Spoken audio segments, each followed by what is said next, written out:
Chapter 1. The Supernatural Magazine. Dear readers, greetings. I am by Iran, the editor of the Supernatural Magazine. It brings me great joy to meet you here. However, to ensure you have a more enjoyable reading experience, please adhere to the following rules. 1. If you find yourself alone at this moment, take a moment to observe your surroundings before you begin reading. If you sense that numerous unseen eyes are watching you from the shadows, immediately seek out Du Qing Feng within these pages.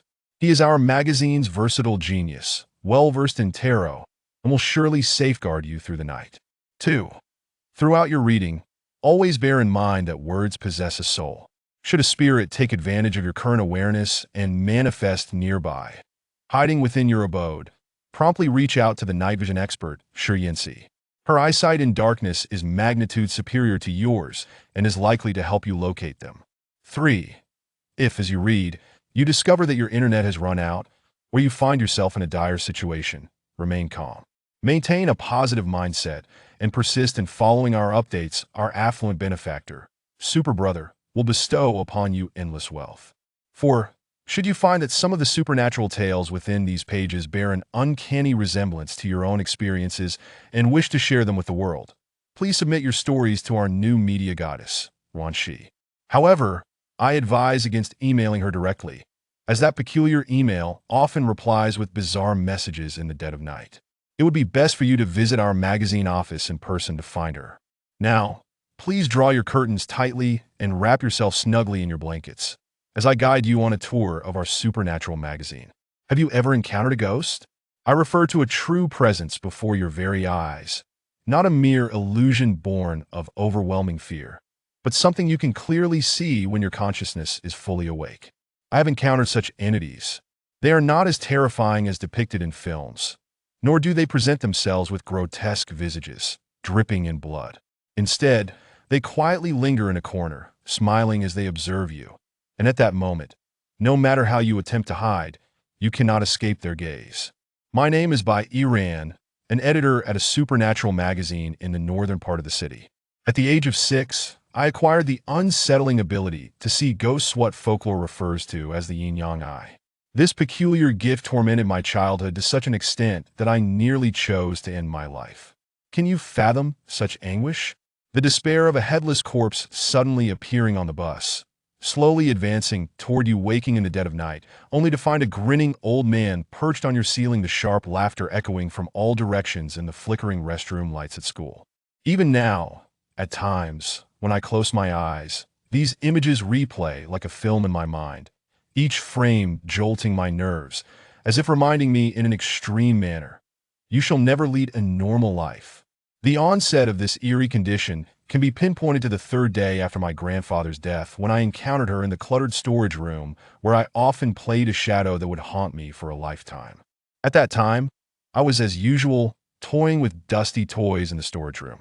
Yet, when I lifted my gaze, I caught a glimpse in the mirror of a pale-faced girl with twin ponytails, clutching a doll in her arms. She seemed to sense my awareness and instantly waved at me with a smile, but her stiff movements reminded me of the puppets in the marionette show from earlier that week in the village. Curiosity led me to approach, cautiously stepping beside the mirror. Strangely, the moment my hand touched the glass, I discovered that I could penetrate its surface, and the world within felt chillingly cold, instinctively causing me to retract my arm. Come play with me. Don't be afraid. She suddenly spoke, her ethereal voice echoing as if her space were vast and empty, inhabited solely by her. In that moment, although I was unaware of the nature of spirits, the sight of this eerie girl compelled me to instinctively step back and shake my head vehemently. Suddenly, she seemed to become enraged, her voice piercing as she shouted, and her already weathered face aged visibly, wrinkles and spots rapidly overtaking her body. As she screamed, she pounded on the mirror, and soon a crack appeared on its surface. Paralyzed with fear, I collapsed to the ground, sobbing and scrambling away, and as I slammed the door of the storage room shut, the sound of the mirror shattering echoed in my ears. Chapter 2. The Magazine Office. I cannot say whether that entity managed to escape, but when I returned with my mother to investigate, I found the mirror standing intact, much to her dismay, as she scolded me for playing tricks during such a chaotic time following my grandfather's passing. From that point onward, I frequently encountered various ghosts, sleep paralysis, and spectral visions became my new normal. Following that incident, my parents, who had previously leaned towards atheism, ceased to believe my accounts. Gradually, I refrained from discussing these matters with them. It wasn't until I turned 12, when an evil spirit nearly possessed me and harmed my parents, that I grasped the gravity of my situation. In the aftermath, my terrified parents began to accept the reality of my condition. That night was extraordinarily peculiar, and I vividly recall feeling as if a weighty iron block rested atop my head, rendering me dazed as I struggled to complete my homework. Suddenly, an eerie old man with a shock of white hair lunged at me from the ceiling. My instinctive scream pierced the silence, but darkness soon enveloped me, robbing me of my memory. When I regained consciousness, I learned that, while possessed, I had grabbed a knife and was heading straight for my parents' room. Fortunately, my father, being stronger, easily restrained me. Recognizing my erratic behavior and incoherent mutterings, he surmised that I might be under a malevolent influence. Thus, he sought out the renowned village shaman. That night, the shaman helped seal my yin-yang eye to the greatest extent possible, revealing that a malevolent spirit had latched onto me, one that had committed numerous atrocities and could not reincarnate. Sensing my weakened aura that night, it intended to use me to murder my parents and harvest their life force for its own rebirth. Upon hearing the shaman's words, I was filled with dread. However, she assured me that as long as I refrained from dwelling on or observing such matters, and frequently exposed myself to sunlight, those entities would cease to appear.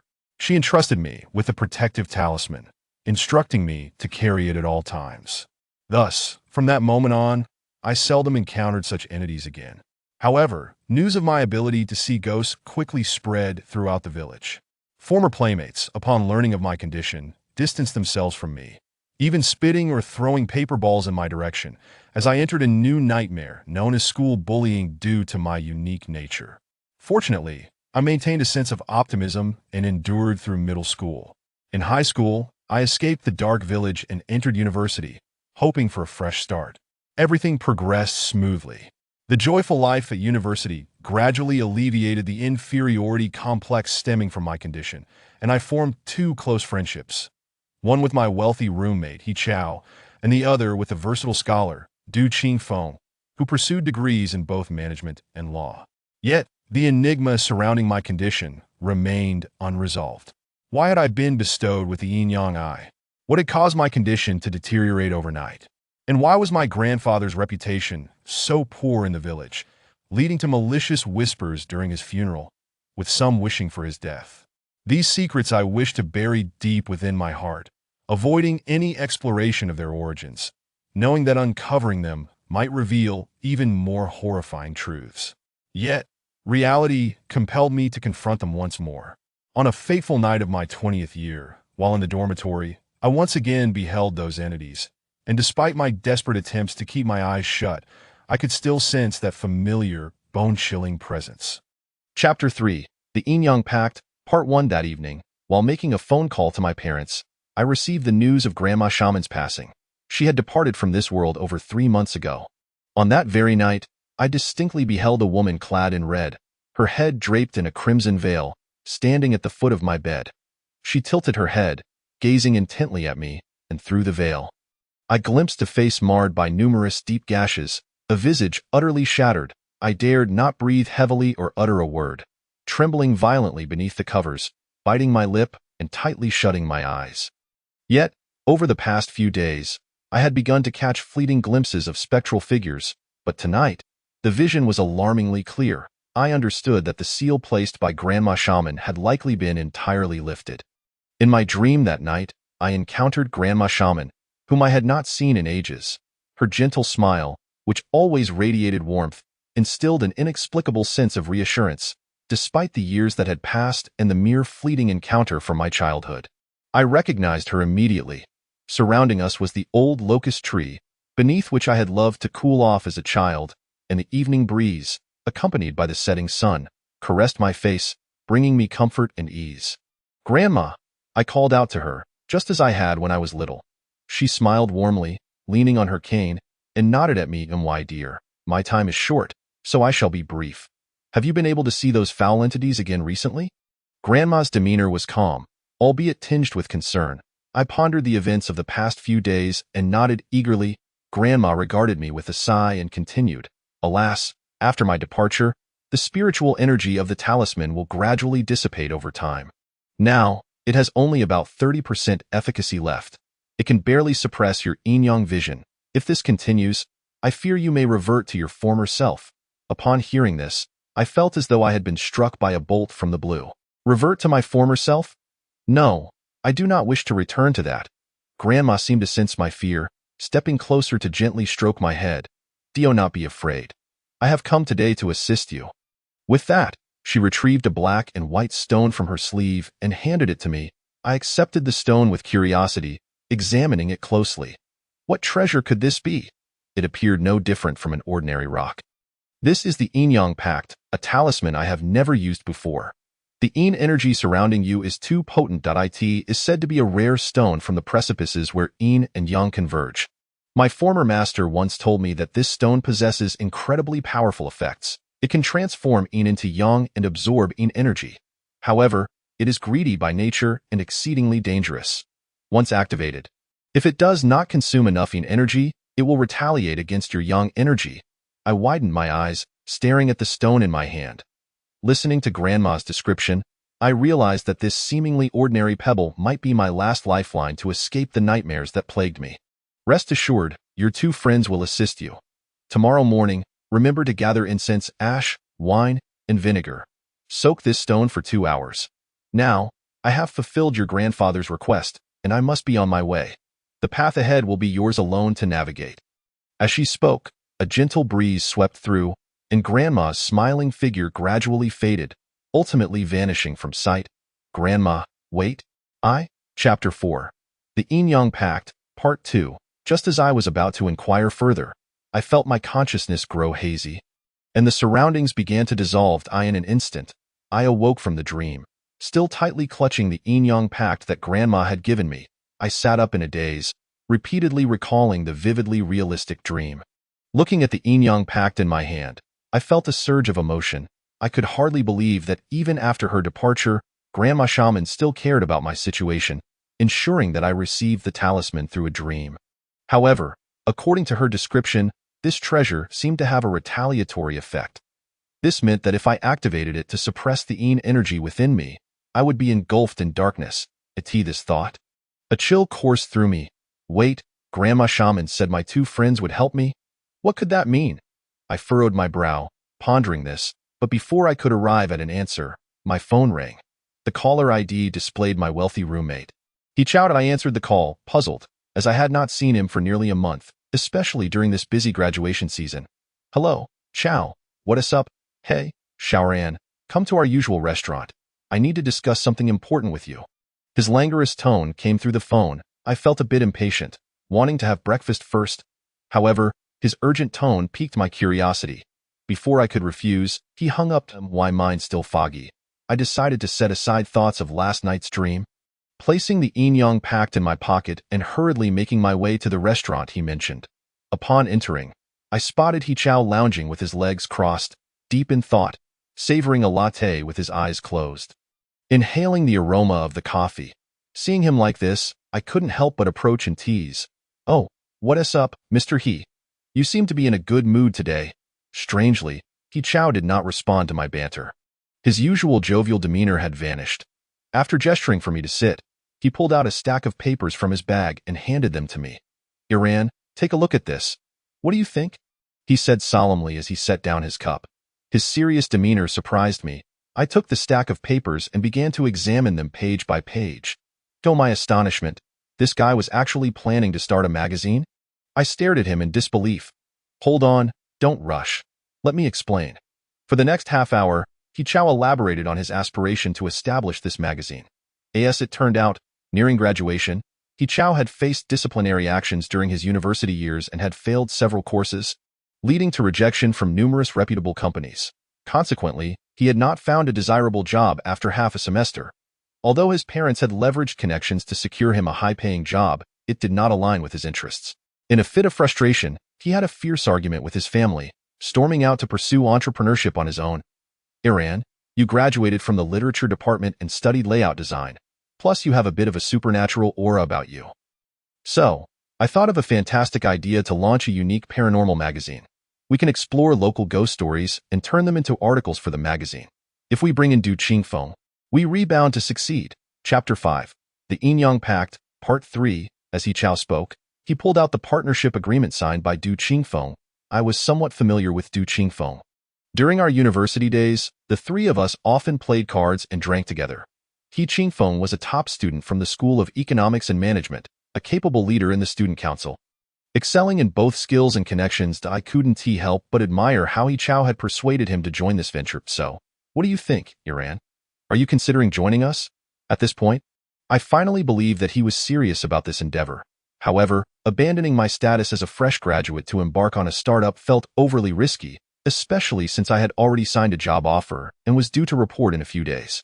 I had intended to decline politely, given that while there were many supernatural novels on the market, no one was selling supernatural magazines. Yet, when my gaze fell upon the contract, particularly the enticing 5-figure salary, my heart skipped a beat. I swallowed hard, my eyes fixated on that string of numbers. Clearly, I had underestimated He Chao's financial prowess. Noticing my interest, He Chao chuckled and said, I currently have several million in savings. Even if we have no income, we can sustain ourselves for 5 to 6 years.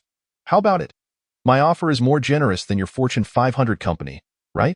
Rest assured, this contract is legally binding. If I breach it, you can take me to court. Come on, editor bye, I need you. With that, he shot me a playful wink and handed me a pen. You've already signed with a company, right? I'll cover the penalty for you. Take your time to read through the contract and let me know when you're ready to sign. Clearly, he had anticipated my hesitation. After handing me the contract, he grabbed his bag and left the CAF. Though it was all rather sudden, the tempting salary, combined with my desire to avoid working under someone else's thumb, especially since Chao was a familiar face, made me reconsider. After much deliberation, the next morning, I signed the partnership agreement. I understood that this might be the final arrangement that Grandma Shaman had intended for me. However, I knew that ultimately, the truth could not be concealed. So I decided to reveal my deeply hidden secret about my strong Yin constitution to them. The following morning, after a night of contemplation, I hurriedly summoned them to the restaurant. Though I had prepared myself mentally, I still felt a wave of anxiety. Upon arrival, both of them appeared puzzled by the urgency of my summons. He Chao even quipped, no need to rush into signing a contract, right? I can't exactly back out now, can I? As I contemplated throughout my journey, I ultimately resolved to recount my past and the events of the previous night in full detail. Once I had finished my narrative, both individuals fell into a profound silence. After a while, He Chao broke the stillness. I always knew you possessed an extraordinary sensitivity to the supernatural. Good heavens, you have the yin-yang eyes, directly ensnared by spirits. This is simply too sensational. Du Qingfeng shot a disapproving glance at He Chao, patted my shoulder, and offered me a cup of milk tea, saying, Xiao Ran, I trust your words implicitly. Rest assured, knowing what we do will not lead us to distance ourselves from you. We will stand by your side to confront this together. Chapter 6. The Yin-Yang Pact, Part 4. Clutching the warm milk tea that Brother Qingfeng had handed me, I felt an inexplicable wave of emotion. I had braced myself for the possibility of being abandoned after my confession. Yet Brother Qingfeng's words shone like a beam of pure light, piercing through the darkness that had long enveloped my heart, rendering me teary-eyed. Observing my tears, Brother Qingfeng hastily grabbed a tissue from the table to wipe my face, simultaneously reassuring me that it was all right. By the way, can you still see those entities? He gently inquired. I can, and I've already begun seeing them these past few days. Just last night, I spotted a red shadow by Chao's bedside. Upon hearing this, He Chao nearly spat out his milk tea in shock. In a way, don't scare me. I can't handle fright. Although I'm lacking in female companionship, I certainly don't lack for female ghosts. Du Qingfeng chuckled, covering his mouth. I wonder which enchanting female spirit has taken a liking to our he. Your romantic prospects are indeed unique. Come on, that's unnecessary. He Chao waved his hand dismissively, wearing an expression of exasperation. I glanced at He Chao and suddenly recalled something, prompting me to ask eagerly, Chao, What inspired you to establish the Paranormal magazine? He Chao, seemingly invigorated by the question, leaned in with an air of mystery and declared, I had guidance from an esteemed individual. With that, he grinned mischievously and resumed, sipping his milk tea. I chose not to press further, retrieving the contract He Chao had presented me with the day before, which I had already signed prior to our morning departure. He took the contract without even glancing at it, shoving it straight into his bag. I smiled inwardly, marveling at how trusting he was, and felt a swell of pride for our camaraderie. From now on, the three of us are bound together, Du Qingfeng mused, stirring the straw in his cup thoughtfully. For now, we must use the talismans given by the shaman to temporarily suppress the malevolent energy surrounding Xiaoran. However, this is not a permanent solution. We cannot continuously engage with the supernatural. We must gradually devise alternative methods. Fear not, Xiaoran, we will undoubtedly discover a way to eradicate the yin energy within you. The actions of Brother Qingfeng and He Chao instilled immense confidence in me. I comprehended that from this moment onward, I was no longer alone. Upon returning home, following the shaman's instructions, I activated the Yin-Yang Pact and formally joined the Paranormal magazine, embarking on a quest to seek resolutions for the yin energy within me. Yet the final words of the shaman in my dream plunged me into contemplation. This matter had been entrusted to the shaman by my grandfather, suggesting that before his passing, he had some connection with her. Vaguely, I recalled my grandfather, frail and nearing death, lying in bed while I was still in a state of youthful ignorance. Our family had gathered around him. And suddenly, a startling realization struck me. I had overlooked a crucial detail. In those final moments, after discussing his affairs with my parents, my grandfather had laboriously retrieved a locked box from beneath his bed and handed it to me. Though he could no longer speak, his trembling finger pointed towards the northern part of the yard, where the chicken coop once stood. Soon after, the room filled with wailing as my grandfather departed from this world. Chapter 7. The Truth, Part 1. I had heard a reliable rumor from years past in the village that my grandfather, in his youth, had led a group to engage in tomb raiding. The wealth acquired from such illicit activities had led to a swift rise in fortune, causing a group of long-suffering impoverished individuals to disregard various taboos associated with grave robbing, trampling heedlessly upon the resting places of the deceased. Retribution, however, soon descended upon them. Although I was unclear about the nature of this retribution, no one elaborated on it, but my grandfather passed away at the age of 51, considered an untimely death among the village elders. Perhaps this was his punishment. Reflecting on this, if the village's tales were indeed true, and considering the hints from the shaman, I could almost ascertain that my grandfather harbored some secret that could pertain to my lineage. Ah, the box! I meticulously recalled the details. After my grandfather had handed me the box, it was likely my mother who received it. The box was peculiar, adorned with talisman papers at each corner, and my mother, who had always detested matters of the supernatural, insisted on disposing of it afterward. However, she was halted by my third uncle, who, viewing the situation, believed it might be an ancestral artifact meant to protect the family's fortune. He promptly decided to bury the box in the corner of the northern wall, as directed by my grandfather's finger. Afterward, no one ever mentioned the box again, as if it, like my late grandfather, had gradually faded from collective memory. At this juncture, a singular thought surged through my mind. I must locate that box, for within it lay the hope of escaping this nebulous existence between the living and the dead.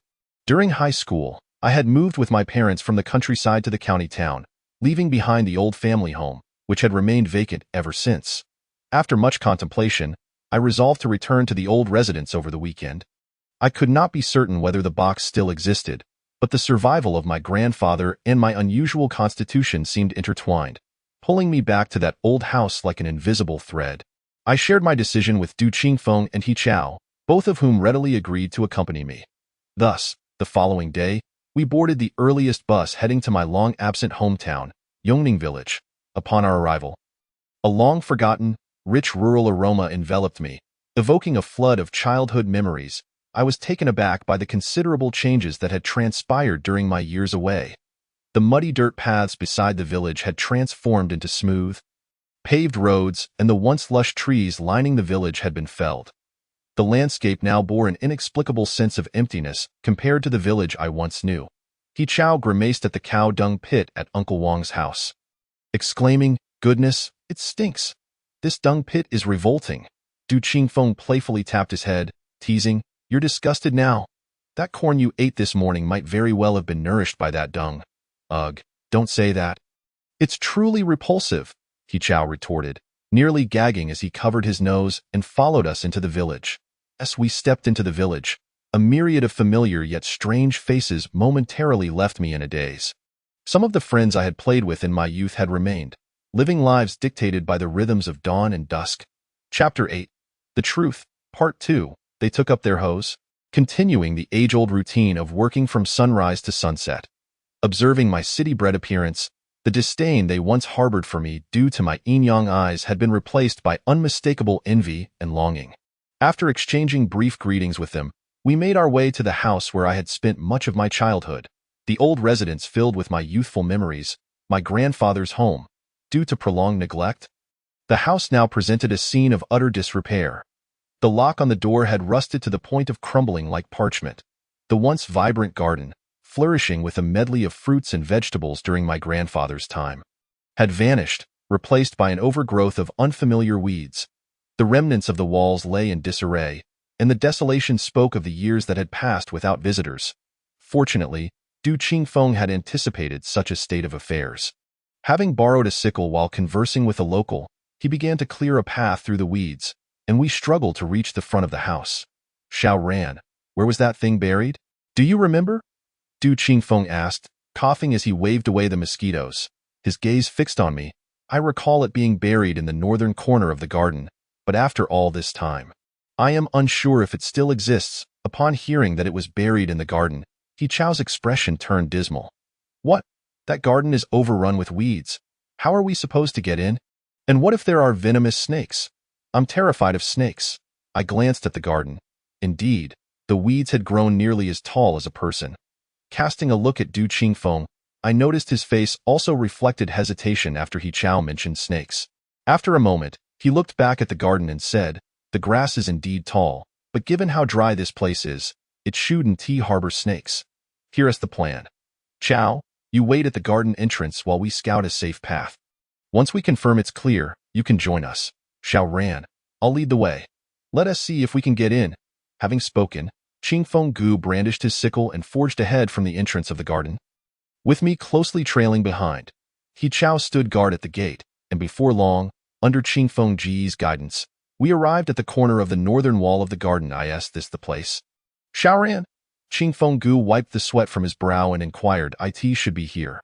Uncle San was buried right in this spot," I replied. "All right, let us search diligently. If we dig carefully, things do not simply vanish without a trace. If we look hard enough, we are bound to find some clues." With that, Qingfeng Gu rolled up his sleeves and picked up a piece of tile from the ground, cautiously starting to excavate. I must say, despite having lived in the city for years, Qingfeng Gu seems quite knowledgeable about certain rural tasks. Observing his earnest digging, I quickly sprang into action, picking up a tile and joining him in our excavation. After about 10 minutes, many areas had been turned over, yet still, we found nothing. No results were in sight. A sense of despair washed over me. Perhaps the box had long been relocated or destroyed by rodents. Just as disappointment began to settle in, Qingfeng Ji's tile seemed to strike something, and he urgently called out to me, "Xiaoran, something's happening. Come quickly." Chapter 9. The Truth, Part 3. Upon hearing Qingfeng Ji's shout, I felt as though I had grasped a lifeline. Excitedly, I rushed over with my tile in hand. Indeed, following the direction of Qingfeng Ji's muddy hand, I spotted, in the small hole recently unearthed, the vague outline of an object. Its edges forming a square against the surrounding earth under the sun's rays. I quickly crouched down, and together with Qingfeng Gu, we eagerly dug around the object. Before long, its full form was revealed.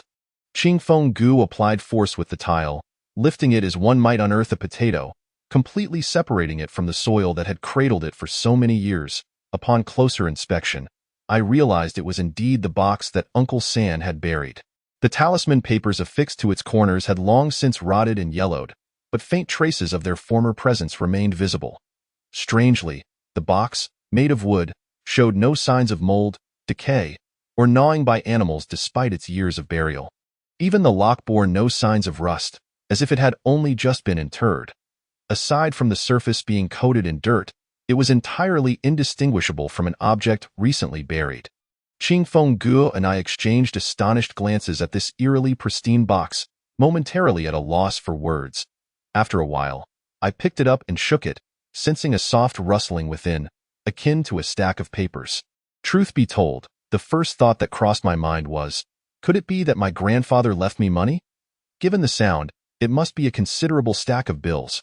Moreover, if the currency from that era were to be valued today, it would surely be worth a fortune. At this realization, inexplicable joy surged within me, and I even began to contemplate where I might purchase a house. After a moment, Qingfeng Gu patted my shoulder, bringing me back to reality. Why are you dazed? Let us hurry and find He Chao to discuss how to handle this. With that, I followed Qingfeng Gu back along the path we had taken, only to find He Chao absent from his post at the gate. Where could that fool have gone? Qingfeng Gu scanned the surroundings, inquiring, he is unfamiliar with this area. He likely hasn't ventured far. Perhaps he went to relieve himself, I suggested. Just as I finished speaking, He Chao came running towards us from the direction of the front yard. Near the chicken coop, seemingly holding something shiny in his hand. Guess what I found? He Chao exclaimed breathlessly, excitement radiating from him. What is it? I asked, initially unable to discern what he held due to the reflection of sunlight. As he drew nearer, lifting the object to my view, I was astonished to discover it was a brand new key. Appearing as if it had just been forged, I hurriedly inquired where he had found it. He Chao, wiping the sweat from his brow with a satisfied grin, recounted, I was in a rush and couldn't find the toilet in this house, so I thought I'd relieve myself behind the chicken coop. To my surprise, while I was there, I noticed something particularly shiny inside, and after pinching my nose, I ventured in and cleared away some straw. Lo and behold, it was a key. As I listened, the realization struck me. Gazing at the silver key in He Chao's hand, I began to comprehend my grandfather's intentions before his passing. His gesture towards the chicken coop did not indicate where to bury the box to the north, but rather it was a signal for me to find the key there to unlock the box I now held.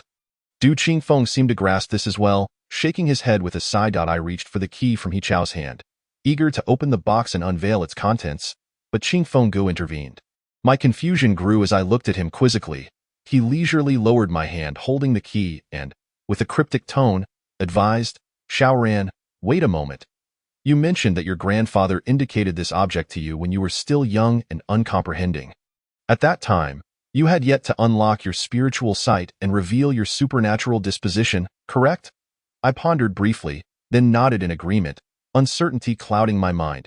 He continued, however, when the fortune teller visited you in a dream, you stated it was at your deceased grandfather's behest. If your grandfather wished to convey something to you, why did he not guide you back here to open the box that should have been opened a decade ago? At this, a chill crept down my spine. Indeed, if returning here was not a directive from my grandfather or the fortune teller, could the contents of the box still be unveiled?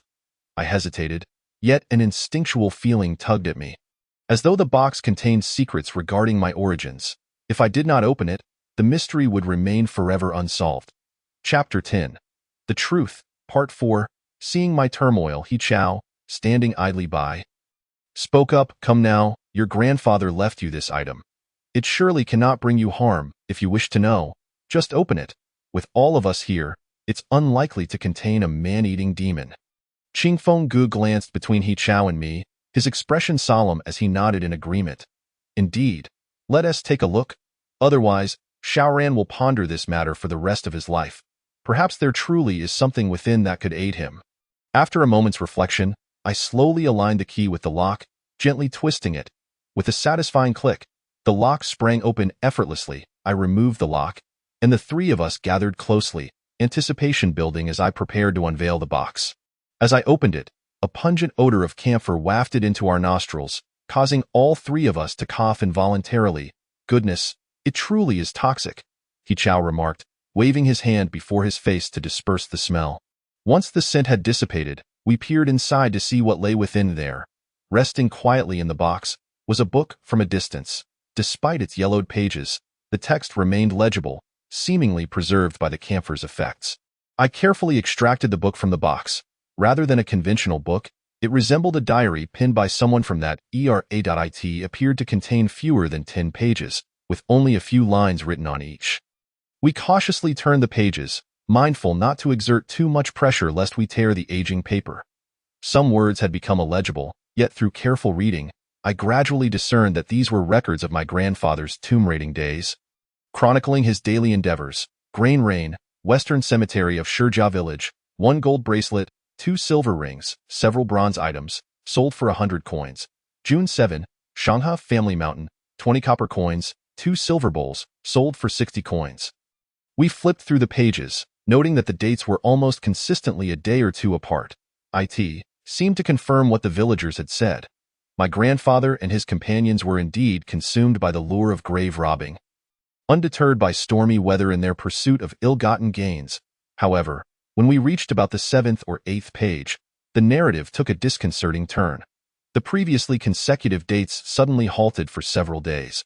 Skipping directly to 20 days later, this entry no longer chronicled my grandfather's plunder but instead contained a passage that was difficult to accept. June 25, all fellow tomb raiders perished, including their wives and children. By the grace of a sacred ancestral artifact, I was spared from this calamity, yet the protection of this artifact is shrouded in secrecy. Thus, I shall not speak of this matter to others, lest the truth be revealed, and I face the consequences I deserve. Yesterday, out of fear, I sought out Li Daxian in town, who specializes in such matters. He informed me that due to my profound sins, I shall inevitably suffer in the afterlife. When I depart from this world, the curse of the Een spirits, long suppressed within me, will transfer to the next generation. Upon hearing this, a profound sense of regret washed over me. Yet, I understood that the mistakes I had made in my youth, born of ignorance, should not drag others into my turmoil. Thus, after my earnest pleas, he activated the power of the sacred artifact once more. Sacrificing 20 years of my lifespan, in the span of 7 days following my demise, the cursed could wield its power again, forcing the malevolent spirits back upon me. Alas, the errors I had committed must be borne by me alone. Chapter 11. The Dead of Shadows, Part 1. As I reached this point, my heart was a tumult of emotions, a blend of sorrow and laughter that surged within me. I finally comprehended why the villagers harbored such disdain for my grandfather. It was he who, in his grave folly, had led to the demise of several villagers while plundering tombs. In that moment, I felt akin to a supreme fool. My peculiar constitution had its reasons, and it dawned on me that I need not endure all of this. For reasons unknown, tears began to cascade slowly from the corners of my eyes. Was it hatred? Hatred for the curse my grandfather left me? Hatred for my parents' failure to grasp his intentions? Hatred for the fact that I had been reduced to a mere fool in this entire affair? Reflecting on the myriad experiences of the past years, the terrifying visions, the ghost-filled nights, the scornful glances cast upon me for being different, I did not find myself consumed by hatred, but rather felt an overwhelming sense of injustice and discomfort.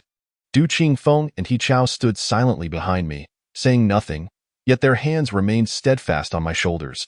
Upon witnessing my tears, Brother Qingfeng hurriedly retrieved a tissue from his bag and offered it to me. I stood frozen, my gaze fixed upon the crooked handwriting on the paper, allowing my tears to fall onto the cobblestone courtyard below, shattering like fragile glass. After a while, Du Qingfeng, seeing that I had vented my emotions sufficiently, gently patted my shoulder and consoled me. Xiao Ran, though I cannot fully empathize with you, I understand your current sense of grievance. However, life must continue, and harboring resentment towards others serves no purpose. What we can do is find a way to lift the burden from you. Look, there are still 2 pages left in this notebook. Let us see what they say. Perhaps they will prove useful to us. Upon hearing Brother Qingfeng's words, I lowered my gaze to the notebook in my hands and indeed found 2 additional pages filled with a dense array of small characters. They appeared to list several locations: Sanyang Village, Hongda County, Shangyotun, nearly dozens of them. At the end of the notebook, a phrase was inscribed: in the next life, the debt of this life must be repaid. Upon reading this, I was struck by confusion. Some of these places seemed familiar, as if they had been mentioned in my grandfather's records of tomb raiding. Thus, these locations must be linked to the tomb raiding incidents. But what did my grandfather mean by repaying the debt? If these places were indeed where he had desecrated graves, then the debt owed would be to the spirits of the deceased. But how could one repay such a debt? If I were to find a way to repay these spiritual debts, would the curse afflicting me then vanish? With these questions swirling in my mind, I eagerly turned to the final page. This page, unlike a diary meant for my grandfather, seemed more like an additional note appended for future generations. It read, "The sacred artifact, the evil-repelling jade pendant, possesses the power to drive away malevolent forces. After using its power to transcend calamities, it can always be kept nearby. It reflects the grievances of this place. If the jade is pure and white, it indicates that all the dark resentments clinging to you are absent, allowing for a safe residence. However, if the jade appears tainted and blackened, it signifies an abundance of grievances. Should this occur, hasten to depart." After reading this, I glanced at the corner of the box, where indeed lay a jade pendant. Under the sunlight, the pristine jade did not radiate an overwhelming brilliance, but instead exuded a sense of sheer purity. I quickly retrieved the pendant, and exchanging glances with the two of them, we decided to return the notebook to its place, lock the box, and stow it in my backpack. Taking a deep breath, I coupled the jade pendant with the silver key my grandfather had left me and wore them both around my neck. Chapter 12. The Debt of Shadows, Part 2. At this moment, I realized that the only way to escape this life was to repay the spiritual debts my grandfather had accrued at the places mentioned in the notebook. That night, we visited the son of the shaman who had once helped me. A disciple of hers, however, for reasons unknown, he greeted our arrival with evident disdain, not even allowing us entry. As I inquired from outside the door, he merely leaned against the frame, coldly remarking, "Repaying spiritual debts? Go to the places where you incurred them and serve the spirits there. You've disturbed their residences and taken their benefits, yet you still wish to live peacefully? How naive." His words ignited a spark of annoyance within me. This had nothing to do with me. His tone suggested that I owed him something. Just as I stepped forward, ready to voice my indignation, he slammed the door shut and retreated with a dismissive, "No further discussion. Don't come again," leaving us bewildered outside. He Chow, puzzled, asked, "Did you have a falling out with this guy? Why is he so hostile? Seems like he is looking for a fight. Asking him for a favor with that attitude is absurd." Saying this, He Chow made to kick the door open, but Du Qingfeng swiftly restrained him. "Enough. He might have his reasons for disliking us. We are, after all, here seeking his assistance, and did he not say to repay the debts at those places? This trip hasn't he been in vain? Let us head back." With that, Du Qingfeng adjusted his clothes, sighed, and gestured for us to return. Though I felt a bit lost, I recognized that we had gleaned some information, so I chose not to dwell on it further. That night, the three of us boarded the last bus back to the county. On the ride, we sat in silent accord, perhaps due to the exhaustion of the day's events or simply not knowing what to say. We remained quiet until we reached our destination.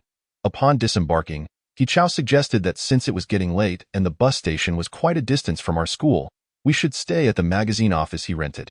With that, he quickly summoned a rideshare, and we soon arrived at his rented space.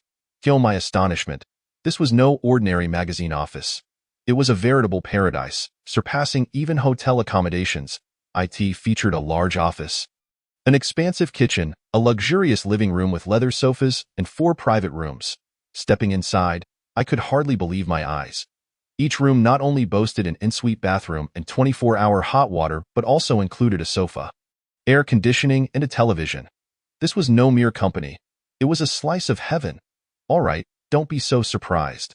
After being roommates with Chow for so many years, you should know his financial prowess. This room is ours.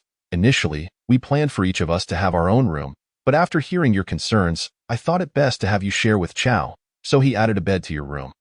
The two of us will share a room from now on. I was so astonished that I could barely find my voice, merely nodding in agreement. He Chow, noticing my wide-eyed wonder, chuckled. "You think I'd let my brothers suffer? Enough of this. It's getting late. Let us wash up and get some rest. We can discuss matters further in the morning." With that, he retreated to his room, and soon after, Brother Qingfeng pulled me into the room.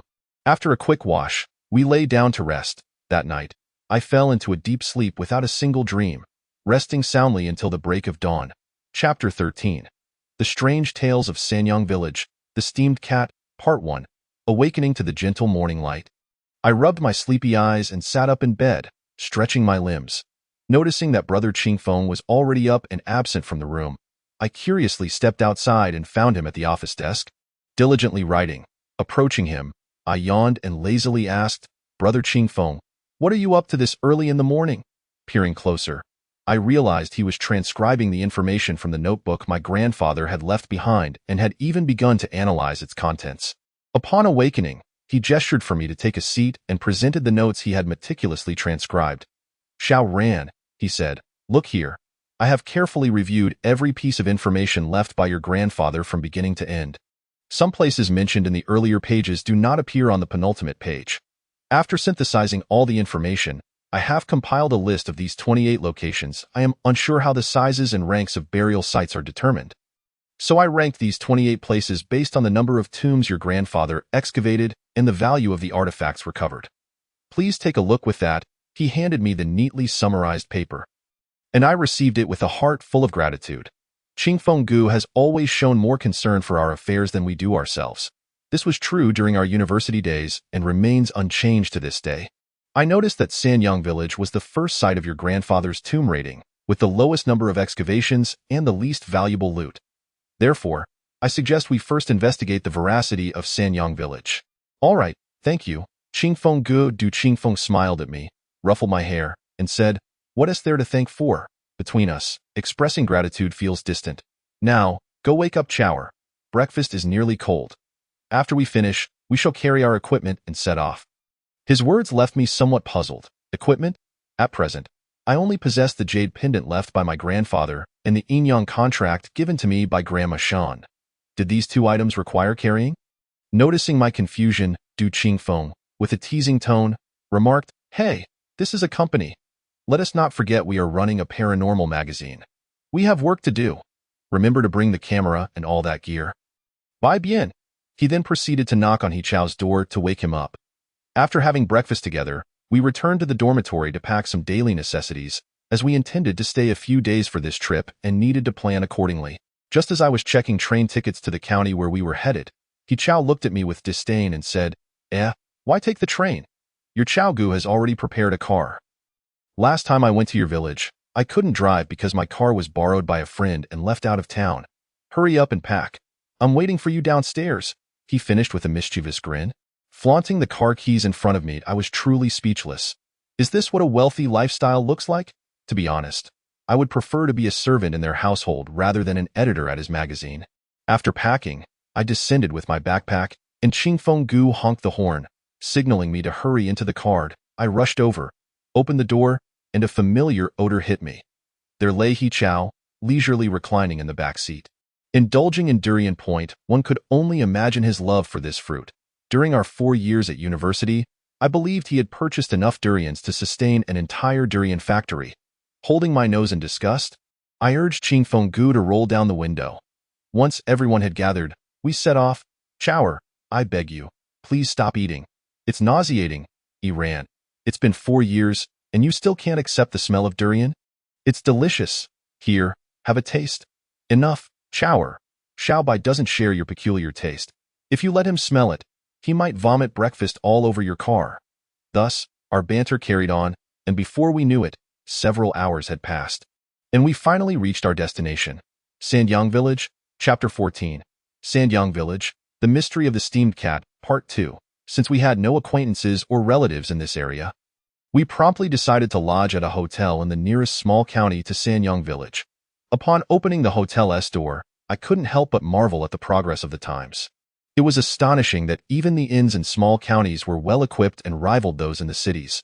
However, as soon as I stepped inside, I felt a chill in the air and noticed that the jade pendant around my neck had become somewhat murky. I understood then that there was indeed a hidden burial site here that required my attention. Once inside the hotel, the proprietress warmly welcomed us and carried our luggage to our room. Yet, for some inexplicable reason, as soon as I entered, an unease washed over me. I couldn't quite articulate it, but something felt off about this place. As we ascended the stairs, Qingfeng Gu noticed my discomfort and immediately inquired with concern. "What's wrong, Xiaoran? Are you feeling unwell?" "No, it's just that, Qingfeng Gu. I sense something is amiss here." Upon hearing the word cat, the proprietress's expression changed abruptly.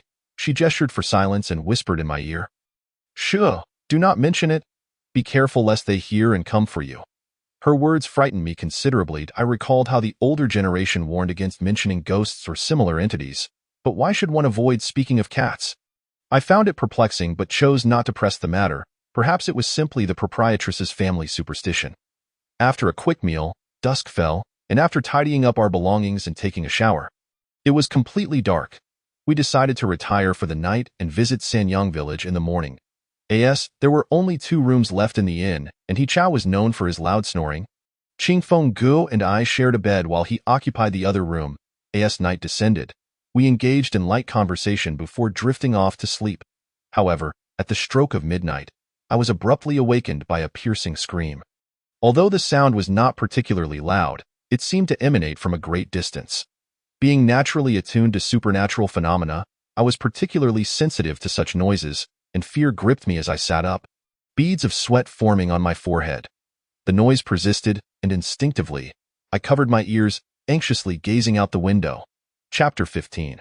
Sanyang Village, The Mystery of the Steamed Cat, Part 3, What's Wrong? Xiao Ran, Du Qingfeng, who had been peacefully sleeping beside me, sensed the disturbance and quickly sat up, turning on the bedside lamp. Qingfeng Gu, listen. I pointed tremblingly towards the direction of the village entrance. Seeing my alarm, Du Qingfeng hurriedly approached the desk, poured me a glass of water, and then closed his eyes, straining to hear the sounds emanating from the direction I indicated. After a moment, he opened his eyes and said, "Indeed, there is some commotion." Unlike my heightened sensitivity to sharp sounds, Qingfeng Gu could only faintly discern the noises. With a shared glance, we resolved to conduct a nighttime exploration of Sanyang village. We knocked on He Chao's door, but he was in deep slumber, snoring loudly enough for us to hear through 2 doors. Not wishing to disturb other guests, we decided to leave him be. Grabbing a flashlight and a camera, we hurriedly departed the hotel, making our way towards the village entrance. It was now 11:30 at night, and as we approached the village, the shrill, piercing scream became increasingly distinct. We turned on our flashlight and cautiously advanced. The rural night was exceptionally dark, as if only the area illuminated by our flashlight was safe. The trees lining the roadside cast eerie shadows in the moonlight, enhancing the unsettling atmosphere. I waved the flashlight around. I inadvertently shone it into a deep ditch by the road and felt an inexplicable sense of dread. When I finally discerned what lay within the trench, I nearly lost my composure and cried out, my legs giving way as I collapsed onto the ground. Lying in the dirt-filled ditch were dozens of cat corpses, each with a grotesque expression. Bulging eyes and contorted limbs mingled together in a gruesome heap.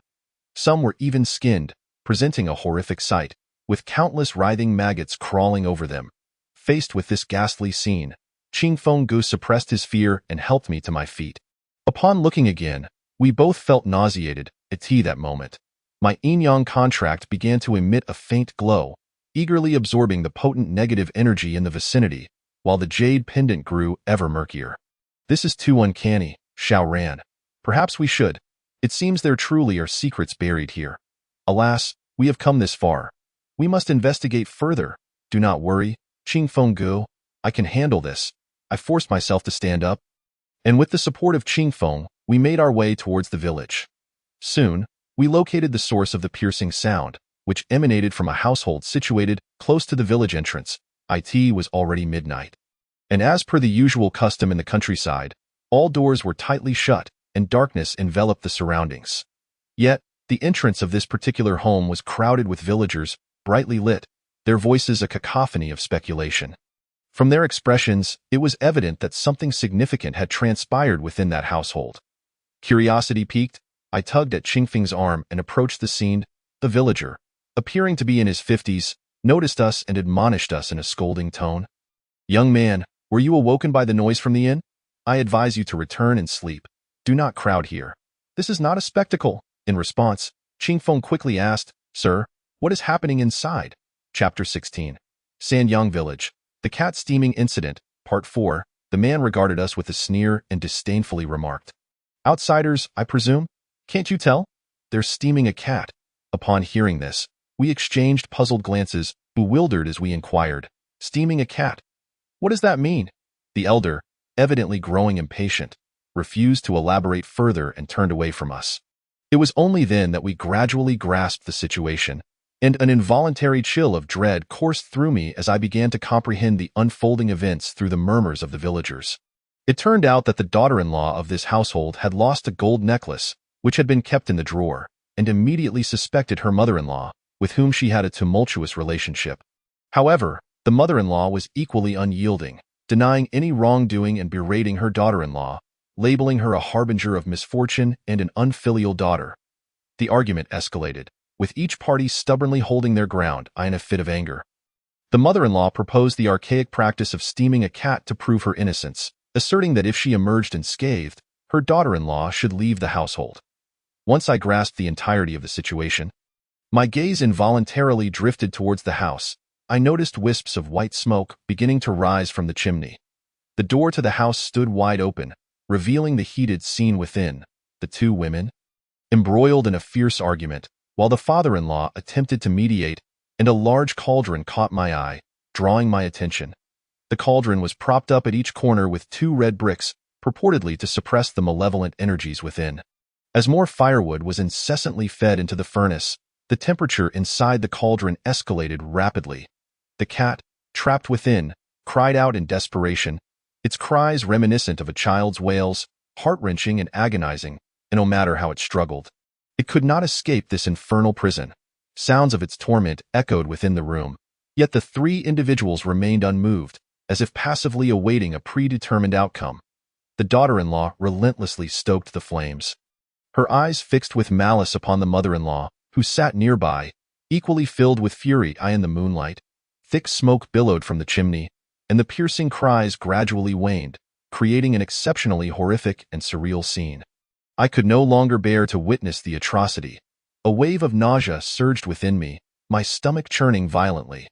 Just as I intended to pull away Ching Feng, who was conversing with a villager, a sudden wave of dizziness washed over me, clouding my consciousness. Gazing at the smoke billowing from the chimney, my vision blurred, and the world around me began to shift, as if my spirit were departing my body, intertwining with the curling tendrils of smoke, transporting me to another realm. In this realm, I beheld a scene. Beside a pile of firewood, an old cat was prowling, clutching a freshly caught mouse, meticulously surveying its surroundings. After a moment of scrutiny, confirming the absence of any threats, it swiftly burrowed into the woodpile. With its paws, it parted the dry branches, revealing three mewling kittens peeking out, their excitement palpable as they greeted their mother's return with enthusiastic cries. Frolicking in their confined space, after depositing its catch, the old cat scurried off in search of more food. However, as it climbed onto a wall, it was suddenly struck by a slingshot stone, rendering it disoriented and causing it to cry out in pain before tumbling down. Chapter 17. Sanyang Village, The Cat Steaming Incident, Part 5. The scene before me faded to darkness, and when clarity returned, I witnessed the cat being seized, its pitiful cries echoing as it was mercilessly tossed into the cauldron. In the midst of its desperate screams, it suddenly jolted, its deep green eyes wide with terror, fixating on me as if they would burst from their sockets. Startled, I gasped and stumbled back, falling to the ground.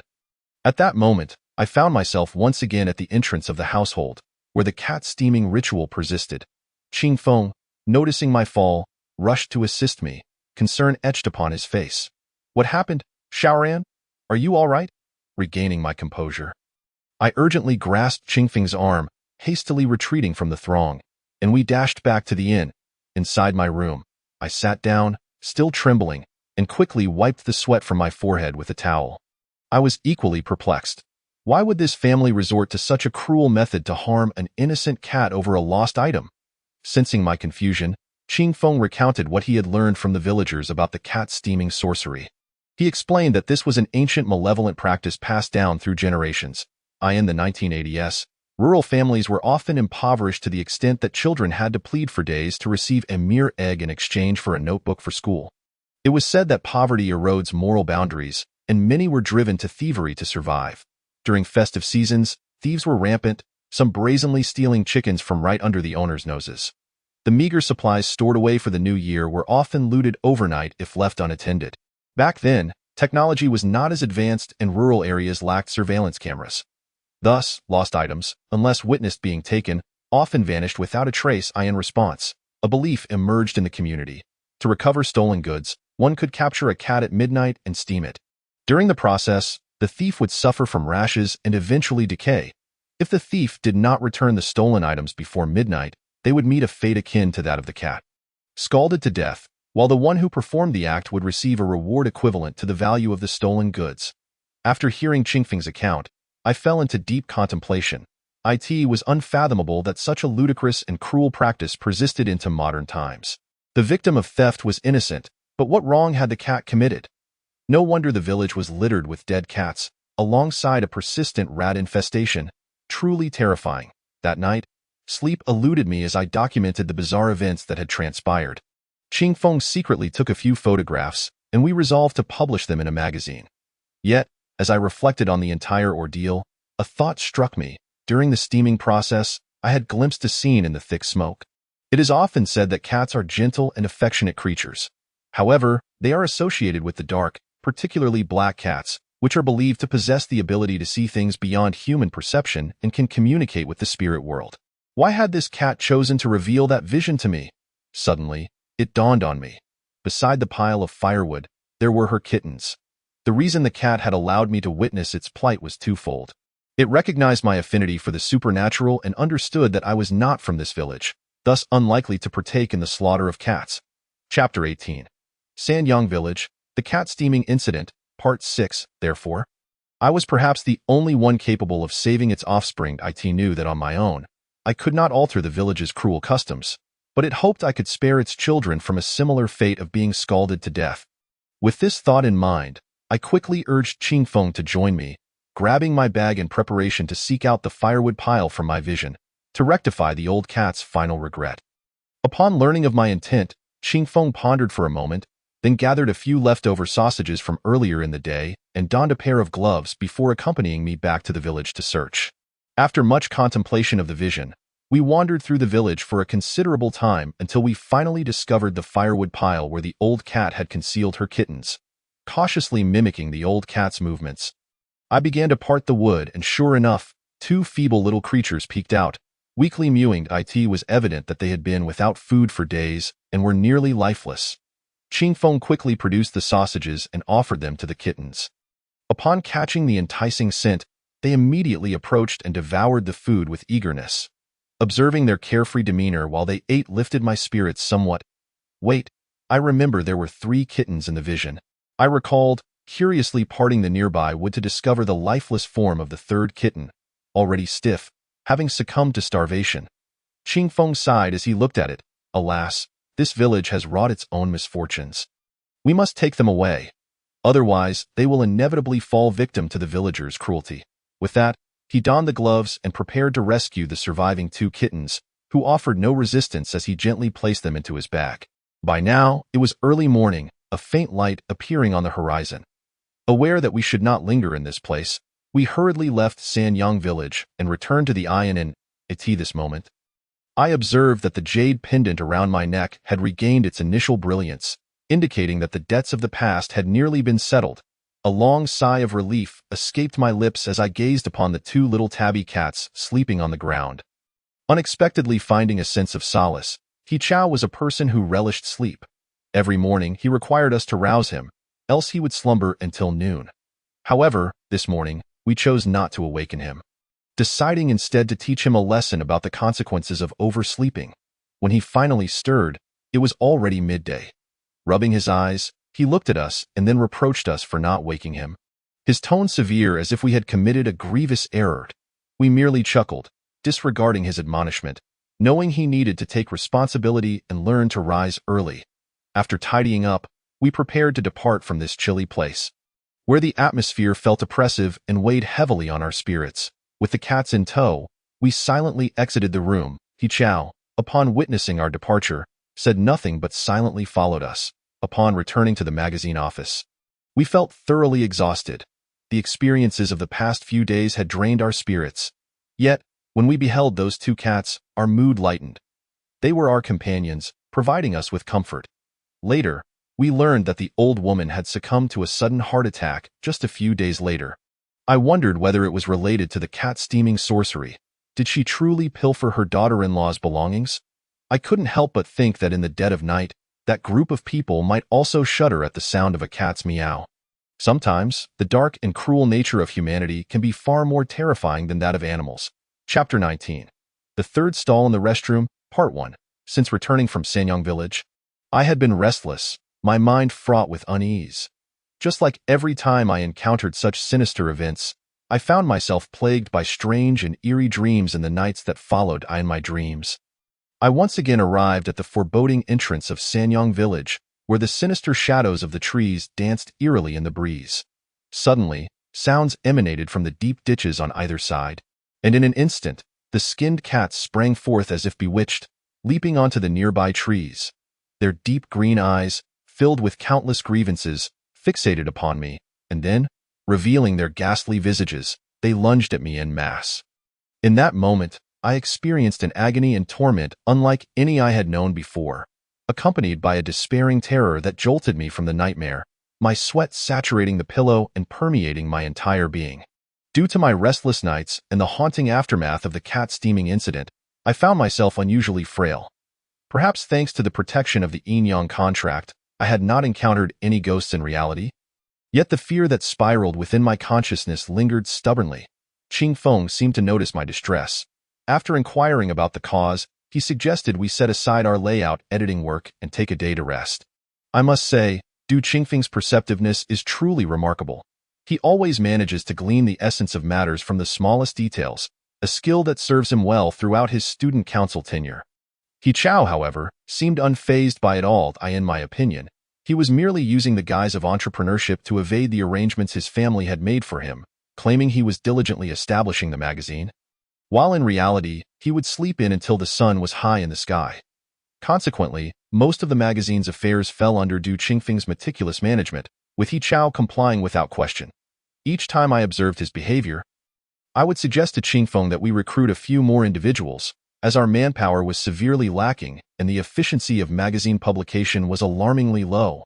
After all, even this fool's money was still money. If this continued, before I could devise a solution for the lingering energy, our funds would likely be depleted. Du Qingfeng had also been in contact with potential new recruits, and it was evident that despite his extensive network, few were willing to forsake their stable jobs to engage with ghosts daily. However, I had underestimated Qingfeng's capabilities. Just the night after I made my suggestion, he informed me that a friend from law school, along with her close companion, would be coming to assist us at the end of the month. Had heard that this law school friend had spent 4 years in the self-media industry, excelling in media operations and possessing an extraordinary memory, particularly sensitive to numerical symbols. Her companion was remarkable in her own right, endowed with an exceptional night vision ability, allowing her to see in the dark at a level far superior to that of an average person. This revelation filled me with awe, for it seemed there were indeed many individuals in this world, like myself, endowed with unique abilities. I eagerly anticipated the arrival of these two remarkable women. Returning to Du Qingfeng's suggestion that we take a day off. After feeding the cats we had brought back from Sanyang village, we decided to venture out to the countryside for a respite, returning late to the magazine office. Chapter 20. The third stall in the restroom, Part 2. Qingfeng had purchased some sunflower seeds and peanuts. And as we snacked on them, reminiscing about the beautiful moments of our university days, I suddenly recalled a peculiar incident that had transpired in the study room. Ahem, Chao, Qingfeng, do you remember how, as finals approached, the three of us frequently studied late into the night in Building 6? I mused. Looking back, those times truly felt fulfilling. He Chao, munching on sunflower seeds, shot me a disdainful glance and retorted, fulfillment? I beg to differ. I failed every single course I had the misfortune to take. Qingfeng chuckled, but as he gazed at me, a look of curiosity crossed his face. Say, Shaoran, there is something I've always wondered about. The study room in Building 4 was so close to our dorms. Why did you insist on going to Building 6? You looked so reluctant at the time. I didn't dare to pry further. I paused, poured myself a glass of sweet wine, downed it in one gulp, and began recounting the strange occurrence I had experienced in that teaching building during my university days. One night, around 6 o'clock. I could not remember if it was the night before the CET 4 and CET 6 exams, or the eve of a short holiday, but there were remarkably few people in the study room. Typically, The classrooms in the teaching building would have a smattering of students on each floor, yet that night, every classroom on the floor I entered was emptied. I, being someone who disliked disturbances while studying, found the situation quite agreeable. I randomly chose a classroom and commenced my study of the intricate professional knowledge. Perhaps due to the unhygienic street food I had consumed that evening, I soon felt an urge to relieve myself. Grabbing some tissue, I made my way to the restroom on that floor. For some inexplicable reason, the lights in the restroom were out that night. I fished out my phone, switched on the flashlight, and fumbled around until I found the light switch. With a click, the lights illuminated the space. Perhaps it was my imagination, but the lighting seemed unusually dim, and the usually bustling restroom, filled with people smoking and chatting, felt oddly desolate.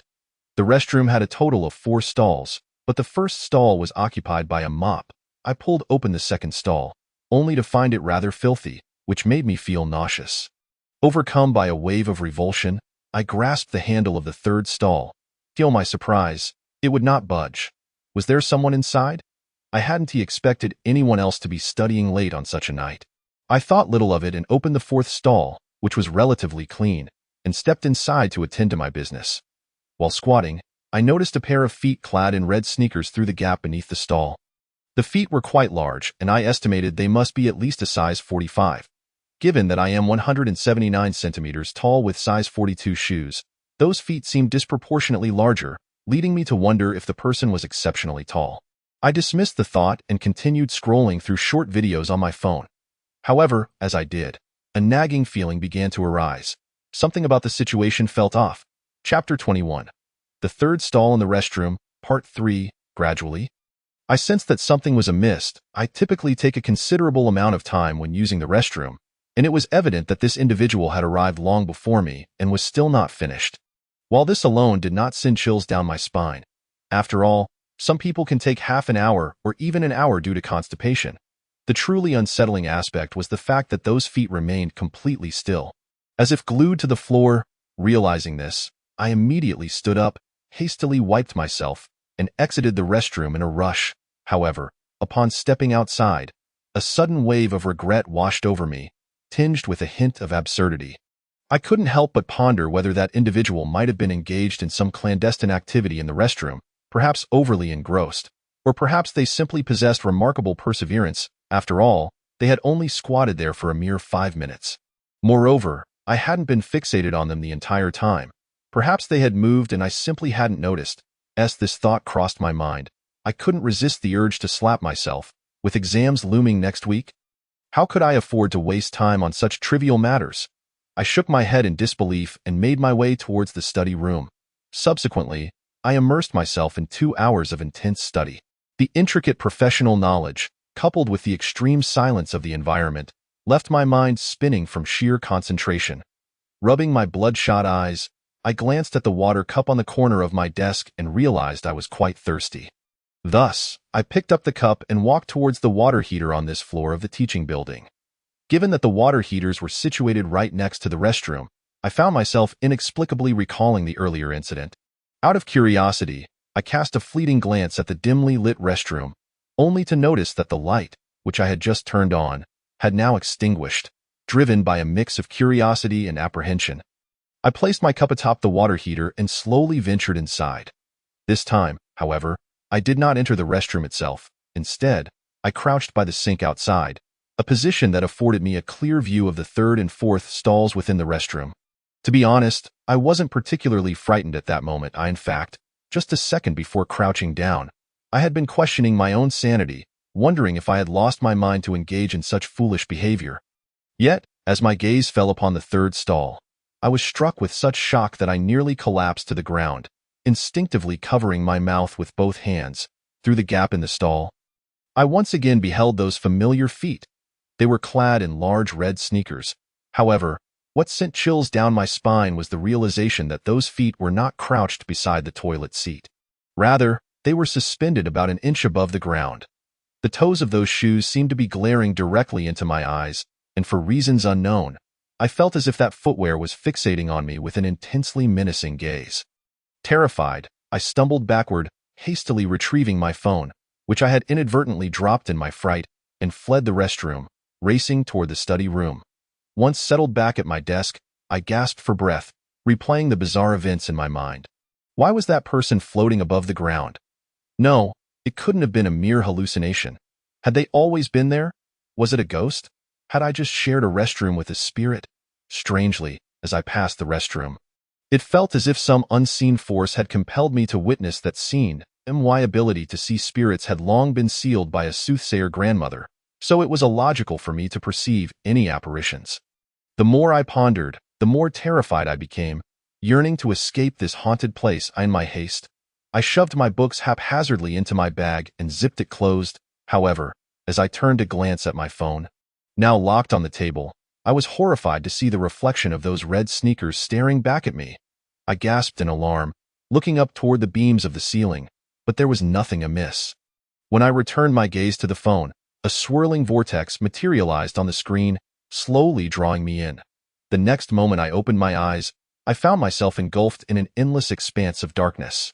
Suddenly, a ghastly pale light appeared before me, illuminating a blood-soaked young man wielding a fruit knife. His face twisted in a menacing grimace as he approached me, sobbing. Why? Why are you allowed to choose freely? Why? Why must you all force me? Why? As he spoke, he raised the knife with deliberate slowness, exclaiming, You all deserve to die. You all should perish. Terrified, I recoiled, stammering incoherently, It wasn't me. Please, let me go. I beg you. Chapter 22. The third stall of the restroom. 4. Suddenly, the talisman given to me by the soothsayer grandmother emitted a golden glow, causing the figure to clutch his head in agony, wailing, Damn it, you all should die. Ha ha ha ha. You all should perish. In an instant, I felt as though I had awoken from a nightmare, finding myself back in the classroom. With no time to contemplate, I seized my phone in a panic and dashed out of the teaching building without a backward glance. Once safely outside, my heart began to settle, albeit slightly. I never mentioned this experience to anyone. From that day forth, I avoided studying in Building 4 of the school. However, one night, unable to sleep and bored, I found myself scrolling through the school's forum when I stumbled upon a report that yanked my thoughts back to that fateful evening. The content of the post detailed a male student from the School of Economics and Management who, having failed his entrance exams, came from a family that placed immense emphasis on education. His parents pressured him relentlessly to retake the exams, and in a bid to relieve the mounting stress, he was led into gambling by a friend from outside. Strangely, the thrill of gambling ensnared him, causing him to lose himself entirely in the fleeting highs and devastating lows. Ultimately, within 2 nights, he amassed debts amounting to millions. Awakening from this disillusionment, he found no solutions.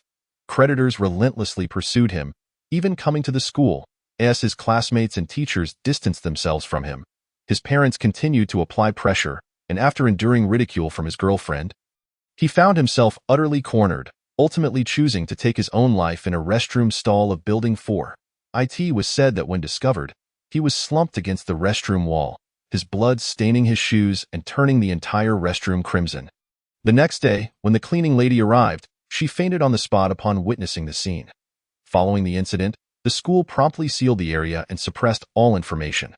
The male student's parents arrived the next day, yet they displayed no hint of remorse. Facing their pale son, they coldly ordered for the body to be taken away, shedding not a single tear. Reading this, I couldn't help but wonder what their son represented to them. A mere tool for a better life? If not for their relentless pressure, how could a young man in the prime of his life have strayed so far as to choose suicide? Perhaps in the quiet of the night, when they once again gazed upon their son's face, they would feel a twinge of guilt. Additionally, the post mentioned that the young man who had introduced him to gambling had gone mad the night following the incident, rambling nonsensically about red shoes. White shoes! It wasn't me. It wasn't me. He has returned. After reading the post, I was drenched in cold sweat, my mind racing back to that night in the restroom, filled with dread. Yet amidst the fear, I recalled the words, "In the face of an avalanche, no snowflake is innocent." The boy's parents, friends, roommates, and this indifferent world were all complicit in the tragedies unfolding. If the events described in the post were indeed true, perhaps his soul remained trapped in that stall, forever unable to escape, eternally gazing coldly at this heartless world. Chapter 23. Brother Qingfeng and the Tarot Cards. 1. After I finished recounting my story, The three of us fell into a brief silence. After a while, I noticed that Du Qingfeng's expression appeared somewhat grim. He was fixated on the beer bottle at the corner of the table. A stark contrast to his usual demeanor. With a cold smile, he remarked, "How could such people ever be fit to be parents?" With that, he rose and stormed towards the bathroom, slamming the door behind him, leaving He Chao and me exchanging bewildered glances. "What has gotten into him?" He Chao furrowed his brow. I too was taken aback. It was the first time I had witnessed Qingfeng lose control over his expression. Was he truly frightened by the tale? No, rather, I sensed that he had been deeply affected by the actions of the parents in the story. Considering our magazine had been running for quite some time, I realized he had never once mentioned his own parents, at least in the 4 years we had spent together. He had never brought them up. Suddenly, it struck me that Brother Qingfeng must harbor some unspoken burdens. I resolved to wait for him to emerge so that I could ask him about it that evening. We gathered at a small stall, chatting and drinking until the early hours of the morning. It was unclear whether it was the events of the past days that had stirred him or the influence of alcohol, but Qingfeng revealed something he had never shared with us before, leaving a lasting impression on me. "Here we are. This barbecue place in the village is the most authentic." Led by the food-loving He Chao, we ventured into a lively alley filled with various snack stalls, each offering an array of barbecue delights that made our mouths water. "This is a place I used to visit frequently. The flavors here are among the best I've experienced at night markets." "Tonight, it's on He Chao," I exclaimed, and together with Wan Shi, we eagerly rushed over to select our barbecue, marveling at the variety available. Plump squid, tender marinated beef sizzling on the grill, dripping with oil and utterly tantalizing. Moreover, the seats outside were filled to the brim.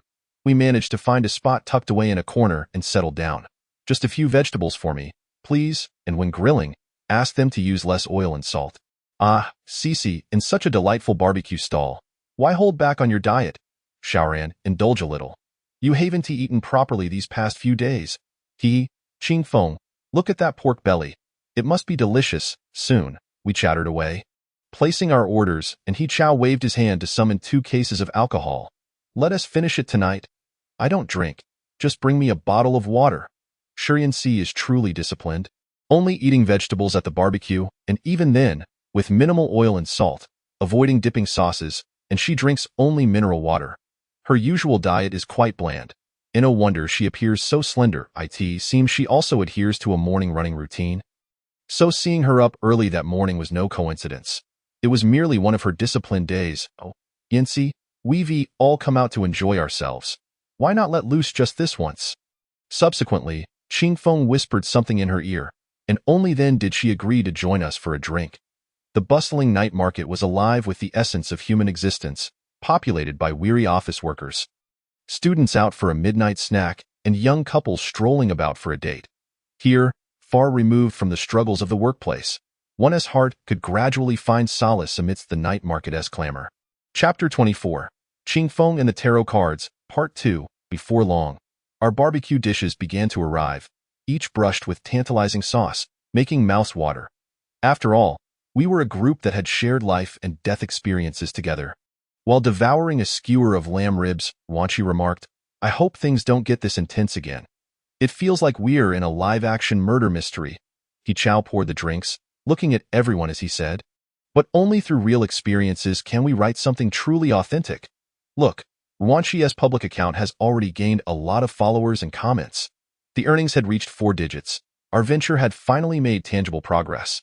Although I anticipated some income from Wanchi's public account, I was astonished to see it had garnered 4 digits in just one night. I quickly pulled out my phone and searched for our public account. My goodness, the meticulous layout, high-definition videos. It was evident that Wanchi had invested considerable time and effort into editing. The likes and comments beneath varied widely, and the views exceeded 1 million. Not indeed. In today's era of traffic, such unique content can truly stand out in the vast market. All right, to celebrate the official opening of our magazine, to commemorate our survival, and to toast to our bright future, as well as to wish Xiaobai a swift escape from his troubles. Cheers! He Chao raised his glass, and we followed suit, clinking our glasses and downing our drinks in unison. At that moment, it felt exhilarating. Thus, we continued drinking until the early hours of the morning. He Chao mentioned that the place was open all night. So we leisurely sipped while chatting about our adventures in Hujayakan, discussing personal goals, and rambling about life's trivialities. At one point, we began discussing Qingfeng's tarot cards. Just yesterday, he had used this mystical tool to accurately identify the mastermind behind the scarecrow incident, something he had never revealed before. This person possesses such a talent? I was merely intrigued by tarot cards and enjoyed a bit of divination when I had the time, finding it rather amusing. He chuckled, scratching his head modestly. Qingfeng, I always thought you were an atheist. I never imagined you believed in such things, Shi Yanxi exclaimed, her expression one of surprise as she fixed her gaze on Qingfeng. Atheist? Haha, if I were truly an atheist, I wouldn't be here at this magazine. Besides, after witnessing certain things, I've gradually begun to learn that there are many phenomena in this world that science cannot explain. As he spoke, he glanced at me. Indeed, when it comes to gods and ghosts, perhaps no one in this room has more authority than I do. But, Qingfeng, what is the principle behind tarot divination? While munching on peanuts, I curiously inquired, like an onlooker. Oh, you truly wish to know? The moment he said this, everyone's interest was piqued. It seemed no one expected this skill to manifest in the rational Qingfeng, and they were eager to discover how he developed an interest in tarot cards. Firstly, to master tarot card divination, one must have sufficient trust in the cards. As he spoke, Qingfeng adopted a serious demeanor, putting down his chopsticks and stating firmly. Chapter 25. Qingfeng and the Tarot Cards, Part 3, Trust in the Cards? I was somewhat puzzled. Do the cards possess life? However, compared to everyone's confusion, I quickly grasped the meaning. Yes, my sacred jade pendant and the yin-yang contract likely have no life, yet I trust them just the same. Indeed, only in this way can the cards align with your current fate and become one with you, yielding more accurate results. He paused, continuing earnestly, generally, the results of major events are more accurately determined by the major arcana cards. For instance, that day, I deduced that the scarecrow was the leader through the national cards. The essence of tarot card methods lies in correctly interpreting meanings, but every time you use tarot cards, it is akin to peeking into the divine mysteries, and one must pay a certain price. What? Using tarot cards for divination incurs a cost. I recalled hearing that a well-known fortune teller lived a short life. Some even passed away young. So, casually peering into the divine mysteries truly does shorten one's lifespan. Then, Qingfeng, how long can you live? Shi Yanxi looked at Qingfeng with a surprised expression. Upon hearing this, Qingfeng nearly spat out the mouthful of wine. Come on, Shaoran, this isn't a significant matter of peering into the divine mysteries. Besides, unless it's a major event, I wouldn't choose to use tarot cards for divination. When have you ever seen me bring out this deck? I chuckled, amused by my own foolish remarks after drinking. Hey, Qingfeng, can you predict my romantic fortune? Ruanqi shuffled her seat closer to Qingfeng, wearing a cheeky grin as she asked. Sure, but it won't be accurate, as I have no interest in your romantic fortune. Thus, my inquiry lacks genuine sincerity, resulting in a lower reliability of the outcome. Ruanqi instantly sulked and returned to her seat, realizing that only the card owner's heartfelt inquiries would yield effective results. At that moment, Qingfeng, behaving unusually, turned to the silent Shi Yanxi sitting nearby.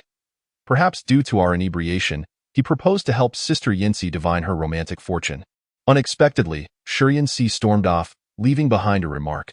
I have no interest in your nonsense. With that, she walked away toward the direction of the car. I was puzzled by Shi Yanxi's intense reaction. Was she averse to the concept of love, or did she fear the results of divination? What was she afraid of? Was it Qingfeng's prediction? Du Qingfeng, observing her leave, intended to stop her but was pulled back by He Chao. Hey, don't mind her. I genuinely want to see what this hedgehog girl's love life is like. Ruanqi chuckled sneakily, adding, Exactly, Qingfeng. I know Yanxi has an interest in certain individuals. Qingfeng initially wanted to put away the cards, but since everyone was eager to see the results, he reluctantly complied with our request and began the divination. Qingfeng, let us see the results. Don't you want to know? I thought to myself. My eyes fixed on the tarot cards Qingfeng was manipulating. Although I pretended to be uninterested, I couldn't tear my gaze away from the mysteriously alluring tarot cards. As Qingfeng shuffled the tarot cards, he closed his eyes and began murmuring something. Tarot cards, guide me. Chapter 26. Qingfeng and the Tarot Cards, Part 4. We gathered around him, watching intently. After about a minute, he pulled out 3 cards from the deck. held them in his palm for a few seconds, then opened his eyes and revealed the cards. The fluidity of Qingfeng's actions suggested he must have learned somewhere. His divination resembled a mysterious ritual. How is it? What do the cards say? Everyone awaited the outcome with bated breath. However, as Qingfeng examined the 3 cards he had revealed, a look of confusion crossed his face. How can this be? What's wrong? I leaned closer to see the 3 cards in his hand. The cards displayed the following: the moon, the hanged man, and death. He gazed at the cards in his hand, a hint of trepidation evident in his demeanor. We all sensed something amiss and hurried to inquire about the situation.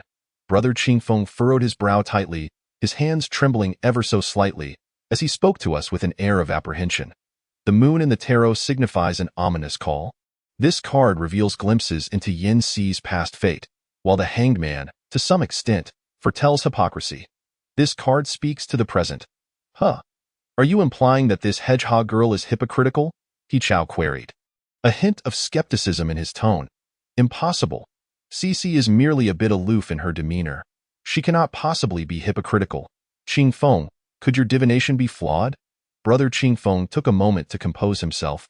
Gradually elucidating, the hypocrisy of the hanged man encompasses multiple dimensions.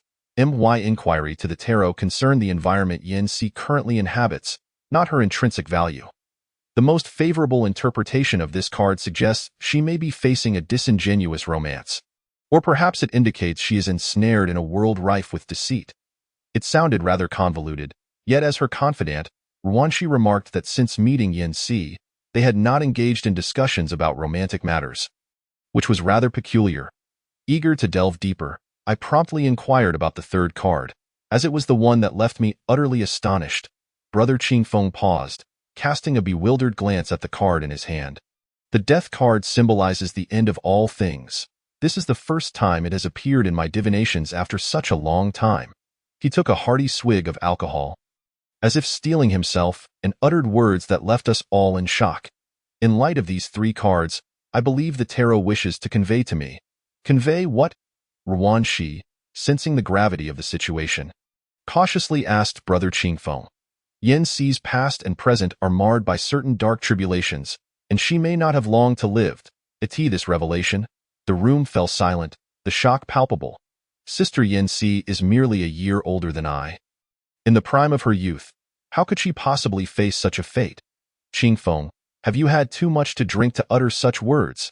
Indeed, while Cici may be somewhat distant, it does not imply she is perpetually enduring some form of torment.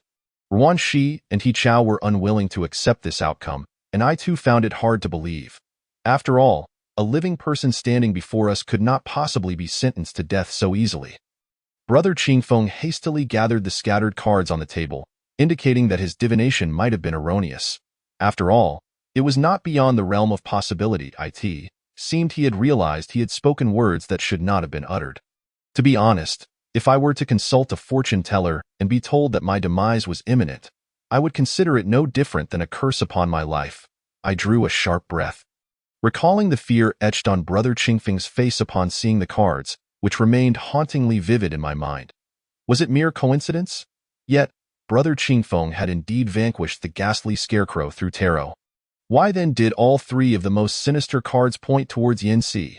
As I pondered these questions, lost in thought, I inadvertently glanced around and confirmed, despite having consumed copious amounts of alcohol that day, I had not hallucinated that moment. Yin Si was hiding not far from us, secretly observing, with tears glistening in the corners of her eyes. Later, after Brother Qingfeng's divination, we had all sobered somewhat, yet Yin Si's phone remained unreachable. However, she sent Ruanxi a message stating she felt unwell and had already returned home. Thus, Brother Qingfeng called for a designated driver, and we returned to the magazine office. Under the influence of alcohol, none of us had the energy or inclination to freshen up. We all retreated to our respective rooms and collapsed onto our beds, succumbing to sleep. As for the results of Brother Qingfeng's divination that night, they lingered in my mind, refusing to dissipate. The more I contemplated it, the more peculiar Yin Si seemed. Gradually, I began to notice that it was not merely her personality. There was an unsettling aura about her that made me inexplicably tense upon approaching. I was certain this tension was not the sort that arises when a boy encounters a mature woman. It was a visceral repulsion. What transpired next only deepened my conviction that Yin-Si harbored some untold secret. Chapter 27. The Voodoo Doll of the Magazine Office, Part 1. The following morning, we all awoke late, the sun already high in the sky. After indulging in a feast of barbecue delights and copious amounts of alcohol the night before, my stomach was in turmoil, urgently needing relief. Upon rising, I discovered our male caretaker, Brother Ching Feng, had prepared 5 cups of stomach medicine, neatly arranged on the table. I could hardly spare a moment to drink them. Rushing to the restroom, after taking care of business, I emerged only to bump into Brother Ching Feng, who had just returned from grocery shopping. "Hey, why the rush?" "Be careful," Xiao ran. I scratched my head, observing the vegetables and fish in his hands, feeling a wave of nausea wash over me. Just as I was about to retreat to the inner room to tidy up, Brother Ching Feng called out to me. "Xiao ran, about last night." Everyone had a bit too much to drink. I was slightly tipsy myself and foolishly attempted to predict your fates. Let us just treat it as a bit of fun and not take it too seriously. I understood Brother Ching Feng's intentions and promptly reassured him. "Rest assured, Brother Ching Feng, I won't mention it to anyone, especially not to Sister Yin-Si." While I said this, I could not shake the feeling that Sister Yin-Si might already be aware of our actions from the previous night and had overheard our conversation. However, given her rational nature, I hoped she wouldn't dwell on our words. Brother Ching Feng nodded with a smile and turned to head into the kitchen to prepare lunch. Given that our earlier meal had been less than sanitary, he decided to make congee for lunch, accompanied by a few light dishes and a nourishing chicken soup. It seemed to be Ruan-Shi's first time witnessing Du Ching Feng in the kitchen, and she praised his culinary skills enthusiastically. He Chow, noticing her excitement, remarked while ladling soup, "Our Du has worked as a head chef in a 5-star restaurant. His skills are top-notch. No wonder it tastes even better than what my mother makes." Ruan-Shi exclaimed, happily stuffing her mouth with food. Yet, inexplicably, as soon as she uttered those words, a fleeting shadow of darkness crossed Du Qingfeng's previously cheerful face, a momentary flicker that I managed to catch. An expression tinged with disdain. Before long, we finished our meal and began clearing the table. Brother Qingfeng then started assigning us our tasks for the afternoon. "Xiao Bai, this afternoon, you will write the copy for the ghost marriage in Hujia village. No need for overly ornate language, just document our observations. You can refer to the images on Ruan-Shi's public account, but remember to soften any graphic details in your writing." "Got it?" I replied eagerly. "Then, Xiao Shi, you continue working on your public account. Ensure you maintain engagement with the audience, particularly those interested in supernatural topics, as they will be our magazine's target demographic." "Sure, don't worry, Qingfeng. I'm absolutely reliable," Ruan-Shi declared, grabbing her computer and tablet and making her way to her desk to begin her design layout. "Yin-Si, we will plan the remaining schedule together, establishing a comprehensive plan that includes all the necessary items for our upcoming actions. Later this evening, we will go shopping, with He Chao overseeing the procurement of supplies." He Chao, scratching his nose, looked at the commanding Du Qingfeng and quipped, "Wow, you're consolidating implementation, manpower, finance, and planning all in one. Huh. Well then, I suppose I'll head off to play some games now." Everyone with that, He Chao patted his belly and swaggered into his dedicated soundproof gaming room, truly the epitome of a capitalist villain. Chapter 28. The Voodoo Doll of the Magazine Office, Part 2. As we delved into our respective tasks, the abundance of time allowed me to meticulously craft my content. After a productive afternoon, the piece on Hujia village was finally complete. I stretched and prepared to move around a bit when suddenly, I remembered the 2 kittens we had brought back from Sanyang village. Hastily, I exited the room and found Brother Qingfeng still discussing progress with Yin-Si. Upon seeing my anxious demeanor, Brother Qingfeng quickly rose, concern etched on his face. "Xiao ran. What's wrong? Qingfeng, where are the cats?" Hearing this, Brother Qingfeng's previously tense expression instantly relaxed, and he chuckled. "Oh, I thought something serious had happened. Did you just remember about the cats, Xiao ran?" I had already taken them to a nearby pet rescue shelter before we commenced our operation. "After I finish up here, we can go retrieve them together." Upon hearing this, I felt a wave of relief wash over me.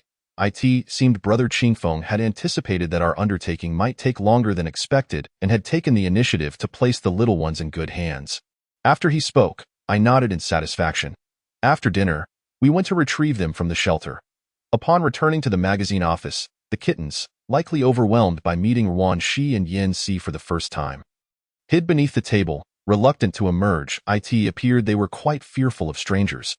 "Why are you even raising cats?" Sure, Yancy wore a look of disdain, yet Yuan Shi appeared particularly fascinated by the cat.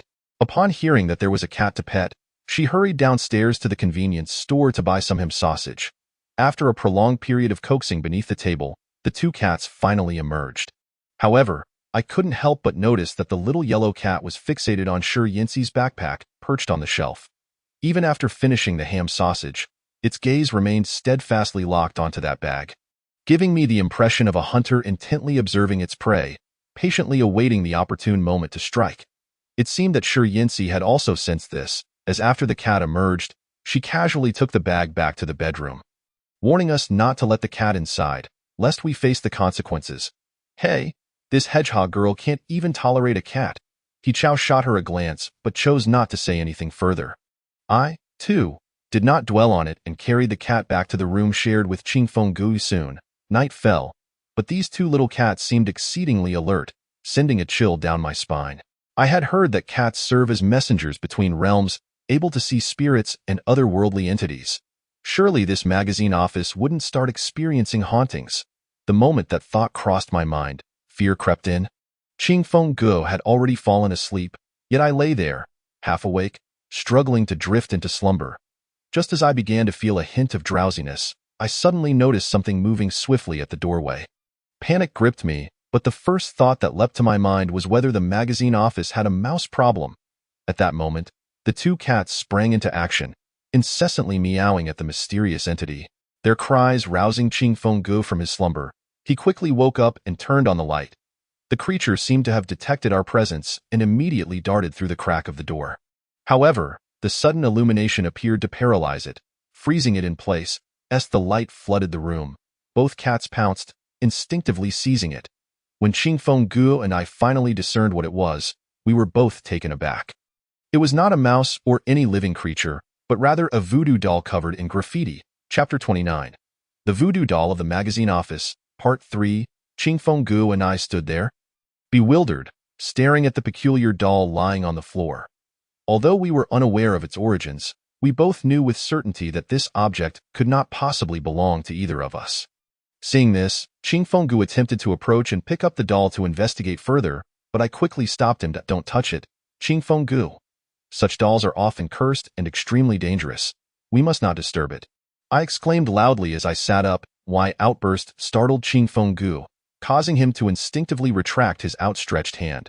Due to the soundproof materials installed in everyone's rooms by He Chao, those outside remained oblivious to our situation.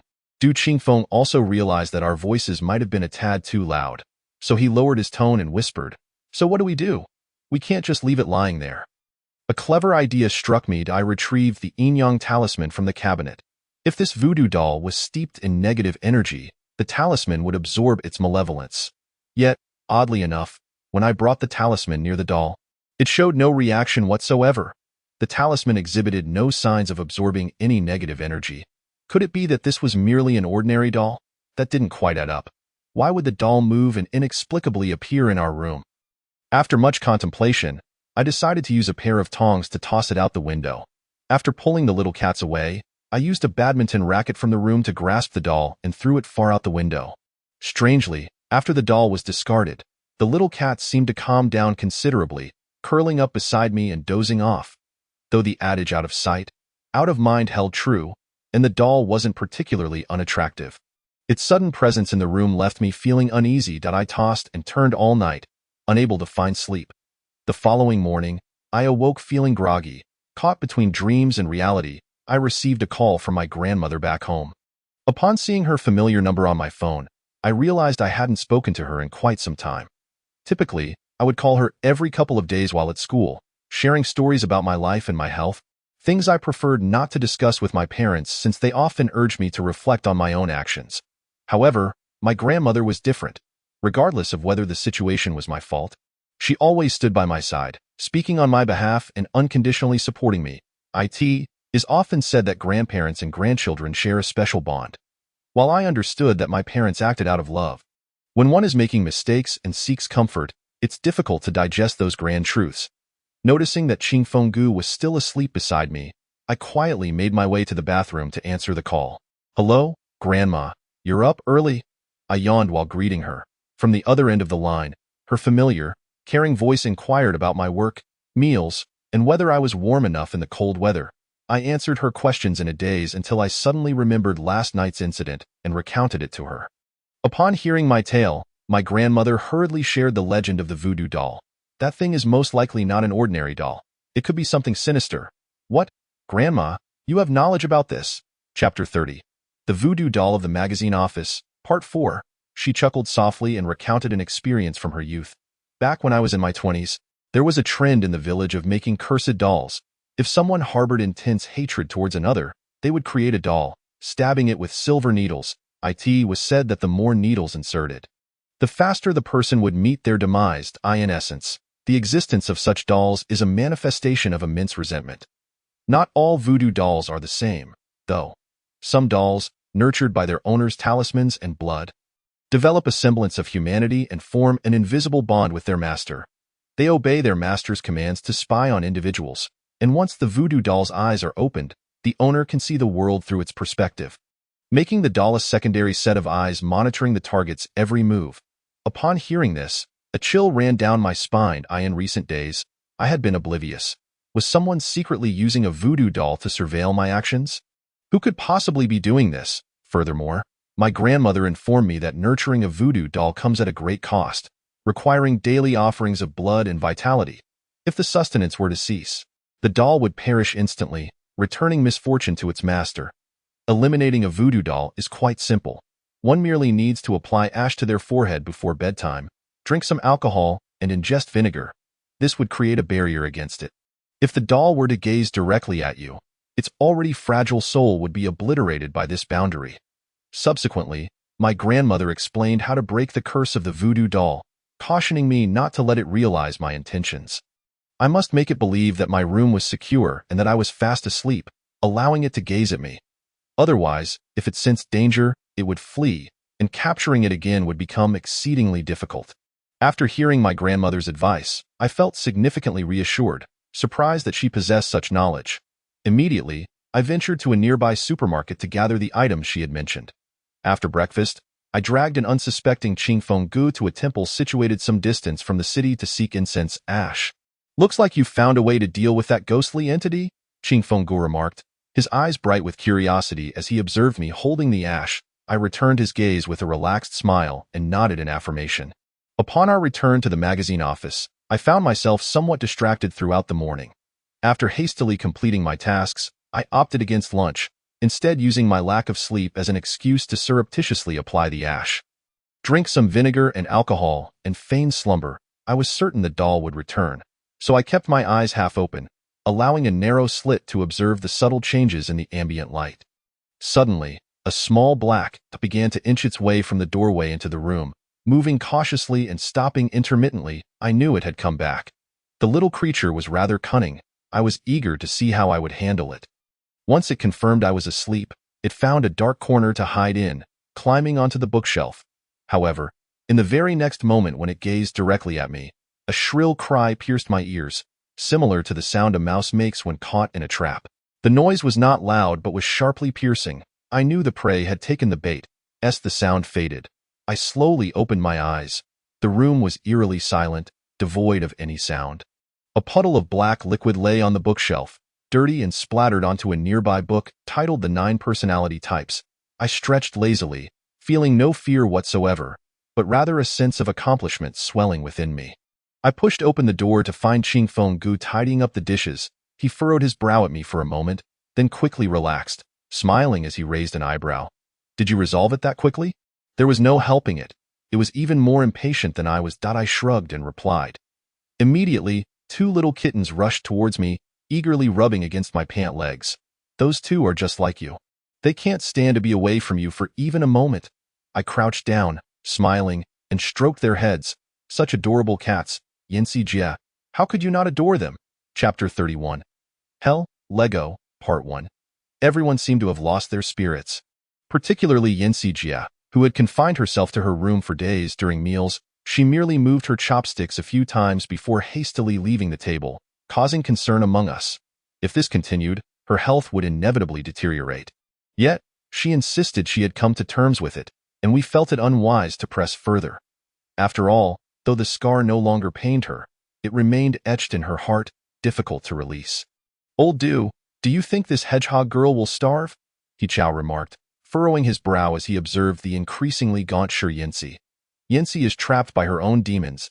We've all been quite shaken by this trip.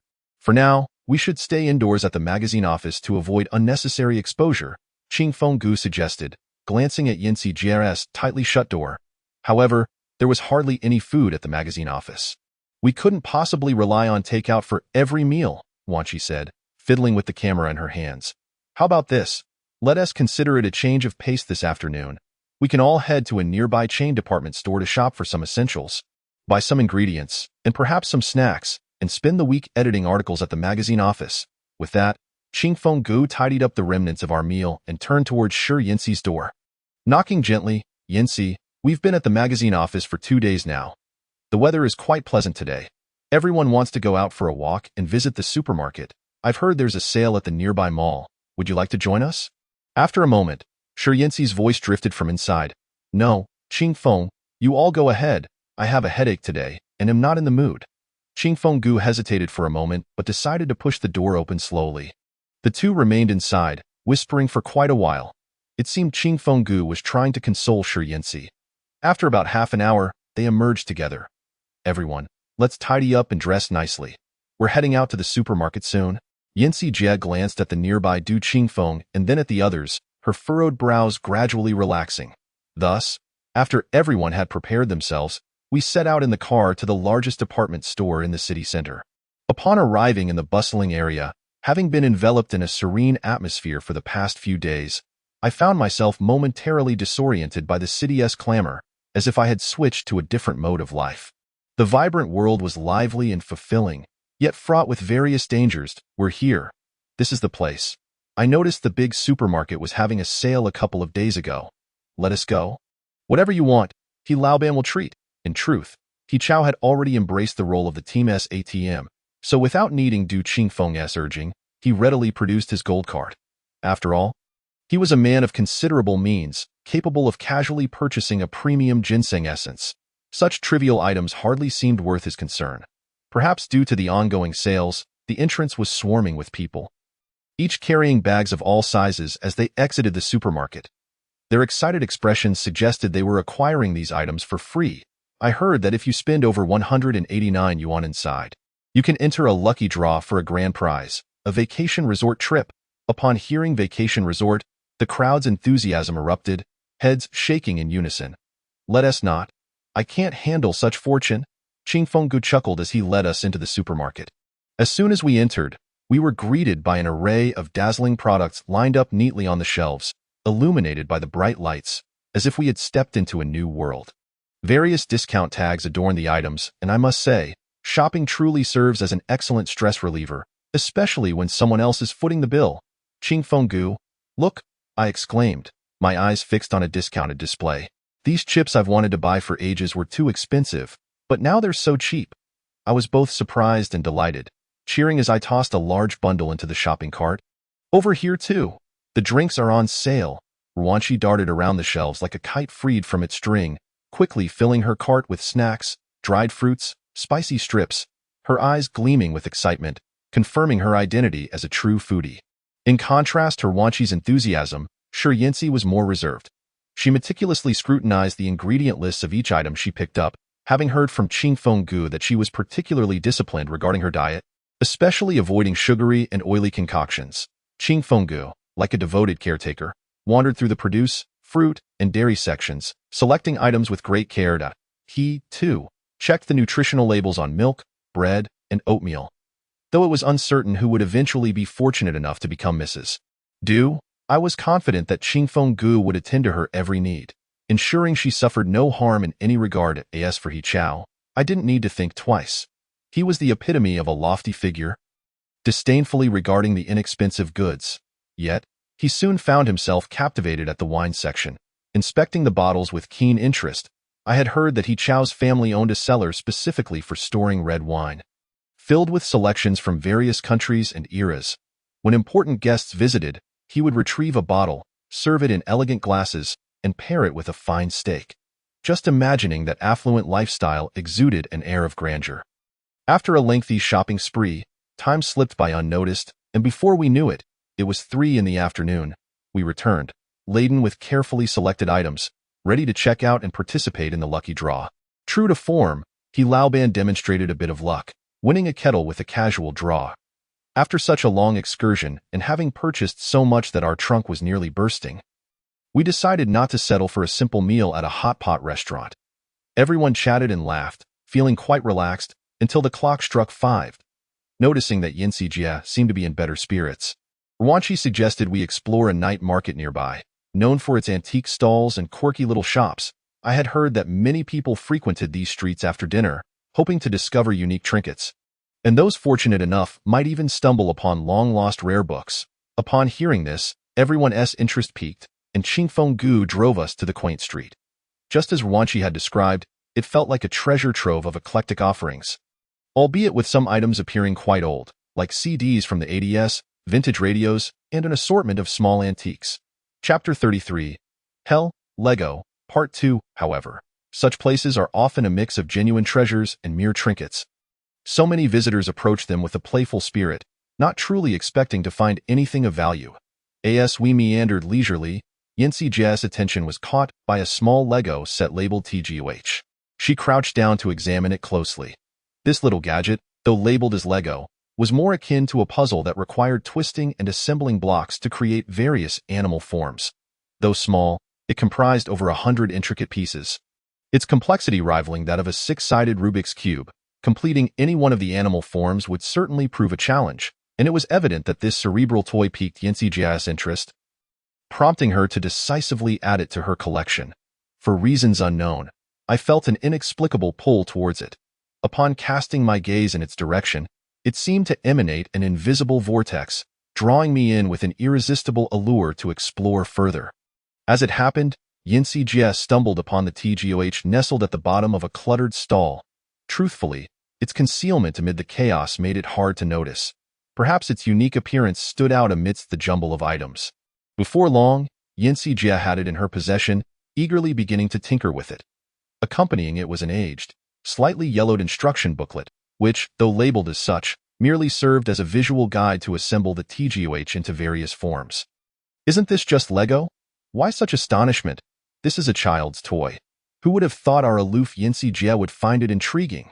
He Chao cast a dismissive glance at the intensely focused Shi Yancy, who, unfazed by his mockery, continued to manipulate the TGOH in her hands. Qingfeng Gu looked at me helplessly, clearly taken aback by how effortlessly Shi Yancy seemed to overcome her inner turmoil. A mere Lego set had piqued her interest. Perhaps the contrasts in some individuals are indeed striking. Soon enough, we underestimated our own folly. Though seemingly simple, piecing this together proved exceedingly challenging. The first stage resembled the shape of a cat's face. As we observed the Lego Shi Yancy twirled in her hands, it was dizzying just to look at. Each block, interspersed with a myriad of colors, rotated logically under Yancy's deft hands. After approximately an hour, the first stage, the cat's shape, was successfully assembled. Heavens, CC, you're incredible, Ruanqi exclaimed, gazing at Shi Yancy with the admiration of a little fan, inadvertently exclaiming, Yancy, you can piece together something so difficult. You truly are the academic elite of our law department. Qingfeng Gu joined in the praise, and as I looked at the cat in Shi Yancy's hands, I couldn't help but admire her intellect. With the shape coming together smoothly, Yancy's furrowed brow gradually relaxed. She approached He Chao with the RTOG and handed it to him.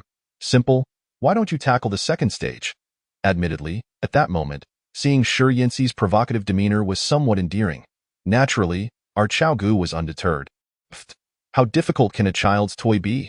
A few rounds in, and it almost had him gasping for breath. The second stage required forming the shape of an eagle, and clearly, no matter how He Chao manipulated the RTOG, he couldn't even complete the first step. Chapter 34. The Lego of Hell, Part 4.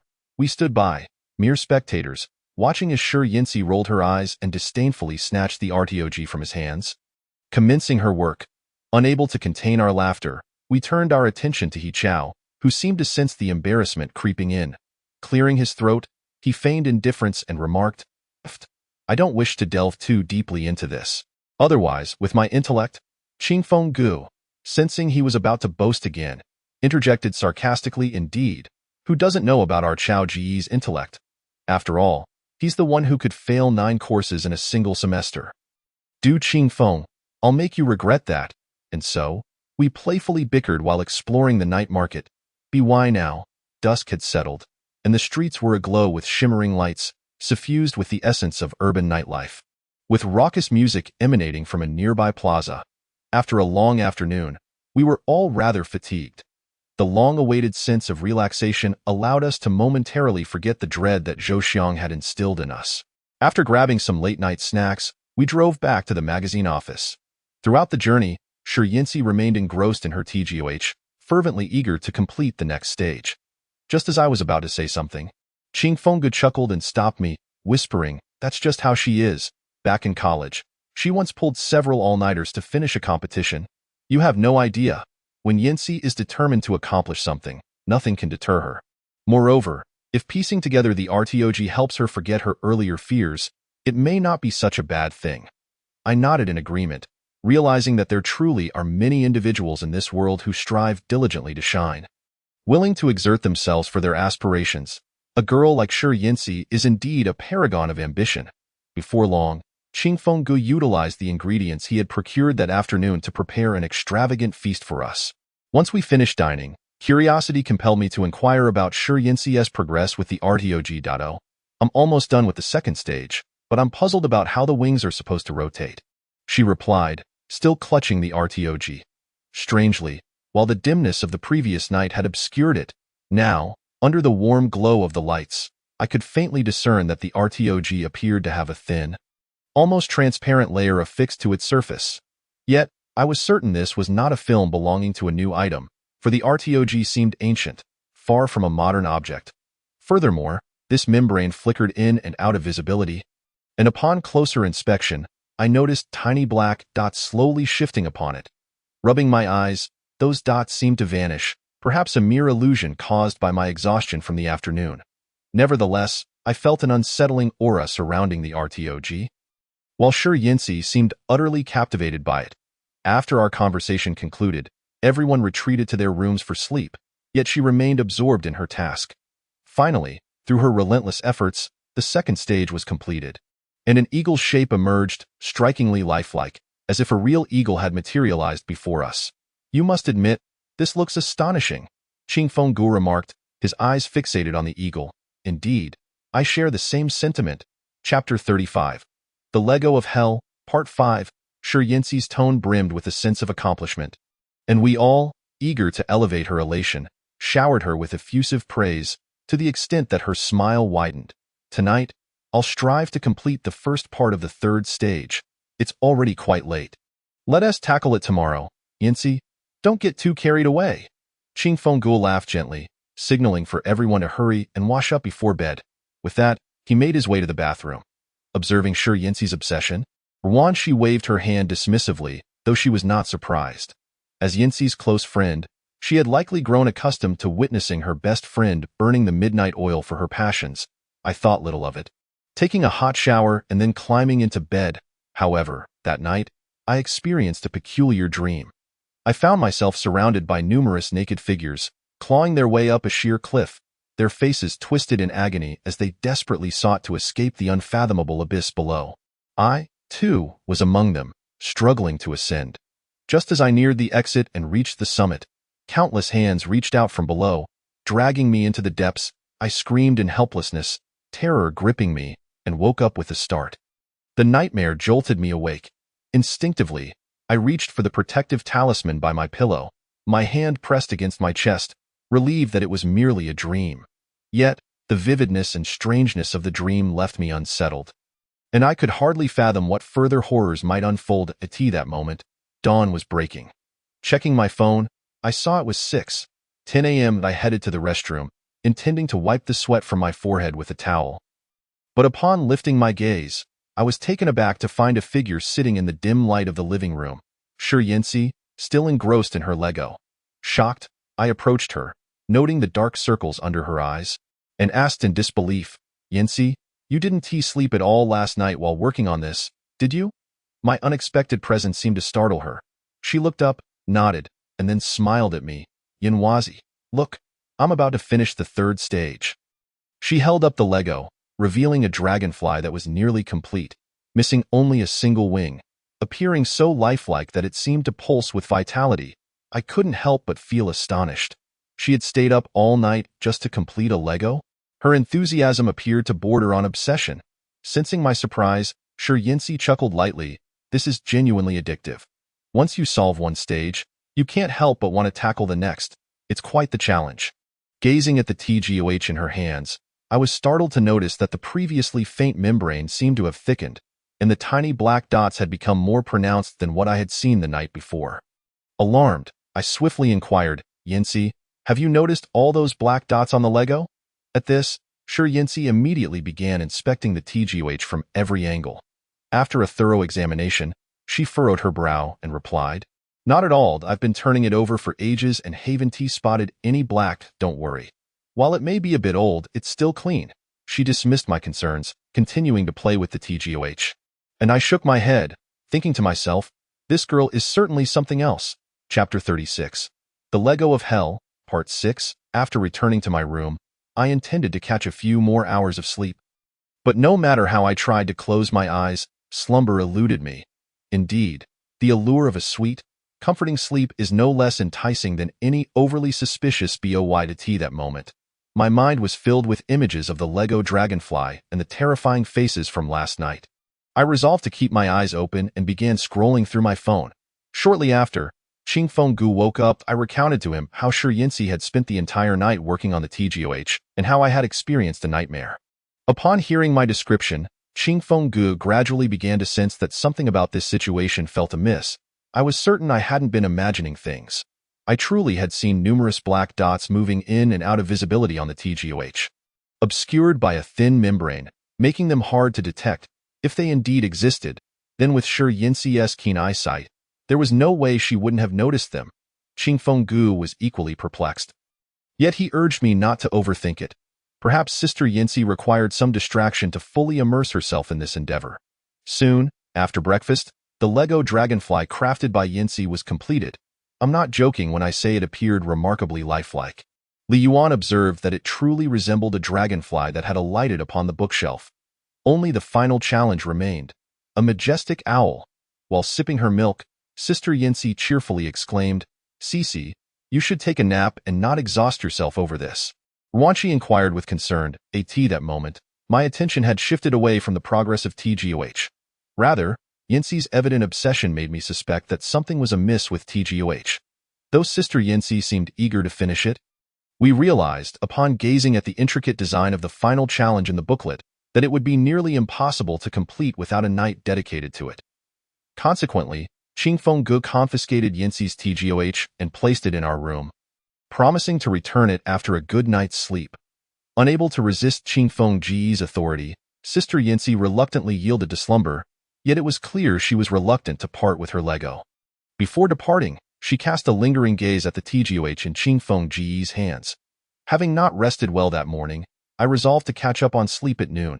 After finishing my morning draft and enjoying lunch, I lay down, quickly succumbing to a drowsy slumber. In my dreams, the same scene from the previous night resurfaced. However, this time it felt as though I had plummeted to the depths.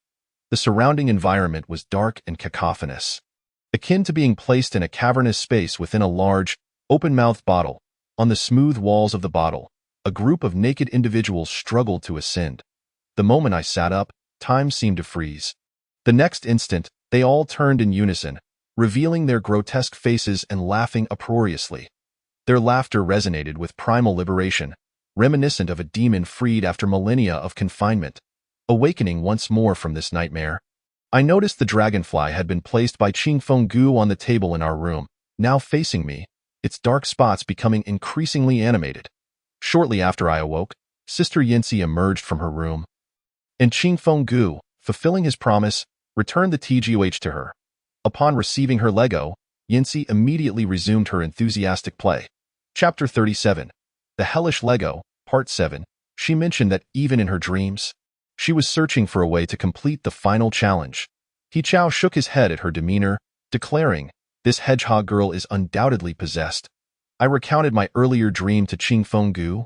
In this dream, it seemed that the group of people was on the verge of escaping from that cliff, coincidentally just as Yancy was nearing completion of Tgo's final challenge. Isn't that a remarkable coincidence? Qing Fenggu was now wholly convinced of my words. At that moment, Sister Yancy was fervently piecing together her owl, however. I hesitated to ponder what might occur once it was completed. Throughout the afternoon, I harbored concerns about the consequences of Sister Yancy finishing the final challenge. By around 7 in the evening, it appeared she had lost interest in TGOH, ceasing her efforts. The final challenge is utterly unsolvable. No matter how I assemble it, I cannot connect the last leg of this owl. Upon hearing her declaration, I felt a wave of relief wash over me, exhaling deeply. Yet, I dared not let my guard down. Seizing the opportunity to request TGOH from Sister Yancy, Qing Fenggu reached out to some contacts, arranging for a late-night visit to the local temple. Upon our arrival, the abbot seemed to have anticipated our visit, merely greeting us with a soft, "You've come. Have you brought the cursed object?" Cursed object? Qing Fenggu and I exchanged glances, glancing at the TGOH in our hands, feeling a twinge of fear. The abbot simply smiled faintly, bowed to us, and began recounting the origins of TGOH. "Young people, you nearly brought about a disaster." We were taken aback. How could merely playing with a toy lead to such grave consequences? What you are handling is no ordinary toy. It is akin to a seal containing souls from hell. These monsters have been imprisoned for many years, and it remains unknown who entrusted this object to you. Chills ran down my spine as I seemed to comprehend the dark spots I had seen over the past few days, as well as the figures in my dreams. The abbot continued, disregarding our astonishment. "You were on the brink of breaking the seal, but the final step is often the most challenging. It cannot be unraveled solely through intellect. The key to the last seal's removal lies in merging the blood of a person with a cursed disposition with this object to form the final leg of the owl. Only then will the seal be completely lifted, preventing the malevolent spirits from escaping their confinement and returning to the world. At that point, troubles would ensue." With that, the abbot took the TGOH from our hands, assuring us not to fear, as the temple would handle everything. He advised us to refrain from casually experimenting with unknown items, as they might inadvertently unleash something terrifying. After listening to the elder abbot's words, I nodded and, after lighting incense in the temple and sincerely bowing to the Buddha, Qing Fenggu and I departed. Throughout the journey, I pondered the formidable nature of TGOH, capable of imprisoning such demons, and how Sister Yancy had come so close to unraveling the seals, just a hair's breadth away. Chapter 38.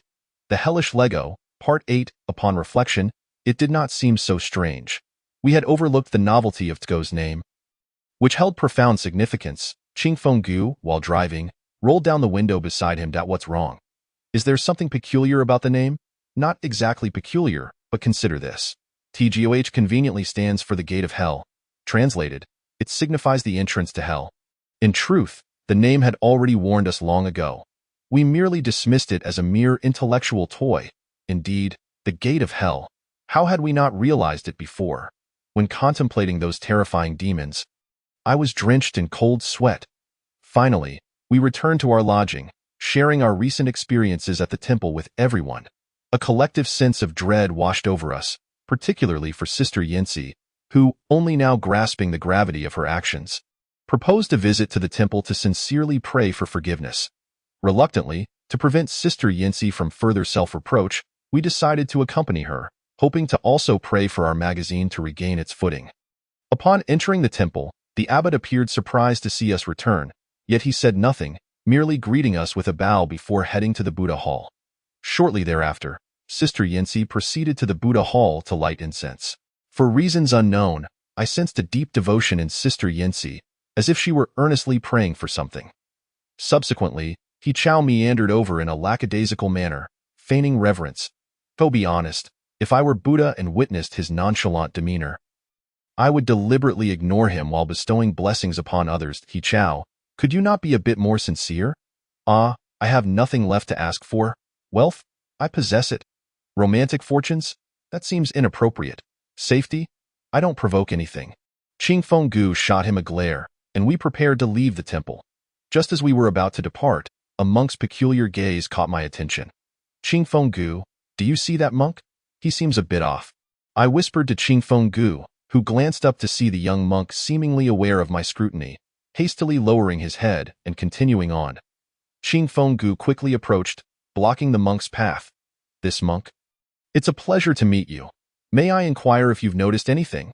Your insights could help us avert misfortune. The monk appeared to be intentionally avoiding our gaze, glancing around nervously and refusing to meet our eyes. Seemingly anxious. Ignoring Qing Feng Gu's inquiry, he repeatedly shook his head. Seeing this, Qing Feng Gu chuckled and pressed on. They say monks do not speak falsehoods. If you perceive anything, please share your wisdom. The monk hesitated, and Qing Feng Gu, sensing this, pulled him aside to steer clear of our group. With a sigh, the monk whispered something in Qing Feng Gu's ear, and in an instant, Qing Feng Gu's expression changed dramatically, as if anticipating impending calamity. The monk hurriedly departed, not daring to glance back at us. Qing Feng Gu, visibly shaken, stumbled back to our side. Chapter 39. The Rules of Dreams, Part 1. Observing Qing Feng Gu's trembling demeanor, we rushed to support him. Lao Du, what's wrong? Are you feeling faint?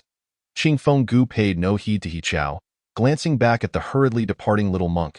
He raised the several talismans in his hand, panting as he spoke. That monk mentioned that our magazine may soon face a calamity. Speaking of disaster stars converging and other peculiar phrases, claiming that ascetics do not utter wild words, I can't help but wonder if some lingering souls have touched upon our magazine, seeking revenge or something of the sort. A sudden fear enveloped me, and the others, upon hearing this, also displayed expressions of trepidation, exchanging glances filled with dread.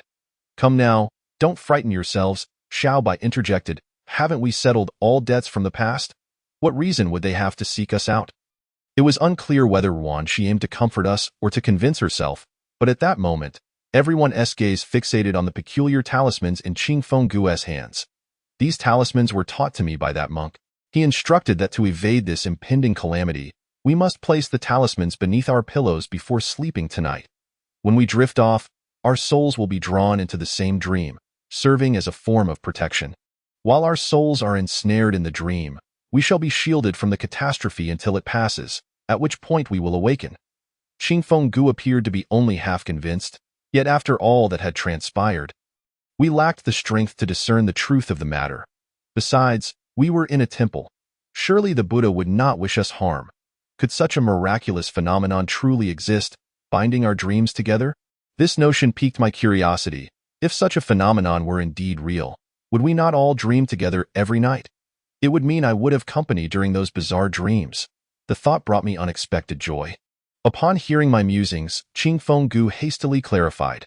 This talisman can only be used once, acting as a temporary refuge from our misfortune, but it carries side effects. Hearing the word side effects left my mind momentarily blank. It sounded ominous. Would we enter whole only to emerge fragmented? This talisman would guide our souls into a unique barrier, yet within this barrier, we must adhere to its exclusive rules to survive. Otherwise, we would be eternally trapped within. As Qing Feng Gu's words hung in the air, I noticed Sister Yin Si tremble slightly, clearly understanding the dire implications if this were true. Is this thing truly so sinister? Lao Du, must we really heed that monk's words? He Chao also began to waver, evidently reluctant to gamble on the unknown while true danger had yet to arrive. I in the temple. We reached no conclusion, ultimately deciding to drive back to the magazine office. However, an incident on the way profoundly convinced us of the monk's words. The second traffic light, Qing Feng Gu, typically a steady driver, nearly collided with a slowly moving truck, narrowly avoiding an accident. Chapter 40. Rules of the Dream, Part 2. As our hearts raced from the near miss, we recalled Qing Feng Gu's earlier remarks, exchanging alarmed glances and silently agreeing that rather than await our fate, it would be wiser to take a risk. Upon returning to the magazine office, Qing Feng Gu informed us that if we were to break the barrier and exit the dream, these talismans would transform into a genuine barrier to protect our office from any malevolent spirits, which could be seen as a blessing. ensuring our magazine would serve as a safe haven in the future. I felt that the monk had no reason to deceive us. Qingfeng Gu retreated into his room, shutting the door and seemingly engaged in some task. Approximately 20 minutes later, he emerged, looking somewhat haggard. I just performed a divination, and the results suggest that we are likely to face misfortune tonight. The monk's hesitance was probably due to his reluctance to reveal too much. He then produced 5 tarot cards, explaining their meanings. The first card is an inverted tower, symbolizing misfortune. All those in lofty positions shall face ruin at that moment. This card is exceedingly negative, closely tied to our current predicament. Upon hearing Qingfeng Ji's words, a sense of impending doom washed over me, my right eyelid twitching incessantly. Reflecting on the near accident, an unsettling chill crept down my spine.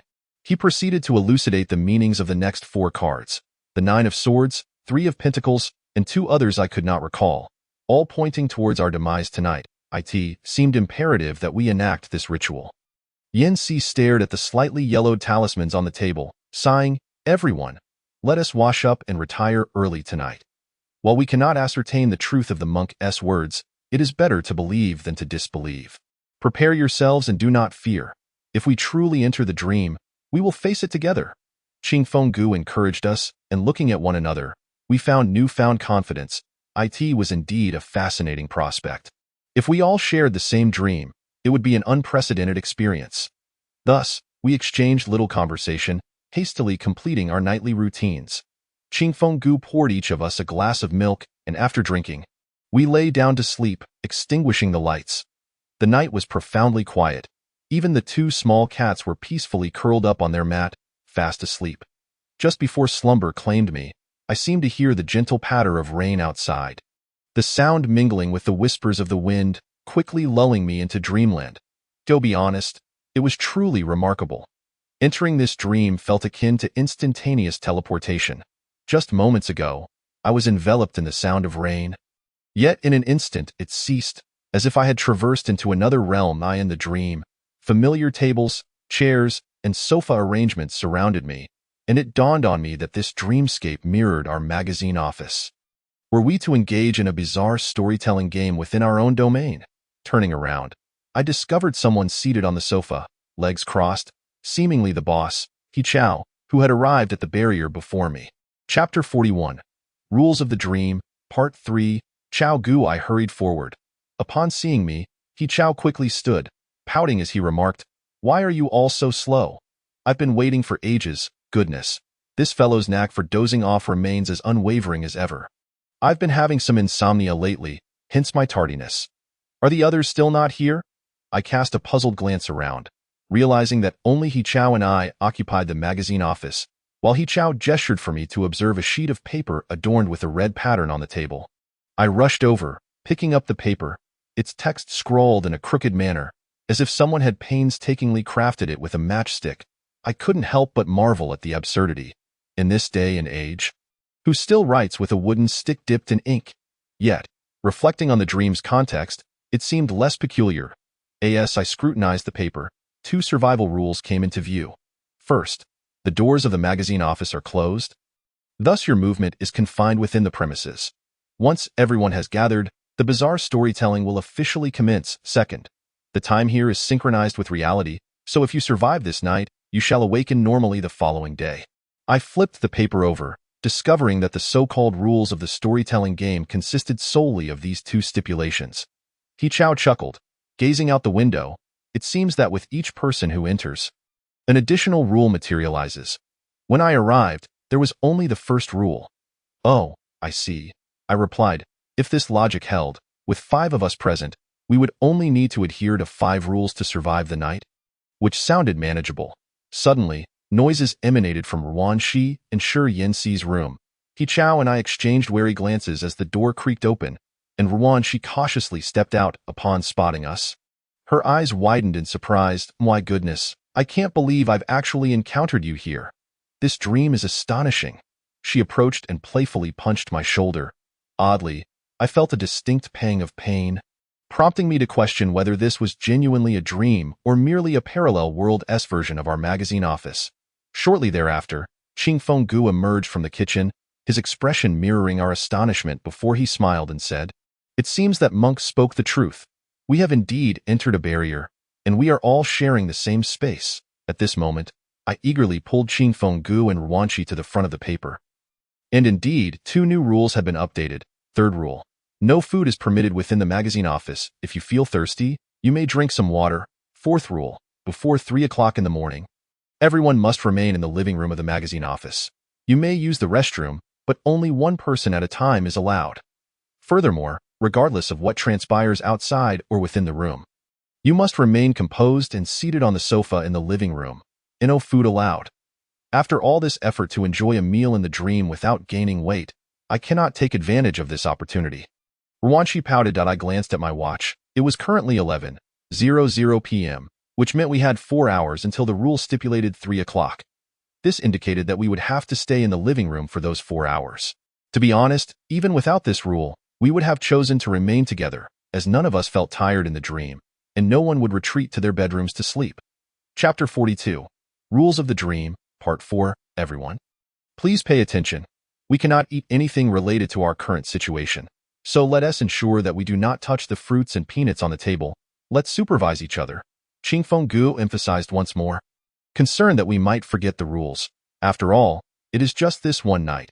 If the monk was not deceiving us, then the barrier in the dream extends into reality, providing us with a genuine sense of security within the magazine office. How strange. Where is Cece? I hope she hasn't succumbed to insomnia.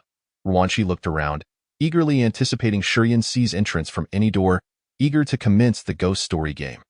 Everyone noticed that time seemed to have frozen at 11 o'clock. It would only resume once we were all gathered. Finally, as we awaited her, Shiyan emerged from the restroom. Goodness, the sight reminded me of Sadako crawling out of the toilet in the ring. With Sister Yanxi's appearance, the entire staff of the magazine office was present, and my wristwatch immediately began to tick once more. When we glanced at the paper bearing the rules on the table, we were astonished to discover that 4 more rules had been added beneath the original ones. Upon reading through all the rules, I felt a chill run down my spine, drenched in cold sweat. Fifth rule: the lights in the room will extinguish in 10 minutes and cannot be controlled by the switch. During this time, no one is permitted to use any form of illumination. It is raining outside. You may see the objects in the room only during the intervals of thunder. After reading this, I was nearly overwhelmed with despair. At this hour, if the lights were turned off, one would truly be unable to see a hand in front of their face. Moreover, with the raging wind and flashes of lightning outside, it felt akin to a horror film. With a sense of unease, we turned our attention to the next rule. Sixth rule: during this time, shadows will move about the room. Do not pay them any mind, as they naturally belong here. If they sit before you or their faces are pressed against yours, do not scream, for they are merely observing whether you are one of their kind. If they discover that you do not belong here, you will never escape. My heavens, what is this place? I could barely fathom the thought of what I would witness when the lights went out. Just as I contemplated keeping my eyes shut to survive the night, the next rule shattered my illusion. Seventh rule: this is another world. In this realm, you will not feel fatigue or drowsiness. Hence, there is no need to sleep. If you close your eyes for more than 10 seconds, when you open them again, you will remain in this world forever. It appeared that this outcome had long been anticipated. Indeed, this place would not allow us to leave easily, yet the final rule was the most chilling of all. After reading it, I was drenched in cold sweat. The last rule was written in bold red ink: caution, among the 5 of you, one person has not entered this barrier. If you find all 5 of you together, please identify the imposter promptly, or they will devour you one by one. Ultimately, even the one who has not entered this barrier, currently drifting in another space, will be left in this world, unable to escape. Take heed. Do not judge the authenticity of individuals based on their order. Chapter 43. Rules of the Dream, Part 5. Upon reading this rule, we were immediately thrown into a state of panic. However, we were already 5 in number, which meant there was an insider among us, performing a charade, waiting for the darkness to descend and toy with us. My goodness! Upon realizing this, He Chao immediately stepped out of the crowd, eyeing us warily. It seems someone is disguised among us. We must all be particularly cautious. Qingfeng spoke calmly, placing the paper back in its original position.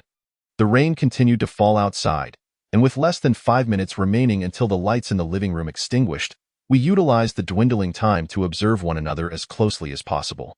Hiss, He Chao's hair doesn't seem this long, does it?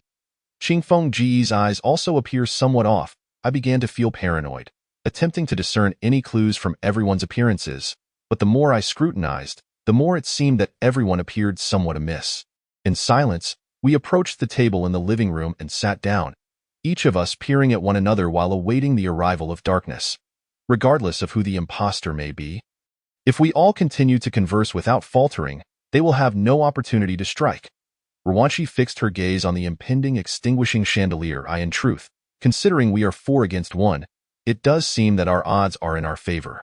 Yet soon, I found my foolish thoughts laughable, as the time arrived. The lights in the living room extinguished on schedule. In that instant, when light vanished, I felt a darkness more terrifying than death, a pitch-black void, devoid of any glimmer of light, as if someone had placed a bowl over us, trapping us in this magazine office. In this environment, it was impossible to see even the slightest silhouette. How dark it is! Someone exclaimed. It was Ruanqi, seated diagonally across from me at a 45-degree angle. If the inhabitants of this world were to make a move, they would likely be moving about, so it was crucial to remember the direction of sounds. Suddenly, a thought struck me. Doesn't Sister Yinsi possess night vision? The degree of darkness in our surroundings should correlate with her visual clarity. Therefore, if she were genuine, she should be the only one capable of perceiving changes in the environment. With this in mind, I quickly inquired, Sister Yinsi, can you discern what the surroundings are like now? Shi Yinsi, positioned next to Qingfeng Gu, responded after a brief moment, I cannot see. This darkness is unlike normal light and shadow. It feels as though a blindfold has been placed over my eyes, rendering my special abilities unusable. Oh dear, hedgehog girl, why must you falter at such a critical moment? I am counting on you. He Chao, seated opposite me, spoke in a tone of reproach towards Shi Yinsi. Wait a moment, hedgehog girl is He Chao's exclusive nickname for Shi Yinsi. If the inhabitants of this world are unaware of our living habits from another realm, then no matter how well they imitate us, they would not replicate such minute details. Analyzing this, it seems that Chao Gu has indeed entered the barrier. Sister Yinsi appeared to disregard He Chao, as everyone seemed to remain on high alert while the rain pattered outside. Suddenly, a crack of thunder resounded. Chapter 44, Rules of the Dream, Part 6. Simultaneously, a flash of lightning illuminated the scene within the room. Everyone was startled by the sudden burst of light, and I instinctively grasped Qingfeng Gu's arm in fright. Just as the lightning struck the interior, I glimpsed the entities described in the rules. They possessed human-like forms, yet horns protruded from their heads. They hunched over, standing stiffly at the door, as if observing us, their enigmatic expressions illuminated in flashes of lightning. Heavens, how terrifying! Ruanqi shuddered, clutching her chest. Did you see that? What are those things? Qingfeng Gu leaned down, whispering urgently to the others. That must be the inhabitants of this world. Who knows what they might do to us? I hope nothing untoward occurs, Ruanqi sighed. While Sister Yinsi sat silently on her chair. To be honest, the person I most suspect at this moment is Sister Yinsi. She claims this darkness is not ordinary. Perhaps it is merely an excuse from the monsters who cannot mimic her powers. However, my mind quickly turned over this idea. The darkness is the realm in which these beings thrive. They must be able to see our every move. If Sister Yinsi were an imposter, she would have no need to lie. At that moment, above the table in our living room, a line of small red text appeared. Do not panic upon seeing them. Please do not violate the rules. The crimson letters appeared for but a few seconds before vanishing. Goodness! It seems I have detected your motive for erring, complete with a hint. Strangely enough, this bizarre dream possesses a certain intelligence, capable of perceiving that we are all striving to convince ourselves to accept this premise of coexistence with these monsters. In a bid to shatter the oppressive silence and to uncover clues about the infiltrator, I began deliberately seeking conversation. Xiaoxi, how has your recent public account fared in terms of revenue? Is the level of attention still as high? Upon mentioning this, Ruanqi appeared to perk up, her expression brightening as she eagerly replied, just the day before yesterday, I finished editing the post about Zhouxiang. Hee. On the afternoon we escaped, I even snapped a few photos of the morning hall. Once the pictures were uploaded, the number of followers doubled instantly. Truly, she embodies the essence of a new media goddess. At a time when everyone was merely grateful to have regained their lives and eager to flee that place, she still had the presence of mind to capture images. Yet, upon reflection, it is reminiscent of renowned journalists who rushed to the scene of disasters, ready to report at the first opportunity. It seems that this endeavor requires not only talent but also considerable effort. Wait a moment, I mulled over Ruan-Shi's earlier words. Afternoon? At that time, all our electronic devices had been confiscated by them. How could she have taken those photographs? This thought sparked doubt within me, prompting me to cautiously inquire, that's quite impressive, but our belongings were all taken away that day. How did you manage to capture those images? As expected, Ruan-Shi did not respond immediately, pausing to contemplate before scratching her head and saying, actually, every time I go out, I instinctively tuck my necklace with a pinhole camera inside. I hadn't mentioned it to you because some people feel that news captured by such cameras is akin to voyeurism. Hee. Chapter 45. Rules of the Dream, Part 7. After hearing her explanation, I did not entirely lower my guard, as there was no way to verify the veracity of her claims. However, a statement from He Chao reignited my suspicion. That's good. How has your income been lately? Oddly, the usually indifferent He boss, who never concerned himself with the magazine's expenditures, took the initiative to inquire about Ruan-Shi's public account revenue today, which felt rather unusual. The long night continued, with the cunning fox revealing its sharp fangs in the darkness. He boss's words instantly stirred my suspicion, and it seemed that Qing Feng Gu also sensed something amiss, though enveloped in shadows. I could hear the faint sound of his confusion. Including some audience tips, the total is around 6,000 yuan. However, all expenses have been directly transferred to the magazine's account provided by Qing Feng, those vile capitalists. As he spoke, Du Qing Feng, seated beside me, chuckled. Otherwise, if He boss only spends and never earns, he'll inevitably face ruin. Subsequently, we began reminiscing about past events. While it appeared to be casual chatter, it was evident that we were all subtly probing one another.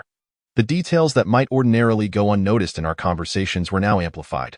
Finally, a second bolt of lightning struck.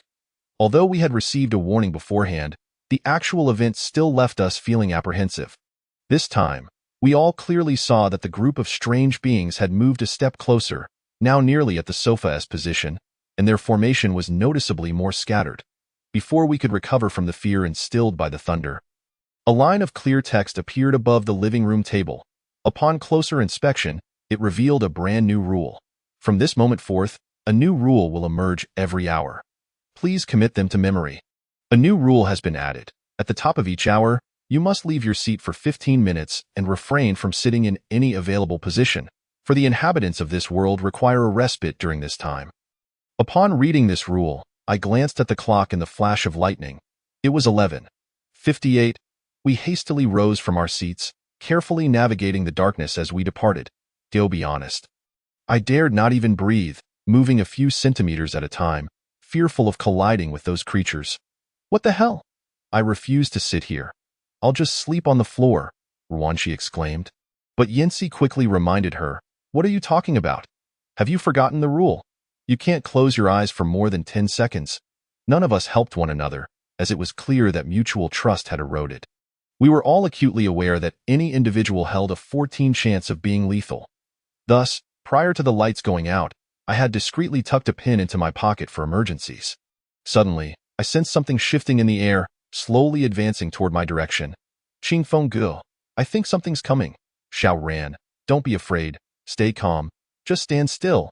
Listening to the direction of the voice, it seemed Qing Feng Gu was positioned near the bathroom door.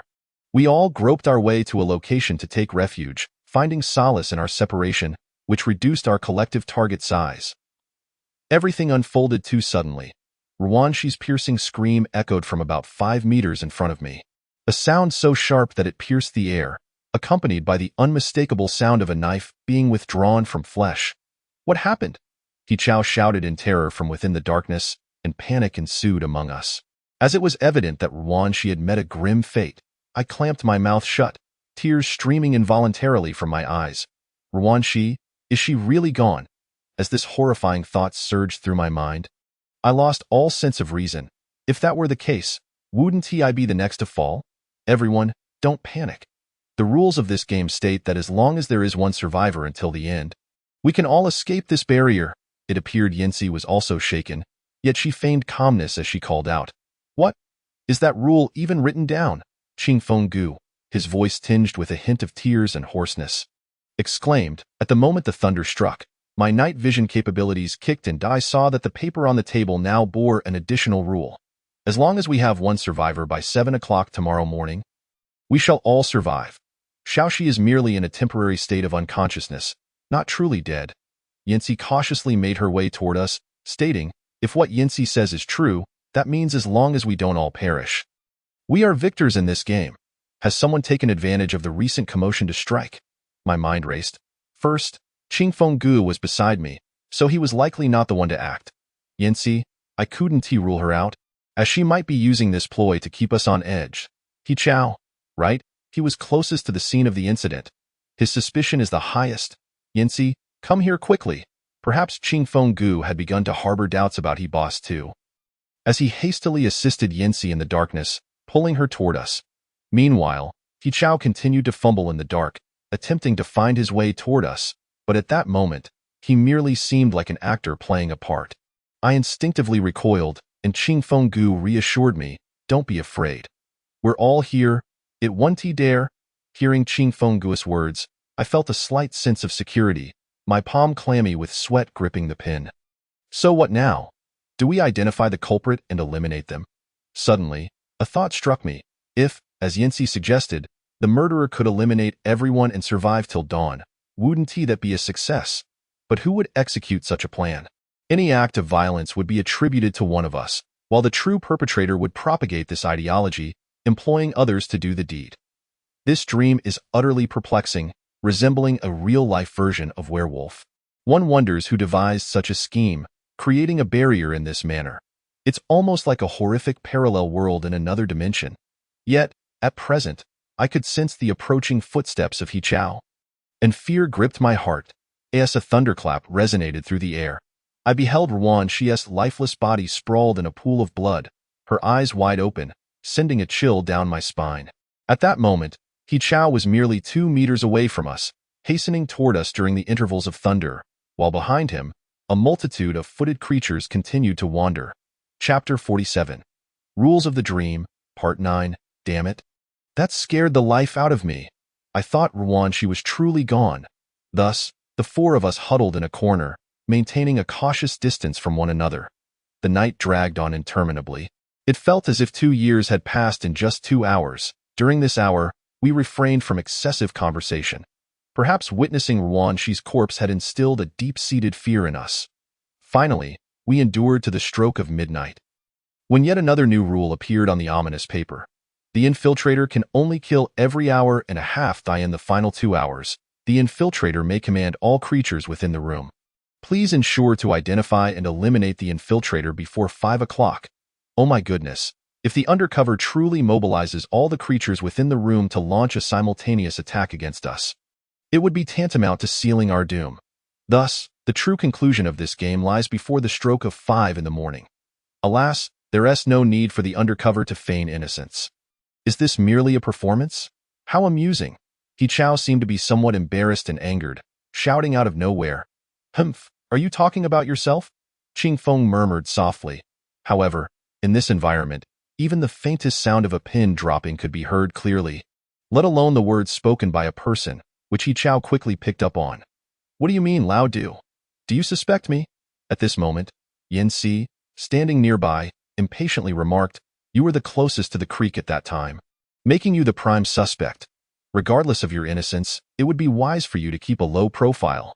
"No, are you all out of your minds? We were the only 2 seated at the back, so it's obvious we were the last to move."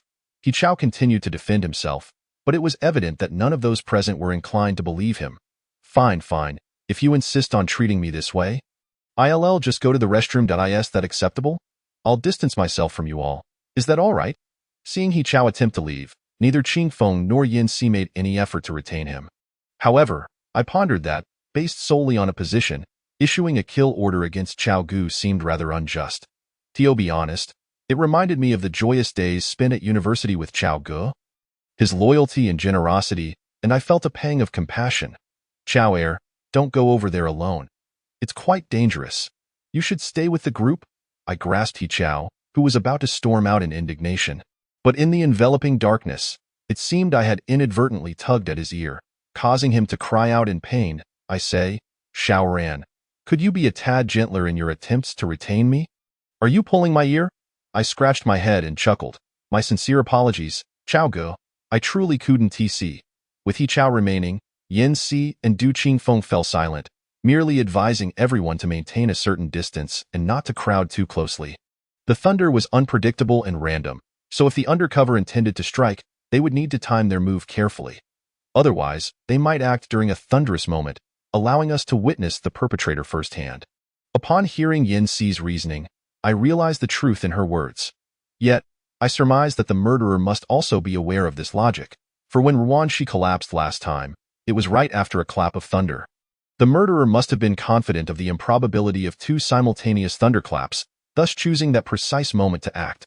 Therefore, after the thunder, we must be particularly vigilant regarding any changes in our surroundings. This is likely the moment the undercover would make their move. Chapter 48, Rules of the Dream, Part 10. Let us proceed in this fashion. We shall form two teams, with Chao Gu and I in one group, while Qingfeng, you and Yin Si will form another. One group shall head to the restroom, and the other shall remain in the living room. Furthermore, we will check in every hour. Should one team find themselves reduced to a single individual, the remaining duo shall immediately eliminate that person. Upon conceiving this plan, I eagerly voiced it, and Yin Si and Qingfeng readily concurred. But Xiaoran, are you certain you wish to be with Xiaoer? In the darkness, I nodded. After all, this is merely a dream. I cannot allow Qingfeng to bear all the burden. If He Chao is indeed the undercover, then let me take that risk. Last night, He Chao and I had supported each other as we navigated through the darkness towards the restroom. Dimly, I felt as though countless eyes were watching me, and I sensed contact with other bodies. The number of these creatures seemed to multiply, growing ever larger as time passed, akin to cellular division.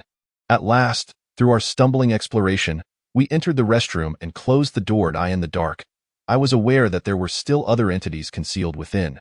He, Xiaoran, I know you're not pretending, He Chao suddenly declared. Leaving me momentarily speechless, it dawned on me. While I was questioning others, were they not also doubting me? What makes you so certain? I asked, curiosity mingling with confusion. Even now, I could not confidently ascertain anyone's identity. How could He Chao have made such a judgment? It's simple. We lived together for 4 years. Your demeanor, every gesture, including your timid nature, the tone of your speech, and countless little nuances. These are traits that no one else could replicate. But what if the other party is an exceptional actor? Have you ever encountered an actor capable of perfectly mimicking every action of their role? Bai Yiran is Bai Yiran, regardless of the good or the bad. He is unique in this world. There is no substitute. Even if I were blind, as long as I drew near, I would know it was he. One is my family, and the other is you. To be honest, He Chao had never spoken such words before. In my memory, he was a carefree individual, generous with his wealth yet fiercely loyal. A friend from whom I shared a bunk. I was both surprised and touched to discover that he considered me family as well. Xiaoer, I'm sorry. In truth, you were also suspecting me just now, weren't you? He Chao seemed to anticipate my confession, preemptively articulating it. How could this fellow possess such high intelligence in a dream? Yet you still chose to team up with me? Xiaoran, you have no idea. Throughout my life, I have encountered many people, but few have been sincere. I know that they think I'm foolish and wealthy. So I am acutely aware that if one day I were to become destitute, very few would wish to remain by my side. He Chao paused for a moment before continuing, however. I believe that you and Lao Du would certainly stay. Regardless of whether you are genuine or not, in my heart, you both hold more value than money. I never expected to hear such heartfelt words from Chao Gu in a dream. It is often said that a drunken man speaks the truth. Chapter 49, Rules of the Dream, Part 11. In He Chao's dream, he was in a state of mild inebriation. Yet, from another perspective, these words may have been pinned up in He Chao's heart for quite some time. Perhaps that night, he had no certainty of survival, so expressing these sentiments, even if he did not remain in this world by dawn, would not be a regret. Xiaoer, you are not foolish. You are loyal, courageous, and you tolerate our bad tempers. None of us are friends with you for your wealth. True friendship is priceless. In the darkness, I could sense He Chao smiling, We then reminisced about our university days. And before long, an hour had slipped by. In truth, we had heard numerous rumbles of thunder outside, but the restroom was confined, with only a small window, so apart from a few creatures within, we did not notice anything amiss. Finally, the hour had passed, and we opened the door to check in. Point 1, 2, 3, 4. Thankfully, nothing had occurred during that hour. Just as I thought this, a dreadful scream echoed from the living room. Following this, a drenched corpse collapsed into a pool of blood. Another had met their demise. That scream was unmistakably Yin Si's voice. With her fall, all suspicion now fell upon the one I least wished to doubt. Qing Feng, Xiaoran, something has happened, He Chao whispered urgently in my ear. At that moment, a crack of thunder illuminated the scene, and I caught sight of a horned figure leaning down to sniff my face. Just as I felt the urge to scream, He Chao covered my mouth. Be cautious. The rules state that we must not panic upon seeing a monster. Despite his reassurances, tears welled up at the corners of my eyes. Yet, illuminated by the flash of lightning, I saw the dagger that had pierced Yin Si's neck. Lao Du, you killed her, didn't you? No, no. Please believe me, it truly wasn't me. I don't know why, but Yin Si suddenly ate the peanuts on the table, violating the rules. The moment she swallowed, a knife shot out from the bookshelf, whizzing past my eyes and into her neck. As he spoke, I could feel the tremor in Du Qingfeng's voice. Then why didn't you stop her? You knew she was breaking the rules. Your intellect is clearly far below Lao Du's. Please do some homework, He Chao shouted, brandishing a fruit knife. Whether it had been unearthed in the restroom or stealthily taken from the fruit platter before the lights went out, I could not tell. As he advanced toward Qingfeng, I was momentarily flustered, unsure of whom to trust, my mind a blank slate. Xiaoran, believe me, he is the liar that if I die, I truly worry about you being left alone to deal with him. Observing Qingfeng's panicked expression, I could already ascertain that he was not Du Qingfeng. Just then, the lights in the room began to brighten gradually, settling into a half-lit ambience, and at that moment, only the three of us remained in the room. Xiaoran, come help me. Kill him. Gazing upon the familiar visage of Brother Qingfeng, as he implored me with a desperate demeanor, I found myself utterly unable to strike him down. Instead, I instinctively grasped He Chao's arm and urged, Chao, remain calm. Is there truly no other way? Chapter 50. The Rules of Dream, 12. He Chao turned to me in astonishment, exclaiming, Are you out of your mind? By Iran? Wake up. He just killed Shi Yinsi. He is not our Qingfeng. Yet, at that moment, Brother Qingfeng shed tears and began to weep sorrowfully. It was the first time I witnessed the typically strong-willed Qingfeng so utterly broken. Kneeling before me and pleading for his life, in that instant, my heart felt as though it might shatter. Do not kill me, Xiaoran. I do not wish to die. I beg you, he cried, his voice thick with anguish. He Chao appeared to waver, his hand, which had been poised to strike, slowly lowering. The man before us, who bore an uncanny resemblance to Du Qingfeng, had once been the caretaker of our team, yet now he was reduced to a pitiful figure, begging for mercy. Regardless of his intentions, I found it impossible to harm him. I knew he was feigning vulnerability to elicit our sympathy, but I was willing to play along, for before me stood the Qingfeng I held dear in my heart. However, He Chao soon seemed to regain his composure, brandishing his knife and preparing to thrust it towards him. Brother Qingfeng stumbled to his feet, retreating as he wept, continually imploring He Chao not to take his life. As they performed this tragic dance, retreating and advancing, they gradually found themselves moving towards the kitchen. Du Qingfeng continued to back away, and seeing his profound sorrow caused tears to well in my own eyes. I yearned to intervene and stop He Chao, but gradually, I began to suspect that Du Qingfeng harbored an ulterior motive. He persistently retreated in the direction of the kitchen, while He Chao hesitated. Unable to strike him down amidst his tearful pleas, I realized what was unfolding. I prepared to shout a warning to He Chao, but he had already stepped into the kitchen. The moment his entire form crossed the threshold, He Chao seemed to be struck by a jolt, the knife clattering to the ground as he let out a cry of despair. For violating the rules, He Chao was abruptly taken away. Witnessing this scene, I recoiled in fear, while Du Qingfeng wiped his tears and let out a cold laugh. Ha! I thought I could lead you both in here. Who would have thought I would only eliminate one fool? His demeanor shifted dramatically, and he advanced towards me step by step. I gazed in disbelief at the malevolent Du Qingfeng before me, who had manipulated He Chao's righteous anger and benevolence to orchestrate his demise. "What are you? What are you?" I stammered. "Ha ha," he replied, casting a strange look my way and licking the blade of his knife. "I have been trapped here for over 1,000 years, surrounded by these ghosts and monsters. You have witnessed those who sought to harness our barrier's power ultimately perish at my hands. Alas, I require 66 reincarnations to escape this barrier, and this is my final chance if I kill you. I shall be free." As he spoke, he approached me menacingly, a wicked smile spreading across his face. "You have an hour and a half left. You cannot harm me. You are not Brother Qingfeng. I shall kill you." He laughed mockingly as I continued to retreat, his derision palpable. "Kill me? Do you dare? Go on, slay the Qingfeng who always put himself before you, the one who has steadfastly protected you. Do you have the courage? Do not come any closer. You are not Qingfeng. He would never act this way." Chapter 51. The Rules of Dream, 13. Haha, truly a useless being. Without Du Qingfeng, you are but a pitiful soul forever trapped in darkness. His words jolted me into clarity, a sharp pain beginning to throb in my head. Indeed, without Qingfeng, I was merely a naive child, afraid to take action. Reflecting on the past, I remembered how, in any crisis, Qingfeng would shield me with unwavering resolve. I felt utterly inadequate, a burden to the team. Why did I allow myself to think this way? Xiaoran, you are who you are. You have shown great courage. If anyone else had endured the horrors of childhood, they might have long since lost the will to live. Suddenly, the words Qingfeng had once spoken to me surged forth in my mind, igniting a fierce determination within me.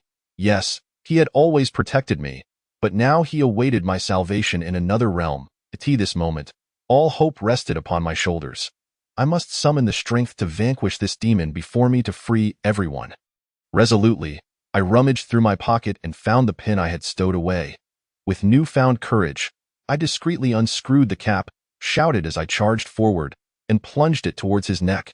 "I will kill you," I shouted as I thrust the pin, but remembering the rule about not closing my eyes for more than 10 seconds, I immediately opened them. To my astonishment, he looked at me in disbelief. Seemingly unprepared for the timid me to truly strike, he had likely underestimated my resolve, believing I would be the easiest to dispatch. Saving me for last, he miscalculated, failing to appreciate the true value of Qingfeng and the profound bond we shared, thus betting on my inability to harm him. "Xiaoran, how could you? You actually..."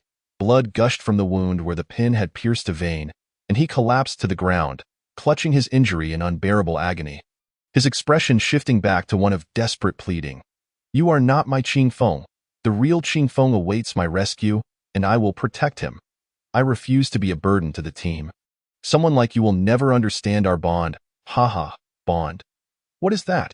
If it weren't for bonds, how could I be trapped here? He seemed to realize his demise was imminent, and continued the charade was futile. With a bitter smile, he gazed at me. "What difference does it make if I return to the human world? It is merely a larger prison, filled with betrayal, ridicule, and conspiracy. Is it not better to remain here? I could be your Qingfeng and stay by your side. Dream on." I stepped back, watching him writhe on the ground, struggling to meet my gaze. "What you experienced was your own making. You chose to dwell in darkness, and thus your entire world is shrouded in despair, for there is no light in your existence, only suffering." He scoffed, spitting blood, yet a glimmer of a smile flickered in his eyes as he closed them. Before he succumbed, I heard him murmur, "I truly envy Du Qingfeng from that world. Xiaoran, cherish him." Chapter 52. The Rules of Dream, 14. With that, he closed his eyes. Suddenly, all the lights illuminated, and the phantoms that had roamed the room vanished, the corpses dissolving as if they had never existed. I stood in the living room, feeling disoriented, staring blankly at the now empty magazine office. Was it all truly over? I hesitated to move, my mind a void, and sank to the ground, trembling as Saturday fatigue began to wash over me, urging me to sleep. But I resisted the urge, pouring myself a glass of water from the table, as the rules permitted. Glancing at the clock, I was astonished to find it was already 4:30. It felt as if time had fast-forwarded. Could it be that I had overlooked a rule that caused time to accelerate? With this thought in mind, I rushed to the table to examine the paper documenting the bizarre rules, only to find it had vanished, leaving the table barren, as though no massacre had ever occurred here. Reflecting carefully, if time had reached 4 o'clock at the instant He Chao fell, then that monstrous figure resembling Qing Feng could have easily killed me. Had he underestimated me? Or was it that exhaustion had dulled my capacity for thought? I sat on the floor, afraid to close my eyes, but at some point, I drifted into a slumber unknowingly. Shaoran, wake up! In a haze, I slowly opened my eyes to find Brother Qing Feng. I scrutinized my surroundings. We were indeed in the bedroom where Qing Feng and I had slept. A glance at the clock revealed it was now 7:15 in the morning, and Qing Feng sat anxiously at my bedside.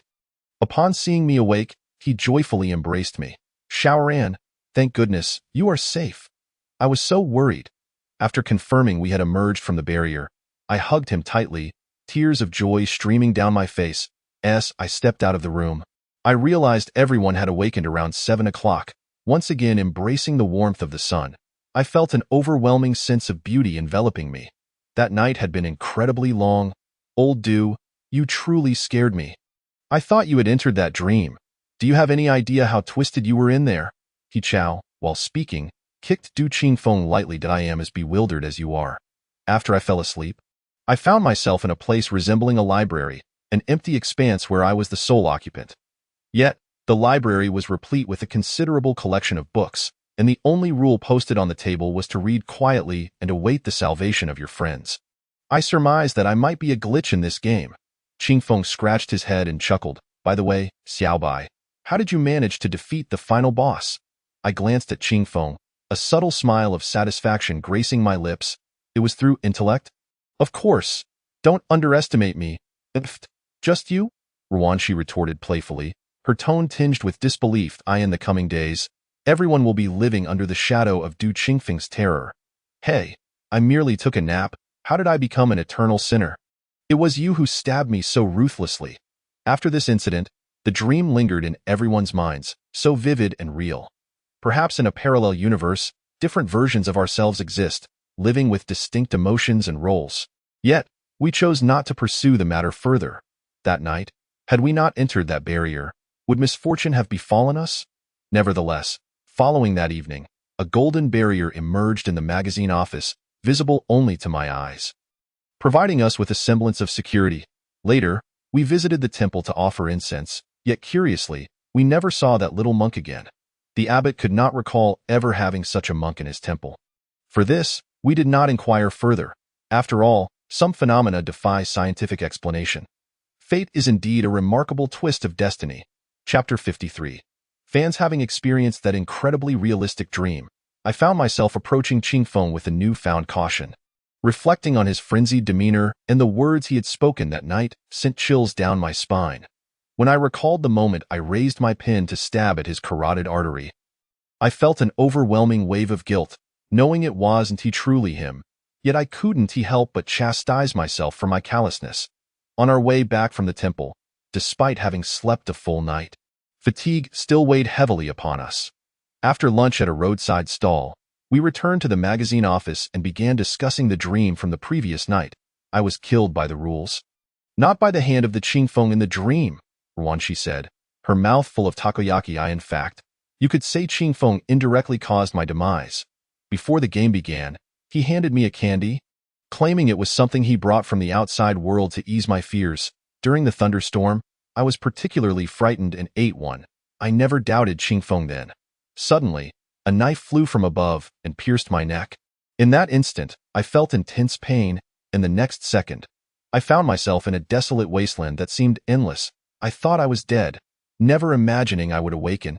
After hearing her recount the tale, I realized that the entity in the dream was quite astute, exploiting Ruanxi's gluttony, He Chao's impulsiveness, and my own timid nature.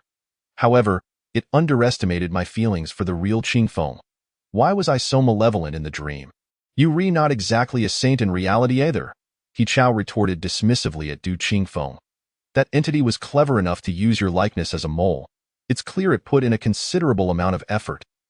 Knowing you are the least likely to be suspected and the easiest for us to trust, Sayan looked at Du Qingfeng with an accusatory tone. So ultimately, was it Xiaoran who killed me? Qingfeng smiled, turning to me at that moment. I was unsure whether to feel embarrassed or awkward, as a wave of emotions surged within me, making it difficult to meet his gaze. It's all right, Xiaoran. The one in there was and the true me. You need not feel guilty. I believe you also underwent a struggle between the reality of me and the version of me in that world. Yet in the end, you triumphed over your inner demons and saved everyone. Xiaoran, this is a significant milestone in your growth. Qingfeng ruffled my hair and handed me a glass of water. Do not fear. Xiaoran, I know you trust me, but do I not trust you as well? His words brought me considerable comfort. Why should I doubt and diminish his trust in me based on my own feelings? We then continued discussing the nature of those entities in the dream and why the dreamscape mirrored our reality so closely. After much deliberation, no one could provide a satisfactory explanation. Perhaps, in a realm concurrent with ours, such a parallel world truly exists, and those symbols were keys to unlock the connection between the two realms. With dreams serving as the gateway, Chapter 54, The Fans Videotape, Part 1. Just as we began to tire from our discussion and prepared to take a nap, Qingfeng suddenly received a text message. After examining it closely, he looked up at us, a hint of exasperation on his face. Has everyone been ordering too many packages online lately? The delivery station called to inform me that our parcels are piling up, and we need to collect them soon. Let us not sleep just yet. We should head over. Oh, all past I haven't bought anything. The internet is rife with fakes, He Chao scoffed, waving us off as he turned towards his bedroom. Slamming the door shut, before we could step out, his snoring echoed through the soundproof door, leaving us to wonder just how exhausted he must have been last night. Qingfeng sighed in resignation. Let us go then. It's close enough that we don't need to drive. Remember to bring a large bag. The message said there's quite a bit with that. We donned our jackets and stepped outside. As I walked, I opened various shopping apps on my phone, realizing that after days of traveling, whether for work or to handle other matters, a mountain of packages had accumulated without my notice. When it comes to online shopping, Ruanxi is a force to be reckoned with. She could single-handedly support a delivery station, Qingfeng remarked as we crossed the street and arrived at the package collection point. Excuse me, boss. Sorry for the delay. We've been quite busy these past few days. The owner appeared a bit irked at our tardiness, but Qingfeng had already brought him a drink on the way over. You can't fault a smiling face, Qingfeng said, presenting the drink. The owner's demeanor softened. It's fine. You young folks just love to shop. Remember to collect your packages sooner next time. They take up too much space in the locker. Yes, we'll collect them right away, Qingfeng replied, signaling us to hurry and sift through the chaotic pile of packages. We compared the tracking numbers on our phones with the parcels we gathered. In no time, I ended up with a massive haul, resembling a heist. You all are truly outrageous, Qingfeng exclaimed, eyes wide in disbelief. Oh, come on, Qingfeng. You wouldn't understand the joy of online shopping, Ruanxi declared as she trotted ahead. Bags in hand. Just as we were about to exit the delivery station, the owner called out to us. Wait, there's one more. Following his, we noticed another package wrapped in SF Express packaging. It didn't seem like a typical online order. Rather, it appeared to be sent intentionally. What package is this? I don't recall it at all, Ruanxi wondered aloud, putting down her bags and checking her phone for confirmation. I remember now. A message me asking for assistance with something. What kind of matter? Qingfeng inquired curiously.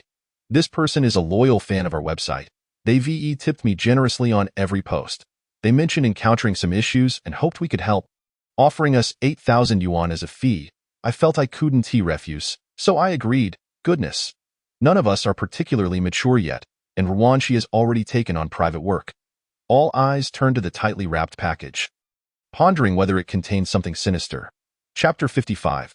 The Fans Videotape, Part 2. Xiaoxi, you don't think there's a bomb or anything in there, do you? Yanxi appeared a bit anxious. Staring at the package. There's no choice. Xiaoxi has already made a promise. Besides, our venture is just beginning to flourish. Who knows what might come of it in the future? Qingfeng remained optimistic, picking up the package from the front desk. Let us head back and take a look. We gathered everything, so remember, next time we should impose a fine for exceeding the package limit. Otherwise, the delivery station will be overwhelmed. With the package sent by the online friend Ruanxi in hand, we cautiously returned to the magazine office. The fact that this package could be brought into the office and passed through the protective barrier suggested that it likely contained nothing malevolent. To be more precise, it should not harbor any living malevolent entities, though we could not dismiss the possibility that we might need to activate whatever spirits lay within. Once inside, we set aside the other deliveries and prepared to address the package that required attention. Curious about what was concealed within, don't use your hands to open it. Use scissors instead, I advised. Fearing that there might truly be something unfathomable inside, I promptly retrieved a pair of scissors from the bookshelf, but lacking the courage to open it myself, I handed the scissors to Rwanchi. Do I really have to open it? Rwanchi asked, trembling as she accepted the scissors, glancing around at the others, who clearly were reluctant to take on this daunting task. Whoever brought it, whoever should open it, Qingfeng said with a smile. Thus, Rwanchi gingerly unwrapped the box, revealing what appeared to be a book or perhaps a music box, neatly packed within. Once the box was completely opened, a white disc lay within, instantly invoking thoughts of Sadako's death rout among those present. Goodness, could it truly exist? After viewing it, would some malevolent curse be instantly transferred? As Rwanchi extracted the disc, she discovered a yellow envelope beneath it. Swiftly, she retrieved the envelope and began to read its contents aloud. Dear members of the Paranormal Magazine Society, greetings. I have always admired the content you publish and your courage in exploring the other side of the world. However, I have recently encountered a bizarre incident that defies scientific explanation. When I shared it with those around me, not a single person was willing to believe me. Upon hearing this, I couldn't help but reflect on my childhood.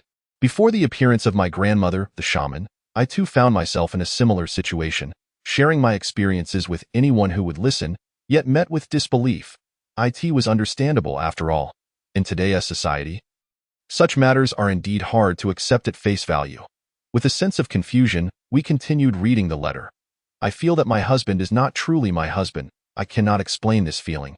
It is as though he is merely a doppelganger, mimicking my husband's every move, while my real husband is confined in some dark prison.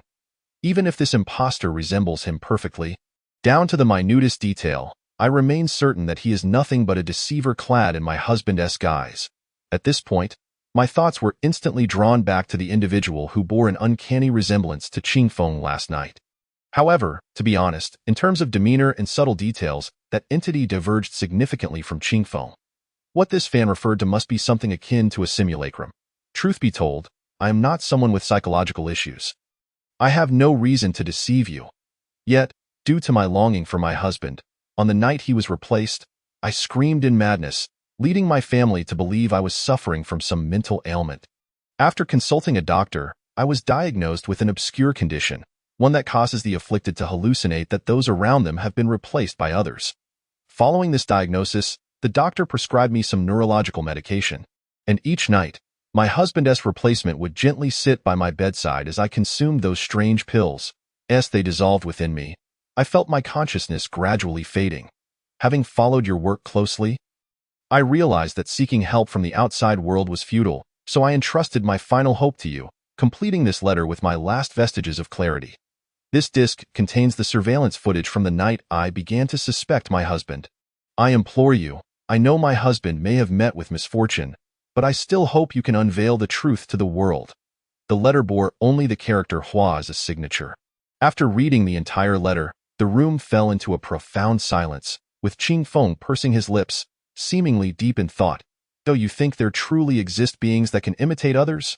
Rwanchi asked, lowering the letter with a hint of trepidation. It is hard to say. Just recently, there were reports in the United States regarding doppelgangers. They all share a common trait. They maintain a vacant expression, like pieces of wood, standing there until the moment you notice them, at which point they revert to their original state. Yancy remarked as she scrolled through her phone to find the news article. In fact, doppelgangers are akin to the Qingfeng we saw in our dream that day. They say a woman's intuition and subconscious are the most accurate. When she harbors such thoughts, regardless of whether her reality aligns with her description, her husband is already no longer whole. Yet we can't dismiss the possibility that she might be overthinking it. Perhaps, as the doctor suggested, she has indeed developed that peculiar condition. Qingfeng mused, propping his chin on his hand, skepticism evident in his tone.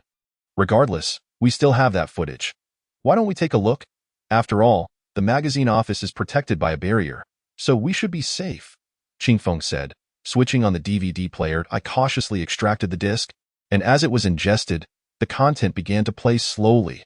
The footage spanned 8 hours, and upon seeing this duration, I felt a wave of despair wash over me.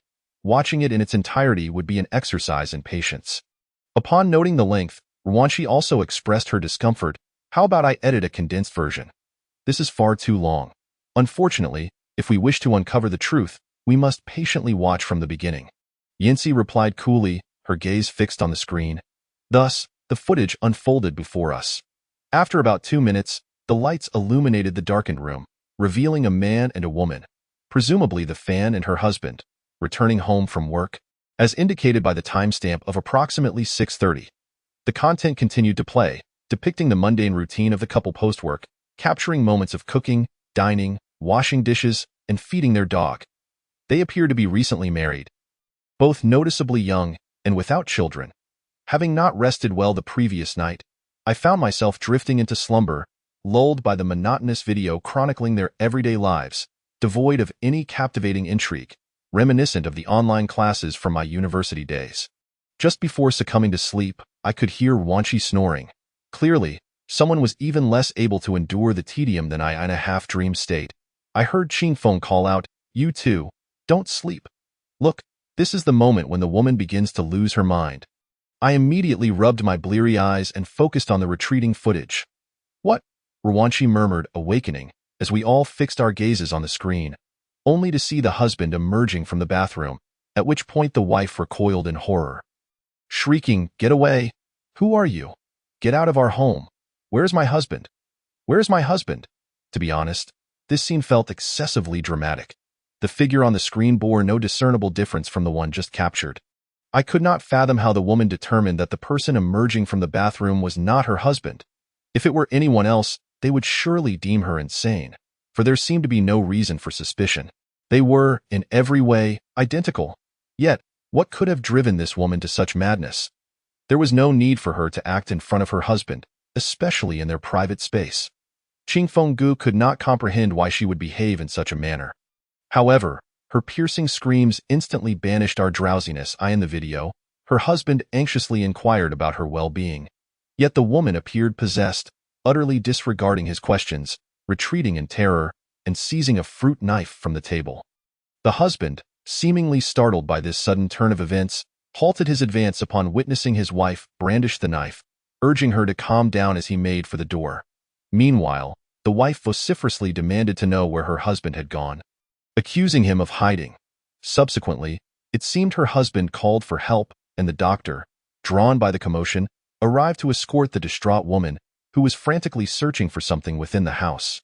After a struggle, silence returned to the room, presumably with both husband and wife taken away by the authorities. By this time, 2 hours had elapsed, and none of us present could endure any longer. After watching the video, Qingfeng Gu decided to pause it. Everyone should rest now.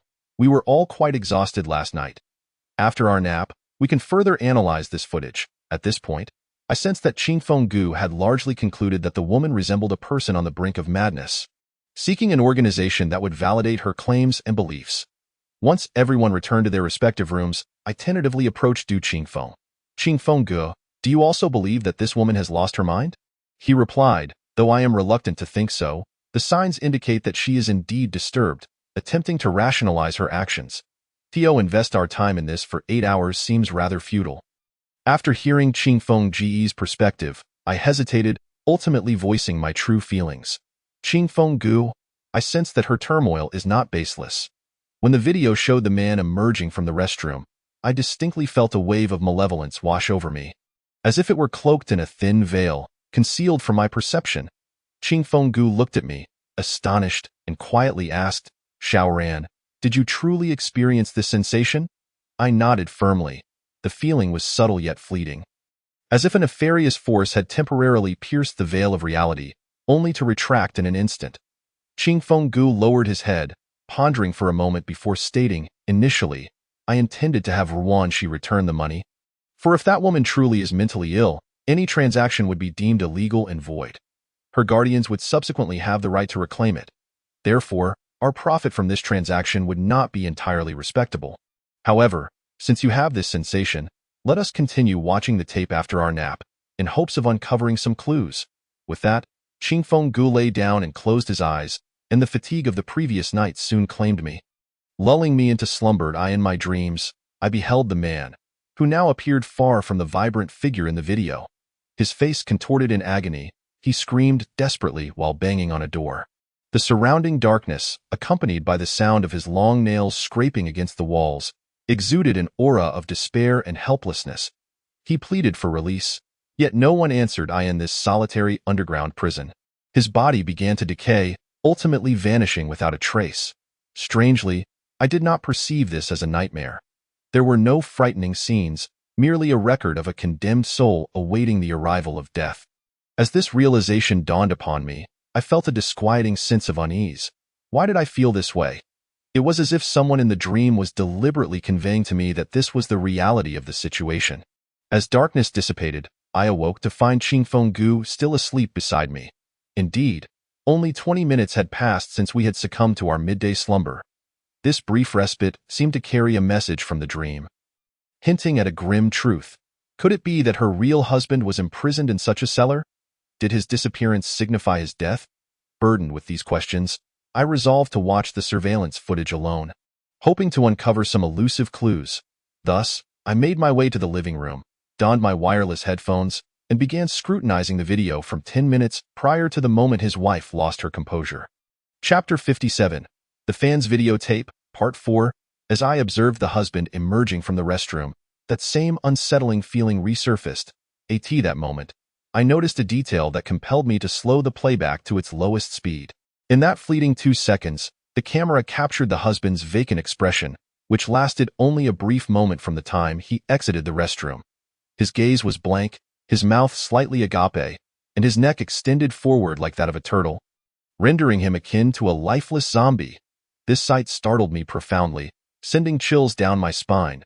I recalled Qingfeng Ji's earlier remarks about false persons occasionally revealing a vacant demeanor when unseen. At this juncture, the husband in the video perfectly embodied the characteristics of such a being.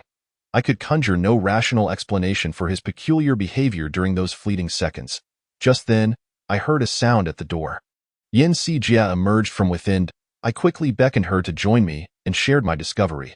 She too was taken aback and, after repeatedly watching the footage, revealed, at the precise moment the restroom door closed.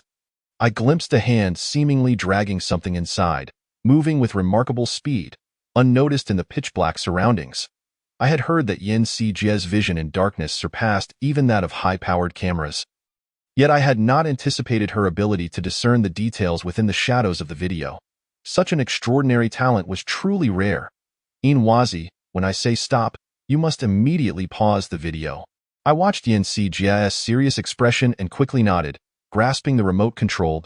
As the video played, Yin Sijia suddenly shouted, "Stop!" I promptly pressed the pause button, fixating my gaze on the screen.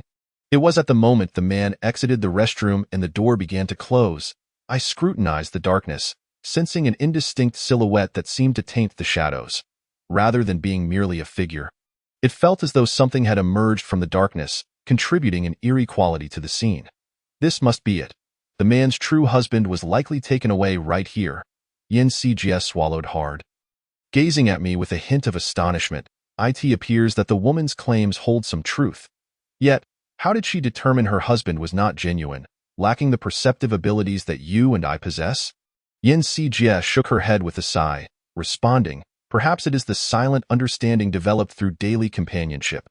Wazi, if Du Qingfeng were to encounter an unfortunate incident, your heart would likely feel a pang of pain in that very moment. A unique bond shared solely between the two of you. The connection between spouses may amplify this sensation 1,000-fold." I stared blankly at the letter and the disc bag on the table. If my dream's implications were accurate, her husband had likely succumbed to unconsciousness. But where could he be confined? The restroom certainly lacked sufficient space, and according to Yin Sijia's observations, it was probable that another individual had dragged him into some hidden space. Chapter 58. The Fan's Videotape, Part 5. Did this imply that there were more than one false person hidden within this house? The thought grew increasingly chilling. Yet how could we publicly present our theories? Should I claim that my sensitivity to negative energy allowed me to perceive the unseen, or assert that Yin Si Jie possessed vision superior to high-powered microscopes in the dark? Should I declare that false persons truly exist in this world? These myriad questions left me ensnared in a state of helplessness. Articulating such notions would undoubtedly be met with skepticism, for people only trust what their eyes can see, much like the wife, who, despite knowing that the person beside her was not her husband, could not find anyone willing to heed her words. Let us wait until they awaken to devise a plan, Yin Sijie suggested, pouring herself a glass of water, while the screen remained frozen at the moment the restroom door was about to close. However, just as we pondered how to address this situation appropriately, Ruanxi chanced upon a chilling report in real-time news that left us gasping in horror. The article detailed an incident that occurred earlier this morning, where a local woman named Yang Hua was seen dragging a large burlap sack to her vehicle. Before departing, she reportedly stabbed the sack with a fruit knife multiple times.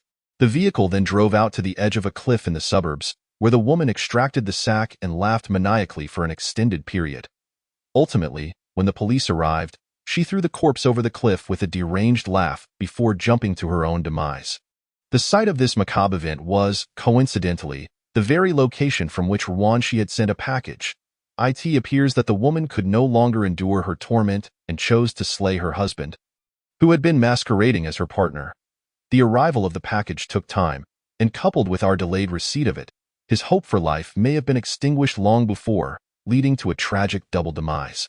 What followed in the report was even more unsettling. It revealed that the couple resided on the ground floor, and during the police's search of their belongings, they discovered a cellar containing a withered corpse. Subsequent analysis indicated a staggering 99.9 match with her husband, Wang Jiqiang, confirming that this corpse had been deceased for over a month. Upon opening the cellar, a noxious stench wafted forth, overwhelming those present. The relatives of the couple, upon hearing this report, were left in utter shock. If that cadaver truly belonged to Wang Jiqiang, then who was the attentive husband that others had seen caring for his wife over the past month? Clearly, before we could uncover the truth, Ms. Yang Hua took this dark secret to her grave. When the police searched the cliff for bodies, they only recovered Yang Hua's remains, with no sign of her husband. As we concluded the reading of this news, a shiver ran down our spines.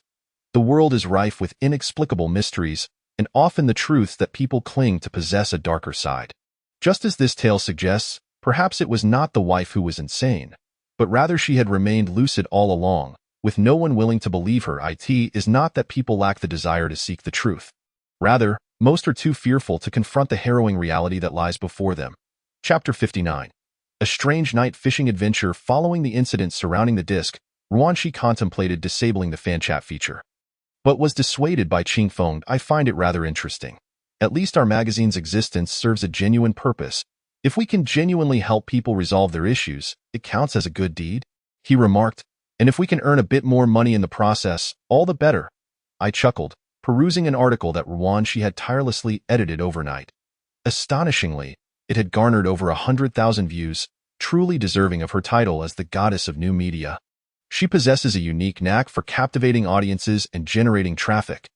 Women really go mad to the point of pulling out their own hair until they develop bald patches.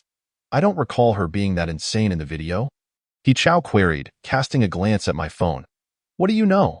Such exaggeration immerses the audience in the experience. Do you understand the concept of exaggeration? Ruanxi shot He Chao a disapproving look, then turned back to admire her hard work with a satisfied smile. By the way, everyone should focus. I've calculated that it's time for us to visit the next location to repay our debts. As for where we're headed, Yin Si, let's discuss it shortly, Ruanxi exclaimed, her excitement palpable. Clearly, she had forgotten the pain of past experiences, including the imprisonment of Li Pingji's parents and the haunting figures that lingered in the funeral parlor. Just to clarify, I absolutely refused to take the train this time. The last person beside me had no manners. I wanted to rest, but they wouldn't stop chattering. He Chao's irritation flared up, however, considering the distance ahead, and knowing that his family was well off. Taking a plane seemed extravagant. Qingfeng shared this sentiment, and after learning from our previous experience, we decided to embark on a road trip that would take approximately 7 to 8 hours. 7 to 8 hours? We'll take turns driving, Qingfeng declared, tossing the car keys to He Chao. Huh. When are we leaving? Right now? He Chao pouted, clearly displeased. Let's head out today. We should arrive by evening. Yin Si and I just checked the details. This trip will take us to a famous fishing village. And if anyone's interested, we could bring a few fishing rods along. Ugh, fishing? What a bore, Ruanxi retorted, her enthusiasm for such activities evidently waning. After packing our bags, we gathered for a hot pot lunch in the city center before setting off for Yinwei Village. The village's name derives from a unique fish species found only here, known as the swallowtail fish, characterized by its distinctly forked tail resembling that of a swallow. The villagers primarily engage in fishing, with agriculture being a rare pursuit. A particularly large river flows through the village, where some choose to fish at night, relishing the tranquility and solitude. In its heyday, Yinwei Village thrived, accumulating significant debts incurred by my grandfather. According to his diary, he had pilfered a considerable amount of gold and silver treasures from this place. However, it appears that during my father's generation, the village faced a famine, leading to its gradual decline. The subsequent years saw pollution from waste disposal, resulting in a catastrophic die-off of fish. News reports indicated that overnight, all the fish in Yinwei Village turned belly up, floating to the surface. Some claimed this was an omen of impending natural disaster, while eerie rumors circulated that villagers regarded newborns as harbingers of misfortune, leading many infants to be discarded into the river or left to wail by its banks. Even without such tales, the village's dire circumstances likely rendered it incapable of supporting children. These are merely legends from years past, and as stories spread from one person to another, they inevitably become exaggerated, so there is no need to take them too seriously. Qing Feng chuckled as he drove, dismissing the notion of disaster as merely the result of excessive pollution. He Chao echoed this sentiment, believing the villagers' ignorance regarding proper waste disposal had brought about their own downfall. Suddenly, an important thought struck me, and I craned my neck to ask Qing Feng, "Where are we staying? Perhaps we should avoid lodging in the village." I admitted that the previous incident had left me with a significant shadow of fear, one I hoped to avoid repeating with another Li Pingji.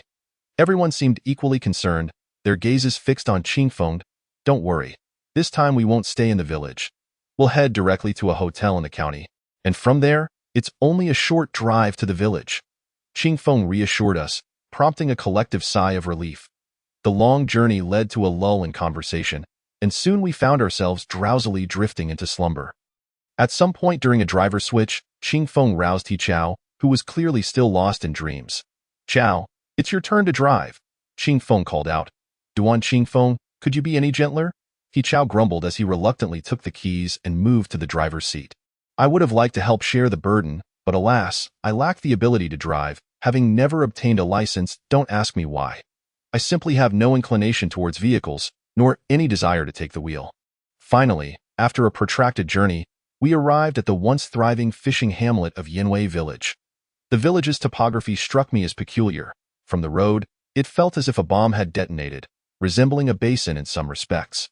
"Qing Feng, shouldn't we drop off our luggage at the hotel first?" I inquired.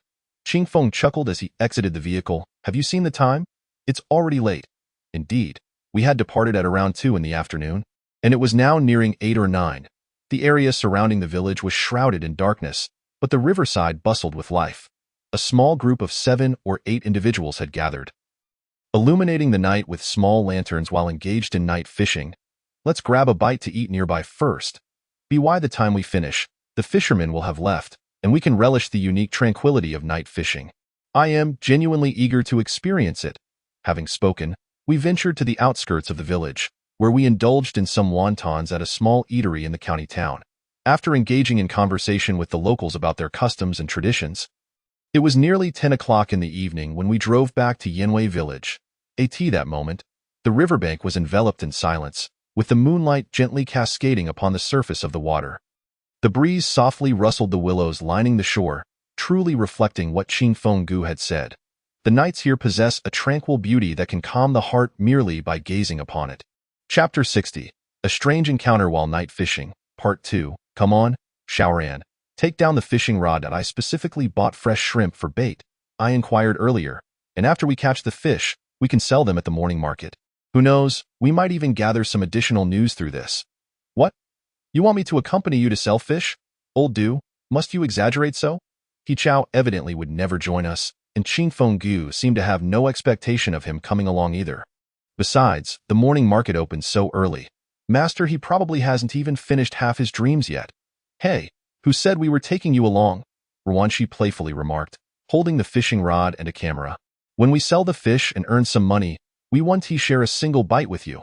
Master, he shrank his neck. The evening breeze was slightly chilly. We prepared ourselves for a long wait and donned jackets as we settled by the river.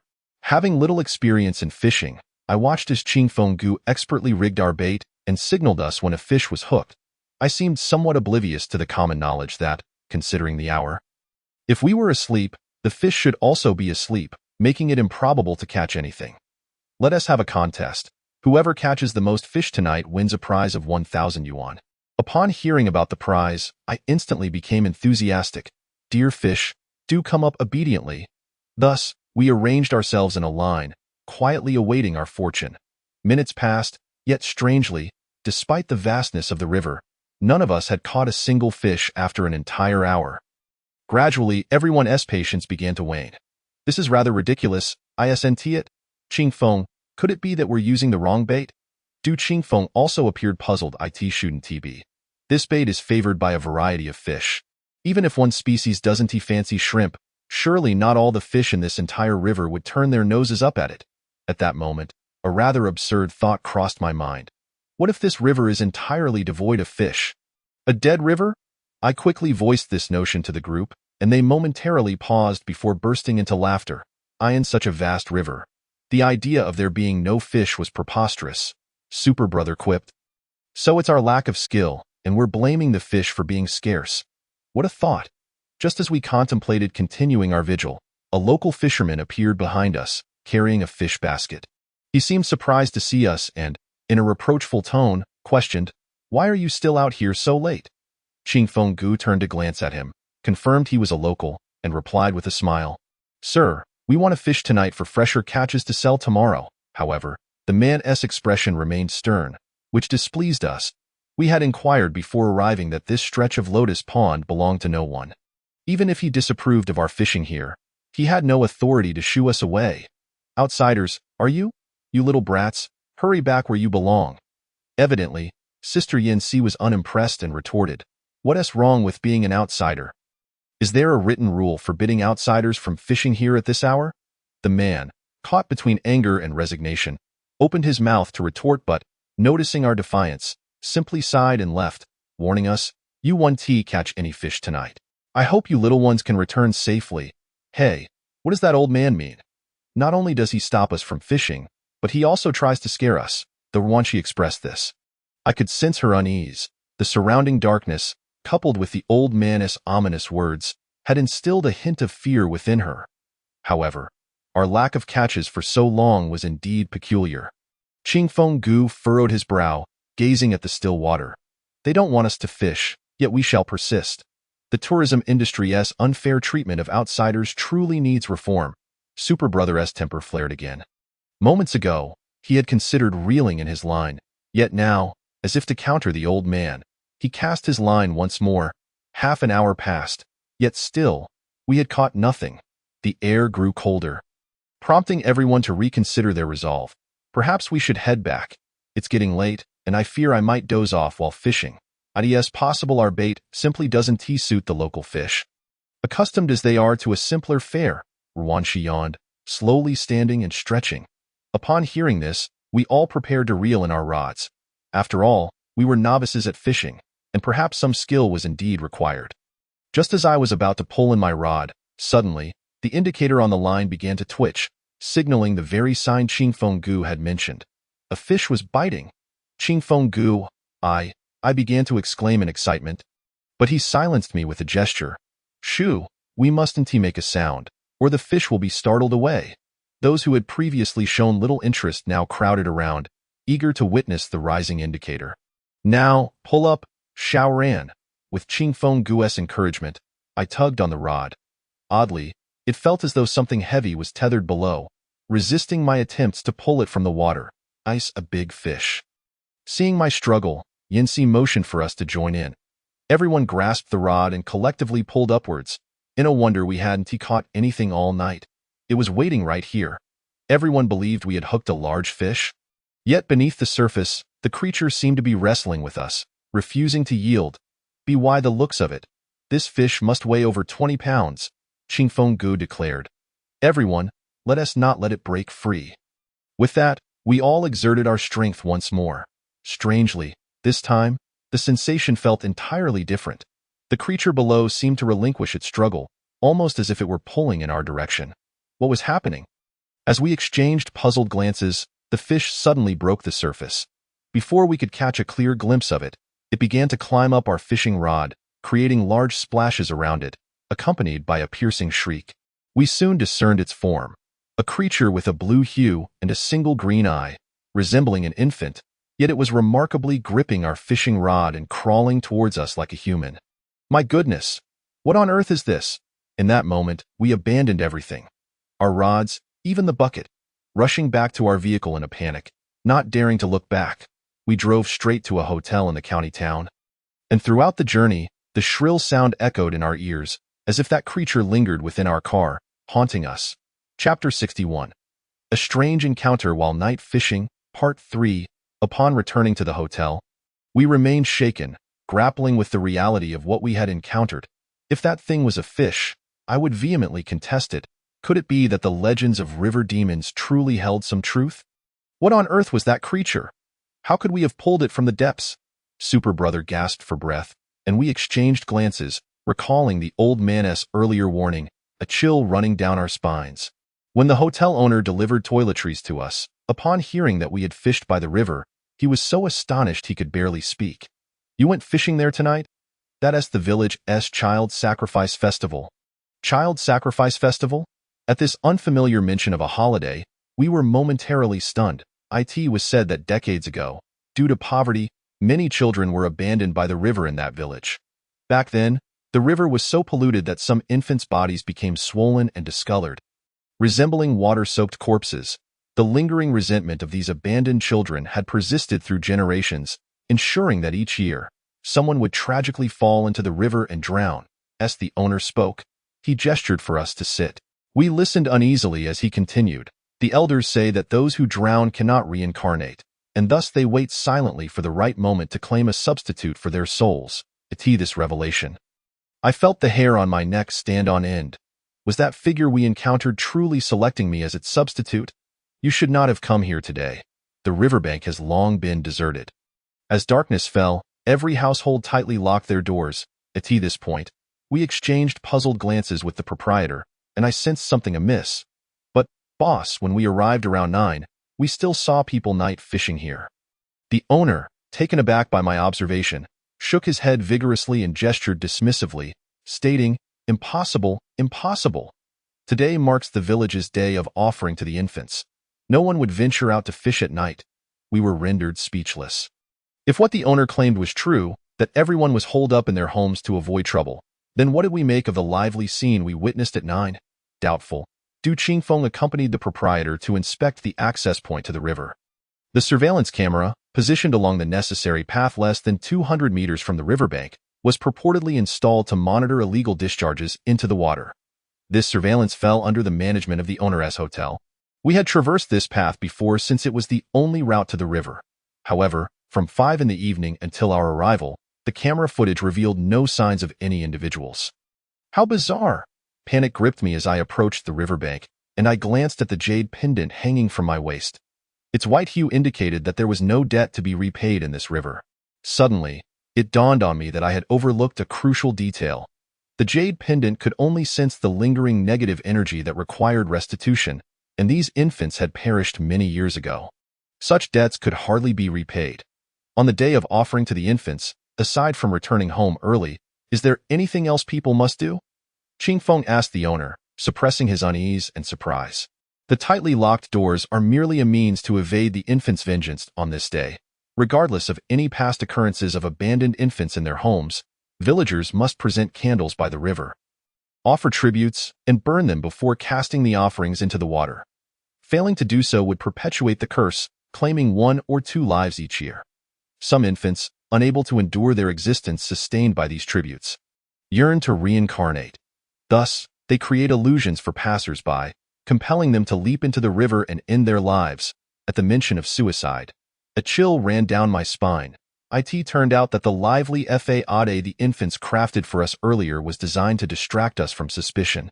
Well then, young ones, consider yourselves fortunate to have returned alive. The owner chuckled, setting down his belongings and advising us to refrain from venturing out again that night before departing. Reflecting on it, I realized these infants were also victims of circumstance. Their resentment towards the world was entirely justified, for life is inherently unfair, and every era has its own struggles. One might question the villagers of that generation, but where did their fault lie? They were aware of their inability to sustain life, preoccupied with their own survival, and truly lacked the capacity to care for those infants. Alas, we have not done our homework properly. Yet, oddly enough, the infants chose not to act against us. Fortunately, we reacted swiftly as we spoke. Sister Yin sneezed, and I felt a shiver run through me, likely from the chill after fishing. The ghostly presence had startled me, leaving me both cold and feverish. When we approached the front desk to purchase beverages, the owner seemed to notice our discomfort and handed us a business card, saying, "You should visit Dr. tomorrow. He is quite renowned in this area and exceptionally skilled, although it's a bit far. I assure you he can cure your minor cold in a day, and only when you're well can you truly enjoy yourselves." Qingfeng accepted the card with gratitude, and we decided to rest before visiting Doctor Who the following day.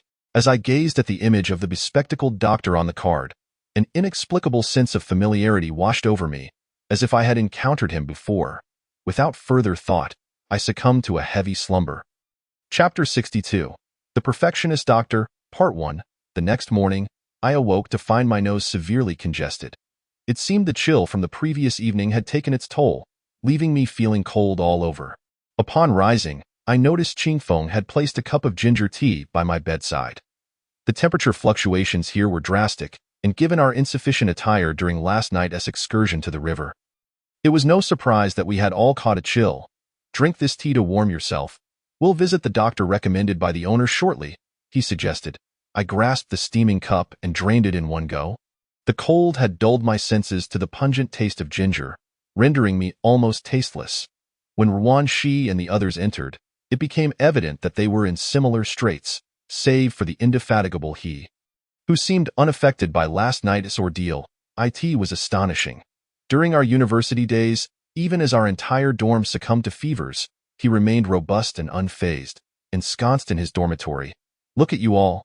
Oh my, with such poor health, how can you dare to embark on adventures? I told you to get more rest, yet you all rise so early," he chided.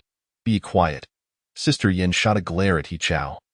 But I sensed that he felt no remorse for his scolding. In a moment of frustration, Qingfeng tossed the car keys into his hands. "Come on, chosen one, you must drive us to find Doctor Who." We quickly gathered our belongings, donned masks, and after meandering through the county, we arrived at the address on the card.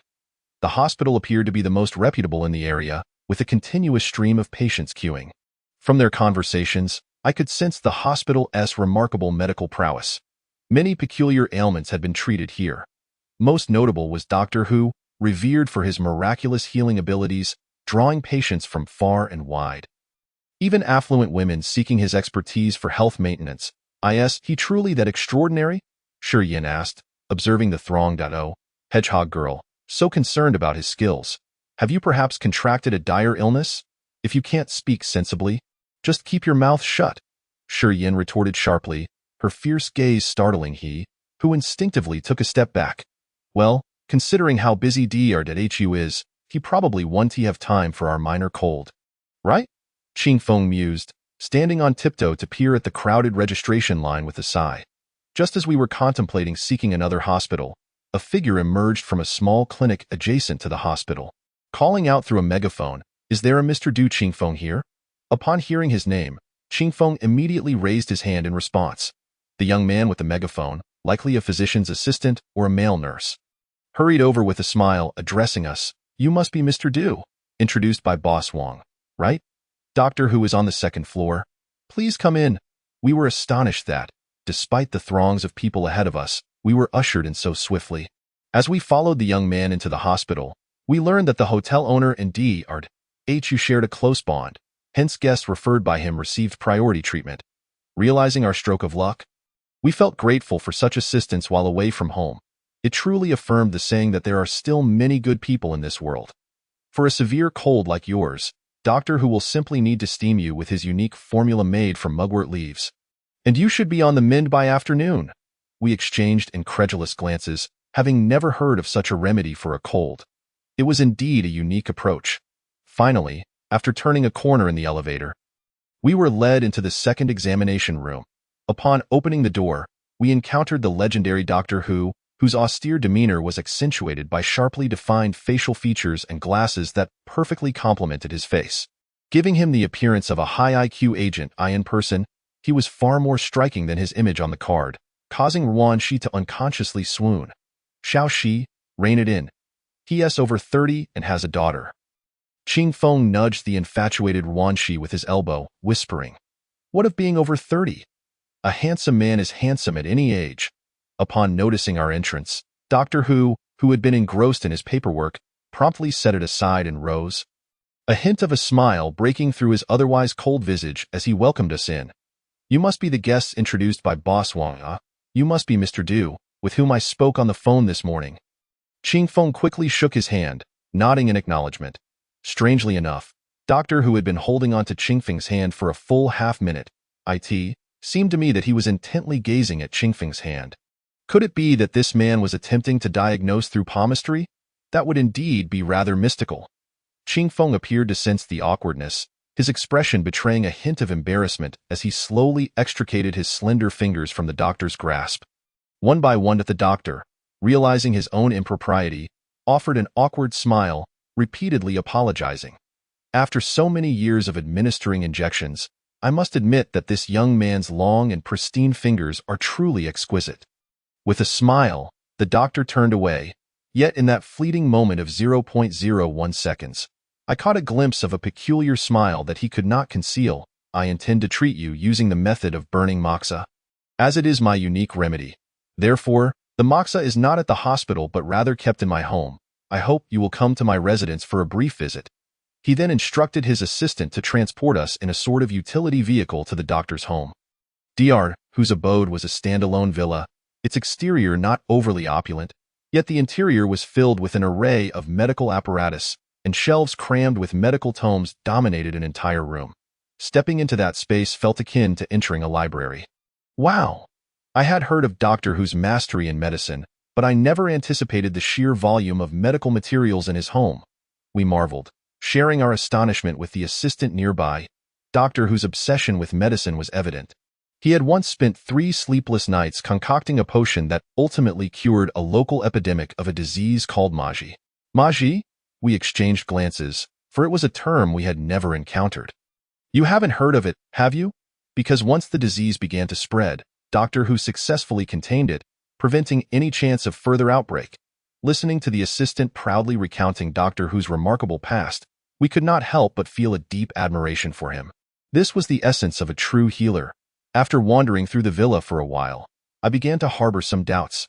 Oddly enough, amidst such a spacious residence, I had only seen Doctor Who's personal belongings. The previous owner had mentioned he had a daughter. Did his wife and daughter not reside with him?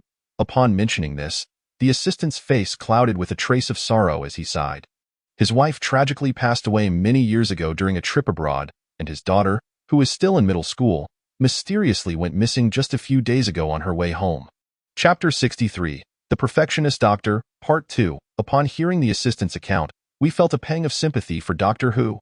Despite his exceptional medical skills and diligent nature, he could not attain a complete and happy family life.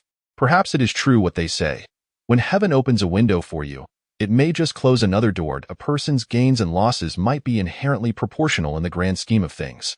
Has Dr.Hu not remarried all these years? The assistant nodded with a smile, indicating that he had been with Dr.Hu for quite some time, and seemed to know him well. Dr.Hu loves his daughter dearly. He has refrained from remarrying all these years, fearing that his daughter might suffer. During the time she went missing, although a report was filed, I often noticed Dr.Hu secretly wiping away tears behind our backs. Alas, fate seems to be unkind to him, and has his daughter not yet been found? The assistant closed his eyes and shook his head, replying, "No, there have been no leads at all. It is as if she has vanished into thin air." Due to Doctor Who's busy schedule, his daughter usually resided in the dormitory. According to school personnel, She suddenly left the dorm one night, and the last footage captured her exiting the school. When her teachers noticed she had not returned for 2 days, they called Doctor who was utterly devastated. He rushed to the school and reported her missing, searching everywhere, but despite the passage of time, there have been no clues. It is highly likely that something terrible has befallen her. At this revelation, a chill ran down my spine.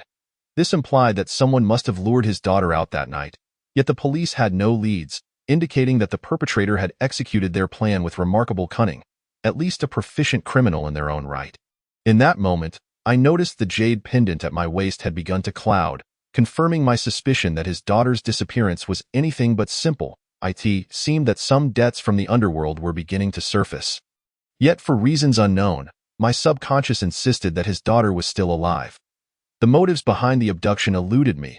Aside from potentially extorting money from Doctor Who, I could not fathom why anyone would target a middle school girl. A deranged killer, perhaps? It was indeed a possibility. Subsequently, the assistant went to the back room to prepare materials, while Dr. Hu had some minor matters to attend to, requiring an hour before he could join us. With time on our hands, we began to explore the medical instruments in Doctor Who's study. Hey, is that organ tissue preserved in formalin? Rwanshi pointed to a corner where what appeared to be preserved tissue was located. That should be a simulated human tissue, crafted using some active cell technology. It seems Dr. Hu has been researching these recently. Du Qingfeng picked up a book from the table, its pages adorned with numerous sticky notes, along with scribbles and sketches. Each page was almost filled with annotations, meticulously organized, surpassing even the notes we took during our school days. We could not help but admire Doctor Who's perseverance. It was evident that when one immerses themselves in a singular pursuit, they can truly lose themselves in the endeavor. Before long, the assistant emerged from the rear room with the materials. Observing our curiosity as we examined the surroundings, he shook his head with a smile. You all should be cautious. These are Doctor Who's lifeblood. At that moment, I noticed a room in the corner secured by 3 locks, each interlinked, piquing my curiosity about the secrets it might hold that warranted such careful guarding by Doctor Who. Upon inquiring with the assistant, I learned that it contained Doctor Who's personal collection of medical artifacts accumulated over the years. This room was off-limits even to the assistant, as all 3 keys were kept securely by Doctor Who himself, and he had no knowledge of the specific contents within. After hearing this, my suspicions intensified. The room emanated an unsettling aura, and approaching it made me feel uncomfortable. If I closed my eyes and listened carefully, I could faintly discern rustling sounds emanating from within. I exchanged glances with Qingfeng, signaling that something felt amiss about that room. Understanding my cue, Qingfeng managed to extract the location of the keys from the assistant. It turned out that Dr. Hu had always kept the 3 keys in close proximity, secured to his waist alongside his car keys, never straying far from him. Clearly, obtaining those keys would not be an easy task. Are you truly certain that there is something wrong in that room? It feels rather presumptuous to trespass into someone else's private space, especially on our first visit. If we uncover something, it could be one thing. But if we find nothing, we would be hard-pressed to justify our actions. I looked into Qingfeng's eyes and firmly nodded. Qingfeng, there is definitely something amiss in that room. I believe I just heard the faint sound of a little girl crying. Chapter 64. The Perfectionist Doctor, Part 3. What? You say you heard crying? Qingfeng asked, visibly astonished. It was a very faint sound, and it did not seem to be transmitted through any medium, but rather through consciousness itself. Finally, after much contemplation, I managed to articulate a rational explanation for the source of the strange sound. To be honest, when Qingfeng asked for my confirmation, I hesitated for a few seconds, as I could not dismiss the possibility that I was merely imagining it. However, my curiosity about the room's contents compelled me, as an inner voice insisted that whatever lay within was surely connected to the debts I needed to settle.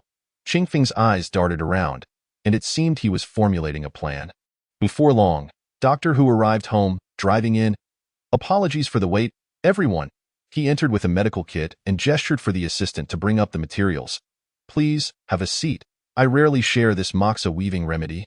But since you are friends of Boss Wong, I shall oblige. With that, he ignited the mixed herbal concoction, and we settled onto the sofa. The moxa emitted a soothing fragrance that caressed our senses. Almost as if it were massaging our nerves, however, It was soon accompanied by an overwhelming drowsiness. As we inhaled the aroma, our bodies began to yield to fatigue, our eyelids grew heavy, and we involuntarily slipped into slumber. When I awoke, it was already 2:00 p.m. The deep rest had left me feeling utterly relaxed. As I opened my bleary eyes, I saw Dr. seated at the table, seemingly engrossed in his research on artificial human tissue. Noticing I had awakened, he approached me with a smile and inquired, "How do you feel? Are you feeling any better?" I rose slowly to my feet, only to be pleasantly surprised to find that my nose was no longer congested. At that moment, my mind felt exceptionally clear, and the heaviness and soreness that had plagued me earlier in the day had entirely vanished. Indeed, the doctor was a miracle worker. His remedy had truly worked wonders. "Thank you, Doctor Who. I appreciate your kindness. I'll settle the bill now," I exclaimed. Just as I was about to retrieve my phone to make the payment, Doctor Who stepped forward and gently stopped me. "Oh, there's no need for that. As a friend of Boss Wong, I can't possibly accept payment for something as trivial as a cold. Please, don't mention it." His persistent refusal left me with no choice but to put my phone away. Expressing my gratitude repeatedly as I prepared to leave, I thought to buy him some milk and fruit from a nearby store, as we weren't particularly close to the hotel owner, and I felt uneasy about owing him a favor. As I pondered this, I attempted to wake the others, only to discover that Ching Feng was unexpectedly missing from the sofa. Had he woken up early? I hurriedly inquired of Dr. about his whereabouts. "Oh, Mr. Du? He just woke up and should have gone out.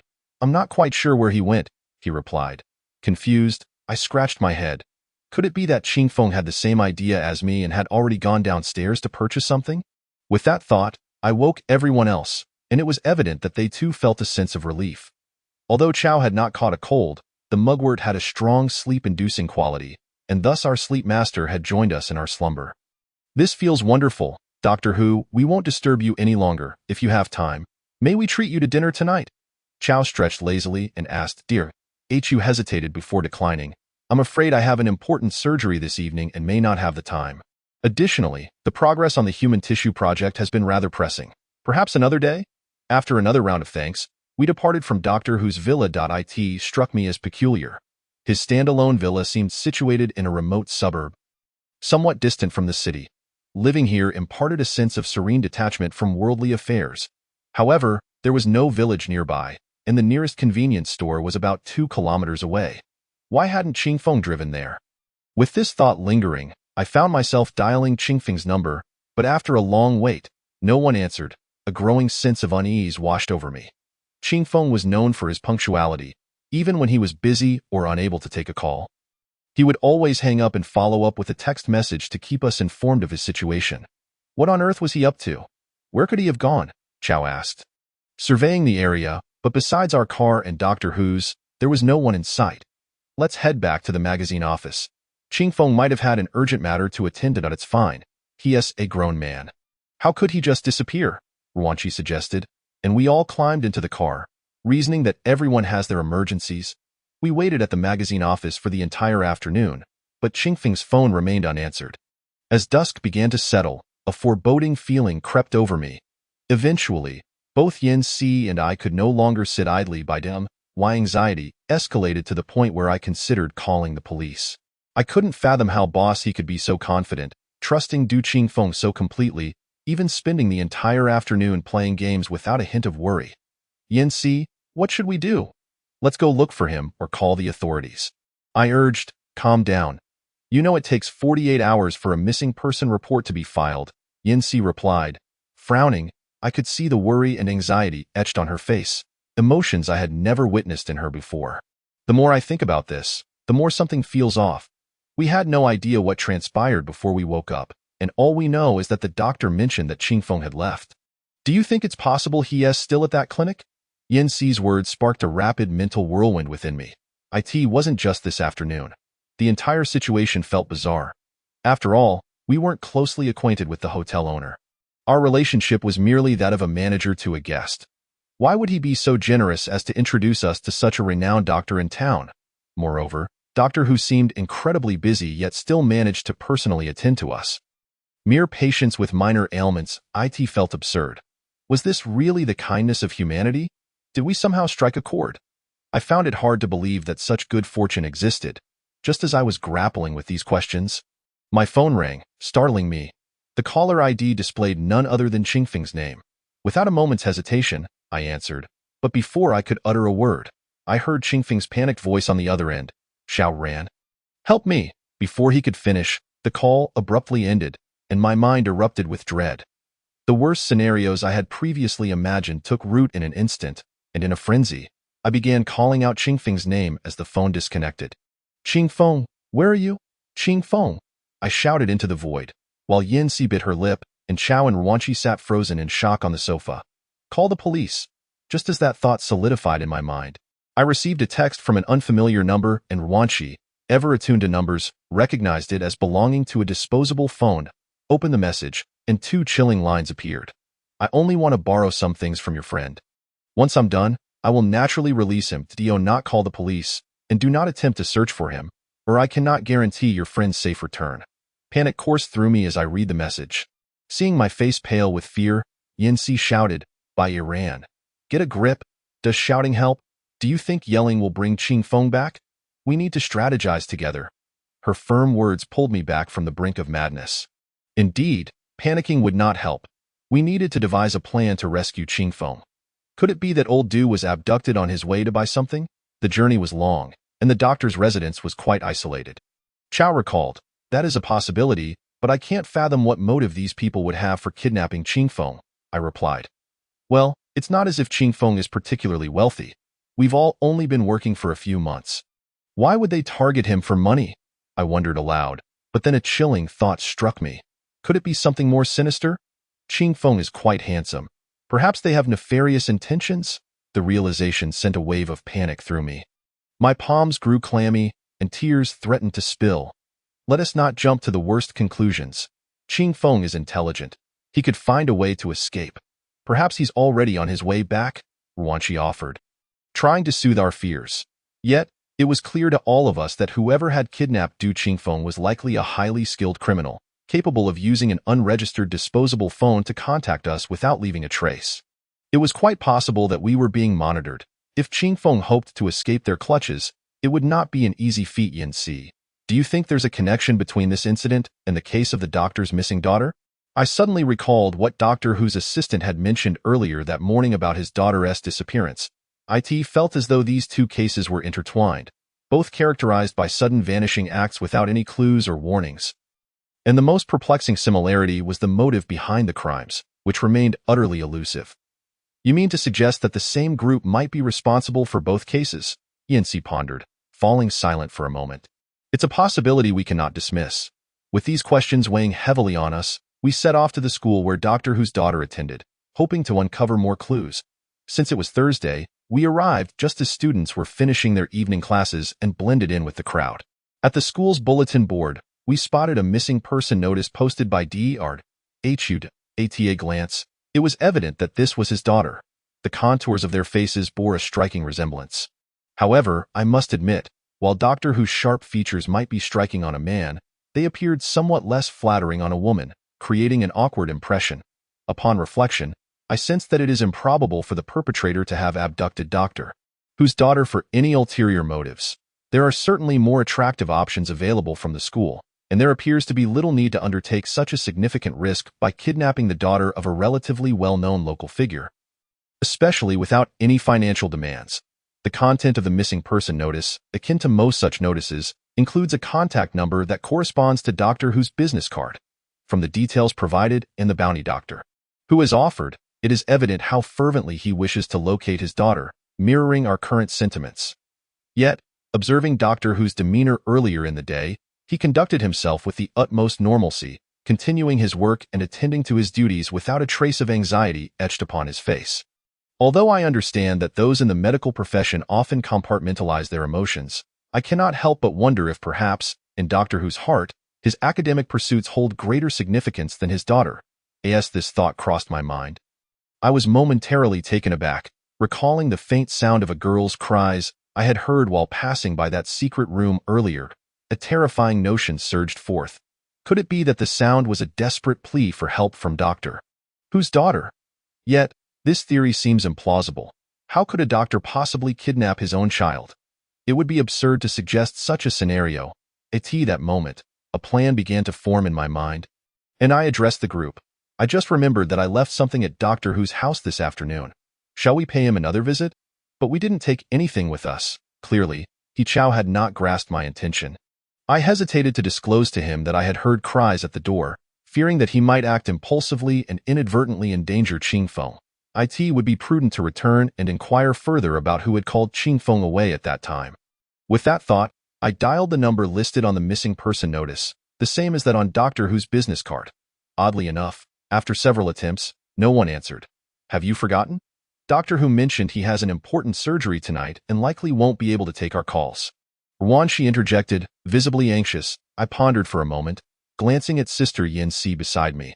Although she was unaware of my specific thoughts, she likely sensed that something was amiss with Doctor Who. Here's what we'll do. Chow? Xiaoxi, you continue to gather information at the school. I will accompany Wazi to retrieve the item near Doctor Who's home. It must be significant, or he wouldn't be so intent on acquiring it now. After agreeing to reconvene at the school gate in an hour, we commenced our separate tasks.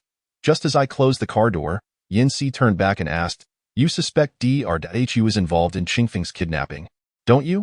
Chapter 66, The Perfectionist Doctor, Part 5, Sister Yin Si posed the question directly, and I chose not to conceal my thoughts any longer.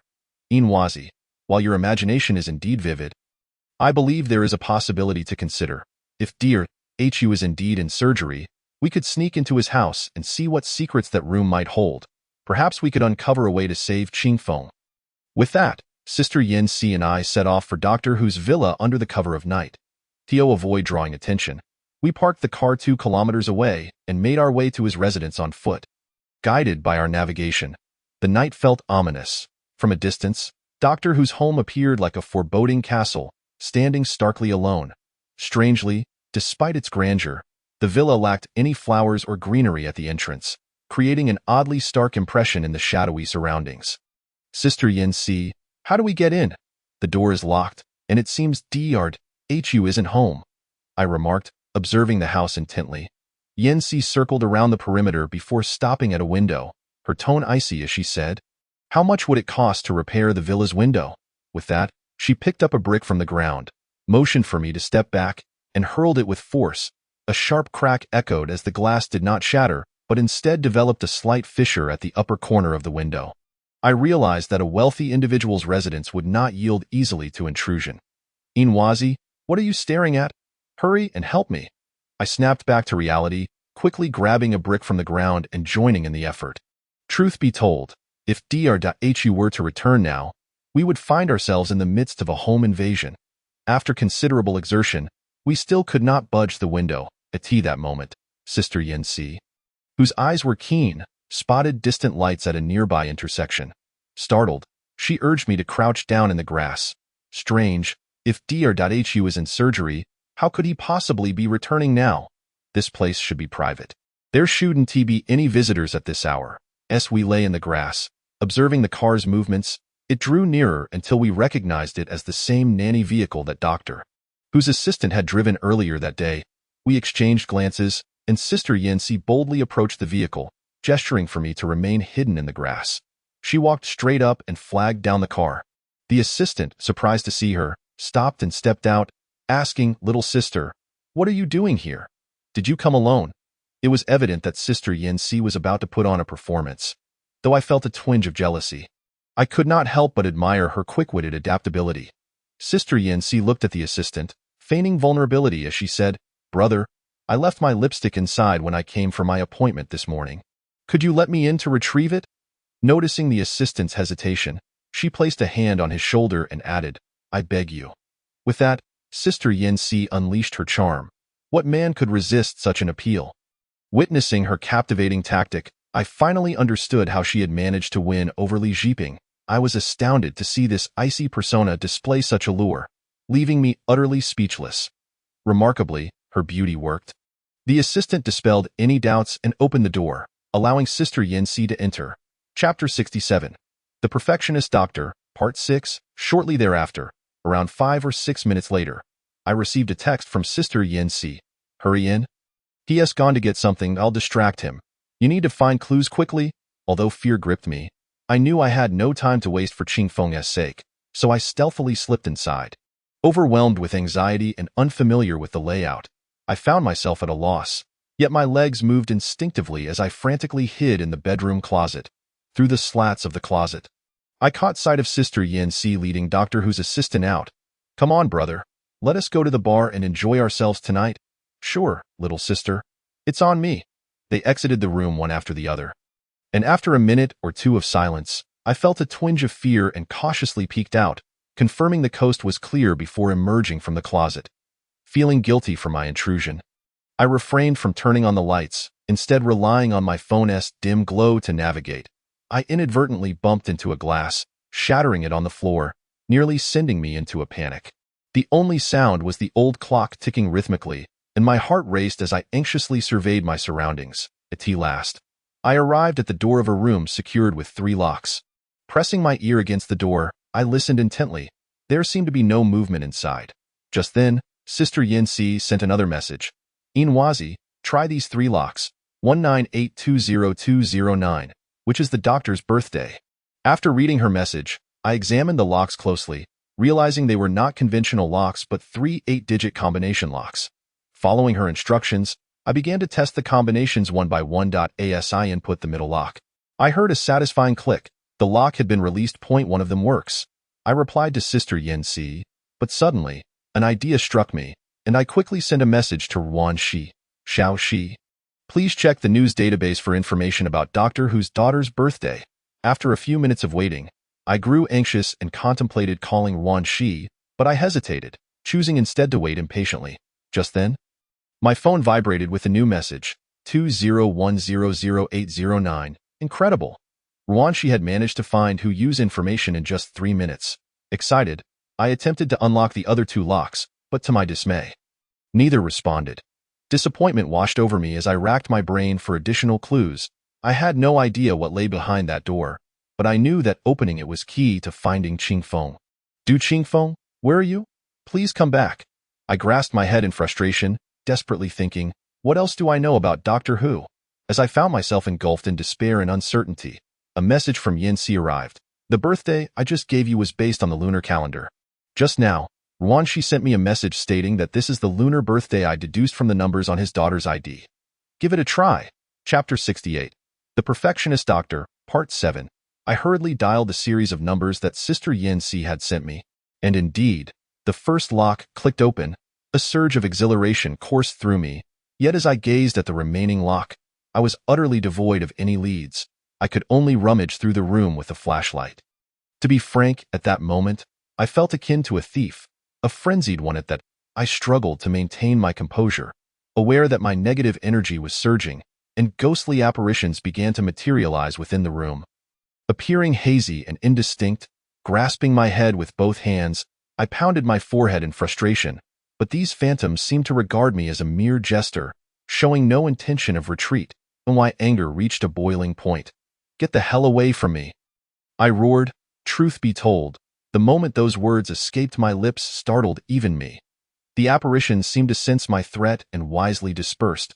In an instant, I escaped the chaos and returned to clarity. It was imperative that I uncover additional clues. I began to scour Doctor Who's desk, and upon opening a book on his table, a photograph slipped out. The beam of my flashlight illuminated it, revealing a picture of his wife. Or more accurately, his ex-wife. Of course, his wife. On the back of the photograph was a string of numbers, 200500508. It quickly dawned on me that this must be the anniversary of his marriage to his ex-wife. Grasping the photograph tightly, I entered this sequence into the 3rd lock. With a click, the lock sprang open, and the 3 locks tumbled to the ground with a dull thud. After a brief moment of stupor, I eagerly pushed the door open. Before I could fully step through, a wave of physical coldness washed over me, as if I had opened a portal to a world of ice and snow. The frigid wind instantly numbed my entire body, the chills seeping into my clothing, causing me to sneeze several times, having just recovered from a cold. Once the swirling frost settled, I opened my eyes to find an object in the room resembling a coat rack. I directed my flashlight toward it, and as the light focused, I was startled to the point of slipping and collapsing to the floor. The central figure was none other than an enormous human skeleton. The cold air from the air conditioning made its limbs rattle eerily, and the skeleton stood there so lifelike, as if a blood-drained human statue was glaring menacingly at me. My heavens! Once I calmed down from the shock, I suddenly felt there was nothing to fear. What was I afraid of? I had encountered real ghosts before. Could this be more terrifying than the ghostly scarecrow that rained stones upon me? Bolstered by this thought, I steeled myself and, upon entering, pointed my phone's camera at the wall. After several attempts, I located a switch that could adjust the air conditioning within the room. I hastily returned it to a normal temperature. Good heavens, the temperature in here was a chilling -40 degrees. After scrutinizing my surroundings, I realized that apart from that skeletal statue, there was nothing else in the room that required such low temperatures for preservation. Why had Dr.Hu gone to such great lengths to preserve this statue? Just as this thought crossed my mind, my hand inadvertently pressed a button on the wall, and suddenly, an alarm blared throughout the room. Chapter 69. The Perfectionist Doctor, Part 8. The jarring sound accompanied by red lights shattered the silence. Instinctively, I covered my ears, but soon felt foolish, as if I were trying to silence a bell while stealing. After approximately 10 seconds, the alarm ceased and my heart sank. Doctor Who would undoubtedly know I had intruded upon his secret chamber. As the alarm faded, I noticed that 9 floor tiles in the corner were slowly opening, resembling an elevator door, revealing a dark, bottomless cellar that was devoid of light. As I approached the entrance, a wave of intensely putrid odor assaulted my senses. Tio described the stench without exaggeration. It was akin to a nest of deceased chicks suffocated in a pickling vat for a decade. The mere whiff nearly induced me to vomit. I hastily retrieved a mask from my pocket, braving the foulness as I stepped inside. Descending the stairs, I found myself enveloped in darkness. I switched on my flashlight, and my eyes were met with a collection of black plastic bags from which the foul odor emanated. Although I had an inkling of what they might contain, opening them still startled me. Inside lay chunks of decaying flesh, still stained with red blood. That moment, I could no longer contain myself and vomited the lunch I had eaten earlier. Gagging, I retched, my stomach devoid of anything left to expel. Yet the urge to vomit persisted. I fought to restrain myself, telling myself to hold on for Qingfeng Gu. I repeated this mantra, mentally urging myself forward. In this moment, all previous conjectures seemed to be validated by the sight before me. Dr.Hu undeniably harbored his own secrets. However, a wave of despair washed over me, and as tears streamed down my face, I admonished myself not to jump to conclusions. The contents of the bags could not possibly belong to Qingfeng Gu. Biting my lip, I endeavored to stifle my sobs. By Iran, pull yourself together. Qingfeng Gu is counting on you to rescue him. You must show some resolve. I slapped myself sharply and continued to feel my way forward. Soon, I discovered another button tucked away in a corner. It turned out there was a hidden door within this secret chamber. As soon as the button was pressed, the concealed door slowly creaked open, revealing a small space illuminated by green light. This hidden door was scarcely larger than a restroom. When the beam of my flashlight fell upon the interior, I gasped, for in the center of that room, I saw Qingfeng Gu, bound to a chair and barely conscious. Qingfeng Gu, I exclaimed, my voice choked with emotion. At that moment, he seemed barely aware of his surroundings, yet he struggled to open his eyes. Xiao Ran, he murmured weakly. I rushed forward and embraced him, but quickly snapped into action, frantically untangling the ropes binding his hands. Qingfeng Gu, don't be afraid. I'm here to take you away. Though he appeared to have lost consciousness, his tear-stained cheeks bore witness to his suffering as warm tears trickled down into my palm. It seemed he was still murmuring something, and in that moment, I felt utterly worthless. Chapter 70. The Perfectionist Doctor, Part 9. If it weren't for me, Qingfeng Gu would never have endured such torment. He could have used his wisdom and strength to forge a successful career in any field he cherished, living the life he desired. But now, he was here with me, racing against time in a series of deadly games. Witnessing his frail state, fresh tears of self-reproach spilled forth, and I silently resolved to take action. Young man, I must admit, you are quite clever to have discovered my hidden door. At that moment, the entire basement was illuminated, and amidst the brilliance, I beheld a man clad in gloves, wielding a scalpel. emerging from behind a row of black garbage bags. "Dear to who? What do you intend to do?" I stammered, retreating anxiously while shielding Qingfeng behind me. "Take your grievances out on me. No one will touch Qingfeng while I am here." "You?" Doctor Who sneered contemptuously. "You are hardly worth my effort. Killing you would serve no purpose. However, anyone who obstructs my creation of a perfect masterpiece must perish." As he spoke, he wore a sinister grin, advancing toward me. "Though you know how long I have meticulously planned to obtain Mr. Do?" Extracting his blood type information from the blood bank, utilizing my own techniques to simulate and reconstruct his skeletal structure. "You have no idea how much effort I have expended. Finally, the day has come for my perfect human sculpture to be completed. Shouldn't you be celebrating with me?" He began to wail ecstatically, his sickly voice reminiscent of a deranged killer from a film. What perfect human sculpture? It couldn't possibly be that thing I saw upon entering. Could it? I questioned, my eyes narrowing in suspicion, while my hands continued to discreetly untie Qingfeng's bonds. "Thing?" he scoffed. "How dare you insult my masterpiece? This is a perfect skeletal sculpture I have painstakingly assembled over the course of more than a decade. For this, I cannot count the lives I have sacrificed. They should feel honored to be part of this artwork. Now, I am merely one hand short. Had it not been for my ex-wife's right hand being fractured, this masterpiece would have been completed last month." His brows conveyed an air of pride, yet upon turning to gaze at Qingfeng, that expression swiftly morphed into one of admiration. What exquisitely elongated fingers! I could scarcely fathom the sheer beauty that would unfold when they were melded into a human sculpture. What? Upon hearing his description, a chill of terror coursed through me. Hadn't he, the assistant, mentioned that his ex-wife had vanished during a trip abroad? Moreover, her body had yet to be discovered. Yet, from his words, it seemed that the arms adorning the sculpture were indeed those of his wife. Wait, if that were the case, the entire sculpture was fashioned from the bones of a real person. "So, are you implying that you killed your wife with your own hands?" He shook his head, his voice dripping with significance as he replied, "Kill? That foolish woman was not worth my effort. I merely sought what I desired. Marrying her was solely due to her skeletal features. After luring her abroad, I dispatched an assassin to discreetly eliminate her. However, those imbeciles managed to fracture my wife's right arm during the process, which forced me to seek another. Thankfully, Mr. Du's hands perfectly meet my requirements." Chapter 71. The Perfectionist Doctor, Part 10. He stared at us with a chilling intensity, as if surveying two lambs awaiting slaughter, his gaze brimming with feigned compassion.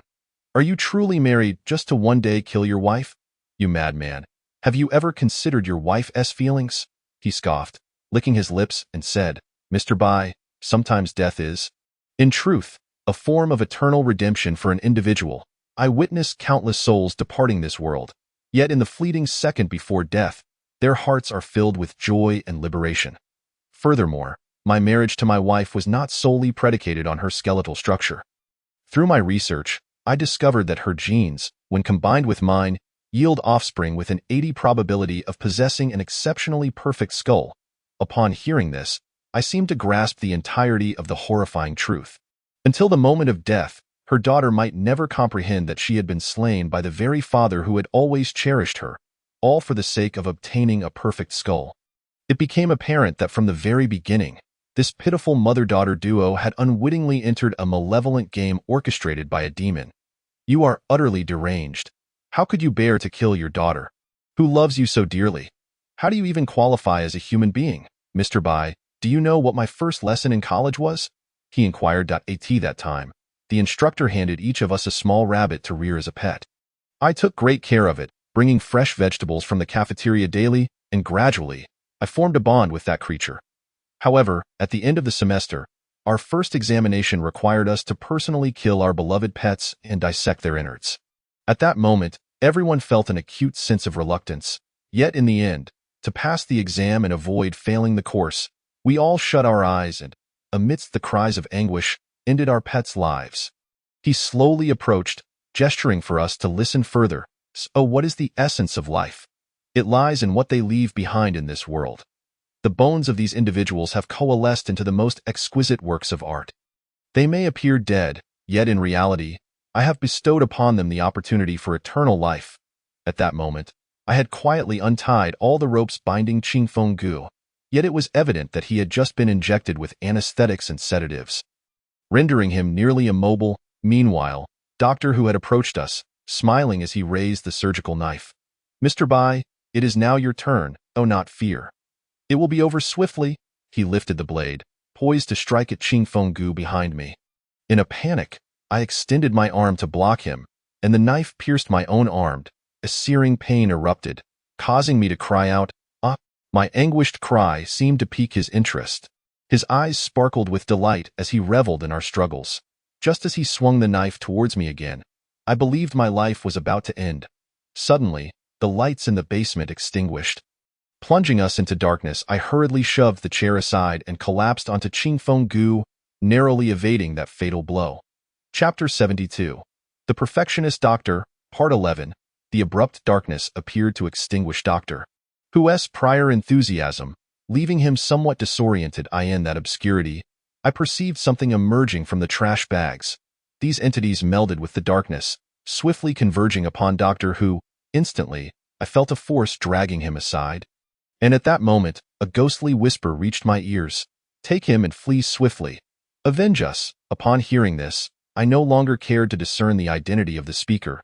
I activated the flashlight on my phone, hoisted Qingfeng Gu onto my back, and fled the cellar without a backward glance. Just then, I received a message from Sister Yin Si, and my mind went blank. I could scarcely recall the emergency number. In a rush, I typed into the chat box, "Call the police, quickly. I've rescued Qingfeng Gu." As I navigated through the surrounding darkness, each step was a precarious endeavor, accompanied by Hus shouts, "Come back? You wretched spirits, you cannot harm me. I act for your own good." As his voice faded into the distance, I dared not turn around. Though my legs felt weak, an indomitable will propelled me forward. Carrying Qingfeng Gu out of the villa, outside, the flashing blue and red lights of the police illuminated the suburban night, instilling a sense of safety within me. I collapsed before the entrance, seeing Wan Shi, Sister Yin Si, and Chao Gu approaching from afar. Kneeling before the villa's door, I was enveloped in darkness, aware that I had reached my limit and could no longer endure. The scenery before me grew increasingly blurry. I relinquished my struggle and succumbed to unconsciousness. When I awoke, it was the early hours of the following day. I opened my eyes to find myself in a hospital bed, He Chao dozing by my side. After a concerted effort to awaken, I sat up abruptly and asked, "Where is Qingfeng Gu? Where is he?" My exclamation seemed to startle He Chao awake. He rubbed his eyes, bewildered as he scanned the surroundings. What? What happened?" Yet soon, he shook off his grogginess. "Oh, do not worry. Qingfeng was sedated with anesthetics and tranquilizers, which is why he lost consciousness. Now that the effects have worn off, he is resting in the next room. Don't worry. Your Qingfeng Gu will be fine." Upon hearing this, I felt a wave of relief wash over me and soon drifted back into slumber.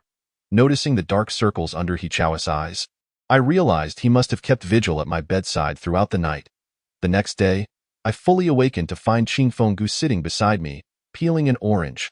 Upon seeing me awake, he smiled wearily. A smile that tugged at my heartstrings. I sat up, and he immediately enveloped me in a tight embrace. We exchanged no words, yet tears flowed freely from our eyes. My tears held guilt, pride, and self-loathing, while I pondered what lay within Qingfeng Gu's tears. Soon enough, the police relayed a message for us to come in for statements. Given our weakened states, we provided our accounts directly from the hospital. Following their investigation, it was confirmed that Dr. was implicated in 7 murder cases, including the murder of his own daughter, ultimately resulting in a death sentence. His assistant, cleared of involvement in these crimes, was nonetheless found to be engaged in illegal drug manufacturing, though I remained oblivious to the final outcome. To me, however, such a perverse individual was undeserving of mercy.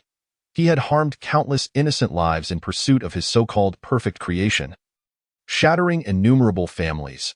Had we arrived even a moment later, the consequences would have been unimaginable. As for the entities that aided us in the cellar, I chose not to dwell on their nature. Perhaps they acted out of sympathy, striving to prevent us from following their tragic path and becoming wretched souls, or perhaps, as spirits, they could do nothing more than utilize our hands to ensure justice was served upon the wicked. Regardless, my talisman, once clouded and murky, now radiated clarity, and this man no longer needed to don a mask of hypocrisy, laboring exhaustively through life. Perhaps, as he had suggested, death might indeed be the finest redemption for him. This was a statement he made to the officer before his execution. Perhaps he would die without ever recognizing his transgressions. His worldview had shattered the moment he chose to pursue medicine. However, after this harrowing experience, I found myself contemplating a departure from the magazine company. Witnessing Qingfeng Gu's suffering in the cellar solidified my decision. I must bear my own burdens and ensure that no innocent souls are ensnared in my troubles. Otherwise, how would I differ from that deranged doctor? I lay in my hospital bed, reflecting for an extended period. These days have been the most joyous of my life, engaging in playful antics with friends, facing life and death together, working side by side, sharing meals, and resting in each other's company. Every little moment will coalesce into the most cherished memories of my future. Especially dear to me is Qingfeng, who always appears by my side when I need him most, meticulously tending to my every need. Yet, it is precisely for this reason that I must safeguard those who wish to protect me. The following day, at the hospital entrance, after much contemplation, I addressed the silent crowd. Ladies and gentlemen, all gatherings must eventually come to an end. I am weary and no longer wish to continue down this path. I have made my decision. Tomorrow I shall pack my belongings and leave the magazine office, so that you need not endure these days of anxiety any longer. My voice trembled with tears as I uttered those words, and I dared not meet their gazes. Without a backward glance, I dashed away. Chapter 73. The Shadow by the Bookshelf, Part 1. Upon hearing Sister Yancy's description, a profound silence enveloped us. However, I pondered that perhaps she had grown accustomed to such a life. It was likely her background that had shaped her reticent and frosty demeanor. Having lost her parents at a tender age, she had gradually blossomed into a rose with thorns. I had become accustomed to her presence. Whether they were there or not, it bore little impact on my life. All right, everyone, let us tidy up our belongings. I need to visit my room, and please do not disturb me. With that, she strode into her private chamber. And after a brief exploration, we returned to our assigned rooms, as arranged by Sister Yancy. Once in my room, I could not contain my thoughts any longer and confided in Qingfeng. Qingfeng, I truly admire Sister Yancy's strength. Despite the absence of her parents, she has grown into such an extraordinary individual. Qingfeng did not seem surprised, yet I realized, upon voicing my thoughts, that I may have misspoken. After all, Qingfeng too might have experienced a lack of parental affection during his upbringing. I speculated that Sister Yancy had long been aware of Qingfeng's familial circumstances, which perhaps explained the myriad of common topics they shared, even resonating with one another. A pang of melancholy struck me. Their mutual understanding and budding affection was undoubtedly a positive development. So why did it leave me feeling so disheartened? Xiaoran, you, Chao, and Xiaoxi all grew up with the companionship of your parents, so you may not fully empathize with Sister Yancy's plight. However, I understand all too well the helplessness and sorrow one faces when confronted with circumstances that do not belong to them. Such experiences may deter some individuals and could even lead them to self-harm or worse. Yet, once you conquer them, you will discover that the light ignited from within your heart shines the brightest. I pondered Qingfeng's words deeply. Indeed, it is said that adversity fosters growth, yet it is those who truly vanquish their fears and transform adversity into opportunity that emerge as the true victors. Sister Yancy's abode was remarkably spacious, featuring 2 living rooms, 6 independent bedrooms, an open-concept kitchen, 2 bathrooms, and 2 balconies. While the overall layout exuded grandeur, each individual room resembled that of an ordinary household. One room contained only a bed and a desk, and I couldn't suppress the urge to find them a reputable renovation company for a makeover. By this time, night had fallen. Having consumed a boxed meal on the high-speed train, fatigue washed over me, leaving me with little appetite. After a quick shower, we retired to bed. However, the meal seemed less than wholesome, and I was abruptly awakened in the middle of the night with a stomach ache. I hastily rose to make my way to the restroom. As I entered the bathroom, I had to pass by a nearby bookshelf. Casually glancing in that direction, I noticed a figure seated in the dimly lit area. Engrossed in a book, a wave of confusion washed over me. How could Wanshi be so diligently studying at such a late hour? Moreover, the silhouette appeared distinctly masculine. Qingfeng was sound asleep in my room. Could it be Hua Chao? Chapter 74. The Shadow by the Bookshelf, Part 2.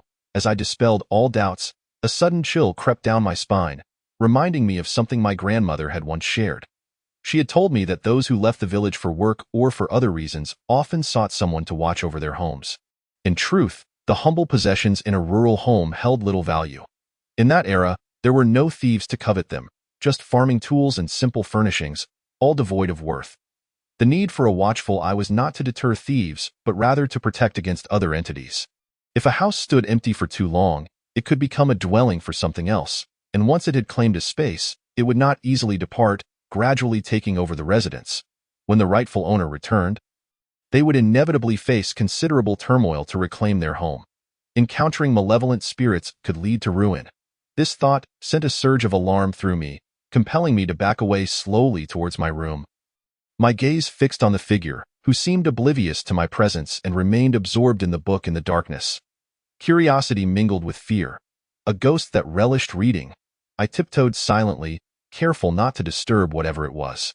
Upon returning to my room, I closed the door, turned on the light, and roused the already slumbering Qingfeng to recount the scene I had witnessed in the corridor. Upon hearing my tale, Qingfeng immediately sat up, glancing towards the front door, then back at me.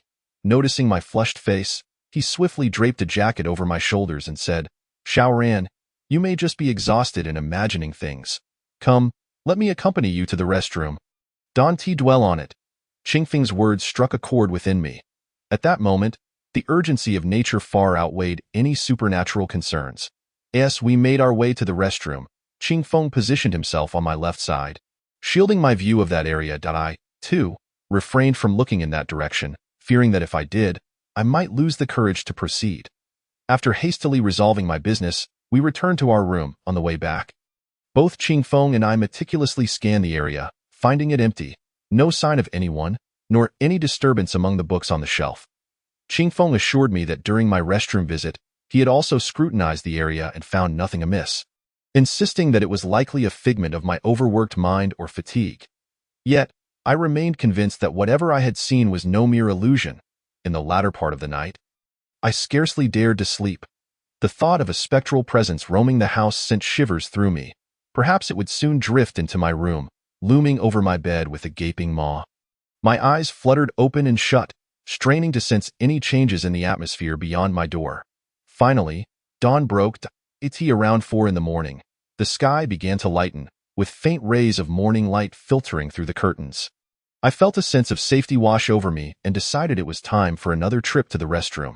Having been unable to sleep, my body seemed to metabolize quicker, and just 2 hours after Qingfeng had accompanied me, I felt the urge again, though fear gripped me. Chapter 75. The Shadow by the Bookshelf, Part 3. With trembling hands, I grasped a flashlight and cautiously stepped outside, closing my eyes as I dashed into the restroom. After attending to my needs, I glanced towards the bookshelf. Thank goodness, it was empty. No ghost in sight. I placed my hand over my heart, exhaling a sigh of relief, attempting to convince myself that the previous night had merely been a figment of my imagination. With that thought, I prepared to return to my room for some much-needed rest. Just then, a soft voice broke the silence. "Are you looking for me?"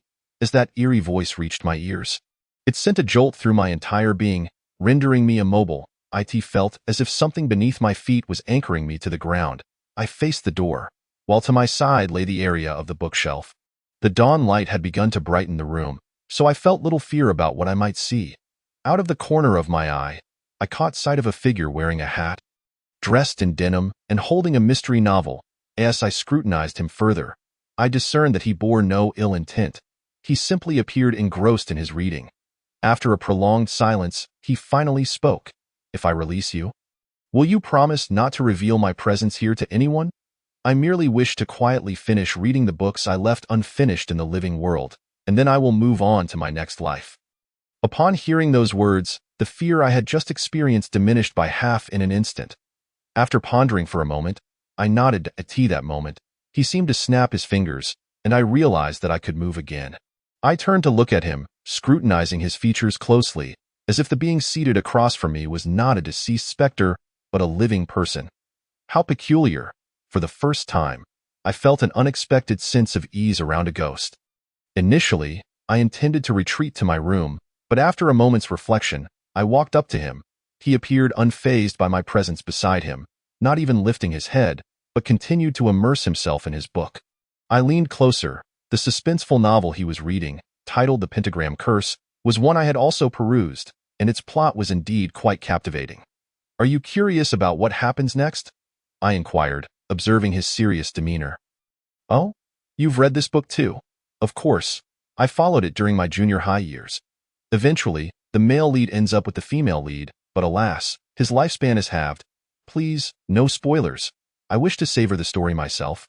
I wisely kept my mouth shut thereafter, refraining from further discussion about the book. However, engaging in dialogue with a ghost for the first time, I found it inexplicably intriguing.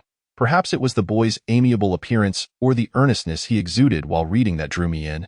I felt no fear whatsoever, and rather looked forward to our next exchange. "How did you pass away?" "Brain cancered." That must have been excruciating." At the mention of this, his gaze seemed to momentarily stray from the pages, though it quickly returned to his reading. Indeed, it was a heart-wrenching agony. "Then, you must be quite fond of reading." "Actually, this is my friend's home. One has lived here for quite some time. What a pity for such a large house to be unoccupied. I adore this place. You may stay here for a while. Although I am uncertain why you can only read here, if there are any books you desire, please let me know, and I shall procure them for you." He appeared somewhat astonished by my proposition, his expression softening from its previous rigidity, revealing a hint of curiosity. "You? Not afraid of ghosts?" "I am, but you bear me no malice, so why should I fear you?" "What is your name?" "By Iran." "And you?" "Lung Shuangsheng." "Wow, your name sounds quite cold, yet you have such a warm demeanor." "Very well, allow me to enjoy my reading in peace. My time is limited." Upon hearing this, I quickly silenced myself, realizing that a ghost's time in the realm of the living is indeed finite. For a moment, I was at a loss for what to do, so I approached the bookshelf, selecting a volume to read beside him. Unbeknownst to me, hours slipped by, perhaps 1 or 2, and I began to feel drowsy, ultimately resting my head on the table and drifting off to sleep. Before slumber overtook me, I caught a glimpse of his profile, so gentle and serene that it instilled comfort. It was hard to believe that such a clean-cut youth, so close to my age, had recently succumbed to brain cancer. His well-defined features, marred by the torment of illness, seemed so incongruous. When I finally awakened, it was already past 6 in the morning, and the boy had vanished. The book on the table was returned to its place. As if nothing had ever transpired, I rubbed my sleepy head and instinctively called out in the empty room, "Lung Shuangsheng?" No reply. Did I called again, but still received no answer. Hastily, I approached the bookshelf and pulled out the book he had just read, The Pentagram Curse. Upon reaching the final page, I discovered a message hastily inscribed, the ink still fresh. "Cherish the days before you. Read more books. I envy your youth. Alas, I can no longer relish the beauty of this world. I am Lung Shuangsheng. In the next life, let us be friends again." Reading this, my heart was awash with mixed emotions. Though fate is often cruel, how could he bear to take from this world a boy who should have been savoring all its wonders, who loved life so fiercely? His eyes were so clear, so pure, as if untouched by the world's turmoil. Even his posthumous wish was merely to finish reading his beloved books in the scant time remaining. Perhaps he had never held any resentment towards this world. But what of me? What right had I to complain about this life? At least I still thrived within it, possessing the ability to fulfill my aspirations, pursue my desires, and love those I wished to love. He, however, lost all rights the moment the monitor's line turned flat. The appearance of Lung Shuangsheng was akin to a brief interlude, yet it imparted a profound lesson. He taught me to cherish life, to seize the present moment. From that instant on, I resolved to treasure every second this world bestowed upon me, to cease lamenting my existence, and to embrace the path that lay ahead with unwavering faith. Chapter 77. The CAF at number 36. As I gazed at those elegant words slowly fading in the morning's soft light, I quietly closed the book and returned it to its rightful place. I shall wholeheartedly embrace life, I vowed silently, only to notice Qingfeng standing at the bedroom door, looking at me with a puzzled expression. "What is it, Xiaoran? What do you mean by embracing life? Why are you up so early?" "Acting strangely? It's nothing, just had a sudden urge to read," as I responded. I made my way towards the bedroom, preparing to catch a few more moments of sleep. Qingfeng scrutinized me, a bemused smile gracing his face. Did you not say there was a ghost there? Aren't you afraid to go back? Just a hallucination. I must have been poisoned by the toxic mushrooms I ate last night. Qingfeng shrugged and headed to the bathroom to wash up. However, since Yanxi's family had not occupied the house for quite some time, the refrigerator was completely bare. Thus, our male caretaker had to venture out early to procure ingredients and prepare breakfast. Around 8 o'clock a.m., the enticing aroma wafting from the kitchen roused me from slumber. Having purged my stomach from last night's troubles, I felt an emptiness within, my belly grumbling. Upon entering the kitchen, I was greeted by a feast of buns, dumplings, wontons, seafood porridge, and even steamed egg custard, alongside spicy potato strips cooked in an air fryer. The sight of such a delicious spread brought tears to my eyes. Watching He Chao and Ruan Su indulge heartily, I couldn't resist grabbing a piece of fried rice cake to pop into my mouth, only to be thwarted by Qingfeng's unyielding intervention. Wash your hands, wash your face, brush your teeth with that. He dragged me to the bathroom, reminding me to use soap before closing the door. I had no choice but to comply with Qingfeng's insistence. After all, he had prepared breakfast, and we could hardly survive without his efforts. Once I hastily washed up, I sat down at the table to enjoy my meal. That moment, I noticed 5 cups of coffee on the side, exuding a unique milky aroma that seemed to awaken the senses. Qingfeng, this coffee smells divine. Where did you get it? I pointed at the cups, and it seemed Qingfeng had just remembered the coffee's existence. He quickly stood up, opened the bag, and began distributing the coffee to us. Oh, I got it from a place called the CAF at number 36. I caught a whiff of its unique scent from outside the shop. The entire process is freshly ground and made on the spot.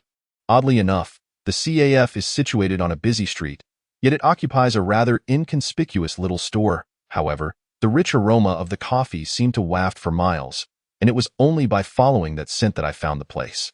You must try it. It's quite delightful. With that, we eagerly took our steaming cups and sipped. Indeed, the coffee was rich and flavorful, its unique fragrance mingling with the creamy texture of fresh milk, and perhaps even black chocolate and crushed hazelnuts were added. Each sip felt like floating on clouds, and in that moment, all worries faded away. This is exquisite. It reminds me of a CAF I visited in France years ago. Even the notoriously picky Chow praised it profusely after finishing his cup. I noticed the label on my coffee read, "Forget worries on the other side." Such a unique name. I glanced at Chow's coffee label, Rose Luxury Gold, which sounded quite expensive. If you all enjoy it, let's go to the CAF together for lunch, Qingfeng suggested, though Ruan Su seemed reluctant, picking up a bun and saying, "With coffee this good, I can only imagine the long queues. The place must be packed." I disliked drinking coffee in such a bustling atmosphere. Chapter 78. The CAF at number 36, however, as Qingfeng spoke, he suddenly furrowed his brow and set down his coffee. How strange. When I went, the CAF was completely empty. This hour, during peak commuting time, such delicious coffee should be a favorite among office workers. Alas, did you not just mention that this establishment is rather concealed? Perhaps the proprietor simply lacks the acumen for promotion. He Chao seemed entirely unfazed as he lifted his cup and drained it in one go. Refreshing, revitalizing. Suddenly, an entrepreneurial idea struck me. Qingfeng's face lit up with surprise as he fixated on the empty coffee cup on the table. Upon hearing of this business opportunity, both Ruanqi and I hurriedly leaned closer, while Qingfeng, grasping the cup, remarked, "Observe, the coffee here is exquisite, yet the exterior of the cup is rather simplistic. This could very well be a reason for its lackluster sales, especially in a society that values aesthetics." He then turned to Xiaoxi, proposing, "You could design an entirely new packaging for it, and subsequently negotiate a collaboration to feature it on your public account in our forthcoming magazine, while we reap commissions from each cup sold." What a splendid idea! Upon hearing Qingfeng's description, excitement surged through us all. I resolved to craft a captivating narrative for each cup of coffee, ensuring that whether in a physical store or online, they would be irresistibly enticing. Truly, Qingfeng is remarkable, an all-around academic powerhouse from both the School of Management and the Law Department, capable of identifying business prospects even during a simple coffee run. After finishing our meal, the 4 of us set off, though Yanxi had not emerged from her room since last night. Respecting her request for solitude, we refrained from knocking. leaving her breakfast and sending a message to inform her of our whereabouts before dressing and heading out. According to Qingfeng, the CAF is located in a street-side alley adjacent to a stationery store. We followed the road to its end, spotting the stationery shop, yet we could not locate a CAF named No. 36, not even a bubble tea shop in sight. How odd. I distinctly recall this CAF being situated here, Qingfeng remarked, glancing around in confusion. Just then, the owner of the stationery store drove up, preparing to open for business. Noticing us standing at the entrance, he inquired with bemusement, "Are you all here to buy stationery so early?" After a moment's thought, Qingfeng, increasingly perplexed, quickly replied, "Indeed. We are in a hurry to sign something and wish to purchase some pens." The owner then invited us inside, and while Qingfeng browsed the pens, he seized the opportunity to inquire about the neighboring CAF. The owner, taken aback, responded, "CAF? I've been here for over a year and have never heard of a place called No. 36 CAF on these streets. Are you sure you have the right name?" At this revelation, we were all left in a state of bewilderment, with Qingfeng frozen in place, contemplating the cup he held emblazoned with the number 36. Lost in thought, with hearts full of questions, we exited the stationery store, and Qingfeng remained utterly confounded. I cannot possibly be mistaken. I distinctly remember seeing other buildings in the vicinity this morning, besides the stationery shop. This is truly strange. Chapter 75. CAF number 36, Part 3. We then inquired at other nearby shops regarding CAF number 36, but no one seemed to have any knowledge of its existence. Although Qingfeng had merely purchased breakfast in the area that morning, even he, despite his usual absent-mindedness, could not have overlooked a CAF that had apparently vanished.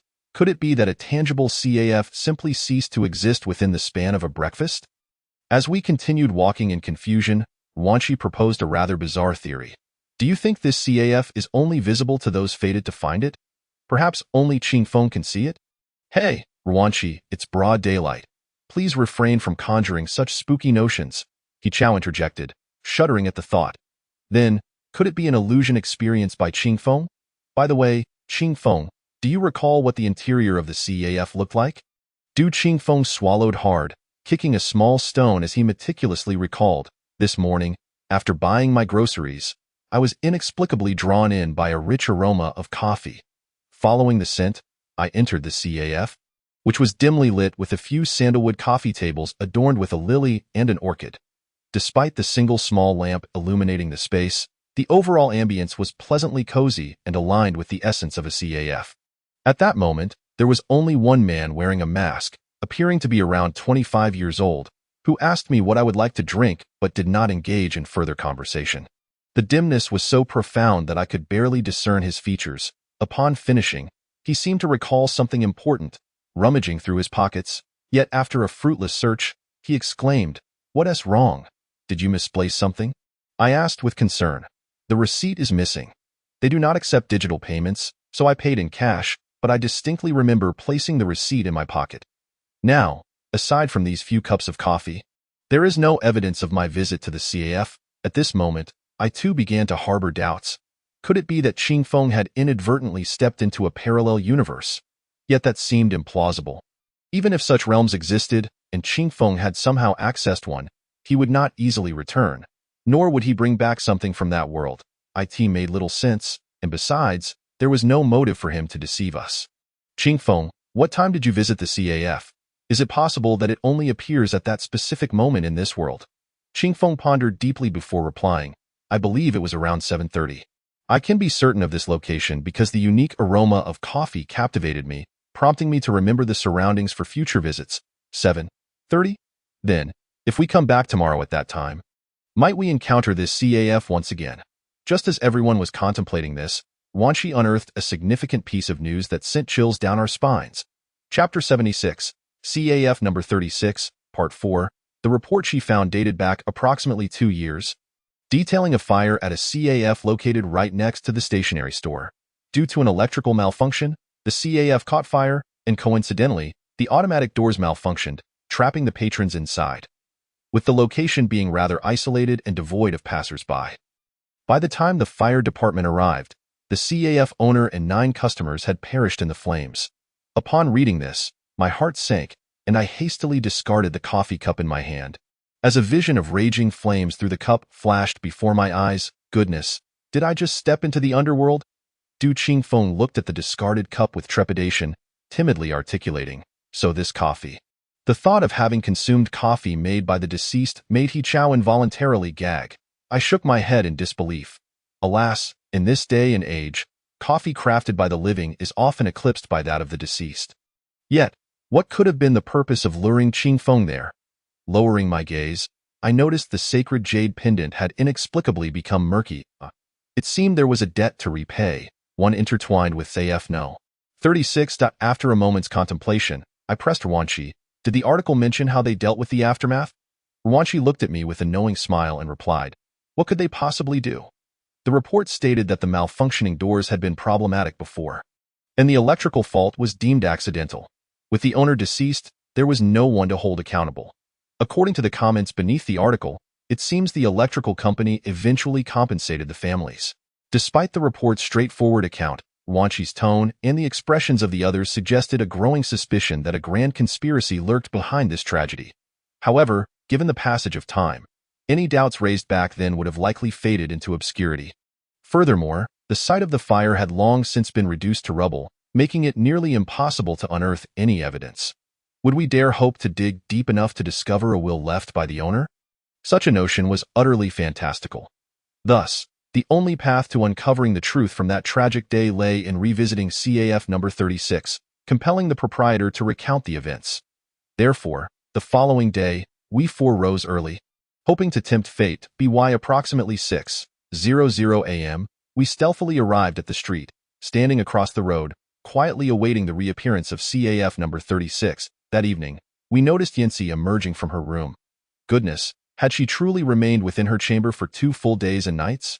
However, her room possesses a private restroom, which did not particularly trouble me. Perhaps she genuinely had personal matters to attend to. Consequently, no one pried too deeply, though I couldn't help but notice that Sister Yancy's countenance appeared somewhat haggard and weary. "You all have returned?" she inquired, her attention seemingly elsewhere. "Indeed, we inquired extensively about the CAF number 36 and have just now returned."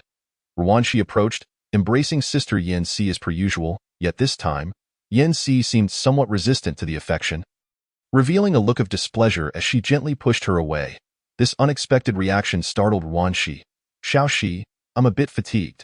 You all may dine without me, I wish to rest for a while," Sister Yancy stated, surprisingly not inquiring about the CAF number 36, which left me astonished. After all, she had resided here for many years, and for her to be unaware of such a CAF seemed rather peculiar. As Sister Yancy retreated to her room under the watchful eyes of others, Mr. He could not help but jest, "Oh, is there gold or silver hidden within?" Such insistence, Du Qingfeng, observing Sister Yancy lingering nearby, hurriedly silenced Mr. He. "All right, everyone, let us retire early. Tomorrow morning, we shall promptly head there, lying in wait for the appearance of that CAF." Frankly, upon hearing this, I felt a strange sense of unease. It seemed as though the term CAF had been imbued with an additional layer of meaning, as if it had somehow acquired the ability to roam. Thus, on the following morning, the four of us set out fully equipped, cameras, hats, masks, and knives in tow, ensuring every precaution was taken. Unexpectedly, Mr. He also decided to partake in this venture. Don T asked why. During our coffee outing yesterday, his enthusiasm was unmatched. Should something nefarious occur, such as toxins or spirits, Mr. He, valuing his life above all, could not bear to be left out, thus joining us to uncover the truth. By 6:15, we had already arrived near the stationery store, as dawn began to break. Although breakfast vendors had already set up along our street, we found little appetite, all eagerly anticipating the sighting of CAF No. 36. Consequently, we concealed ourselves behind a nearby shop, discreetly observing, our eyes never straying from the vacant lot adjacent to the stationery store. Yet, we waited for a full 2 hours, and by 8:30, even the owner of the stationery store had arrived. But still, the area remained barren. "This is exceedingly tedious," Ruanqi pouted. "Indeed, let them do as they please. I suspect this is all old Du's doing. He has been rather scatterbrained these days. Come, Xiaoxi, let us go have breakfast." With that, He Chao and Ruanqi dashed towards the breakfast street.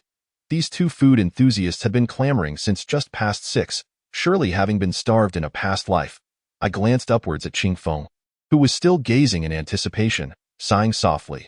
Perhaps the gateway to the parallel world of CAF number 36 only opens once.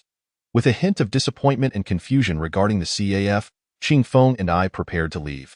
However, as we approached the street from the stationery store, I suddenly looked up to find a building had materialized before USIT appeared somewhat dilapidated, possibly due to its outdated decor, standing in stark contrast to the modern storefronts surrounding it. Upon glancing at the sign above, I was astonished to read CAF number 36. Both Qing Feng and I were momentarily stunned. The CAF we had long awaited had finally manifested. At that moment, I began to believe in the existence of parallel realms. Xiao Ran, this is the place. It was here that I purchased my coffee yesterday, Qing Feng exclaimed excitedly, eager to pull me inside. Having delved into supernatural events for so long, it seemed we had come to accept such phenomena wholeheartedly. It was evidently a CAF that traversed realms, and at this moment, we yearned to step inside for a cup. Wait, Qing Feng, are we truly going in? I've heard that entering such places can lead to never returning. Upon hearing my concern, Qing Feng hesitated, yet the CAF appeared to shimmer, as if it were on the brink of vanishing. Just then, a deep voice emanated from within. Gentlemen, please come in. After a brief moment of hesitation, I resolutely grasped Qing Feng's hand, leading him into the CAF. As we crossed the threshold, I distinctly felt the world outside transform. The cacophony of the outside vanished instantly, as if every medium of sound had succumbed to slumber. Upon entering the CAF, my gaze fell upon a warm-toned carpet, and the interior matched Qing Feng's descriptions almost perfectly, save for the white roses adorning the tables, their pure hue emanating a delicate fragrance that filled the room. The faint sound of a coffee machine hummed in the background, and a few foreign magazines rested on the shelves, creating an unexpectedly romantic atmosphere. As I observed meticulously, a masked young man at the front desk inquired in a low tone, "What would you like to drink today?" Although I felt as if I had stepped into another world, Qing Feng and I approached the front desk, glancing at the menu. Sleeping green plum, deep sea of thyme. Dawn's light, passionate white pearl. Oh my goodness. The names of these beverages were truly peculiar, evoking the sense that one was not merely sipping a drink, but savoring an emotion.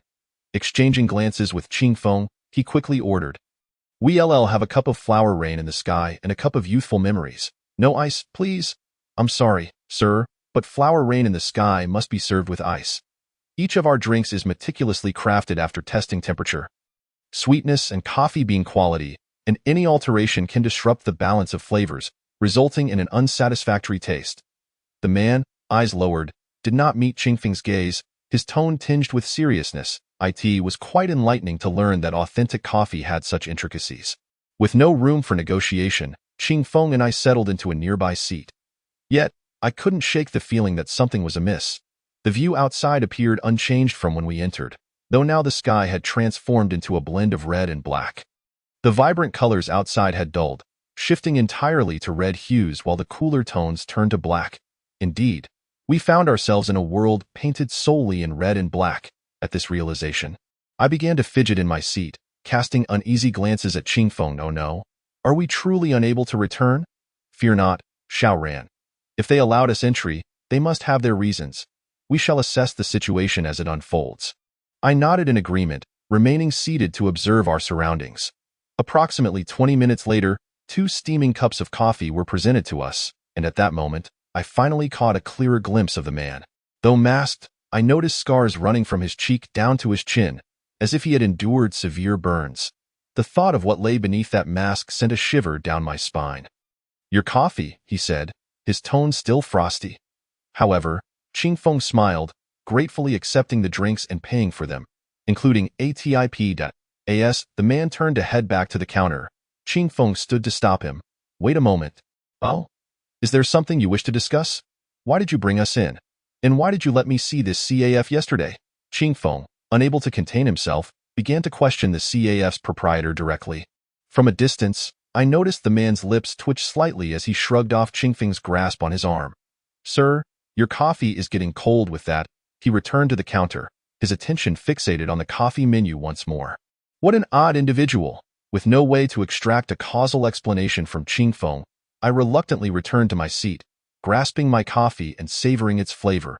I had ordered the flower rain in the sky, a beverage seemingly infused with rose petals, and perhaps even lilies and jasmine. It appeared to be a harmonious blend of various blossoms. A mere sip, with my eyes closed, allowed the fragrant petals to flood my senses, transporting me to a vibrant sea of flowers, enveloped in their sweet aroma. One could say this drink eloquently embodied the essence of romance. As for the drink chosen by Qingfeng, youthful cardamom, I could not resist sampling it myself. The coffee was paired with sweet mung beans and crystal grapes as its main ingredients, with what seemed to be specially treated sea grapes added.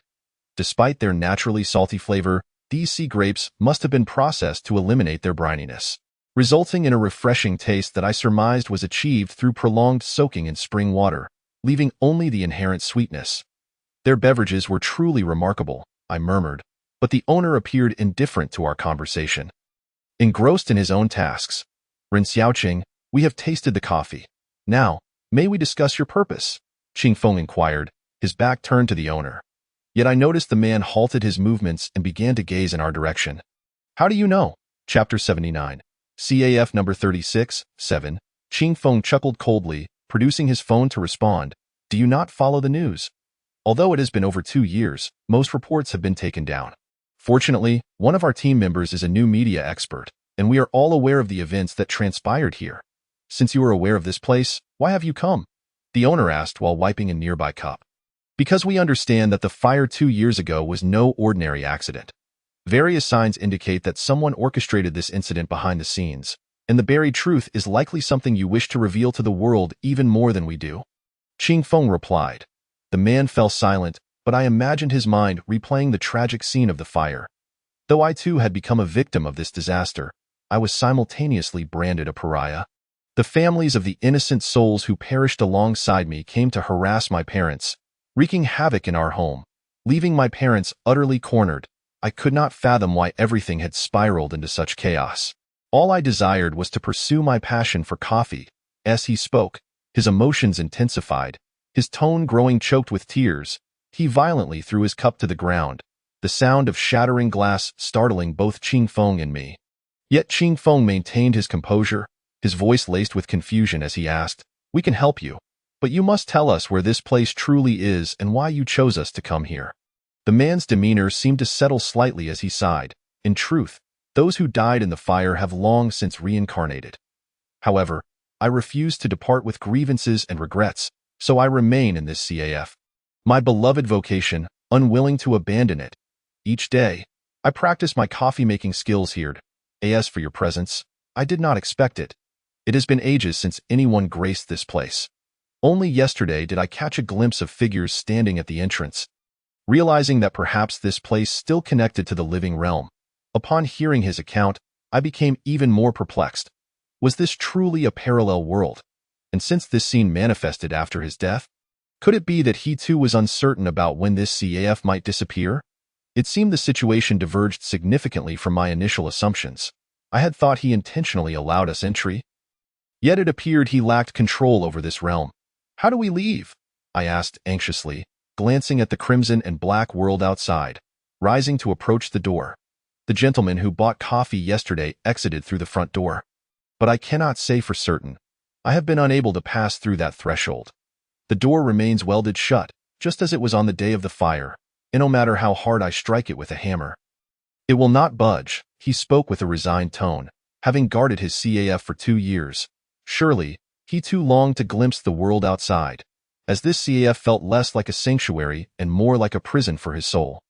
Harboring the horrifying truth of 2 years past, just as I was about to approach the door, it swung open slowly. Yet, at that precise moment, Qingfeng halted me, his grip firm on my arm. Confusion washed over me as I furrowed my brow at him. Xiaoran, are you truly willing to leave like this? And if we depart, we may never return. What of the debts tied to this talisman? Qingfeng implored. Hearing his words, I glanced at the murky talisman at my waist, hesitating for a moment before retracing my steps back into the CAF. The owner had also left the counter and was now approaching us slowly. Leave quickly. I have a strong feeling that this place is on the verge of vanishing, he said, gesturing toward the dim light above with a sigh. There's no rush. The fact that this world selected us to enter means there must be a reason. Would you kindly share what transpired on the day of the fire? Qing Feng inquired, positioning himself beside the man, pulling out a nearby stool and signaling for him to sit. As Ren Xiaoqing settled himself, he recounted the events of that fateful day with a calm demeanor. It was an ordinary morning, and I was attending to customers as usual to my wife, and I had even planned to go shopping after lunch. Wait, you were married at such a young age? Qing Feng interjected, a hint of disbelief in his voice. Chapter 80. CAF number 36, 8. He nodded, a somewhat stiff smile gracing his lips. Yes, my wife Do Xian and I had just obtained our marriage certificate, and we hadn't even had the chance to hold a wedding before tragedy struck. I bear significant responsibility. The automatic door had malfunctioned the day before, and for reasons unknown, it suddenly short-circuited, igniting a fire near the curtains. In my attempt to preserve the CAF's aesthetic, I had not placed fire extinguishers indoors, and I watched helplessly as I, along with a room full of patrons, perished in the flames. As he reached this point, his fists clenched, tears betraying his stoic facade. It was evident that despite the passage of time, recounting that day without emotional turmoil was an insurmountable task for anyone. I couldn't fathom his feelings. Regret? Resentment? Helplessness? In that moment, everything seemed devoid of meaning. Did you have any enemies? Qing Feng prodded, sipping his coffee to supplement his inquiry. I'm not certain, but before the incident, I suspected my wife of infidelity, he confessed, a shadow crossing his face. Infidelity? Qing Feng and I exchanged incredulous glances. How could they have been married so briefly before such troubles arose? Ren Xiaoqing chuckled softly, as though he had grown indifferent to it all. Initially, I merely suspected, but later, I reflected on my own actions. I had been so consumed by the CF's business that I neglected Xian's feelings. Consequently, I began to make amends by adjusting our operating hours to 9 in the morning until 5 in the evening. As I listened, I remained unaware of any discrepancies, but Qing Feng seemed to sense something amiss. His tone laden with intrigue as he asked, "Hold on, you mentioned your wife purchased post-marital insurance for you. Who was the beneficiary listed?" At that moment, Ren Xiaoqing appeared to freeze, standing in stunned silence. Within seconds, I could clearly see a change wash over his face, a hue of uncontainable fear and anxiety flickering in his expression as he struggled to recall something, yet simultaneously seemed to evade and conceal it. The realization of what he was on the verge of remembering struck him, and I sensed his impending unraveling. Impossible. It can't be. Xian would never betray me. He clutched his head in anguish, and as his cries echoed throughout the CAF, the tables and chairs began to tremble violently, the tremors escalating from mild to severe, reminiscent of an earthquake. The dim light fixture above swayed precariously, and the entire room felt as though it were on the brink of collapse. Spinning out of control. Qing Feng, what is happening? Is this place truly about to vanish? I leaned precariously against the edge of the table, panic-stricken as I called out to Qing Feng beside me. I don't know. Don't be afraid, Xiaoran, just crouch down. I sensed that the atmosphere of this CAF seemed to resonate with Ren Xiaoqing's tumultuous emotions. He was on the brink of emotional collapse, and it seemed the CAF might suffer the consequences as well. Never mind that for now. Stabilizing his emotions was my priority. As I spoke, Qing Feng, trembling, made his way unsteadily across the quaking floor towards the nearly entranced CAF manager, shouting into his ear, "Manager Xiaoqin, please calm down. Your wife still loves you. We saw her just a few days ago, and she expressed how much she misses you." As soon as the words left his lips, the violently shaking CAF began to steady. "What did you say? Is that true? Do you know Do Xian?" "Of course, I know her. She is the sister of one of my classmates. Doesn't she have a brother named Do Shuai?" Chapter 81. CAF 36, Part 9. After hearing Qing Feng's words, Ren Xiaoqin regarded him with a skeptical gaze, but when he heard about the brother, he fully believed Qing Feng's declaration. "You are classmates with her brother? If you go out, could you possibly convey a message to Xiao Xian for me? Just tell her that I miss her too, and if there's a next life, I will return to be with her." Seeing that Ren Xiaoqin's emotions had calmed, I sighed in relief and sank onto a nearby stool. My legs giving way beneath me, Qing Feng, seemingly still shaken, quickly regained his composure and eagerly replied, "Of course." He then proceeded to ask Xiaoqin numerous questions regarding his wedding details, maintaining a casual, gossip-like tone, as for the customers present that day. He only remembered a few regulars, but he recalled the electrician distinctly, named Hu Fan. After a thorough inquiry, it seemed that Qing Feng had gleaned the answers he sought and was preparing to leave. But not before taking 2 cups of coffee with him. Rest assured, Manager Xiaochen, we will surely uncover the truth from that year. Though I'm uncertain if we can return here afterward, I must say your coffee is truly delightful. With that, under Xiaochen's watchful gaze, Qing Feng and I made our way to the exit. Go be honest. My heart was lodged in my throat, fearing that the door might never open again, trapping us in this world forever. Heaven help us, we must make it out. Finally, as our feet touched the threshold, the door slowly creaked open, and we stepped outside. In the next moment, when we turned back to look, the CAF had vanished, leaving only an empty expanse. Strangely, after exiting the CAF, I glanced at the clock in my hand. 8:35. How could it possibly be the same time as when we arrived? Was time in a parallel world stagnant? Gazing at the coffee in my hand, with the familiar label of CAF 36, my heart swelled with mixed emotions. The manager named Ren Xiaochen had exhausted everything to protect what he loved. I pondered that perhaps it was not CF 36 that ensnared him, but rather his obsession, unwilling to part from the coffee business he cherished. After all, once a person passes away, their soul governs all. But I suspected part of it was also due to his guilt and longing for his wife. Even after 2 years, he remained convinced of her love, despite the possibility that this was all part of a long-conceived scheme. Qing Feng, do you truly know Doxian? Qing Feng took a sip of his coffee, playfully pinching my cheek as he replied, Xiaoran, how can you be so naive? How could I possibly know her? Then how did you? Yesterday, I saw Doxian's name in the news report about Ruan Shi. Out of curiosity, I searched the database and found her brother's name. Qing Feng was indeed clever, and had he not swiftly mentioned her brother, we might have been buried in the ruins of another world. What should we do now? Investigate his wife. This was clearly a case of a husband murdered for insurance money. His wife likely had ulterior motives long before. And it wasn't just her. The electrician also needed scrutiny. Along with the few customers he knew, IT would not be an easy task. But with Yan Xi's family's considerable influence, they must know local officials. I wondered if we could enlist their help for the investigation. Chapter 82. CAF 36, Part 10. Wonderful. So Yan Xi's family has such strength. If the police can assist in the investigation, it should progress smoothly. Just as we were preparing to head back, Qing Feng suddenly recalled, wait, there were 2 others with us just now. Where did they run off to? Those 2 gluttons? We retraced our steps, following the food street, and found them engrossed in eating pancakes, chatting away as if they were not on a mission. Qing Feng sighed in exasperation, but Ruan Shi seemed to notice us and hurriedly approached. Xiaoran, Qing Feng, do you want pancakes? These are delicious. Then, noticing the coffee in Qing Feng's hand, her expression shifted dramatically, her voice tinged with alarm. You didn't go back to that CAF, did you? Is there really such a CAF? Oh my, did you take any pictures? Actually, I had forgotten to mention that during Manager Xiaochen's coffee-making process, I had discreetly snapped a few photos with my phone. As Ruan Shi reminded me, I quickly fished out my phone. Responding, I did. Let me show you, however. As I scrolled through my album, I found, to my bewilderment, that no photos of the CAF appeared, as if they had vanished into thin air. How could there be none? Seeing my anxiousness, Qing Feng frowned. It's likely that anything captured in a parallel world cannot be brought back to reality. But why can you take the coffee?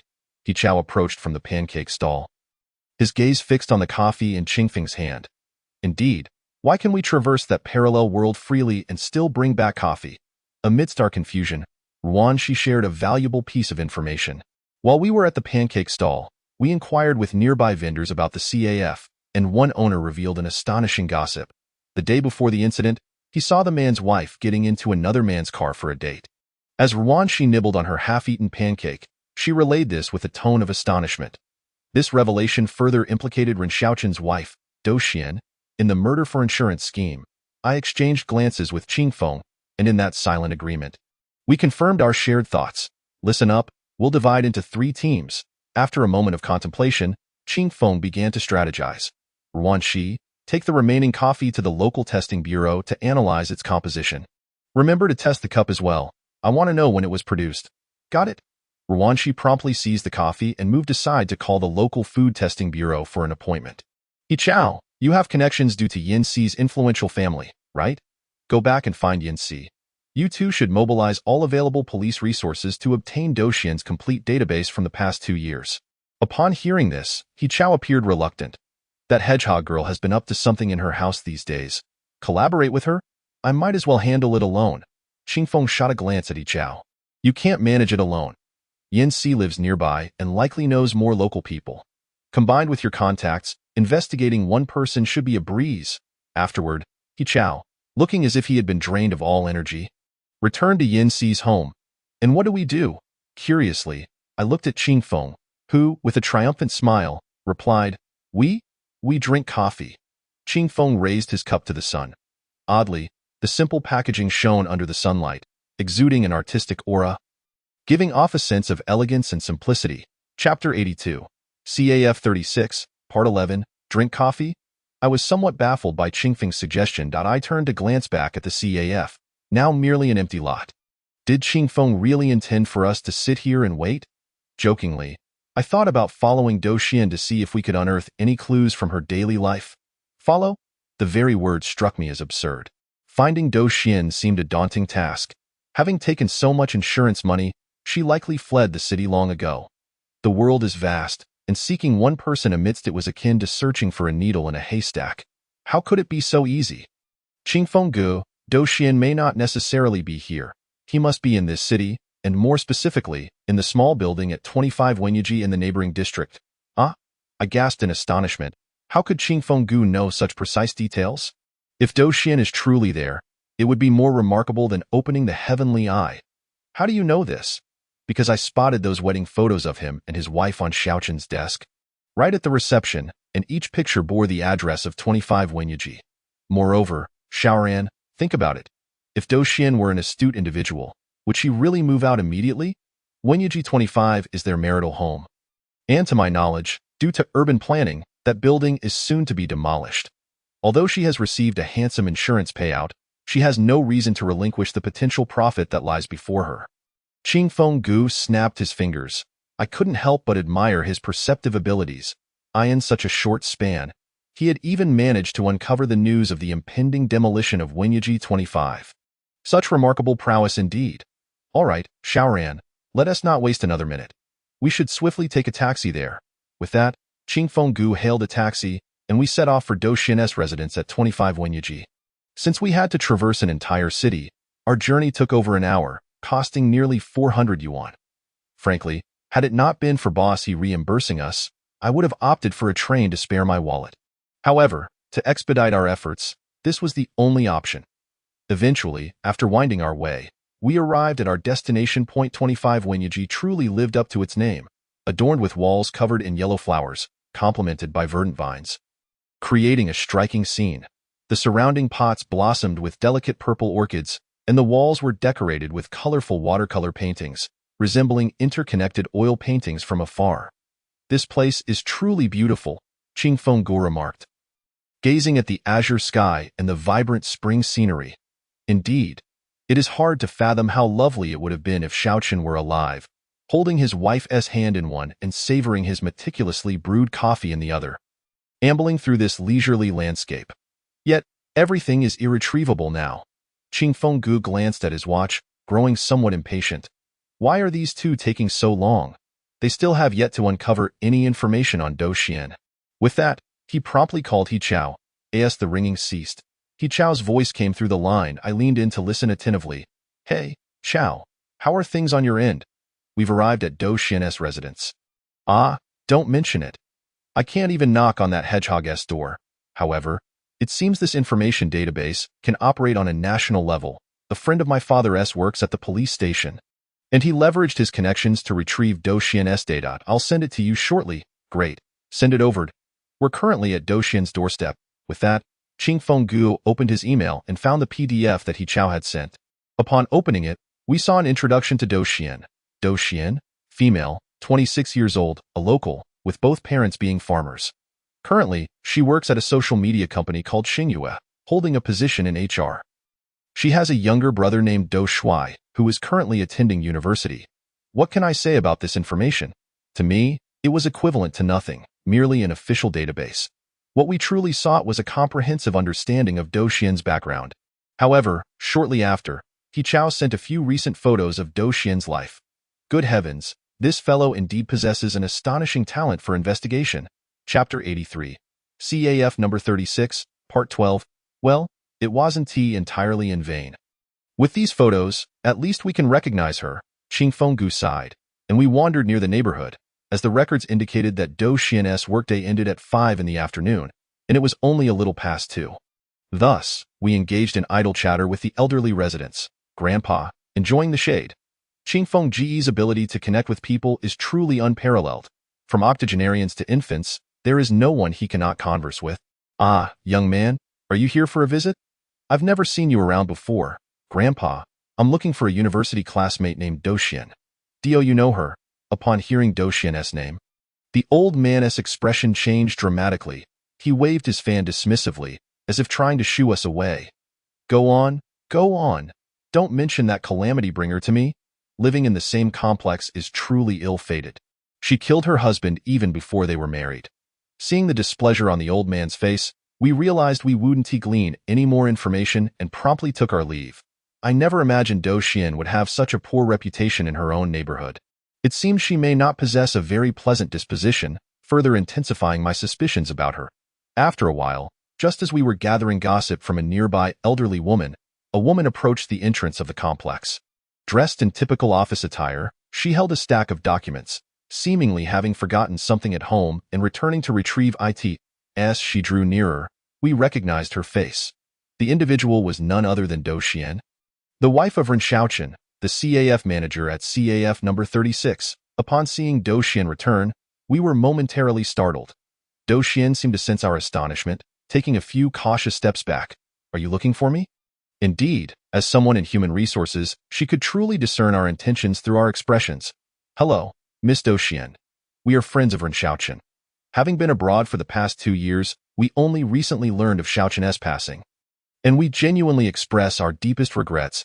We come to pay our respects and retrieve the camera we lent to Xiaochen 2 years ago. I was utterly taken aback by Qing Fenggu's seamless and articulate fabrication. Goodness, how did he manage to concoct such a logically coherent story in mere seconds? To be honest, I began to wonder if Qing Fenggu had pulled similar stunts on me in the past. Do Xian hesitated for a moment, but then, without further thought, she replied with a somewhat flat expression. Friends of Xiaochen? Then please, follow me. While I don't recall him having a camera, I've never touched the treasures in his room. As he despised others meddling with his belongings during his lifetime, she spoke. A hint of profound sorrow flickered in her eyes as she led the way upstairs. 25 Wenyaji is indeed the most serene place. With the exterior decor providing a refreshing ambience, and the interior exuding a vintage, cool vibe, meticulously cleaned, reminiscent of a library corridor, where a subtle fragrance lingered in the air. Please, come in, Do Xian said as she reached the second floor. Opening the door, and Qing Fenggu and I cautiously followed her inside. Don't be afraid. Since you are friends of Do Xian, come in for a cup of tea. I can assure you, under the bright daylight, I wouldn't dare harm you. Please, rest assured. Upon hearing this, Qing Fenggu quickly waved his hand, saying, Sister-in-law, you're overthinking it. I was merely concerned there might be someone else inside. It wouldn't be convenient to intrude. Do Xian smiled lightly, setting down her bag, and replied, There's no one to disturb. I've been living alone for the past 2 years, and bearing such a heavy stigma. Who would dare come to disrupt me? Sister-in-law, what do you mean by that? Qing Fenggu pretended to be puzzled. Just now downstairs, I clearly heard your conversation with Aunt Wang. Let us not feign ignorance now. I know you suspect I killed Xiaochen. As in your eyes, I am nothing more than a heartless wife who murdered her husband for money.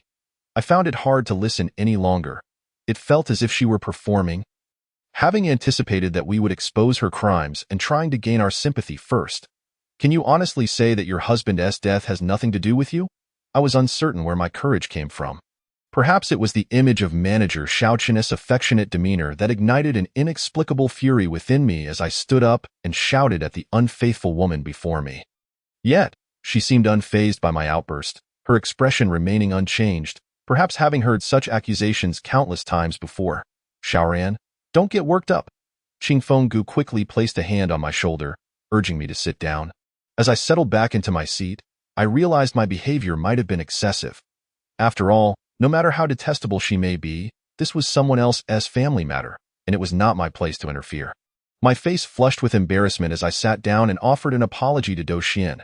She merely smiled lightly, seemingly unperturbed.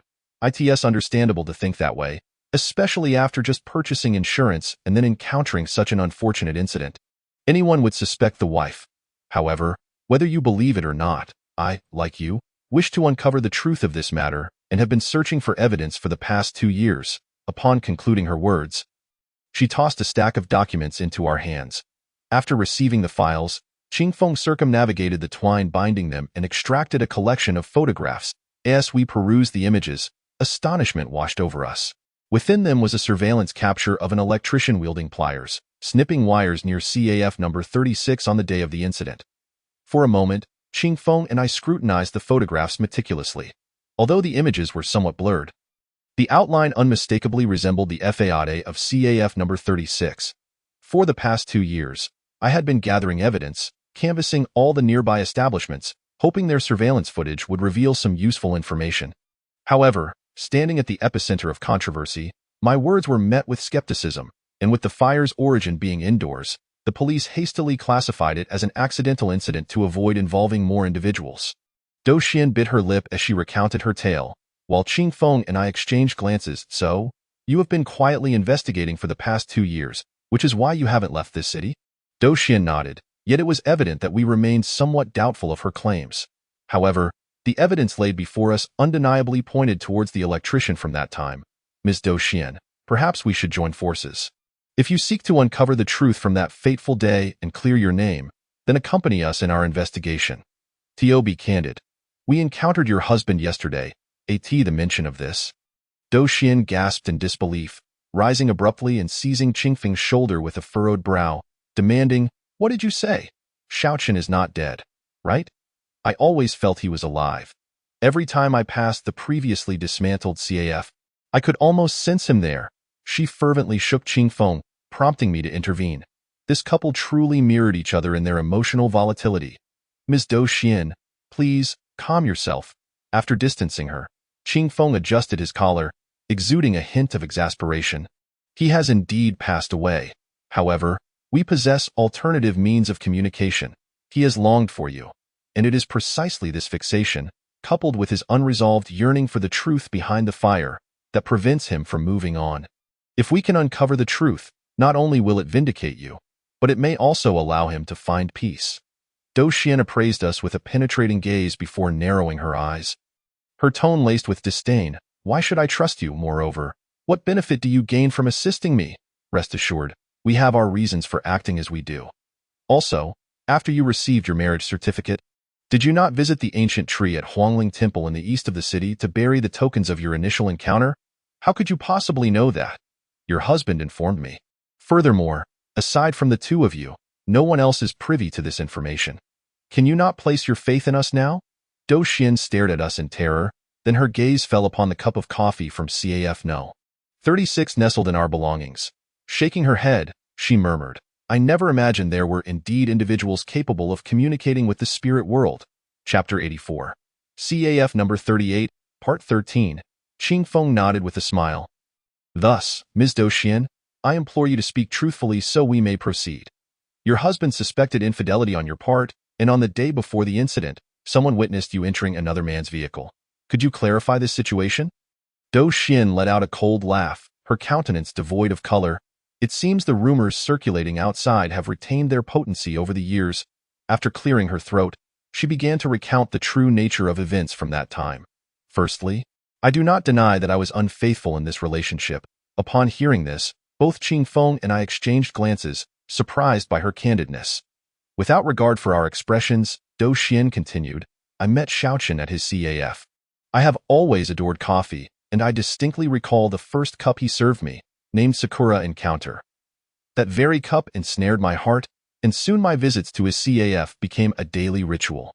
However, it was he who confessed his feelings first, and upon realizing our mutual affection, I eagerly agreed to be with him. Yet, I soon discovered that he seemed to hold a greater affection for his CAF No. 36 than for me.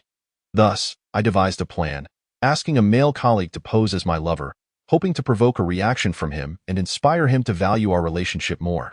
To my shock, my colleague took the act too far and kissed me within Xiaoqin's line of sight, a misstep I have always felt guilty about. Sighing deeply, Dou Xian continued, "So, you never truly cheated?" Qingfeng inquired, fixated on the teacup before him. "Indeed, I had no need to deceive you. Xiaoqin is gone. Had I engaged in any wrongdoing, I would readily admit it. Please, continue." However, this ploy seemed to yield results. I initially believed Xiaoqin would reject me upon witnessing that scene. Frankly, after that incident, I was prepared for a breakup. Yet, he did not condemn me. Instead, that very night, he returned home early and prepared a feast of my favorite dishes. When I confessed the truth, he harbored no suspicion, which only strengthened my belief in his love. Regarding your earlier claim of me entering another man's vehicle, that was merely my colleague. We had arranged to pick up a client from the airport. Do you truly think I would be foolish enough to have an affair in plain sight, especially near Xiaoqin CAF? That would be utterly ridiculous. After Dou Xian's explanation, I reflected on the situation. Noting the logical gaps in the initial narrative, truthfully, I was starting to believe her assertions. All right, even if everything you've said is true, why did you purchase premarital insurance for your husband, naming yourself as the beneficiary? What was your intention? In response to Qingfeng's pressing inquiry, Dou Xian merely smiled. I purchased a policy for myself as well. It's a standard procedure before marriage. You young ones who have never been married cannot possibly understand these matters. As she spoke, she retrieved the premarital insurance document from a drawer. The date confirmed it was indeed from just days before the incident occurred 2 years ago. It appeared Dou Xian was not lying. It was plausible that an unfortunate series of coincidences had led to the suspicion surrounding the entire affair. Very well, Ms. Dou Xian, how do you intend to handle these photographs? Will you turn them over to the police for prosecution? Qingfeng inquired, laying the photos down as he stood. Dou Xian lowered her gaze, seemingly contemplating her next move. After a pause, she focused on the photographs and declared, handing them over to the police would be too lenient for those individuals. I exerted considerable effort to obtain these images from a nearly street-facing soy milk shop. In my quest for evidence, I meticulously surveyed every shop along this street, investigating their surveillance footage. Now that I possess this evidence, I will ensure those responsible pay dearly. As she spoke, her eyes hardened, her demeanor becoming somewhat menacing. Ms. Dou Xian, what are your plans moving forward? I believe it's unnecessary for you to concern yourselves with the details. These matters are my own. Yet, Ms. Dou Xian, are we not here to collaborate? I can facilitate a meeting with your husband, and in exchange, I wish to utilize the evidence you possess to uncover the entire truth from that time, ensuring that those who remain unpunished are made to face justice. After considering our proposal for a moment, Dou Xian slowly rose and retrieved a file folder from the inner room. Qingfeng refrained from seizing it, instead patiently awaiting her to hand it over. Within this folder lies all the evidence I have gathered over the past 2 years. You may take it and examine it. When will I be able to see my husband? Upon receiving the folder, Qingfeng produced a key from his bag, presenting it to Dou Xian. I was taken aback. I had never seen Qingfeng with this key before. It bore signs of rust and was inscribed with peculiar designs. Yet the emblem of CAF number 36 at the end made its purpose immediately apparent to me. This key was secretly given to me by Xiaoqin before I left the CAF. According to my divination, it indeed leads to that realm, but the tarot cards suggest it can only be used at the original site of CAF number 36 and may only transport one person. After use, it will be destroyed. So please use it with caution. As Dou Xian accepted the key, tears welled in her eyes, and I sensed a long-buried ferocity flickering within her gaze. Very well, Ms. Dou Xian, I shall take these photographs for now. However, I must clarify that I will be handing them over to the police. Wrongdoers must face the consequences of their actions. I hope you do not take issue with that. Chapter 85, Café No. 36, Part 14. As he spoke, Qingfeng gestured for me to rise and leave. However, at that moment, I sensed something amiss. There seemed to be a commotion at the entrance, a cacophony reminiscent of many individuals ascending the staircase. This noise abruptly ceased just a few meters from me, and instinctively, I detected the scent of danger. Mere seconds after Qingfeng's words fell silent, 7 or 8 burly men wielding electric batons burst through the door. Without uttering a word, they forced both Qingfeng and me onto the table. Before we could react, our hands and feet were swiftly bound with hemp ropes, and just as I attempted to cry out for help, a strip of tape was affixed over my mouth. Muffled cries escaped us as Qingfeng and I struggled, while Dou Xian, seated nearby, disdainfully regarded us. Clutching the photographs from the table, she exited the house without uttering a single word, signaling to her accomplices to drag us into the inner room. Thus, we found ourselves ensnared in a bewildering predicament, seemingly abducted without reason. Dou Xian's true intentions lay concealed behind an impenetrable wall. Regardless of our attempts to probe her motives, the band of bodyguards, or rather, kidnappers, wore masks and vigilantly guarded us within the confines of the room. My phone lay dormant in my pocket, occasionally vibrating with WeChat notifications. Likely from He Chao and Wan Shi, who had noticed our prolonged silence and attempted to reach us. Yet, bound as we were, we could only endure the incessant vibrations. It appeared that these captors had no desire to harm us. Rather, their intent was to temporarily imprison us to thwart our interference with Dou Xian's schemes. As we remained in this tense stalemate, the clock approached 7:00 p.m. It seemed the kidnappers received some form of communication and, after a moment's hesitation, removed the tape from our mouths. As soon as the seal was lifted, Qingfeng shouted, "Who are you? Are you aware that illegal detention carries a prison sentence?" The kidnappers appeared unfazed. Likely seasoned criminals, and one, presumably their leader, disdainfully replied, "By your reckoning, I've been behind bars for ages. Youngster, we are merely hired thugs by Dou Xian. Rest assured, we mean you no harm. If you remain compliant and stay here for the night, I can assure you, you will be released by tomorrow." "Are you implying that Dou Xian was already aware of our arrival?" I inquired, confusion clouding my thoughts. What manner of influence did Dou Xian possess to anticipate our visit? "We are Dou Xian's personal hired hands. Around 3 o'clock, she sent us a message instructing us to await her orders in this neighborhood," came the logical explanation, which at least indicated that Dou Xian had been on guard for some time. Just then, the front door creaked open as if unlocked by a key, and a figure burst into the room. The kidnappers immediately tensed, poised to act, but upon recognizing the newcomer's face, they instinctively retreated. "Where is my sister?" the newcomer urgently demanded, seizing the leader of the kidnappers by his collar. The leader, visibly startled, stammered, "Miss Dou, we were instructed to keep a close watch on them. I'm afraid I do not know where she has gone." Recognizing his brother Dou Shuai, Qingfeng seized the opportunity to speak up. "Dou Shuai, your sister has just uncovered the identity of the murderer who harmed Ren Xiaochun this afternoon. She has likely gone to seek vengeance. You must release me at once. We know her whereabouts, and if we delay, it may be too late." Dou Shuai paused momentarily, then commanded the bodyguards to untie Qingfeng and me. Instantly, we sent the photographs to He Chao, urging him to quickly investigate the identities of those depicted. After a brief wait of about 10 minutes, He Chao provided a detailed report on the 2 electricians in the photographs and their residences. That night, we hastened to a rural area in the city, utilizing Dou Shuai's borrowed vehicle. When we showed Dou Shuai the surveillance footage captured by Dou Xian, he instantly recognized one of the individuals. "That man is Wang Yu. He pursued my sister during university." Chapter 86, Cafe Number 36, Part 15. Upon hearing this revelation, I was momentarily stunned. While Qingfeng hurriedly inquired for further details, "He pursued my sister during university, but she never reciprocated his feelings.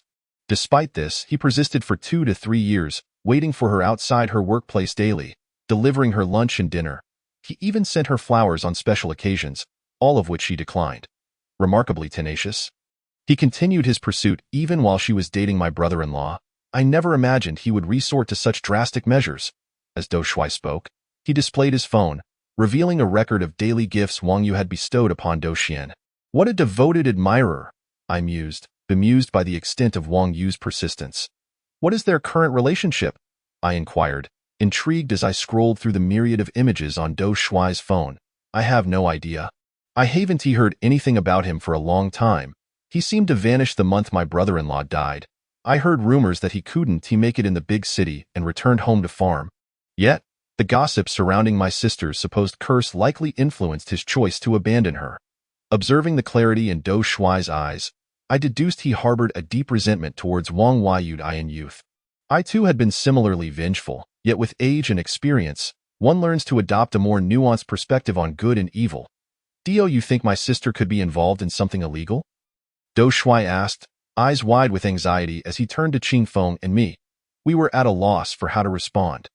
Given the circumstances, it seemed likely that Do Xian had prepared for a confrontation with Wang Yu. Driven by a desire for retribution that echoed her love for Ren Xiaochun, an affection that transcended life and death. Surely not. Your sister is a rational person. How could she? I replied, though uncertainty tinged my words. Doubtless, Do Shui had already formed his own conclusions, having witnessed Do Xian's peculiar behavior and her longing for Ren Xiaochun over the years. Deep down, he must have anticipated this day would come. And now, he was powerless to prevent it. Thus, we meandered to a place called Ningyuan Village. Upon arrival, we were met with a scene of chaos. A throng of villagers gathered under the night sky. As if a calamity had struck, our hearts sank at the sight. It seems we have arrived too late. Illuminated by our headlights, several individuals were directing the crowd, and moments later, a figure wrapped in a blood-soaked sheet was loaded into a vehicle. We hastily exited our car to inquire about the situation, and a villager informed us that the deceased was none other than Wang Yu, and the manner of his death was horrendous. He had been sedated and subsequently stabbed over 20 times, with the initial strikes deliberately avoiding vital areas. Eyewitnesses identified Do Xian as the perpetrator of Wang Yu's murder. My sister wouldn't he? Do Shui exclaimed, nearly in tears. Though he had previously contemplated this possibility, the reality was staggering, and the thought of his sister committing such an act was unbearable for anyone to fathom. He quickly pulled out his phone to call Do Xian. But as expected, it was turned off. Witnesses recounted seeing a woman in pink driving towards the northern entrance of the village around 6 in the evening, and the road led directly to Café No. 36. We immediately understood the implication. Qing Feng pressed the accelerator, and we sped toward the cafe. Do Xian possesses the key to a world beyond. She is likely seeking Ren Xiaochun after committing the murder. Qing Feng asserted, gripping the steering wheel firmly. I felt as though we soared through the night, reaching our destination in mere minutes. Upon arriving at the stationery store, it was well past 9, and the streets had grown increasingly desolate. As rain began to fall, it seemed to mourn the tragic events of the evening. This place is still empty. My brother-in-law's cafe has been closed for 2 years. As an atheist, Do Shui found it difficult to accept the existence of another world. However, at that moment, apart from this place, he could not conceive of any clue regarding Do Xian's whereabouts. Just as I and brother Qing Feng were enveloped in despair, suddenly, Do Xian's figure appeared before us. Grasping the key that brother Qing Feng had given her, she raised the key.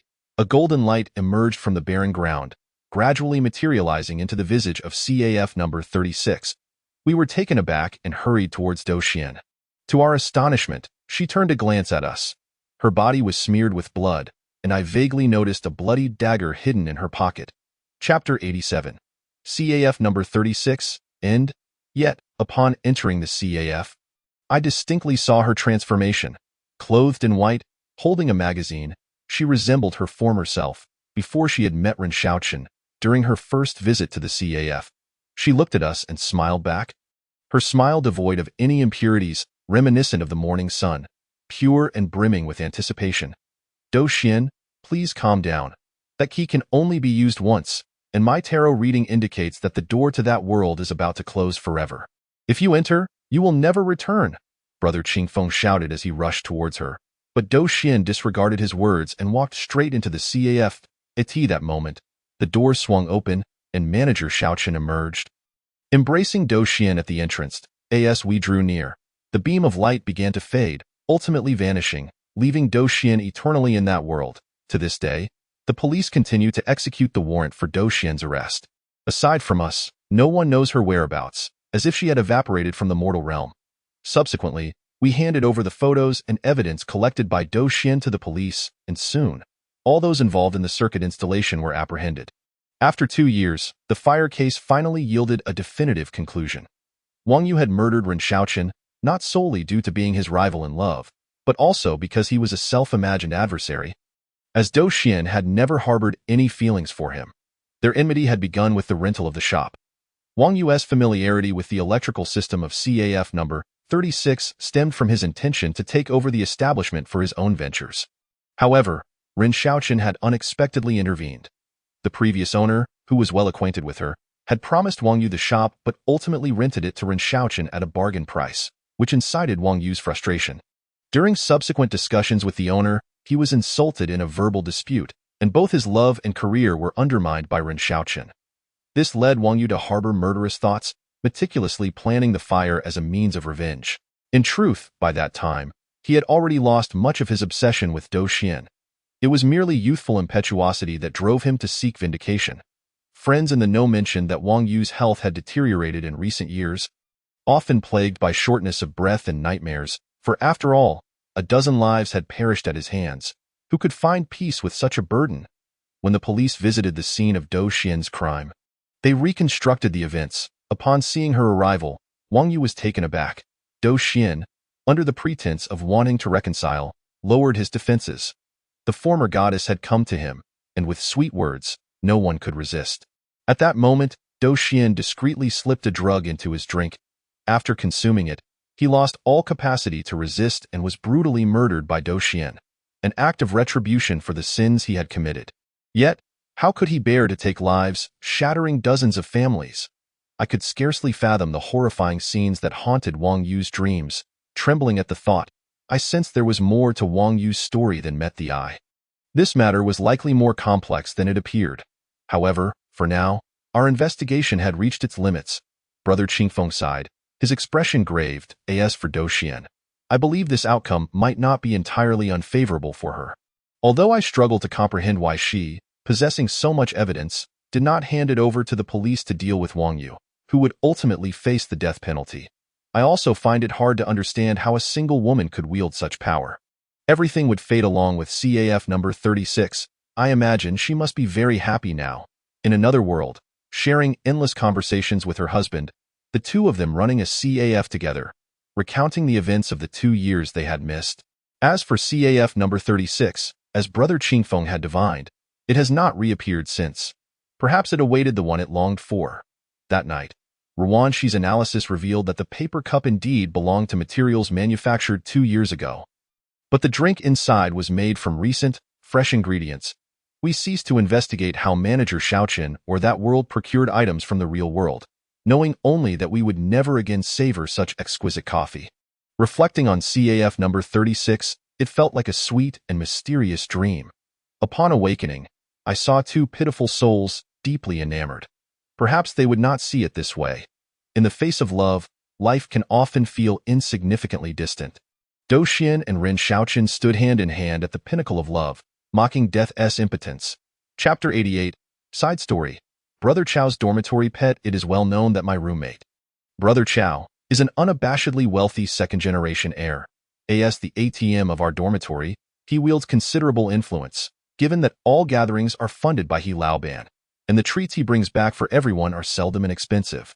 However, during a certain period in our sophomore year, He Laoban seemed to become enamored with keeping pets. Yet, he looked down upon ordinary pets like cats and dogs, yearning instead for something more exotic.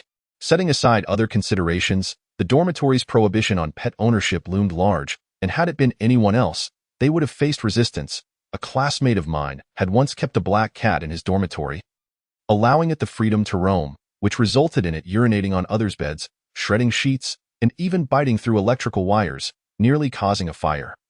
Consequently, he faced severe disciplinary action, losing eligibility for awards that year. But who was He Laoban? The patriarch of room 326. Even if his cat defecated on our beds, we would have to praise him and wash the sheets.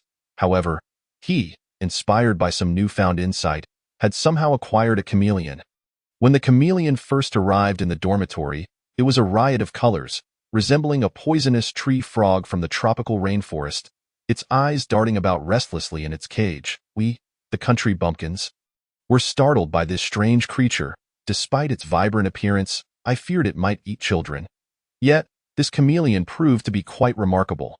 When Brother Chao released it, I observed from a distance as it perched on a hibiscus plant we had in the dormitory.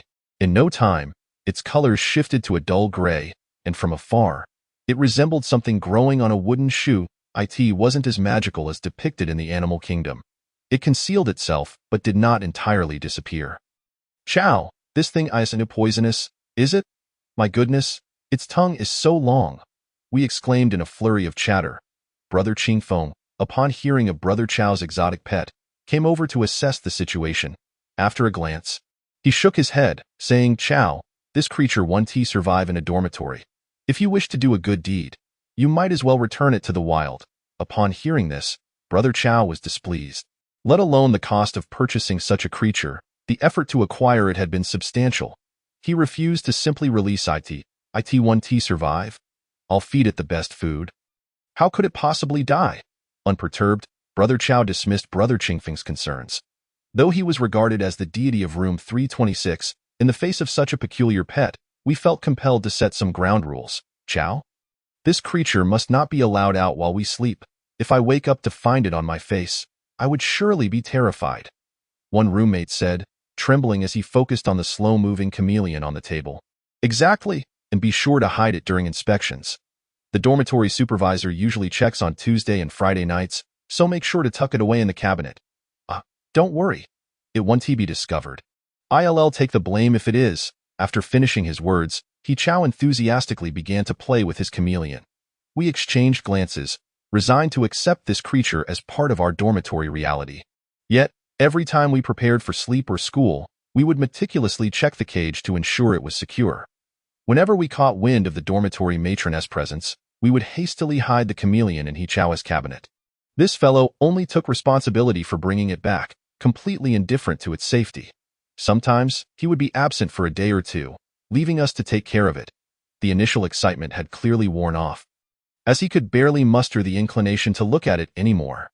Thus, we vigilantly guarded the chameleon day and night, always wary of the dormitory matron, turning us into something akin to a tactical squad. Moreover, at Chao's insistence, when he was away, we were obliged to let the chameleon out for no less than 3 hours to enjoy the fresh air. Consequently, the three of us donned gloves, taking turns to open the cage and release this little tyrant.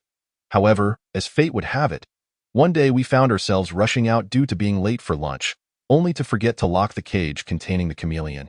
Seizing the moment, our clever little companion slipped out and began to roam chaotically around the dormitory. As luck would have it, that very afternoon, the life department was conducting inspections, with a team led by the dormitory matron armed with universal keys, ready to search for contraband items in each dorm room. It wasn't quite an invasion of our privacy, as these matrons understood that university students often had items like pots and hairdryers. So they merely pretended to conduct a thorough search, glancing around before leaving, without opening each cabinet. However, according to the matron's account, when she opened our dormitory door, intending to do a quick sweep, she noticed something peculiar on the basketball in the corner, which seemed to have sprouted an odd growth. Initially, she was curious, wondering if the basketball was overinflated and on the verge of bursting. Concerned for our safety, she approached to investigate, but the more she looked, the more something felt amiss. Her eyes darted around, and suddenly, with a swift leap, the chameleon pounced onto her. The matron screamed in terror, frantically trying to brush off the creature, but the chameleon's claws were tenacious. To make matters worse, the matron was wearing a wool-collared coat that snagged onto her, making it impossible to shake off. Upon finally realizing what was attacking her, she fainted on the spot, her screams attracting others. Yet, just as the door swung open, that sly chameleon seized the opportunity and slipped out through the crack, scaring the living daylights out of everyone in the corridor and triggering quite a commotion throughout the dormitory building.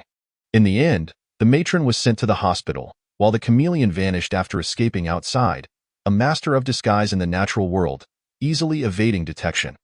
Upon learning of the incident in our dormitory, we hastily abandoned our classes and rushed back. Chao, blissfully unaware of his beloved pet's escapade, was still out enjoying himself, so we sent him frantic messages.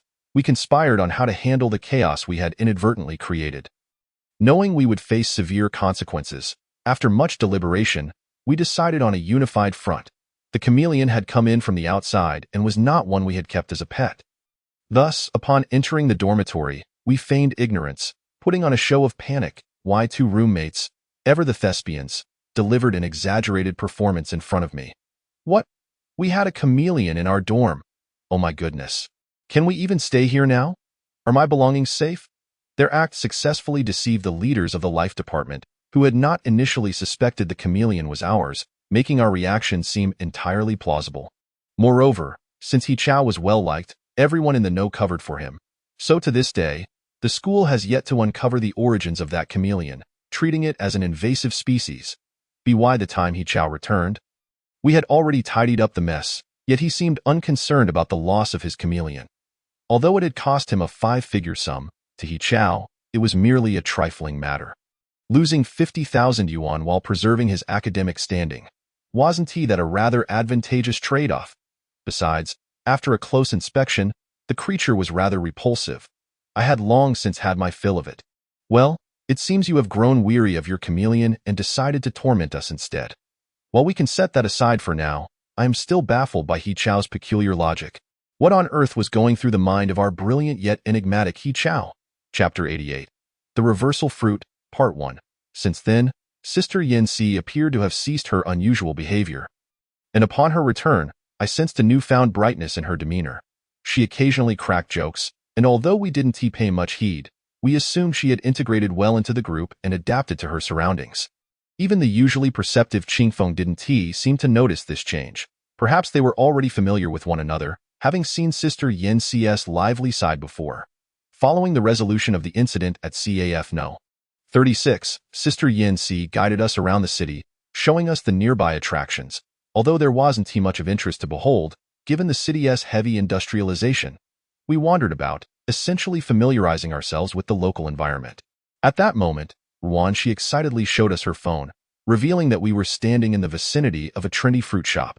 She pointed to a news article that boldly proclaimed, 50-year-old woman sells reversal fruit, netting 20,000 yuan in daily profits thanks to its miraculous effects. While we initially scoffed at what seemed to be mere sensationalism, our jaws dropped when we glimpsed the accompanying photograph of the shop owner. A youthful woman was beaming at the camera, holding a basket of the so-called reversal fruit. We stared, incredulous. How could this woman possibly be 50? She looked to be in her early 20s at most. Ah, the power of filters, Ruan-Shi remarked dismissively, her eyes glued to the picture. However, Sister Yin Si shook her head, her voice steady yet incredulous. That photo must have been taken with a standard camera. The background items appear unaffected by any filtering effects. Indeed, her keen eyesight allowed her to discern the details in the photograph effortlessly. Perhaps they employed some advanced technology. I refuse to believe that consuming such fruit can truly reverse aging. He Chao chimed in, clearly amused. It was evident that we dismissed the news as nothing more than a tale meant to enchant children. After all, if such a fruit truly existed, wouldn't it grant immortality to all? Yet, the buzz surrounding it was undeniable. The fruit shop was reportedly packed with eager customers, and the reversal fruit was being sold at exorbitant prices, reaching thousands of yuan per pound. I couldn't fathom the reasoning behind such foolishness among the wealthy. Ruan-Shi remarked, casting a sidelong glance at He Chao, who was still processing the jibe directed at him. Eventually, Qingfeng joined in, echoing, indeed. It's baffling how some people can splurge tens of thousands on ginseng without a second thought. He Chao finally caught on, realizing that we were poking fun at him. However, I couldn't help but wonder. If so many people believed in the miraculous properties of the reversal fruit, wouldn't someone have tested its ingredients by now? Such a lucrative opportunity would surely attract scrutiny, and if it truly contains substances capable of reversing aging, alternatives would soon flood the market. Sister Yin Si feigned indifference, yet her tone and gaze revealed her curiosity. I suspect that the reversal fruit doesn't contain any effective ingredients. Aside from various vitamins, it's likely just standard acidic fruits. However, that shop owner is a living advertisement. She has never claimed that the fruit can reverse aging. She merely states that she has consumed it daily since she was 20, claiming it's a unique product from her family's orchard. Harvested only once a year. After selling the fruit, she also juices a portion and freezes it, consuming a glass every day. As Ruan-Shi scrolled through every detail related to the reversal fruit, she shared her findings with us, further piquing our curiosity. After all, the fruit shop was nearby, and whether it was a matter of gullibility or not, we were determined to investigate the so-called reversal fruit and uncover its true nature. Let us go check it out after dinner. We might as well broaden our horizons, I suggested, admitting that I had yet to find any information about this reversal fruit online, and that it seemed to be a recent addition to search engines. Likely added to Baidu just this week? No, Let us go now. The reversal fruit sells out quickly. It's usually gone by the afternoon, and the shop will close soon. After much contemplation and discussion, curiosity ultimately triumphed, compelling us to set off immediately towards the fruit store. Even before we approached the establishment, I had already spotted a lengthy queue extending to the mouth of the alley, accompanied by numerous journalists capturing the scene. Before we could fully comprehend the situation, it seemed that Ruan-Shi's professional instincts kicked in. Camera in hand and microphone at the ready, she plunged into the throng, exclaiming, "I must secure an exclusive interview today. Brothers, I'm off. Ruan-Shi, be careful." Like a kite severed from its string, Ruan-Shi vanished into the dense crowd. After we alighted from the vehicle, we stood at the alley's entrance, straining our necks to peer inside. Whether it was a fear of crowded spaces or an innate aversion to such an atmosphere, I found myself feeling slightly nauseous at the sight of the mass of people, nearly on the verge of vomiting. "Are you all right, Xiaoran? Do you need to rest for a moment?" Qingfeng gently guided me aside, offering me a tissue. "That I'm fine, just didn't expect so many people." "Are they all here to buy the green fruits?" I clutched my chest, squinting at the crowd. Through a narrow gap, I seemed to catch a glimpse of the rumored proprietress. She stood gracefully at her stall, exuding a youthful beauty and an aura akin to a celebrity, smiling as she attended to her customers, while the staff around her bustled about, creating an atmosphere that was chaotic yet tinged with a semblance of order. Let us join the queue as well. After all, we've come this far. Let us see what these green fruits are all about. I hope that silly she hasn't gotten lost. It's quite reckless of her, especially since there have been reports of children going missing in the city lately. Ruan-Shi looks so much like a child. I hope she hasn't been lured away by some candy, He Chao remarked teasingly, his northeast accent evident, betraying that his concern was far from genuine. With this many people, we'll probably be waiting until nightfall, He Chao mused, rummaging through his bag to retrieve a large bottle of ketchup he had purchased from the supermarket earlier that afternoon. A sly grin crept across his face as he opened the ketchup, and with a swift motion, he squirted it all over his white shirt, then hurriedly handed me a knife. This unexpected turn of events startled me. But before I could react, He Chao suddenly collapsed onto the ground, raising his voice in a dramatic shout towards the crowd. Murder, Chapter 89. The Reversed Fruit, Part 2. He Chao's antics genuinely shocked me. Why did the knife have to be handed to me? As everyone turned to witness the scene, their expressions mirrored my own astonishment. The previously chaotic yet organized gathering erupted into utter pandemonium, with many people fleeing in panic, fearing they might get caught up in whatever was happening. In an instant, thanks to He Chao's clever ploy, half of the crowd dispersed, and the previously compressed space felt significantly more open. I, in a state of terror, dropped the knife, feeling as though I had genuinely committed a crime. Nearby, someone had already started calling the police, while Qingfeng, quick on his feet, began to explain to the remaining crowd that we were merely filming a scene for a short video. To my dismay, the journalists who had been previously interviewing the proprietress about the origins of the green fruits were now turning their cameras towards me, absurdly seeking my thoughts on the murder. I slumped to the ground, dazed, as microphones were thrust into my face. Among them, one felt particularly familiar. Following the outstretched hand, I discovered it was Ruan-Shi. "Hello, may I ask if you are a rioter or an indiscriminate murderer? Could you share why you chose to commit your crime in such a crowded area? Are you aiming for headlines?" It seemed Ruan-Shi had not fully grasped the gravity of the situation, rushing over to interview me without a second thought. Qingfeng, noticing her, quickly pulled her aside. "Are you out of your mind? Do you want to jump into every commotion you see? What's wrong with this girl?" Only after Qingfeng's words did Ruan-Shi seem to comprehend the absurdity, glancing between me and the prone He Chao, her brows furrowing in confusion. "What on earth is going on here?" Without elaborating, Qingfeng gestured for silence and continued to dissuade the other journalists. After the tumult, He Chao, who had kept his eyes tightly shut, ever so slightly opened them, ensuring the coast was clear before brushing the dirt off his clothes and, in a mock resurrection, slowly stood up. "Oh dear, the ground is quite chilly." The crowd, initially taken aback, soon erupted in a wave of scornful remarks. "What's wrong with this guy? Who does he think he is? Staging such a scene here?" Sister Yin-Si shook her head, sighing in exasperation. "Honestly, what a disgrace." Fortunately, He Chao's antics were not in vain. we finally secured the opportunity for a private audience with the proprietress. Ruan Shi, astonished, looked at us with admiration. You folks are quite daring. As a result of our disruption, the remaining customers lost interest and hurriedly left after purchasing their green fruits, casting a few scornful words our way before we were fortunate enough to approach the proprietress. Upon reaching the stall and getting a good look at her face, we couldn't help but gasp in astonishment once more. Goodness, she looked even more stunning in person than in the photos. If one were to claim she was a college student, they would be mistaken. She appeared to be no older than 18 or 19. Seemingly smitten, He Chao quickly stepped forward and asked, "Miss, how old are you?" The proprietress smiled, pouring us drinks in disposable cups as she replied, "I'm 52 years old. YID and business license are available for review in the store if anyone doubts my age." Upon hearing this, He Chao's expression shifted dramatically, perhaps regretting his earlier inquiry, as he sheepishly scratched his head. 52? Goodness. You look at most in your 20s. Ruanshi stared incredulously at the proprietress, who seemed accustomed to such reactions.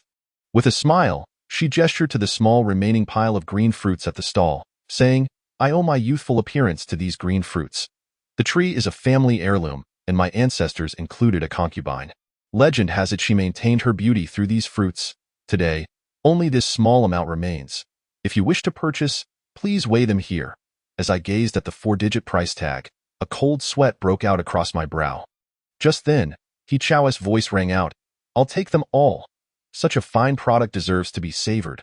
With that, He Chao once again made an extravagant purchase of a small bag of fruit, granting us further opportunity to converse with the proprietress. "You say this is a family heirloom? Why have we never heard of such fruits on the market before?" Qingfeng inquired, to which the proprietress responded. "In the past, our family had strict rules against sharing these secret fruits with outsiders, and their annual yield was minimal. However, with our family's fortunes dwindling, I had no choice but to break tradition and sell this delicacy. This year's yield is abundant, enough not only for the family, but also to sell." As she tidied up her stall, I noticed her movements bore a resemblance to those of an elderly person, creating an odd contrast between her youthful face and the mannerisms of someone far older. "Have you studied the ingredients of these fruits?" Upon mentioning the ingredients, the proprietress's demeanor shifted. The cheerful expression on her face was replaced by a flicker of displeasure. "The composition is that of ordinary fruits. If you doubt it, you are welcome to request a refund. After all, there are many others waiting in line behind you." Perceiving her reluctance to discuss the ingredients, Qingfeng quickly interjected, No, we're not doubting you. We're merely curious about what makes these fruits capable of preserving youth." By this time, the proprietress had finished packing her items and signaled to her staff to prepare to close the shop. In response to Qingfeng's query, she simply replied with 2 words, "A secret." Holding the precious fruits, which felt more valuable than gold, I was struck by a sensation of being duped. Yet He Chao generously distributed a piece to each of us. The green fruit resembled a winter jujube but had a smoother skin.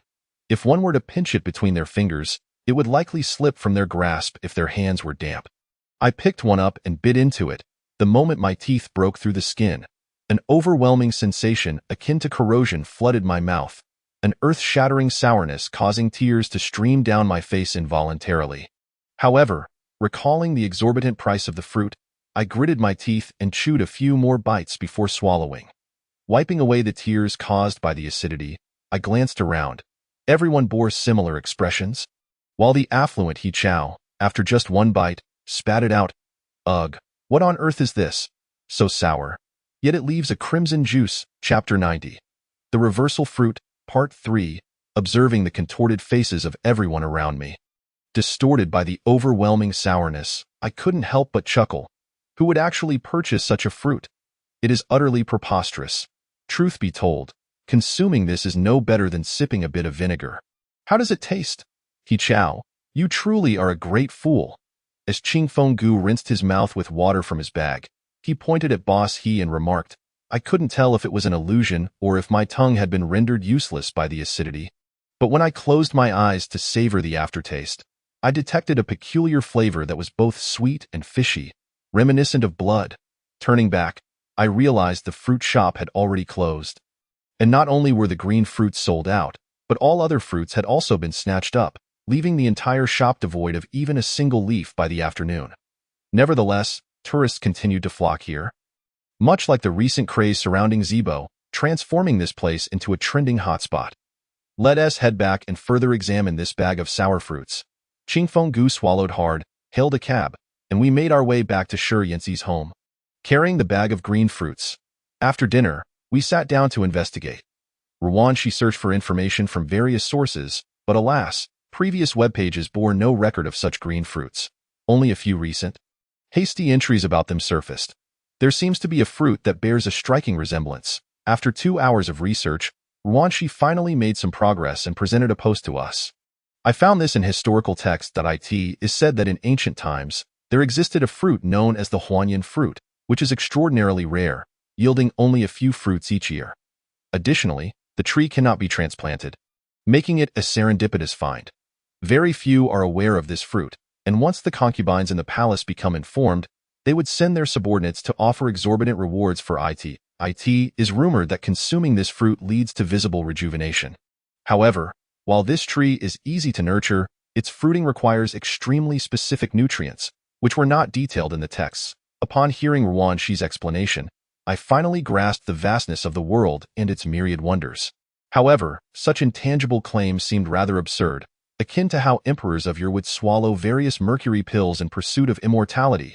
In ancient times, this might have deceived some naive individuals, but in the present day, it's rather ludicrous that anyone would still believe it. So, does it mention when this fruit bears fruit? Logically speaking, this season has already passed the harvest months. Qingfeng Gu took the tablet from Ruanxi and examined the content closely. Ruanxi shrugged and sighed. This is all I could find, and it was in a historical text, so we can only consider it as a reference. However, glancing at the illustration above, it bore a striking resemblance to the pile of fruits on the table.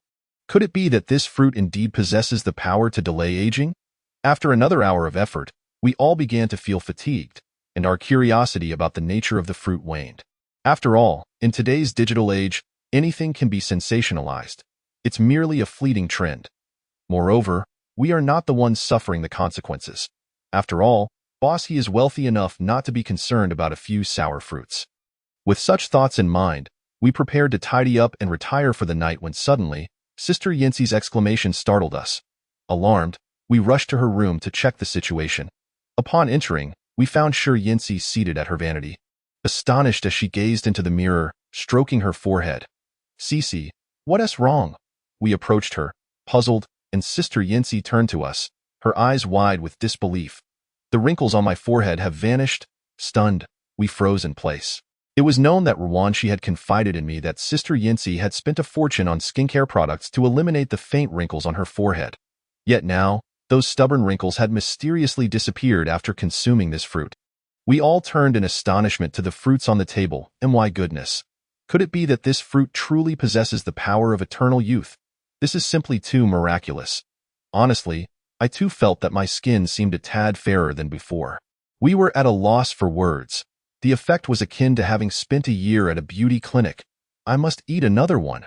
Ruanxi, as if she had discovered a treasure, eagerly dashed to the sofa, seized a fruit, and voraciously swallowed it whole. Qingfeng Gu furrowed his brow and glanced at me, whispering, "This fruit seems a bit sinister. It couldn't possibly have side effects, could it?" Uncertain, I recounted to Qingfeng Gu my earlier experience of tasting the metallic flavor, and an unsettling feeling washed over us. "Do Qingfeng, prepare to take the fruit for ingredient testing tomorrow. No need to take it. What a shame to waste such a splendid item." While Ruanxi spoke, she rinsed her mouth with water from the table. "At a good thing.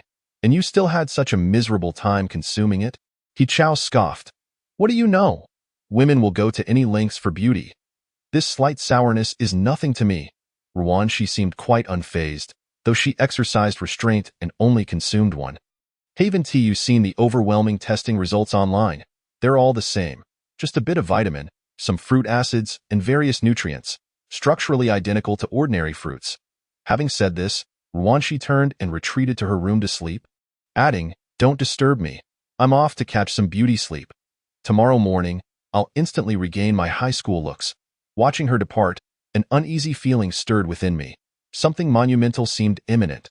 Chapter 91. The Reversal Fruit, Part 4. Upon returning to my room, I remained restless and decided to step out for a beverage. When Qingfeng Gu learned of this, he promptly dressed to accompany me.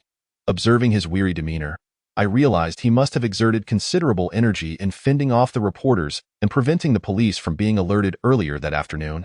I declined, saying, "No need, Qingfeng Gu. The convenience store isn't far from Sister Yanxi's home. I can go by myself." "Dio, you want me to bring you anything?" Yet Qingfeng Gu insisted on accompanying me. His tone serious as he replied, "Xiao Ran, I'm not trying to scare you, but Yanxi heard from someone at the police station that they received numerous reports of missing persons lately, primarily involving children and teenagers. The police have kept this information under wraps to avoid alarming anyone, so aside from the families in the know, only the police are aware. We must avoid acting alone these days. I'd feel more at ease if I accompanied you." With that, Qingfeng Gu pulled out his phone to show me a photo of a missing person. After hearing Qingfeng Gu's description, a chill ran down my spine. My goodness, child trafficking? Or perhaps something akin to what happened in Hujiakin, where people were abducted for organ harvesting? The thought sent shivers through me, and as Qingfeng Gu draped a jacket over my shoulders, I hesitated to venture outside. Truly, the world beyond is rife with peril at every turn. Let us just forget it. We can talk about it tomorrow. I'm not in the mood to drink anymore. With that, Qingfeng Gu and I tidied up and retired to bed. That night, I experienced a strange dream. Before me stood a towering tree, its branches faintly adorned with a few fruits. However, for some reason, something obscured my view, preventing me from clearly seeing the fruits. I approached to discern their appearance, but as the scene grew clearer, I gasped in shock. The fruits hanging from the tree were none other than the faces of the missing individuals. Contorted in agony, their eyes were wide open, their gaunt faces seemingly drained of life. I stood beneath the tree, witnessing them fall like overripe fruits, simultaneously plummeting towards me. I awoke with a scream, glancing at the slumbering Qingfeng Gu beside me. Sitting up slowly, I pondered this dream. For some reason, I felt an inexplicable connection between those green fruits and the vanished individuals. What could this dream be trying to convey? Had these people mysteriously disappeared after consuming the green fruits? Was the cost of eternal youth to have one's physical body vanish from this world? Could it be that the lady boss we encountered was merely a specter? That night, my mind was awash with thoughts. I hesitated to delve too deeply into the memory of that dream, for the faces of those individuals within it were hauntingly terrifying, reminiscent of the depictions I had seen in a version of Journey to the West from my childhood, where the victims of the white-boned spirit appeared drained and ghastly, an unsettling blend of horror and the uncanny. When morning arrived, during breakfast, I proposed that we follow the proprietress after her shift to uncover the true nature of that peculiar tree. Ruanxi, while chewing on a fried dough stick, remarked, "That poses a challenge. Just days ago, numerous reporters attempted to pursue exclusive stories only to ultimately fail. Following someone often leads to losing them, inexplicably being shaken off. Moreover, even if we succeed in tracking her, the proprietress, accompanied by several waitstaff, could easily divert to another location without returning to the orchard. Consider this. Her green fruit is unique, and to preserve its distinctiveness, she would not allow anyone to glimpse it easily. If it were that simple to uncover clues, news would have spread like wildfire online. After all, such expensive green fruit would present a lucrative opportunity if one could discover a substitute or import such trees. Whether we can track her hinges on our skills, but the desire to pursue this endeavor is a collective decision." Ting Feng stood up, raising an eyebrow as he addressed the group. "Why not? I say this precisely what we do." He Chao, evidently intrigued by the fruit, his life-preserving instincts intact, was curious about anything that entered his mouth. "All right, since boss he has spoken, we have no reason to abstain." Ruanxi concurred. Setting down her chopsticks, I noticed that Ruanxi's complexion seemed more vibrant than the previous day. A natural, radiant flush that contrasted sharply with the artificiality of makeup, likely a result of the effects of that sour fruit.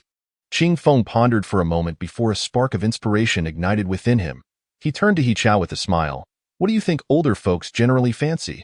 He Chao was momentarily taken aback. "Old do? Your tastes can't be that peculiar, can they?" While I was initially tempted, after all, she is over 50. A woman of that age. Stop right there. You're not going to say anything nice? Are you? By the way, Xiaoxi, you must know about those trackers that can be concealed within other objects, right? Qingfeng raised an eyebrow with a knowing smile, and the others instantly grasped his insinuation. However, It seemed quite a stretch for our dashing and handsome Qing Feng to employ charms on a woman well past her 50s. Before long, we procured a watch suitable for someone in their 40s from a city mall and had a craftsman install the tracker within the watch face. With preparations complete, we set off for the fruit shop owned by the proprietress. To avoid tarnishing Qing Feng's image in my eyes, I refrained from witnessing how he flattered the proprietress or presented her with the watch. After all, I had never seen this side of him and wished to preserve the favorable impression I held. Ultimately, as Rwanshi recounted, the proprietress received the watch with glee, donning it with apparent satisfaction, indicating that she held a fondness for Qing Feng. After all, at her age, to have a young man express such interest was undoubtedly flattering, and it would be hard for anyone to resist Qing Feng's sweet words. Thus, once the proprietress concluded her workday, we followed the tracker's signal on our phones, venturing out of the city. As the roads grew increasingly obscure, a sense of unease began to gnaw at my heart. At that moment, the proprietress clutched a device resembling a stun baton in her left hand, while her right held a stick of incense, its faint glow emitting wisps of blue smoke under the pallid moonlight. As the proprietress approached us, her smile twisted into something increasingly malevolent. The incense exuded a pungent aroma, and as it entered my nostrils, my consciousness began to fade, the world around me spinning uncontrollably. Just as I felt myself about to collapse, Qing Feng swiftly covered my nose with his hand. He Chao had already succumbed, while Shi Yinsi and Ruanxi struggled to maintain their composure. Desperately trying to stay awake, Qing Feng, seeing their plight, shouted urgently, "This incense is toxic. Cover your mouths and noses." Though I fought to keep my balance, the substance seemed to sap my strength, and I felt my limbs grow heavy. Collapsing to the ground as one by one, the others fell as well. Chapter 92. The Reverse Fruit. End. Cease your struggles, even if you cover your mouths and noses to guard against the hypnotic incense. The essence of this pine shadow fragrance, once it enters your bodies, will render you utterly powerless. What do you intend to do? Qing Feng shouted with the last vestiges of his strength, eyes fixed on her as she retreated. "Oh, my little lover, fear not. You shall be the first to become nourishment for this tree, and I will ensure you achieve your greatest value in the gentlest manner possible." With that, she raised the baton, poised to strike Qing Feng, yet he found himself utterly incapable of moving. Suddenly, a hand grasped his ankle. It was Shi Yinsi. "Old hag, come at me instead." Hearing this, the proprietress's demeanor shifted to one of fury, revealing her acute sensitivity to the word old. "What did you say?" "I'll kill you, little demon." With that, she swung the baton at Yinsi's shoulder, blood instantly gushing from her neck and staining the ground. Yinsi bit her pale lip. Perhaps due to the drug's effects, the pain was dulled, yet she clung desperately to the proprietress's pant leg, refusing to let go. "Little demon, it seems you care for this pretty boy." The proprietress regarded Shi Yinsi with disdain before exerting all her strength and delivering a heavy blow to Yinsi's forehead. This struck Yinsi, who had been barely conscious, knocking her out entirely, blood streaming down her hair. "Yinsi!" Qing Feng cried out, and I saw his eyes redden as tears streamed down his cheeks. The proprietress appeared determined not to spare any of us, kicking Yinsi aside with malice as she advanced toward us. "Why must you use our blood to nourish the green fruit?" Ruanxi coughed, demanding an answer. The proprietress smiled, looking at us as one might regard sheep destined for slaughter, and contemptuously replied, "This green fruit tree was passed down from my ancestors, yielding only 1 or 2 fruits each year. However, during an unfortunate incident, my father accidentally killed a high school student. To cover up the incident, we buried his body beneath the tree, and to our astonishment, the next day, the tree bore over a dozen fruits. It was then we discovered that the blood of youth nourishes the green fruit tree, serving as its sustenance. So, from that moment on, you began slaughtering these young people to sell the fruits? Do you have no humanity left?" I shouted with righteous indignation. "Humanity? Ha!" She turned to me, striking me violently in the back with the baton. In that instant, a primal pain surged through me like electricity. I could no longer muster a sound, yet tears from the agony flooded my eyes, awakening me to a sensation worse than death. She fixed her gaze on me, speaking with an unsettling tone. "You dare speak of humanity? When my husband met with misfortune, who extended a helping hand? He died in a car accident while trying to conduct business in the city, and everyone feared trouble. Choosing to stand by, when I struggled to give birth, who cared for my feelings or offered assistance in the cold hospital corridor? From that moment, I ceased to believe in any semblance of compassion in this world. Without money, one cannot survive. Only with wealth can one exist. You vile creatures all deserve to perish. She stepped closer, slowly lifting the baton, poised to end my life. I envisioned the moment it would strike my head, the bloodied aftermath, and instinctively covered my head, shutting my eyes, awaiting death. In that critical moment, I heard a whoosh, as if something had struck the proprietress's eyes. She clutched her face, screaming in agony, as the incense and baton fell from her grasp. Summoning my courage, I opened my eyes to see blood beginning to flow from her right eye. Who is it?" she shrieked in a frenzy, as Ching Feng seized the opportunity, retrieving the baton and setting the electric current to maximum, thrusting it with all his might into the proprietress's thigh. They say the highest voltage can incapacitate even a pig, and she collapsed, seemingly losing consciousness. We stood in stunned silence as a familiar figure vaulted over the wall, slingshot in hand, advancing toward us. "Are you all right?" It was Do Shuai. How could he be here? "Quick, call the police." After uttering this phrase, I completely lost consciousness and succumbed to darkness. When I awoke once more, I found myself in the familiar confines of a hospital, clad in a hospital gown. Ching Feng and He Chao appeared to have consumed the antidote and were now awake, seated beside my bed. However, Sister Yin Si did not seem to share their fortune. Having endured 2 severe blows, she was currently in the emergency room, receiving intensive care. Upon hearing this, I disregarded Ching Feng and He Chao's attempts to dissuade me and, with their support, made my way to the entrance of the rescue room. The doctor remarked that, fortunately, the blow had missed the vital areas, bypassing the temple, which spared Sister Yin Si's life. Nevertheless, there was an oddity in the doctor's tone. Logically, although it did not strike the temple, an injury in that vicinity should have resulted in immediate death. In all my years of practice, it is the first time I have encountered an injury there that seems to heal automatically. At that moment, consumed with concern for Sister Yin Si's safety, we did not dwell too much on his words. We merely expressed gratitude that fate had granted Sister Yin Si a second chance at life. Ruan Shi remained by the bedside, and upon hearing that Sister Yin Si had overcome the peril, she wept tears of joys for Do Shuai. It turned out that the village was his hometown. The impact of his sister's passing weighed heavily upon him, prompting his temporary return home to clear his mind. He had noticed us upon entering the village that evening and, wishing not to disrupt our actions, had observed us from the shadows, bearing witness to the astonishing events that unfolded. Hearing this, I could not help but admire Do Shuai's bravery. Amidst such chaos, he managed to remain rational enough to save us. And it was his parents who ultimately transported us to the hospital. I found it perplexing that, as a genuine rural inhabitant, he would willingly expose himself to danger by becoming entangled in our plight. Perhaps out of a sense of obligation towards Do Xian. The following day, the secret of the green fruit was unveiled to the public, thanks to Ruan Shi's announcement.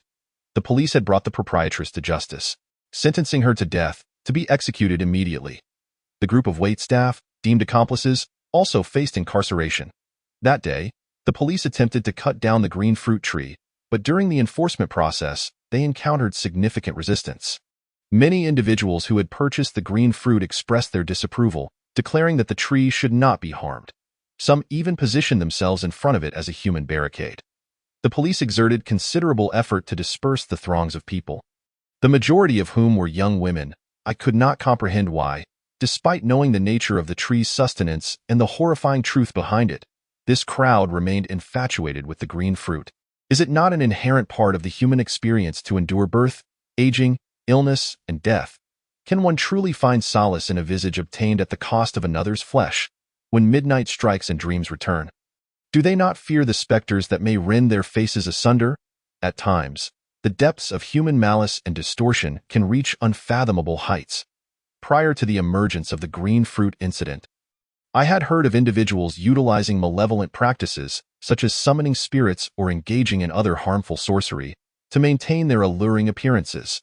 Such cases abound, yet when the green fruit's dark truth is unveiled, revealing the lives it has claimed, how can these individuals still indulge in their desires? Approximately a week later, Sister Yin Si's injuries had significantly healed, and she was ready for discharge. Ching Feng had attentively cared for her, expressing his profound guilt for failing to protect her and all of us, lamenting the unnecessary suffering Sister Yin-si and I had endured.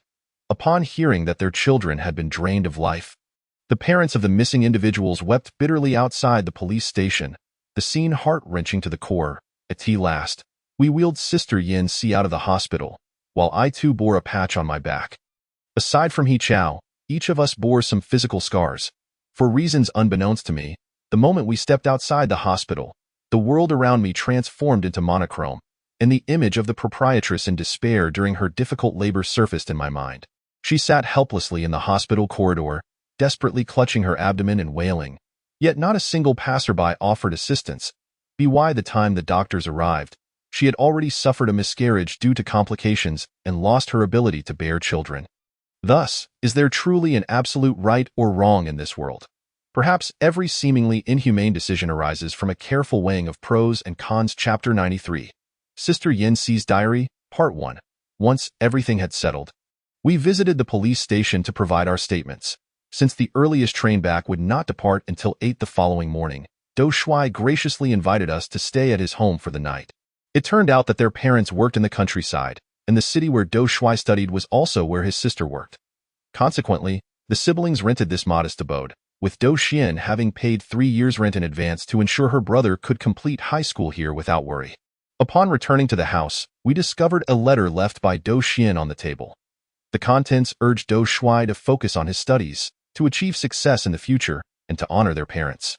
She had also left him a sum of money. It was then that I realized, upon receiving the insurance payout years ago, Do Xian had not touched a single cent, perhaps foreseeing this day would eventually come.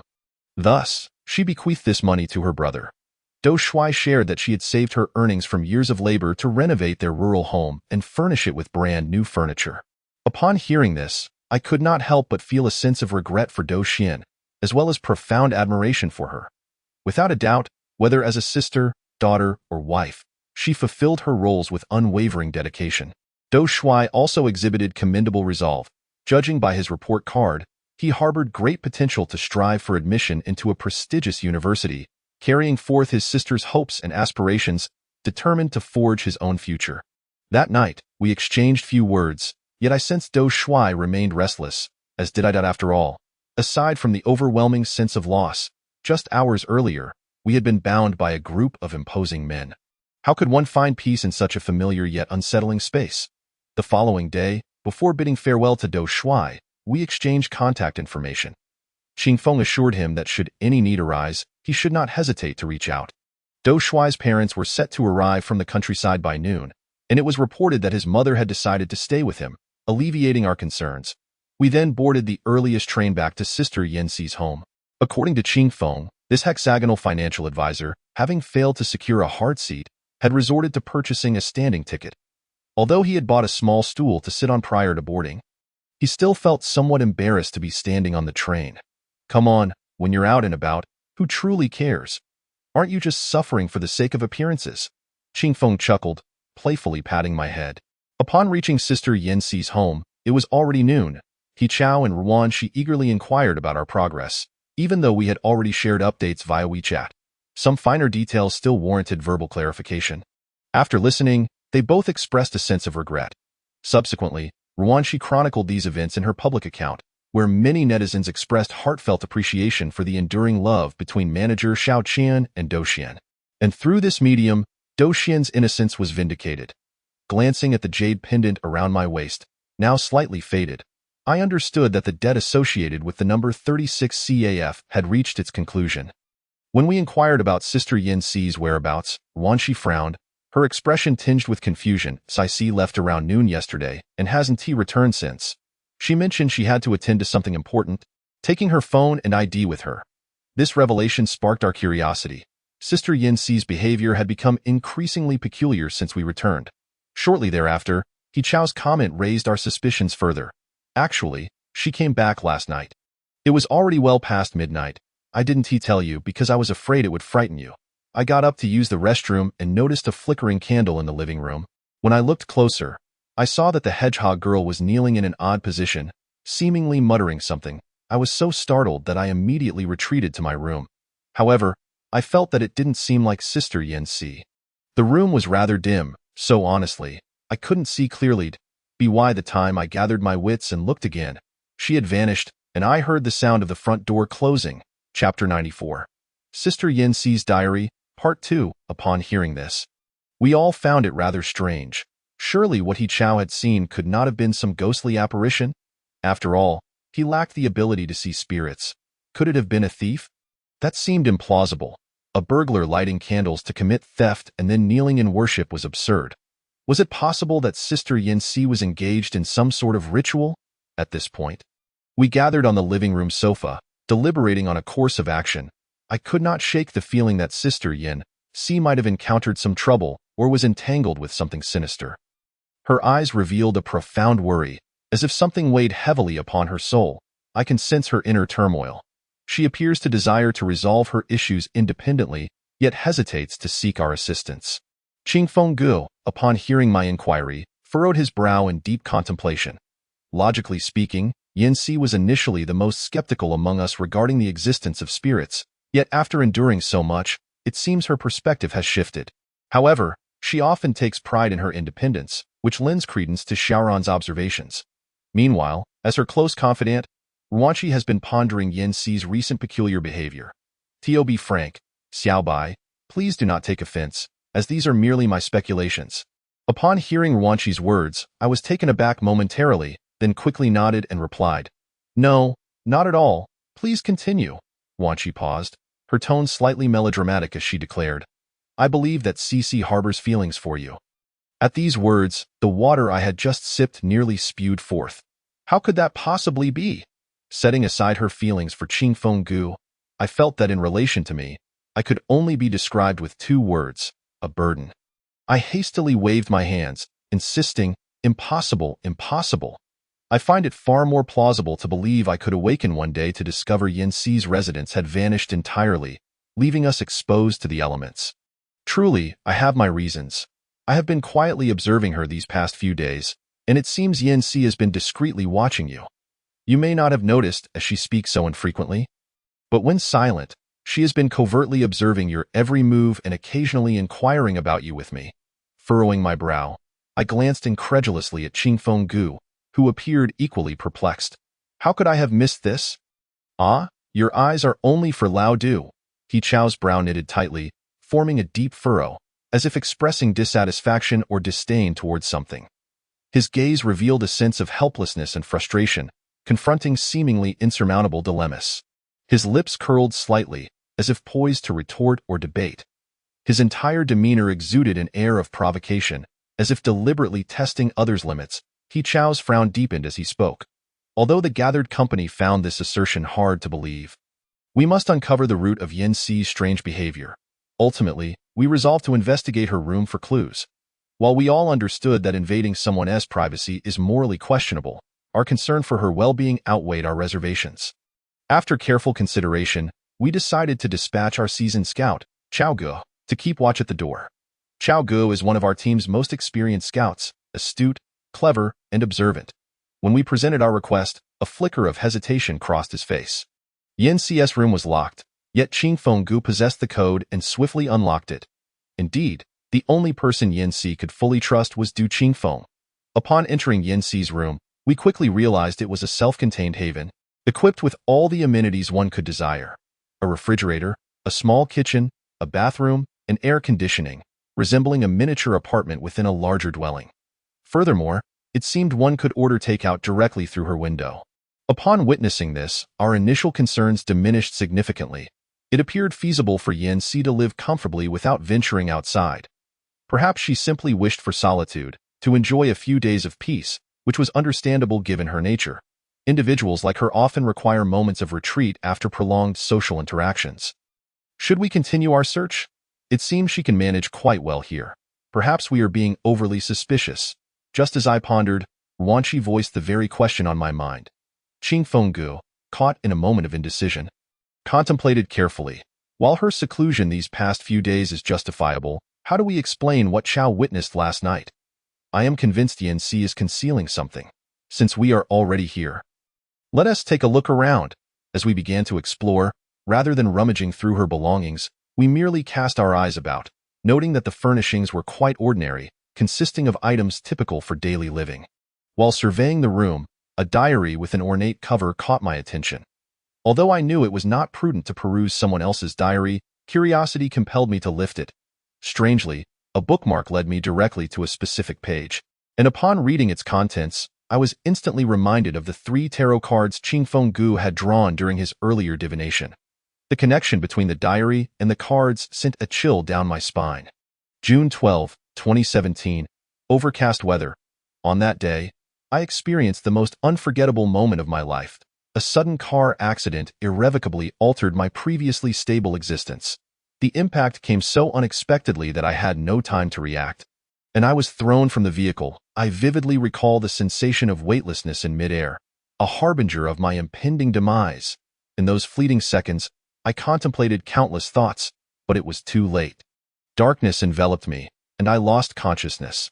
Just as I believed my life had reached its conclusion, inexplicably, I found myself suspended in a liminal space between the realm of the living and the afterlife. My awareness remained sharp, and in that moment, a voice in my dream revealed that I possessed a unique identity, elucidating its significance. In that instant, I felt on the brink of collapse. I still cherished this world, yet I had lost the right to explore my future. What then was the purpose of my existence? This world is so profoundly unjust. I despise it, I loathe it, I abhor it. The subsequent pages were densely filled with expressions of hatred. I stared blankly at the dried ink on the paper, trembling, and the diary slipped from my grasp. Qingfeng Gu and Ruanqi rushed over, inquiring about my well-being as they picked up the diary to examine its contents. He Chao hurriedly approached, breathless, informing us that Yin Si had returned. In an instant, we all sprang into action. I quickly returned the diary to its place, and we exited the room at the quickest pace possible, feigning nonchalance as we settled onto the sofa. Yin Si appeared to have resolved her personal matters. Upon her return, she not only brought us some food but also engaged us in conversation about the events of the past few days, inquiring with genuine concern whether we were comfortable in our accommodations. We exchanged glances, quickly masking our expressions of confusion, and redirected the conversation to the happenings at CAF number 36. During this exchange, we cautiously probed into her recent activities. Yet Yin Si feigned ease, apologizing, saying, "I'm sorry, everyone. These past few days coincided with the memorial of a cousin of mine, and according to our customs, the rituals can be quite intricate, which is why I couldn't be with you all. My apologies. What would you like for dinner? I'll treat." At this point, much of our internal uncertainty dissipated. After all, what He Chao witnessed that night could very well have been part of the rituals Yin Si spoke of. However, unbeknownst to the others, the revelations from Yin Si's diary still loomed large in my mind. Clearly, the content of the diary inspired profound unease. What had she encountered in that liminal space? Why had she marked that particular page? What did it signify to describe a futureless existence? Yin Si stood before us, seemingly whole and intact. Meanwhile, I could not shake the impression that Qingfeng Gu's earlier divination, which had drawn those 3 cards, hinted at a hidden secret within Yin Si. Thus, summoning my courage, I messaged her after everyone else had taken their afternoon rest. "Yin Si, are you all right?" She replied almost instantaneously. "What's wrong?" "Inwazi?" "Yin Si, I would like to talk to you." After a brief pause, she responded again, seemingly contemplating whether to agree. "All right, let us head to the back of the courtyard." With that, she set her phone down, donned her jacket, and as she opened the door, I saw Yin Si emerge from her room. Our eyes met, and she smiled, nodding at me, signaling that I should follow her out the back door. Soon, we found ourselves in the courtyard behind the building.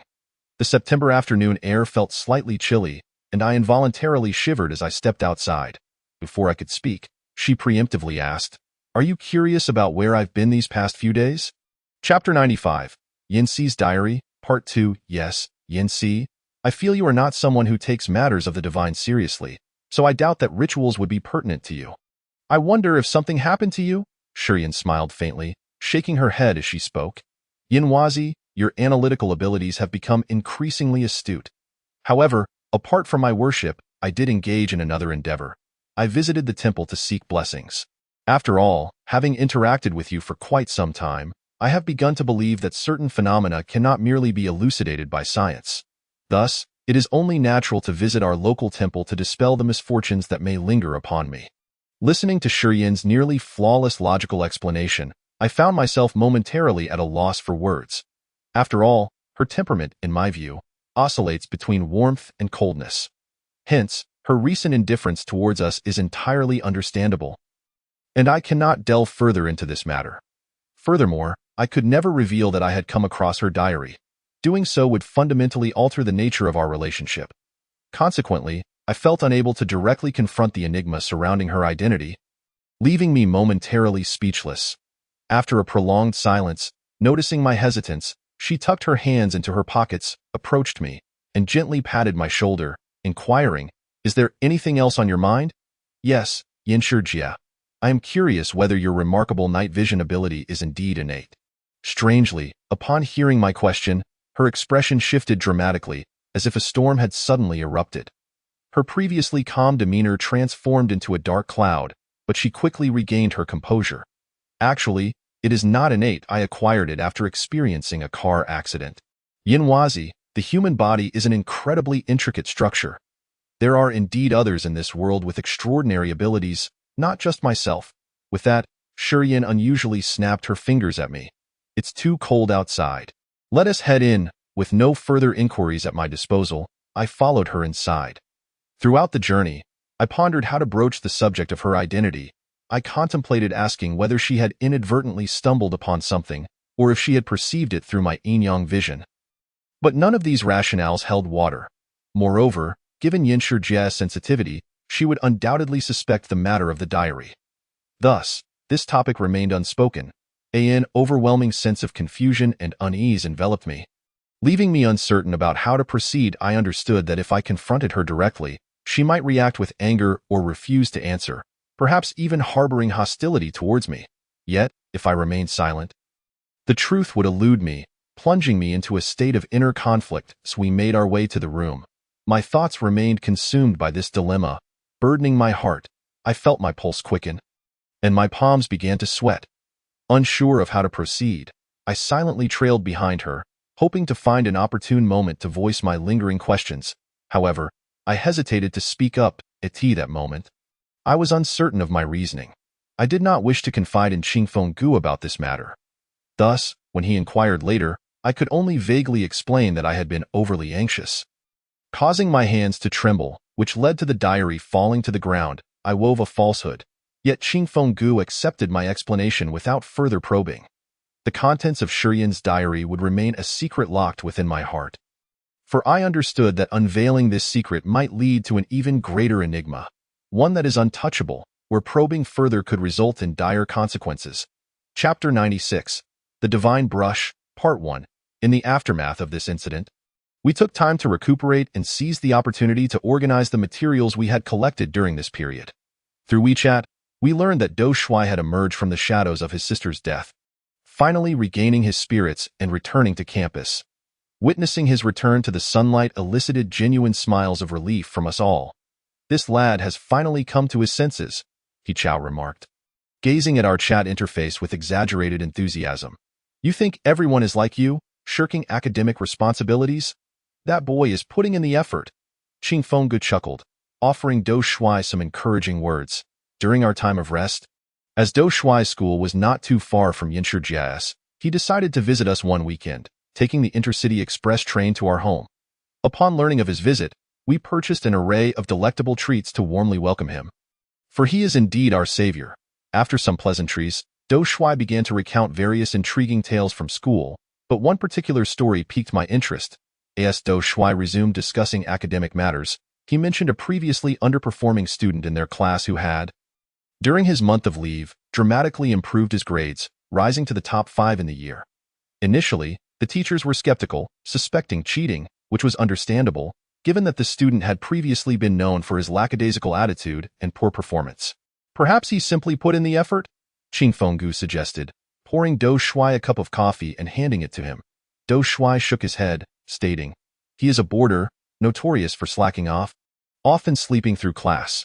When I inquired with his roommates, they revealed that after evening study sessions, he would return to the dormitory and play video games until they had finished their studies and gone to bed.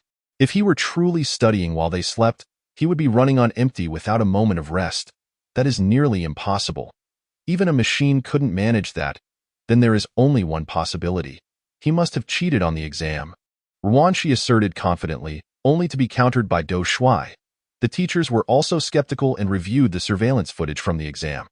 They observed Li Jiaxing diligently writing, with no signs of cheating whatsoever.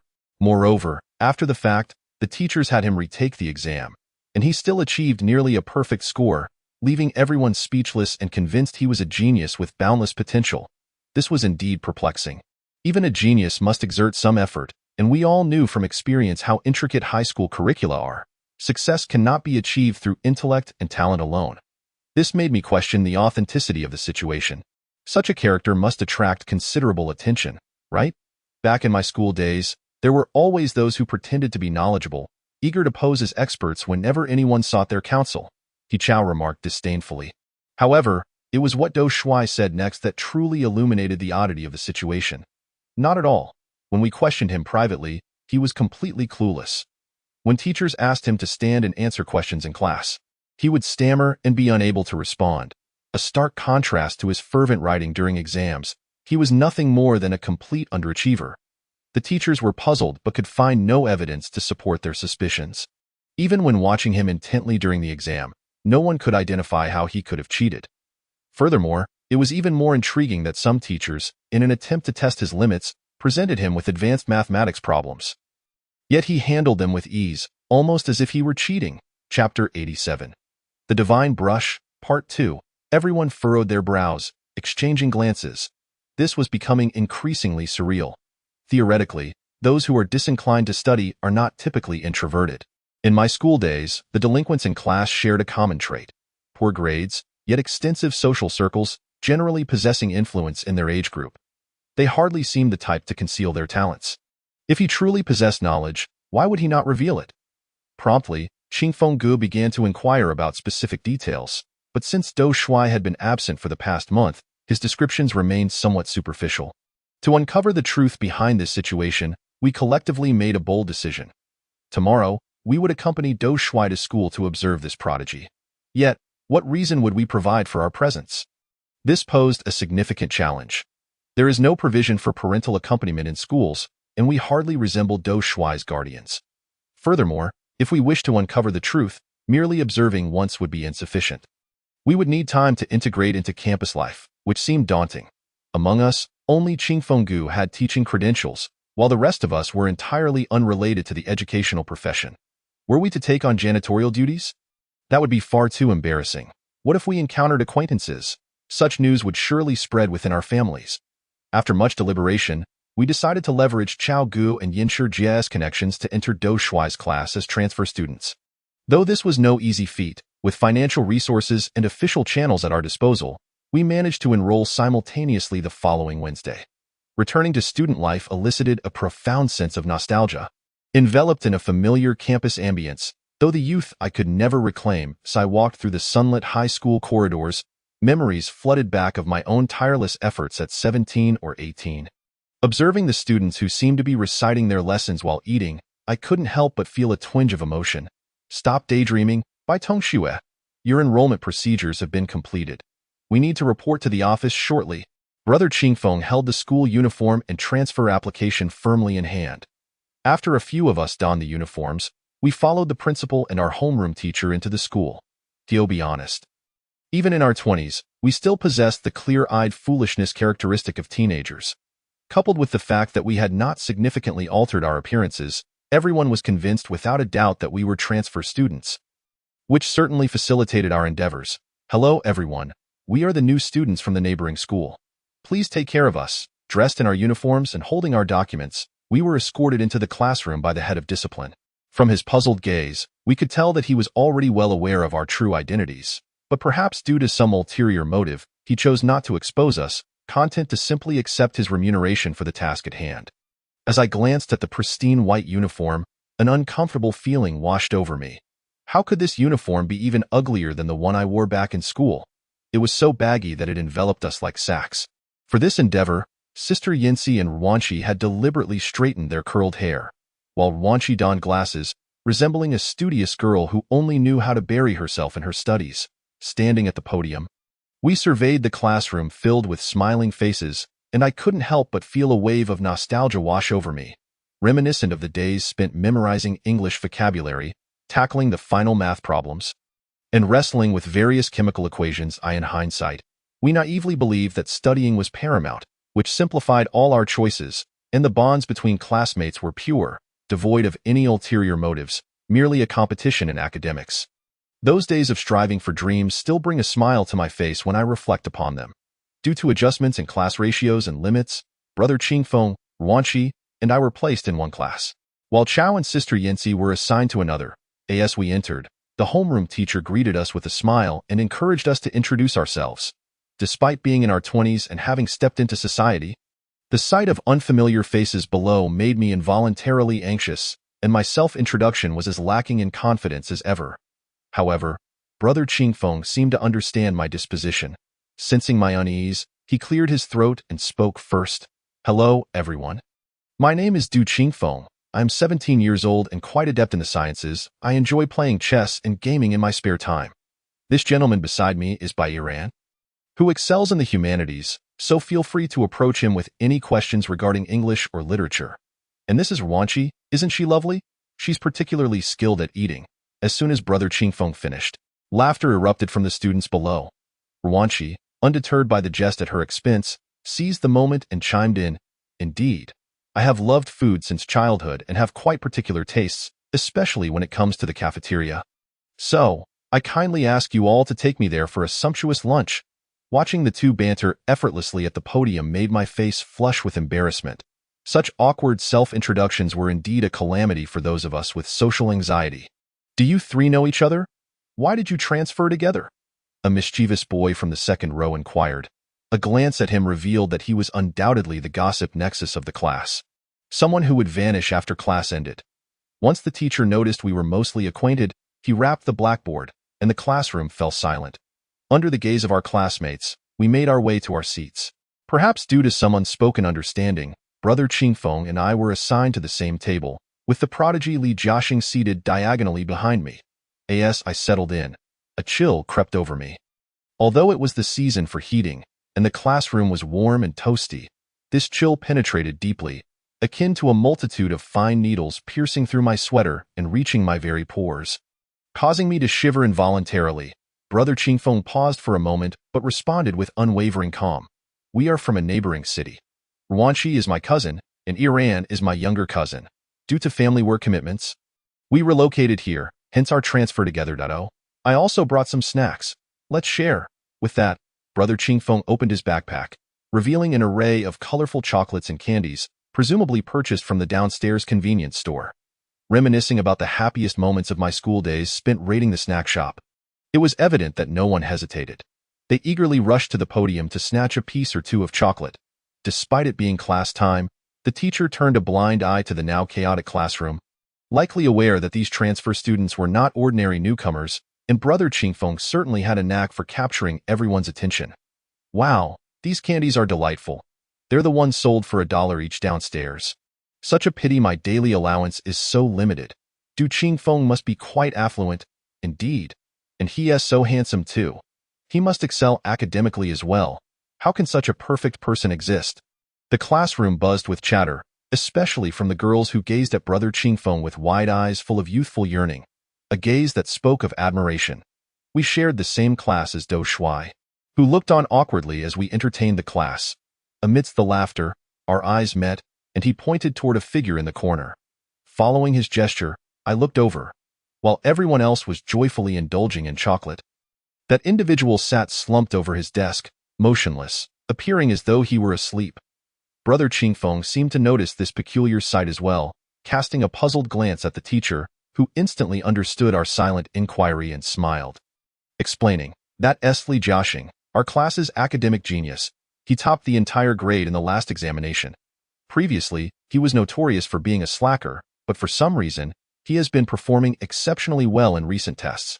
We suspect he must be putting in a lot of effort behind the scenes, as he cannot be managed through conventional means, so we allowed him the freedom to pursue his studies without interference. But he looks so drained, Ruanqi whispered to the teacher. Our genius Jiaxing might be burning the midnight oil. exhausting himself with his studies. A boy in the front row remarked in a teasing tone, casting a sidelong glance at the slumbering Li Jiaxing. Later, we learned that the boy who had spoken was named Long Tianxi, who, prior to Li Jiaxing's rise, had been the top student in the class for an entire year, consistently acing monthly tests, midterms, and finals without fail, easily outpacing the second-place student by a significant margin. The emergence of this dark horse, Li Jiaxing, undoubtedly posed a threat to his status at this pivotal age. Oh, how intriguing! It seems Long Tianxi must be feeling quite disgruntled. Among the entire class, I doubt anyone is more curious than him about the secret behind how Li Jiaxing climbed to the top. Brother Qingfeng sensed my thoughts as well, but since it was class time, we couldn't communicate as freely as usual. Thus, he resorted to the old-school method of passing notes. He tore a page from his notebook, glancing at the teacher to ensure he was not watching, and began to write hurriedly, "Goodness, I've heard that every Scorpio is a natural actor. This guy has seamlessly slipped into his role. What is up, Iran?" Seeing the note he passed, I quickly jotted down my reply. "Brother Qingfeng, I feel a bit chilly, as if it's emanating from that boy's desk." Brother Qingfeng folded the note and turned to glance back at Li Jiaxing's disheveled desk. Just then, at that very moment, as Qingfeng focused on him, Li Jiaxing suddenly sat upright as if jolted awake, startling Brother Qingfeng, who nearly toppled from his chair. I too was momentarily shaken. You can understand the fear that arises when a previously still scene is abruptly disrupted by a sudden movement, creating a jarring contrast that strikes at one's very core. Yet, as I beheld his dark-ringed eyes and the spring-like bounce of his body, standing frozen before me, an inexplicable sense of eeriness washed over me. Honestly, the figure before me did not seem like a living, breathing soul, but rather a mere puppet. "What are you doing, Li Jiaxing? You gave me quite a scare." Before we could voice our surprise, the girl in front of him had already screamed, clutching her chest in shock. "Nobody touch my things!" He glared fiercely at Brother Qingfeng and me, his eyes turning red, fists clenched as he slammed his hand on the desk, startling me greatly. The surrounding students murmured, "Is this guy out of his mind? What is wrong with him?" The teacher approached, drawn by the commotion, gazing at us with a puzzled expression and asking, "What is going on? Can't you all keep it down during class?" However, that so-called genius boy, disregarding the arrival of the teacher, continued to glare at us with a face full of fury, as if we had stolen his wallet filled with gold coins. When he realized that the source of the commotion was Li Jiaxing, I could clearly observe the teacher's expression as she struggled to contain her emotions. In an instant, her tone shifted, and she gently exclaimed, "Ah, Jiaxing, did you catch a chill while sleeping? Remember to put on a jacket. It's a bit cold in class, and we wouldn't want you to catch a cold. Moreover, I understand that you're under significant academic pressure, but please refrain from making such a racket, as it may disturb other studies."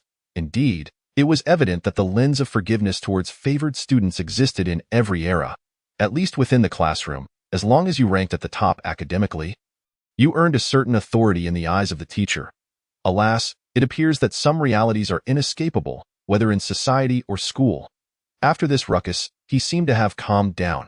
Approximately 2 minutes later, feeling somewhat dazed under the gaze of his peers, his eyes quickly turned weary, and he slumped back down to sleep. Although the incident ended abruptly, I couldn't fathom why, despite being strangers to him, he harbored such hostility towards us upon our arrival. Furthermore, he accused us of touching his belongings. How absurd! Did he truly believe that we could astrally project ourselves to steal his items? This was utterly incomprehensible. After enduring until the end of class, having declined the WeChat invitations from those naive girls in our class, we hurriedly sent a message to He Chao, arranging to meet in the corridor. Upon arriving in the corridor, we spotted the carefree He Xiaoyi, who had astonishingly altered his school uniform into a fitted version in such a short time since our last class. I couldn't help but admire He Chao for his resourcefulness. "How are you doing? Is everything going smoothly?" asked Qingfeng Gu with concern. "Not bad, just a bunch of immature kids. They all rushed over to me, wanting to be my little brothers, just because I'm in designer clothes." To my surprise, He Chao had integrated into the class so quickly. While we chatted in the corridor, at least a dozen people greeted him, calling him Chao Gu. "Good job, Chao Air." Qingfeng Gu patted He Chao's shoulder, while Yin Sijia, standing nearby, quickly inquired, "How about you two? Is everything all right? By the way, you must have encountered that genius boy, right?"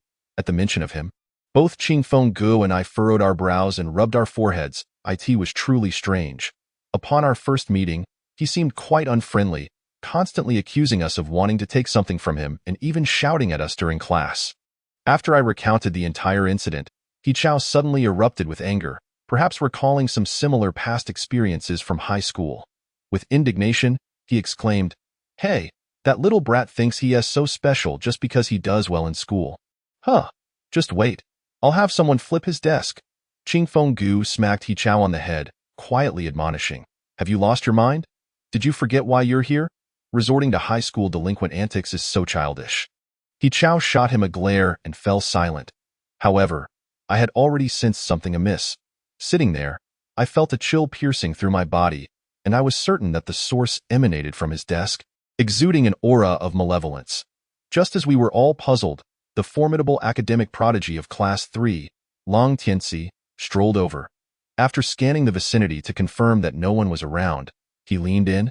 Speaking in a tone reminiscent of a conspirator finding an accomplice, "You've noticed it too, haven't you?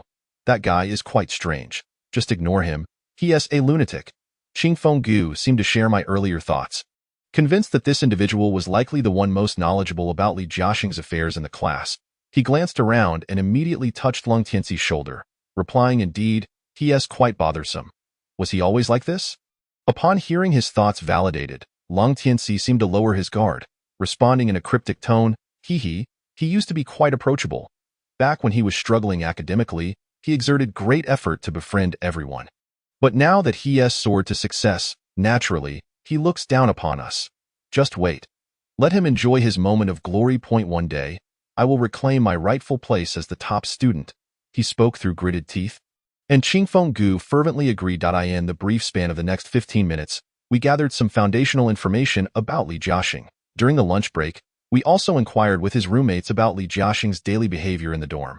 They reported that he had been acting quite strangely lately, particularly on one occasion, around 2 a.m., when one roommate got up to use the restroom. He found Li Jiaxing sitting on his bed, holding a book in his left hand and a pen in his right, with his eyes tightly shut, muttering something under his breath. Yet, he made no sound and did not rely on any light at the time. The roommate was too desperate to relieve himself to pay much attention to this peculiar sight. But upon returning and scrutinizing the situation, he first felt a wave of confusion, which soon morphed into dread. Li Jiaxing appeared as if he were being controlled by some unseen force, and he was flipping through the book without making a single sound. His roommate recounted this with a shiver, and we couldn't help but feel increasingly unnerved. While we had heard of the concept of involution, could it be possible for someone to study with their eyes closed as if possessing some supernatural ability? Qingfeng Gu, do you think he might be possessed by something? After evening study hours, I observed Li Jiaxing intensely engrossed in a video game at the back of the room, turning to Du Qingfeng and saying, "It doesn't seem so." During dinner, I saw him playing around with others, looking quite mischievous. Moreover, he even handed me a pear and greeted me, as if nothing had happened this morning. Thus, what could have triggered his intense reaction earlier? Qingfeng Ji's description of him contrasted starkly with the person he had been in the morning, leaving my mind increasingly muddled. Nevertheless, the chilling, malevolent sensation was unmistakably palpable whenever I drew near to his seat. Yet, when he was outside, I felt none of that. Thus, my preliminary suspicion was that something was amiss with his desk. After the final bell rang for evening study, I deliberately lingered for a while. Qingfeng Gu seemed to sense that I had something on my mind, so he refrained from directly asking and quietly waited as I slowly packed my things. Once I confirmed that the area was clear, I pulled Qingfeng Gu aside and said, "Qingfeng Gu, I believe there is something wrong with Li Jiaxing's seat." With that, I guided him toward Li Jiaxing's desk. Though Qingfeng Gu wore an expression of confusion, he followed me to his seat. I knew it was inappropriate to sneak a look at his belongings while others were absent, but to quell my curiosity, I felt it necessary. Strangely enough, as my hand pressed against his desk, I no longer felt the eerie chill from earlier. I was utterly perplexed. No matter how I touched it, it felt like normal metal. Where could the issue possibly lie?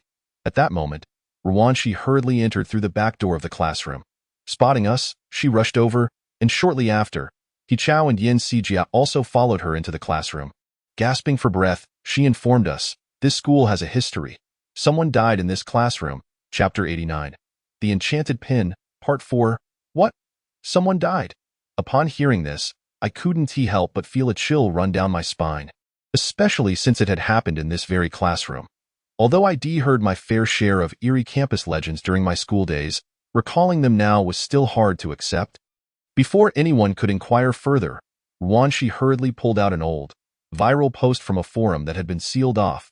It contained a multitude of discussions about a particularly high-achieving boy who, after failing an exam, succumbed to the pressure and committed suicide by jumping off a building. However, as I perused the comments section filled with varying opinions, I sensed something was amiss. Some comments mentioned that on the day the boy jumped, another boy had been spotted on the rooftop, but unfortunately, there were no surveillance cameras, and the suspect had an alibi, leading to a conclusion of suicide. It was said that during that time, many people often caught glimpses of the boy's shadow wandering near the basketball pole where he had met his tragic end, seemingly clutching a book, yet, upon closer inspection, it was merely the shadow of the moonlight on the hoop. This sparked a flurry of rumors across the campus, claiming that the boy's ghost had returned to seek vengeance. Instilling a sense of dread among the students, as we examined the post, we pondered for a moment, and Yen CJ remarked, the time he jumped coincided with the period of university applications. Based on Rwanshi's investigation, this boy was the top student with full qualifications for admission, so why would he take his own life due to academic pressure? Yet, despite his subsequent grades consistently placing him in the top 10, it seemed unlikely that he would resort to such drastic measures.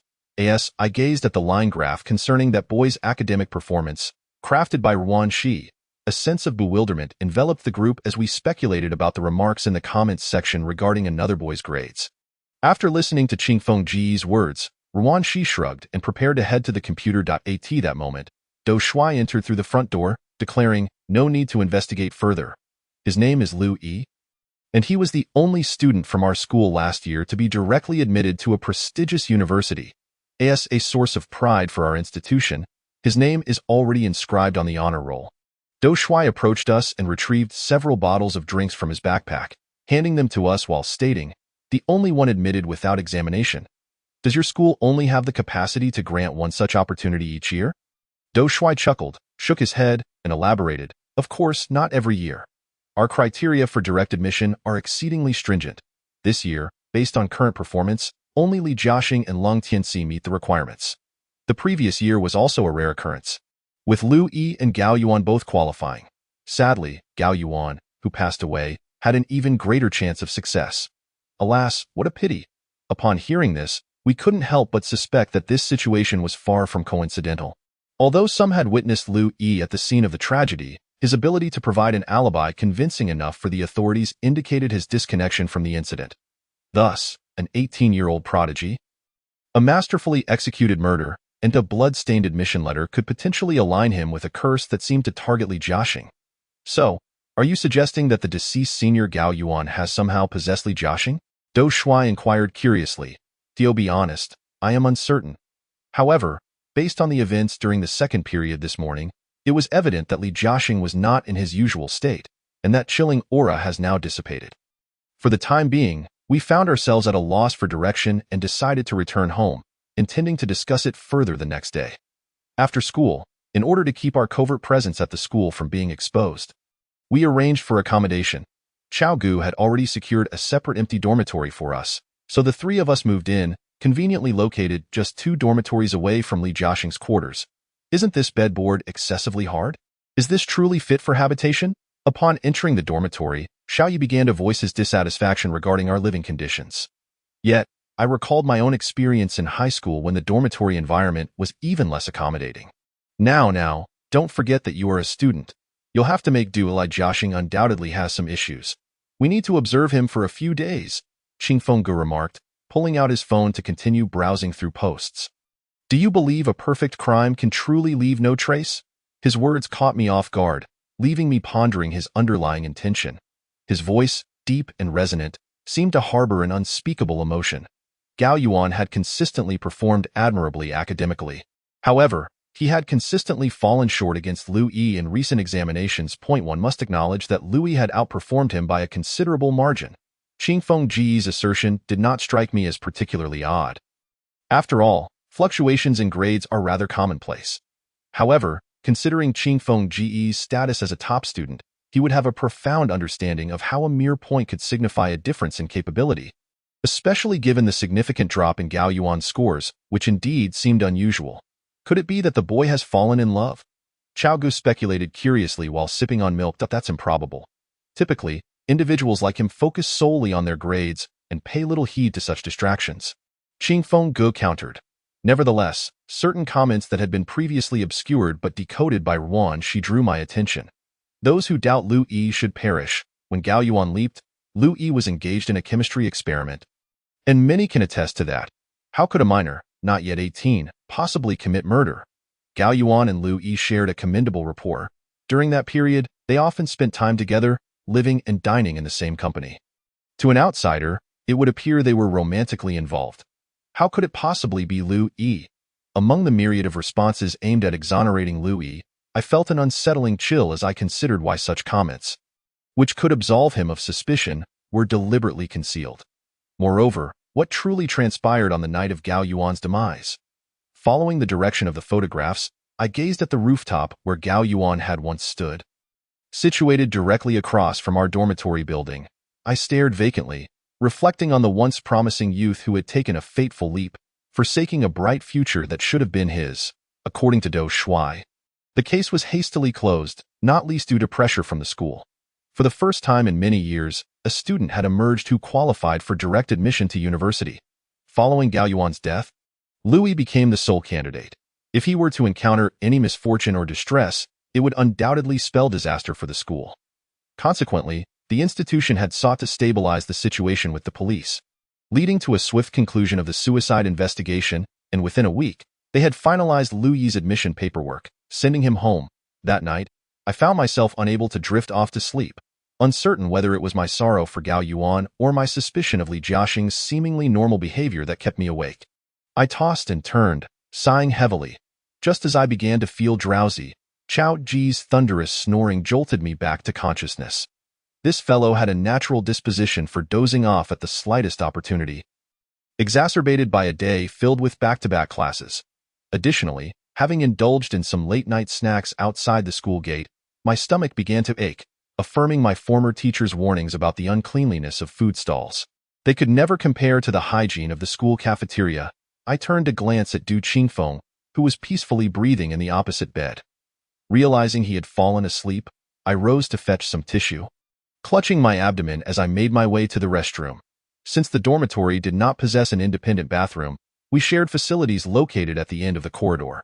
Observing the dimly lit hallway and checking my watch, I noted that it was already past 1:00 a.m. As I stepped out of the dormitory, I hesitated for a moment, but the sharp pain in my stomach compelled me to grit my teeth and dash toward the restroom. Passing by Li Jiaxing's dormitory door, I deliberately paused to glance inside. Through the overhead glass, I could discern that their room was already asleep, enveloped in silence. Without lingering further, I proceeded directly to the restroom. Selecting a stall and squatting down, the night was eerily quiet. Just moments ago, the dormitory had been vibrant with energy after our evening study session, yet now it felt like a desolate city. I silently wished for this ordeal to conclude swiftly, as the dormitory had lost power, leaving the restroom illuminated only by a dim light, where even the sound of dripping water was audible, creating a somewhat terrifying atmosphere. As time passed slowly, just as I resolved to wrap up and return, I suddenly heard footsteps at the door. The rhythmic sound echoed with a distinct tap-tap-tap, and after a 2-second pause following the first step, the next would follow, reminiscent of someone marching in formation. This thought, a cold sweat broke out across my body. Who, at this hour, could possibly be marching? I hurriedly quickened my movements, but it was too late. The sound had reached the restroom door. Terrified, I dared not make a sound, gripping tightly to the now dull jade pendant at my waist, eyes shut in prayer, hoping that the presence outside was a living person who would soon depart. The footsteps halted at the door, and I pressed myself against it, straining to listen. I could feel the person entering the restroom, and since I was in the first stall, I sensed them walking towards the last one. Soon, I heard the sounds of doors being opened and closed. First one, then another, He was methodically inspecting each stall from the back to the front. My mind was in a state of paralysis. I wanted to run, yet my legs, perhaps numbed from squatting too long or weakened by fear, refused to budge, leaving me frozen in place. Finally, the door to my stall swung open, and I saw the handle being pulled forcefully outward. I covered my mouth, afraid to breathe, my gaze fixated on the latch in terror. After pulling on it, he seemed to pause, and his subsequent action sent me crumpling to the floor, tears streaming down my cheeks. It was a tranquil night, and under the moonlight, his figure appeared so solitary and helpless. He stood before me, reciting high school texts at a speed unattainable by ordinary individuals. The sound was akin to an English tape being played at 8 times the normal speed. Each word striking my heart with relentless force, dismantling my psychological defenses. Oh God, who can rescue me? Had he discovered my presence? Or was he merely toying with me? Recalling Li Jiaxing's words from yesterday, was it possible that we had indeed trespassed into forbidden territory, provoking their ire? The sounds emanating from outside the door were deep and mechanical, utterly devoid of any semblance to the vocalizations produced by a human mouth. I was enveloped in a void, my remaining consciousness barely grasping the fact that my throat still possessed the ability to emit sound. I immediately prepared to cry out, but just then, a voice rang out from the dormitory outside. Who is it? Are you insane? Why are you awake at this hour, practicing English listening in the bathroom? Are you even attending class tomorrow? That shout jolted me back from the brink of chaos, and the voice at the door abruptly ceased. The rhythmic clattering resumed, though it gradually faded away, indicating that the individual had presumably exited the restroom. That shout also illuminated several lights in the dormitory, and under their protective glow, tears welled in my eyes as I hastily scrambled back to my room. However, upon entering, I suddenly recalled that as I had exited the restroom stall, 2 large characters appeared to have been scrawled on the door in a crooked script. Hurry up! A chill ran down my spine. What on earth was that entity? The fact that its voice could be heard by others suggested it was not a ghost. In a panic, I dove under the covers, tightly shutting my eyes, yet the mechanical sound of that thing continued to resonate in my ears. Thus, I endured until dawn. Around 6 o'clock, I was roused from my slumber by Qingfeng's alarm clock. In a daze, I peered into the bustling corridor outside my door. Goodness, it was not even 6 yet. And students were already heading to early study sessions. How arduous life must be for contemporary high school students.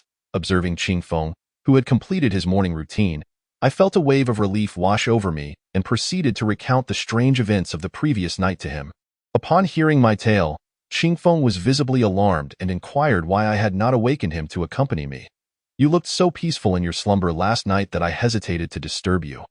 Besides, I felt that whatever that thing was, its target was directed at me.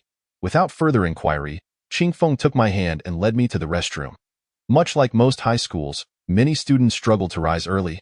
So typically, they would use the toilets in the academic building. The washroom in the dormitory was usually overcrowded, yet the restroom appeared eerily desolate. This is the one. I pointed to the first stall door. But the 2 characters were still inscribed upon it, albeit the ink was faint. Strangely, when I had observed them the night before, they seemed to glow. This is Li Jiahong's handwriting, Qingfeng asserted decisively. I was taken aback, but, upon further inquiry, learned that he had taken one of Li's test papers yesterday and had memorized his handwriting in the process. Indeed, when it comes to details, Qingfeng was always to be trusted. If that were the case, then last night, it was Li Jiahong who had been reading the text at an accelerated pace in the restroom. This was undeniably bizarre, and the inscription on the restroom door only reinforced my suspicion that he had been possessed by some entity. After breakfast in the cafeteria, Qingfeng and I opted not to awaken He Chao, who was still sound asleep, and returned directly to the classroom for early study. When the teacher inquired, I had no choice but to fabricate a story about He Chao suffering from a stomach ailment due to the sudden change in environment since his recent transfer. Upon entering the classroom, I found that Li Jiahong had already taken his seat. At tea that moment, my mind was preoccupied with the eerie scene from the previous night. He was completely absorbed in his work, fervently jotting down calculations. After others had finished speaking, I learned that he was tackling challenging problems intended for the provincial examination. It was said that the province was aware of such a prodigy and had sent him these trials to assess their difficulty even before finalizing the exam paper. Some questions even lacked standard answers. Li Jiahong is incredible once again, one student boasted as he walked past. However, as I observed him diligently scribbling, an unsettling feeling gnawed at me, and I noticed that the ink he was using was red, a vivid splash against the paper that was hard to ignore. His gaze was hollow and devoid of light, yet his movements were alarmingly swift, resembling a machine executing commands. Wait! Qingfeng detected something amiss and pulled me aside in the corridor. Whispering, Xiaoran, look at the photos from the post. He produced his phone and displayed a previously revealed image of Gao Yuan studying. I took the phone and scrutinized it, frowning in concentration. Nothing seems out of the ordinary. Yet, Qingfeng zoomed in on the hand in the photo, pointing out, look at the pin he's holding. It's identical to the one Li Jiahong is using. Moreover, it's evident that Gao Yuan's grip is peculiar. He uses his fourth finger to rub against the barrel, and look, Li Jiahong is doing the same. Stunned by Qingfeng's observations, I turned to peer through the window on the door, observing Li Jiahong as he continued his intense calculations. Indeed, gripping the pin in the exact same manner, and it was the very same pin. Could it be that he had been possessed by Gao Yuan's spirit? I was struck with realization. But Qingfeng pondered for a moment before stating, yet he appears completely normal in private. That demeanor is not something a bookish type like Gao Yuan could easily mimic. He only exhibits such behavior while studying. Moreover, considering how he yelled at us in class yesterday and what he said, I suspect there might be an issue with that an issue with the pin? I frowned, fixating on the image. Xiaoran, think about it. From your own perspective, when he is present, don't you feel a chilling aura when you approach his seat? Yet when he is absent, that sensation dissipates, and you don't experience that atmosphere elsewhere. This indicates that the source of that aura must be an object, specifically, one that exists within the classroom. Furthermore, what a coincidence it is. I just checked. The brand of the pin Gao Yuan is using has been out of stock for over a year. Upon hearing this, Qingfeng and I exchanged glances, resolute in our decision to investigate the origins of that pin. Recalling our encounter with Li Jiahong in the cafeteria the previous evening, I realized that when we passed by him, I had not sensed the chilling aura he usually carried. If that pin truly was the problem, it meant he had likely left it behind during his time in the cafeteria, providing us with an opportunity to examine it closely. Thus, we resolved to discreetly retrieve his pin during lunch when no one was around. The morning passed painstakingly slowly as Li Jiahong diligently worked through the examination papers. Each time a teacher passed by, they would inadvertently offer him compliments. I kept a close watch on him, and that pin filled with red ink. Curiously, he was completing around 20 papers for 7 subjects in a liberal arts class, which would certainly consume a considerable amount of ink. Yet, I had not seen him refill it once, and all morning, he remained motionless, even showing signs of fatigue as his lips paled in the final 20 minutes of the last class. He completed all the papers and submitted them to the academic office. Upon returning, he collapsed into his seat, utterly drained, and when he reached the classroom door, whether due to unsteadiness or low blood sugar, he suddenly collapsed at the back entrance. Observing this, several robust male classmates rushed to help him back to his seat. Isn't this a bit excessive? No wonder he is a top student, I thought. However, when he was usually so energetic in climbing walls or causing trouble, I suspected it was all an act to draw attention. As a few classmates pretended to help, I overheard one of them muttering, and indeed, jealousy could transform a person into entirely different beings. Once he returned to his seat, he lay still, the pen having slipped from his grasp onto the open book beside him, where I noticed droplets of red ink still clung to the nib. I exchanged worried glances with Qingfeng, who also appeared concerned, sighing heavily. Li Jiahong's condition was clearly alarming, yet why had no teacher suggested he seek medical attention? Everyone feigned concern, while the teachers likely intended to keep him there for the upcoming batch of multiple-choice questions. I could no longer bear to remain silent, preparing to raise my hand when a girl seated behind me intervened, whispering, "Don't get involved. He has been like this before. At tea that time. Teacher Ma wanted to take him to the hospital, but he resisted fiercely, even stabbing Teacher Ma with his pen. Unfortunately, the school cannot expel such a genius, so when he exhibits such symptoms again, we learn to ignore it. I advise you to do the same. It's better not to meddle, lest you end up hurt." Upon hearing her words, I was left bewildered. How could someone in such a state of collapse still possess the strength to stab a fully grown teacher?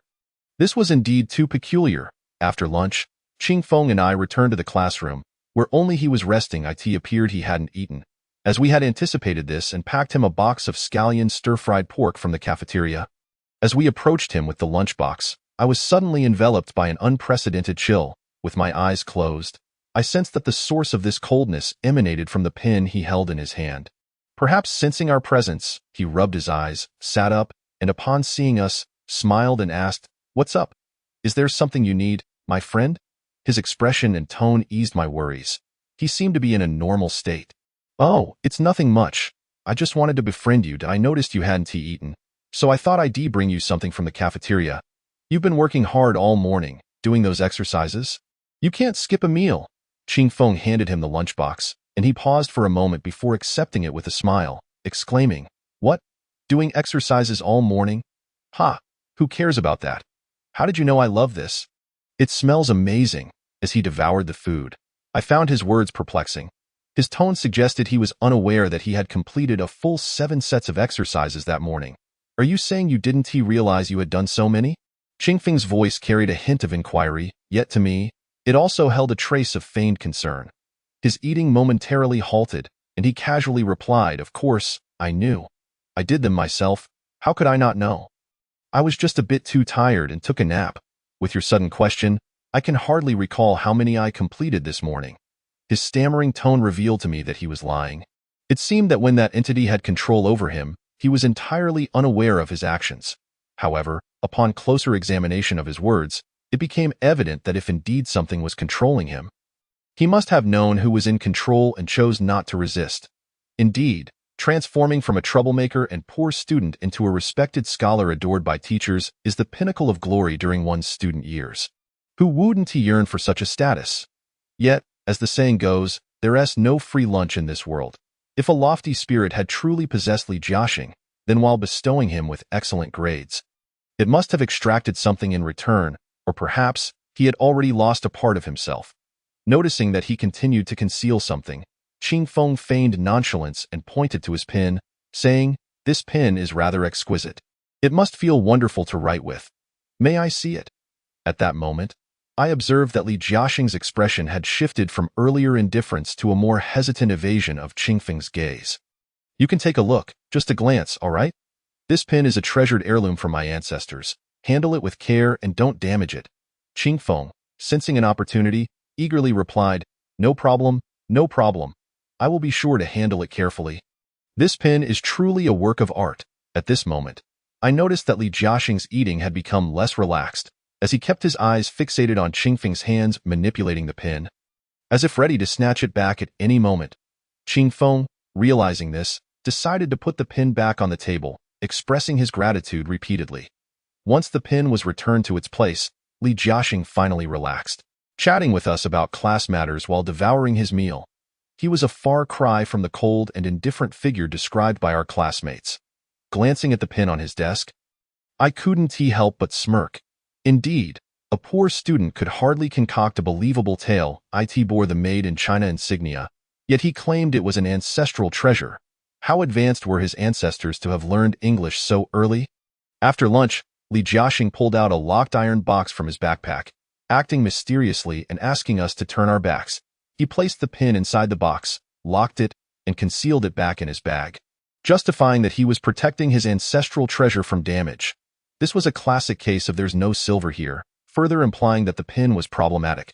However, after a moment of reflection, I could understand why no one had noticed any issues with the pen for so long.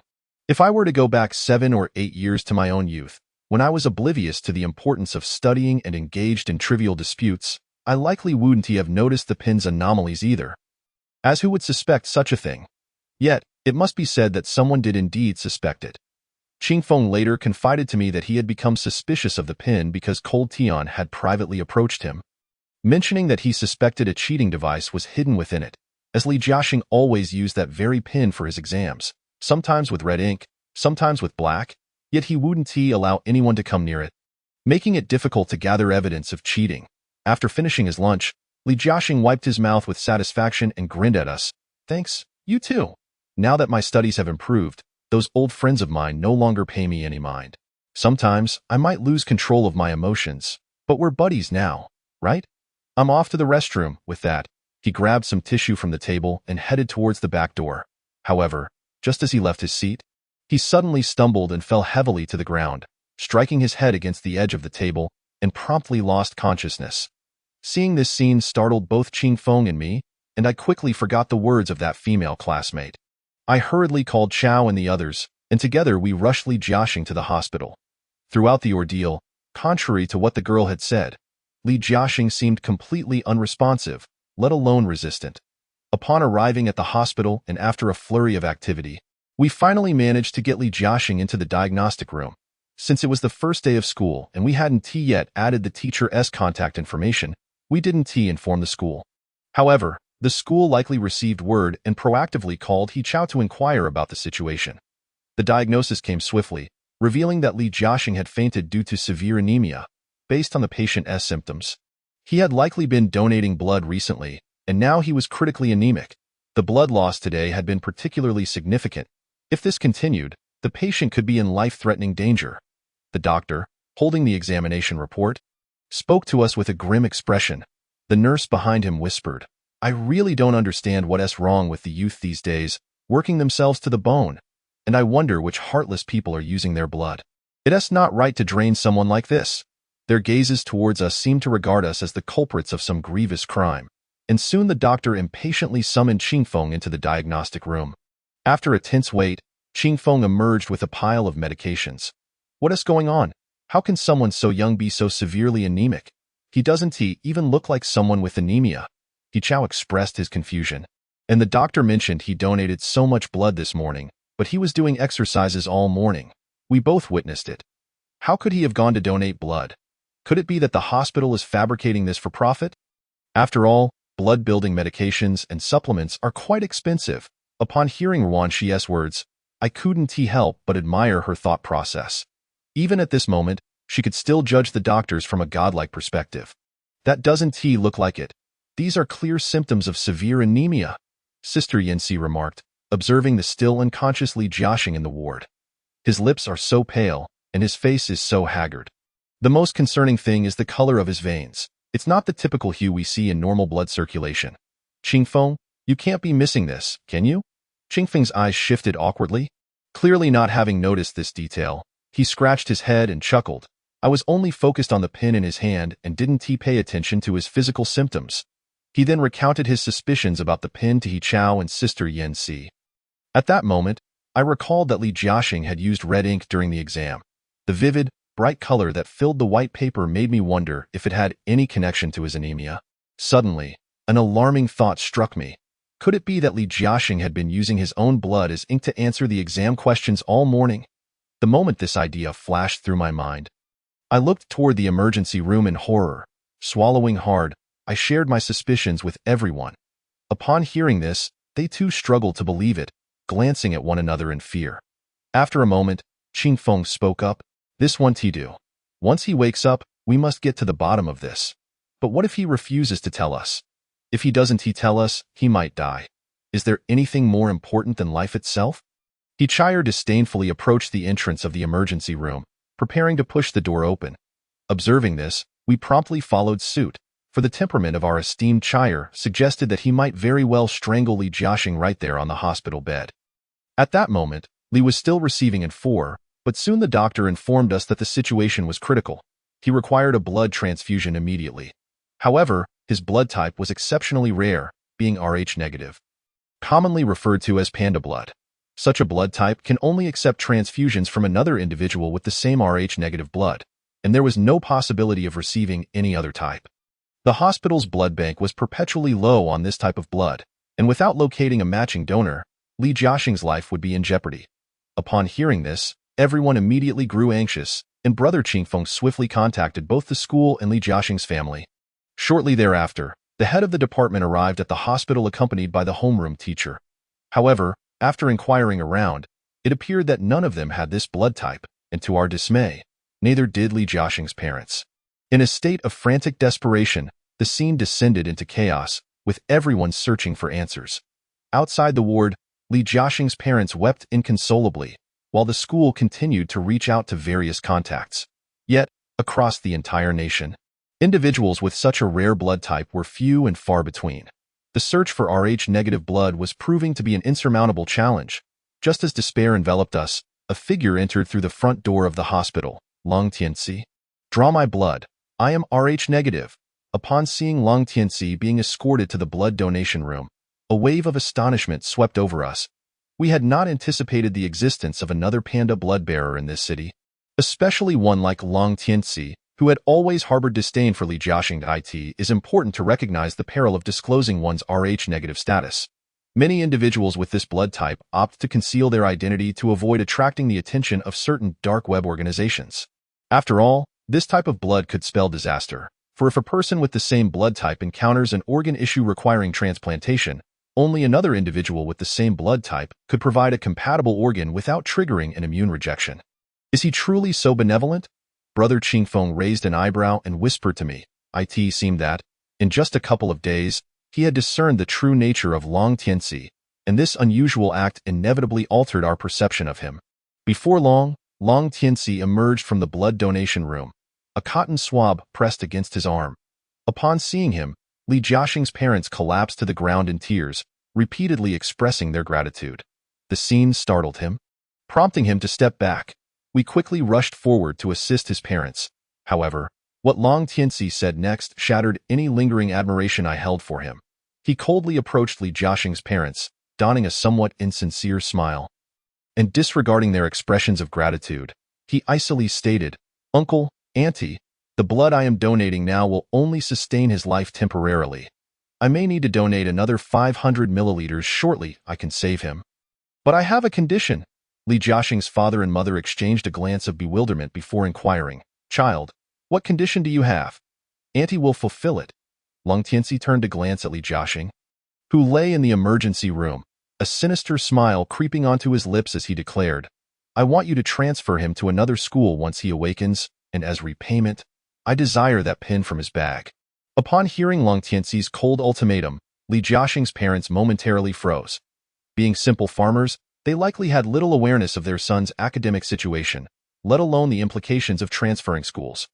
Meanwhile, everyone present understood Long Tianxi's intentions and thoughts. Noticing Li Jiaxing's parents exchanging confused glances, he pulled a piece of paper from his pocket and smiled at them, saying, "Or, Uncle and Auntie, if you sign this waiver to relinquish his guaranteed admission, I will donate blood for him." As Li Jiaxing's parents gazed at the stark black and white before them, they did not hesitate. Without a second thought, they accepted the pen and paper he offered and signed their names. I intended to intervene, but Brother Qingfeng restrained me, whispering, "In this situation, a life is paramount. These parents should understand this." Looking at the timestamp on the agreement, it was evident that it had been prepared in advance. I was astonished that Long Tianxi harbored such intentions. Once the agreement was signed, no one would contest his admission privileges. This brought to mind the final year of university, where individuals would resort to any means necessary to secure their postgraduate qualifications. A truly despicable display. As Li Jiaxing's parents signed the document, Long Tianxi revealed a satisfied smile, pocketed the agreement, and followed the doctor into the blood donation room. Observing his retreating figure, we all grasped the depths of his cunning. He Chaier, wearing a bitter smile, approached Li Jiaxing's parents and asked, "Auntie, do you realize what signing this agreement entails? It means your son has forfeited his guaranteed admission." Li Jiaxing's mother merely smiled gently, looking at us with warmth as she replied, "We are just simple farmers. We know nothing of what you speak regarding qualifications. All I wish for is that my Shaoxing can be safe and sound. That is worth more than anything." After hearing her words, we exchanged glances, realizing that the sentiments of a parent are indeed universal. In the face of life and death, even those lacking education would likely choose the latter. Before long, Long Tianxi exited the blood donation room, a glimmer of triumph in his eyes. Approximately an hour later, Li Jiaxing awoke, having narrowly escaped the clutches of death. His gaze was vacant and dazed, fixated on the ceiling. Upon learning that he had escaped the danger and regained consciousness, the head of the department and the homeroom teacher visited briefly, confirming that all was well before returning to the school. The room was left with just us and Li Jiaxing's parents. Seeing him awake brought joy to Li Jiaxing's parents, and when he expressed a desire for oranges, they hurried down to procure some. Brother Qingfeng appeared to recognize this as an opportunity to create a moment for private discussion. Once his parents had exited the room, Before Brother Qingfeng could initiate the conversation, Li Jiaxing suddenly spoke up. Long Tianxi had my parents sign the waiver for relinquishing admission, right? We were all taken aback. How could he know this so soon after waking?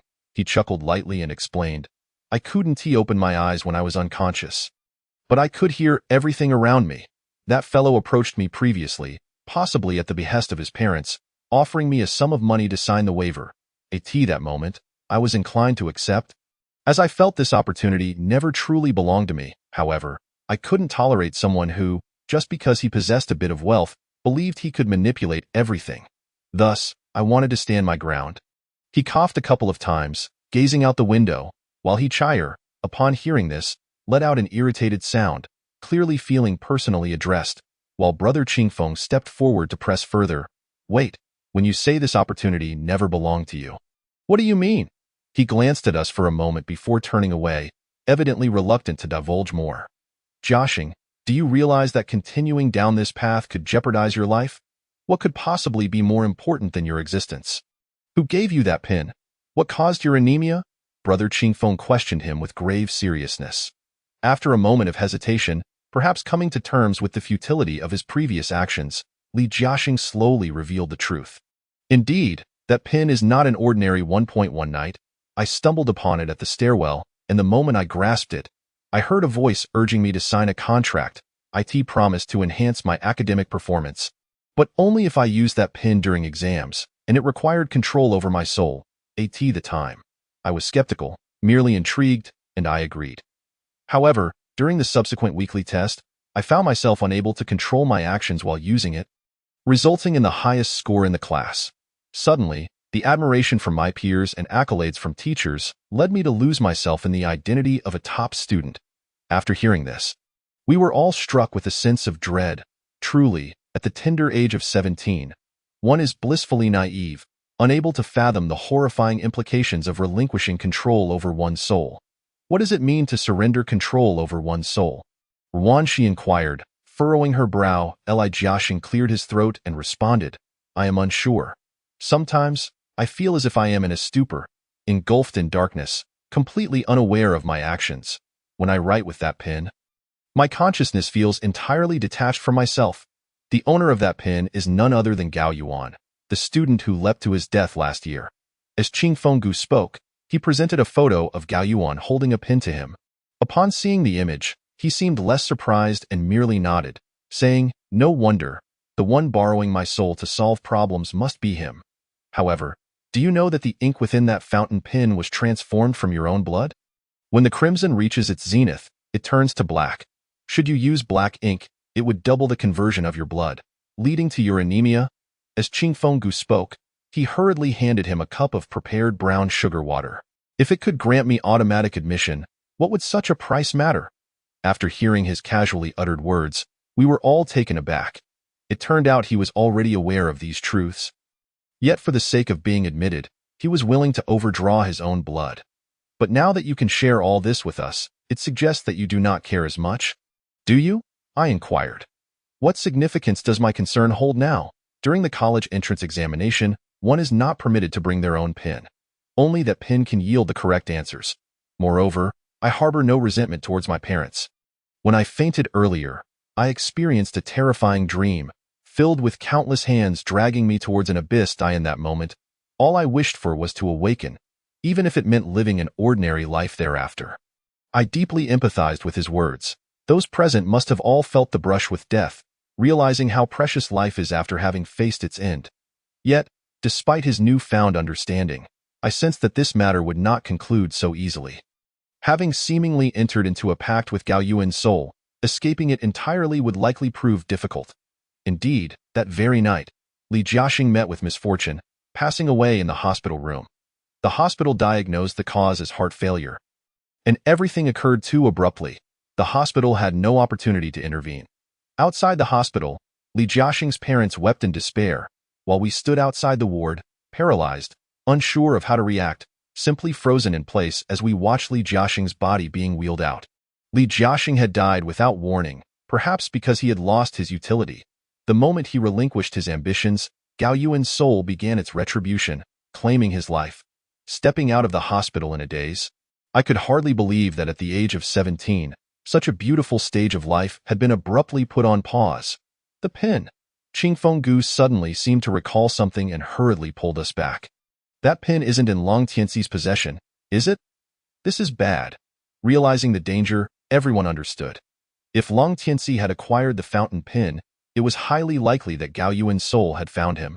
And would his fate mirror that of Li Jiaxing? We rushed back to the school, and upon returning to the classroom, news of Li Jiaxing's death had spread, creating an atmosphere of unease. Consequently, the dean announced the cancellation of that evening's self-study session. Leaving the classroom dark and empty, we hurried to Li Jiaxing's seat, and Qingfeng opened the bag, rummaging through it. Indeed, the password box containing that pin was missing. We exchanged glances, realizing the gravity of the situation. Long Tianxi must have taken the pin, and now we could only pray that he hadn't opened the box. After contemplating for a moment, Qingfeng swallowed hard and said, "The urgent matter is to locate Long Tianxi quickly. We hope he doesn't do anything foolish with that pin." With that, we split into two groups, searching the campus for Long Tianxi. We inquired among other classmates, but they reported that they hadn't seen him since the afternoon and that he hadn't returned to the dormitory. Just as we were at a loss, I suddenly thought of a place and urged Qingfeng and Wanxi to follow me to the rooftop where Gao Yuan had once leapt. Upon reaching the rooftop, I spotted a figure sitting on the railing. Without a moment's hesitation, we rushed forward to pull him down. "One more step, and I'll jump," Long Tianxi said, facing away from us. Yet his voice was mechanical, identical to what I had heard that night outside the restroom stall. "You're Gao Yuan, aren't you?" Wanxi shouted at him. Long Tianxi stood from the railing and turned to face us, a sinister smile spreading across his face. "Back then, I was the one who orchestrated it all, leaping from here, and since then, I've been trapped, nearly replacing Li Jiaxing's soul. Why did you send him to the hospital?"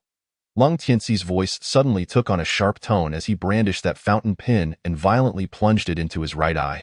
In an instant, blood gushed forth, and his eyeball was skewered by the pen tip. The scene was grotesquely bloodied. We recoiled, gasping in horror, feeling our stomachs churn.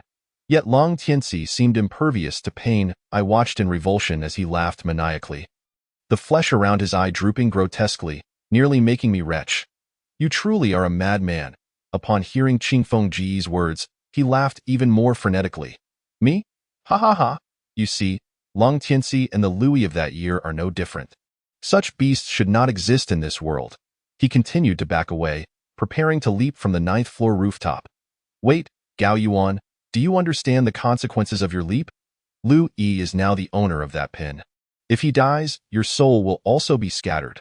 I had no idea how Qingfeng knew this rule, but the moment his words fell, Long Tianxi seemed to pause, blood and tears streaming from his shattered right eye socket. "Scattered? Do you think I fear that? Back then, I nearly killed Lu Yi, rendering him unable to compete for the automatic admission. Yet, unexpectedly, it was I who fell into my own trap. The victor takes all. I accept that, but now, another similar figure has emerged. Every time I see him, I feel disgusted.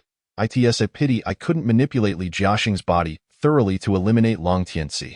Now that I've finally seized the opportunity, how could I let him slip away?"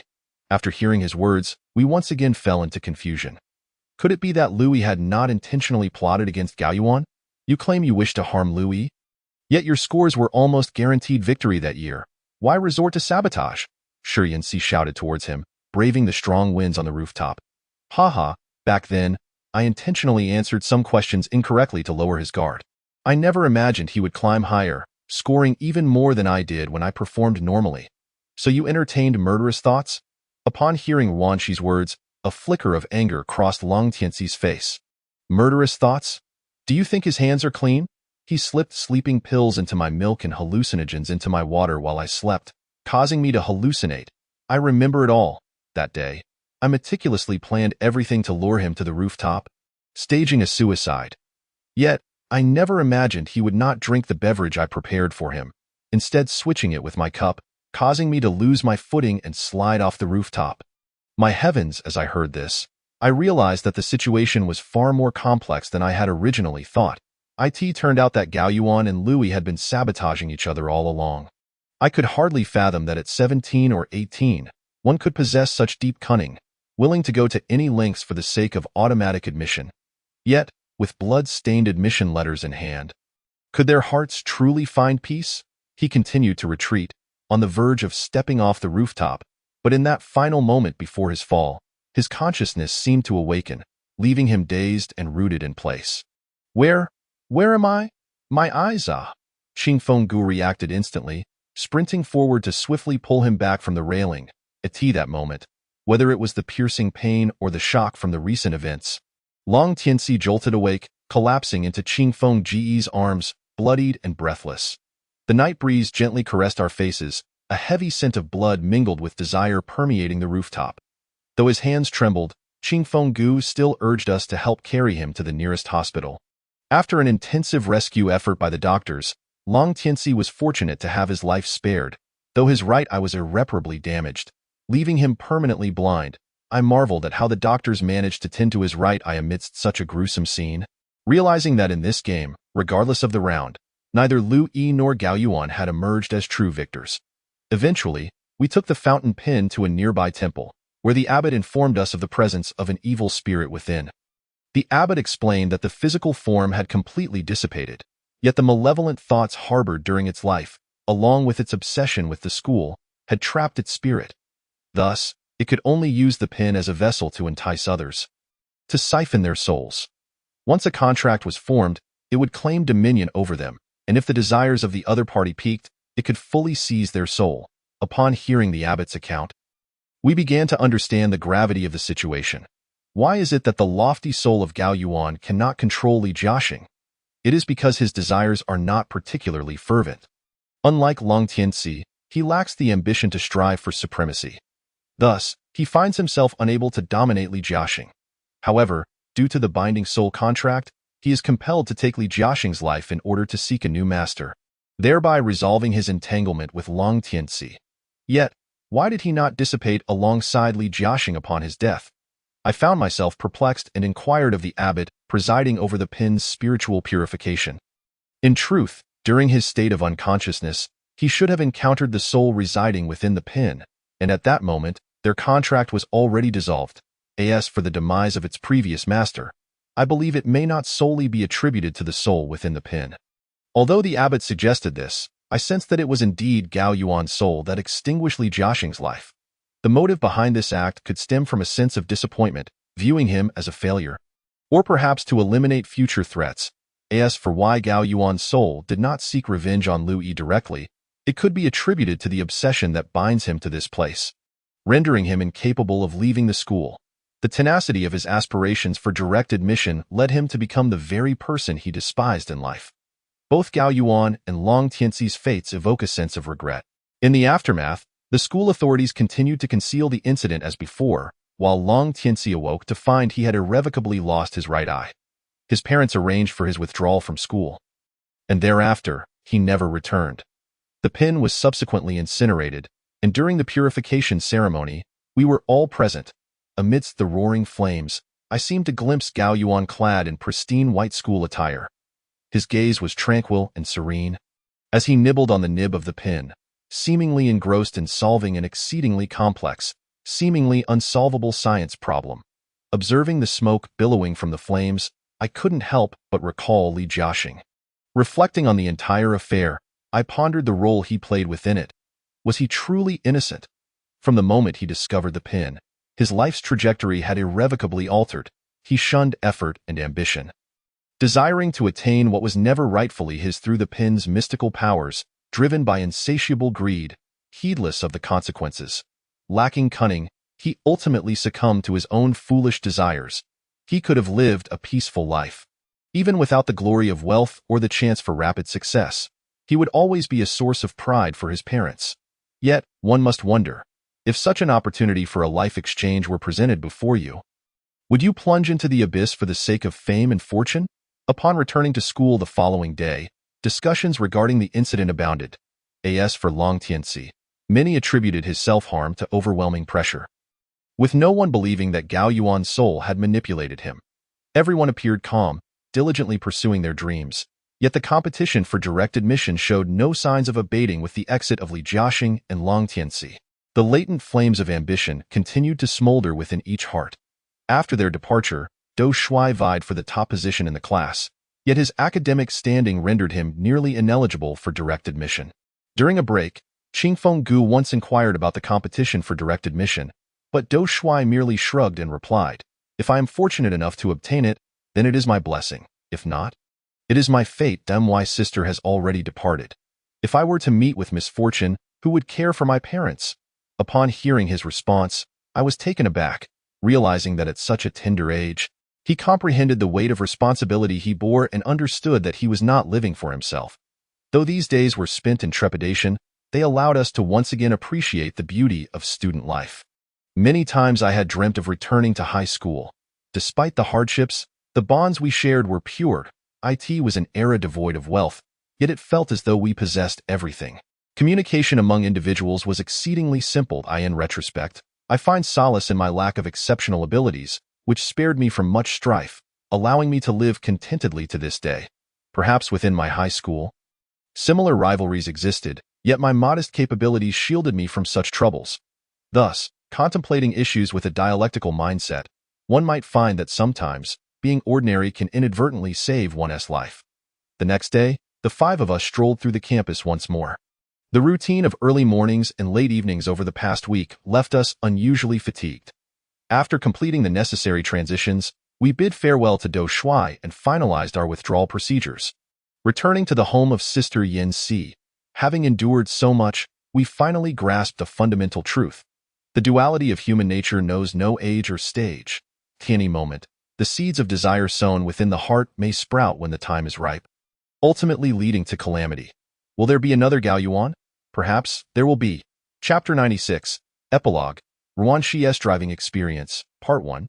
It is well known that our new media goddess, Ruan Shi, is the most adept at orchestrating events within the team.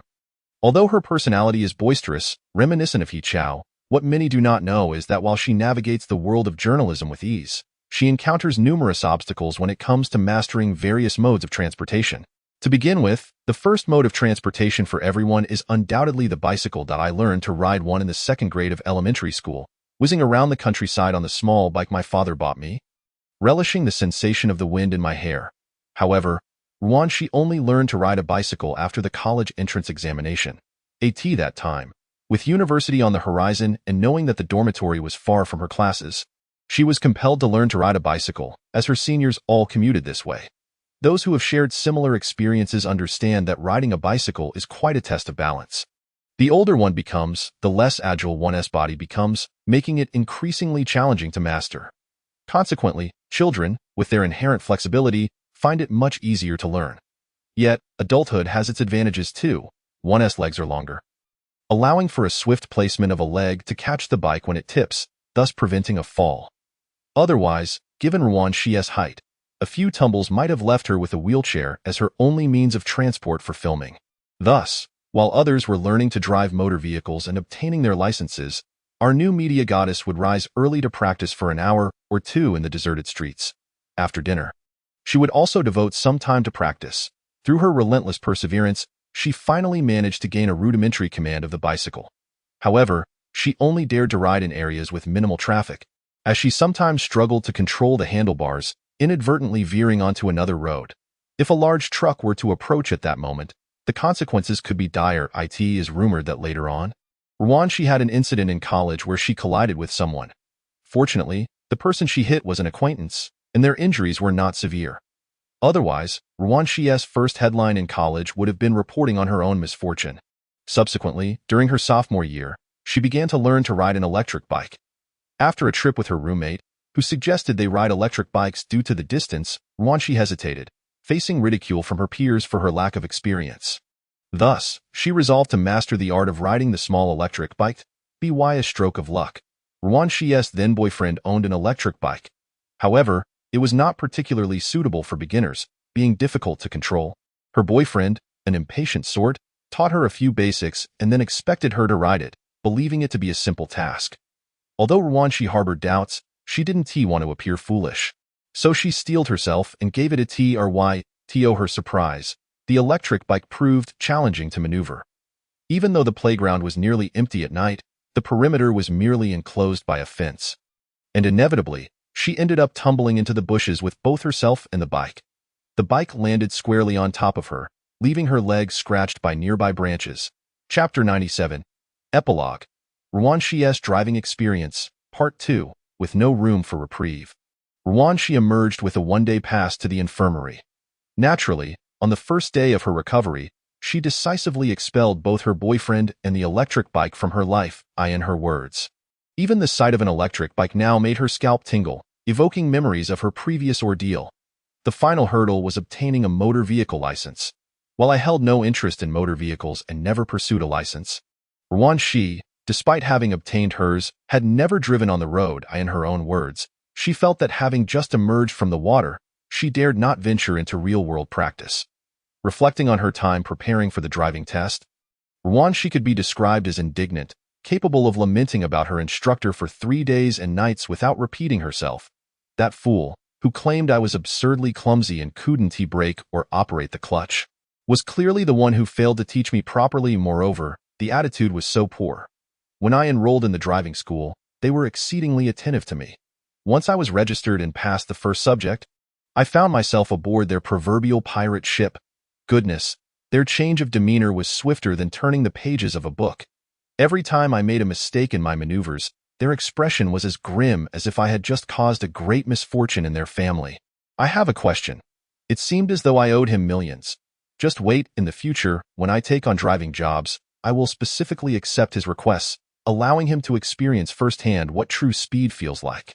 Upon mentioning this, Ruanxi could hardly contain her torrent of complaints. Yet, I found myself quite curious. How did she manage to obtain a driver's license with such a poor relationship with her instructor? This brings to mind the prevailing practices of certain driving schools. Many of them have a mandatory passing ritual before the examinations, euphemistically termed as a form of support from the instructor, implying that if you lack confidence in your performance, they can assist you in passing. In simpler terms, it means slipping a little money to the instructor, who will then provide guidance on what to do. In some locales, if the bribe is substantial enough, they may even disclose the exact questions for the following day's exam, allowing you to practice one day and simply repeat the actions the next. Although our dear she is inherently rebellious, she found herself yielding before the prospect of obtaining her license. Thus, during the subsequent examinations, she began fervently offering pre-exam tips to her instructor, shedding her usual defiant demeanor to become exceedingly accommodating. Even purchasing water for him. Of course, the instructor was no novice. He understood her intentions better than she did. Consequently, he turned a blind eye during the later assessments. After all, despite her disdain for him, who could oppose the allure of money? Coincidentally, Archie shared this sentiment. She too disliked him, yet who could afford to disregard the importance of a driver's license? After all, she had invested so much time and money into this endeavor. If it weren't for my parents pressuring me to take the test, I would never have learned to drive in my lifetime. Ruanxi lamented, producing from the very bottom of her bag a weathered and yellowed driver's license. The only use I foresee for this license is to help my father alleviate his demerit points, she declared triumphantly, gazing at her license. However, I couldn't share in her joy, for I knew that I, having yet to take the driving test, would inevitably traverse the same path she had, enduring the same frustrations and perhaps even encountering an instructor even more outrageous than hers. Truly, the old adage holds, one learns from those who teach, and one cannot escape the inevitable. Chapter 98. A glimpse of military training. As is widely acknowledged, with the progression of time, military training has become an inescapable rite of passage for those entering middle school, high school, and even university. Reflecting upon my own military training days, I can say it was an ordeal fraught with hardship. At that time, we all entered with a sense of vigor and cleanliness. Yet after half a month of grueling practice under the scorching sun, we emerged resembling miners fresh from the construction site, our appearances as disheveled as one could imagine. No amount of sunscreen could offer any respite. Initially, Bossy had hoped to leverage his financial resources to evade this trial, but prior to the training, the school mandated a comprehensive health examination for all students, effectively eliminating those attempting to feign illness. Alas, there was no way to substitute the credits for military training with any other, so Bossy had no choice but to endure this torment on his own. Being naturally delicate and accustomed to comfort, he found such a trial unbearable. However, the instructor was not one to be trifled with. During his first act of defiance, he was promptly taken outside to stand alone in the sun, practicing military posture. And by the end of that day, he was thoroughly subdued. Due to my inherent lack of coordination, I frequently faltered during training. My execution of basic movements taught by the instructor was consistently inadequate, and I was unfortunately positioned in a highly visible area. Compounded by my natural intolerance for heat, walking under the sun felt akin to being a stiff robot. Before long, I, who was already disadvantaged by poor timing, unfavorable conditions, and a lack of support, was singled out by the instructor to serve as an example of what not to do.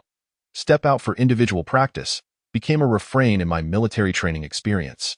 Though it was still early in the school term and we were not yet well acquainted, I had never before experienced such public humiliation. To be honest, enduring such intense heat and exposure was truly unbearable. Eventually, I devised a cunning plan during one particular lesson focused on marching in place. Due to my lack of coordination, I could never correct my missteps, and upon the instructor's discovery, he immediately intended to pull me out for individual practice. As I walked, a brilliant idea struck me. Ensuring that there were no obstacles ahead, I feigned a fall, clutching my head and pretended to collapse from exhaustion.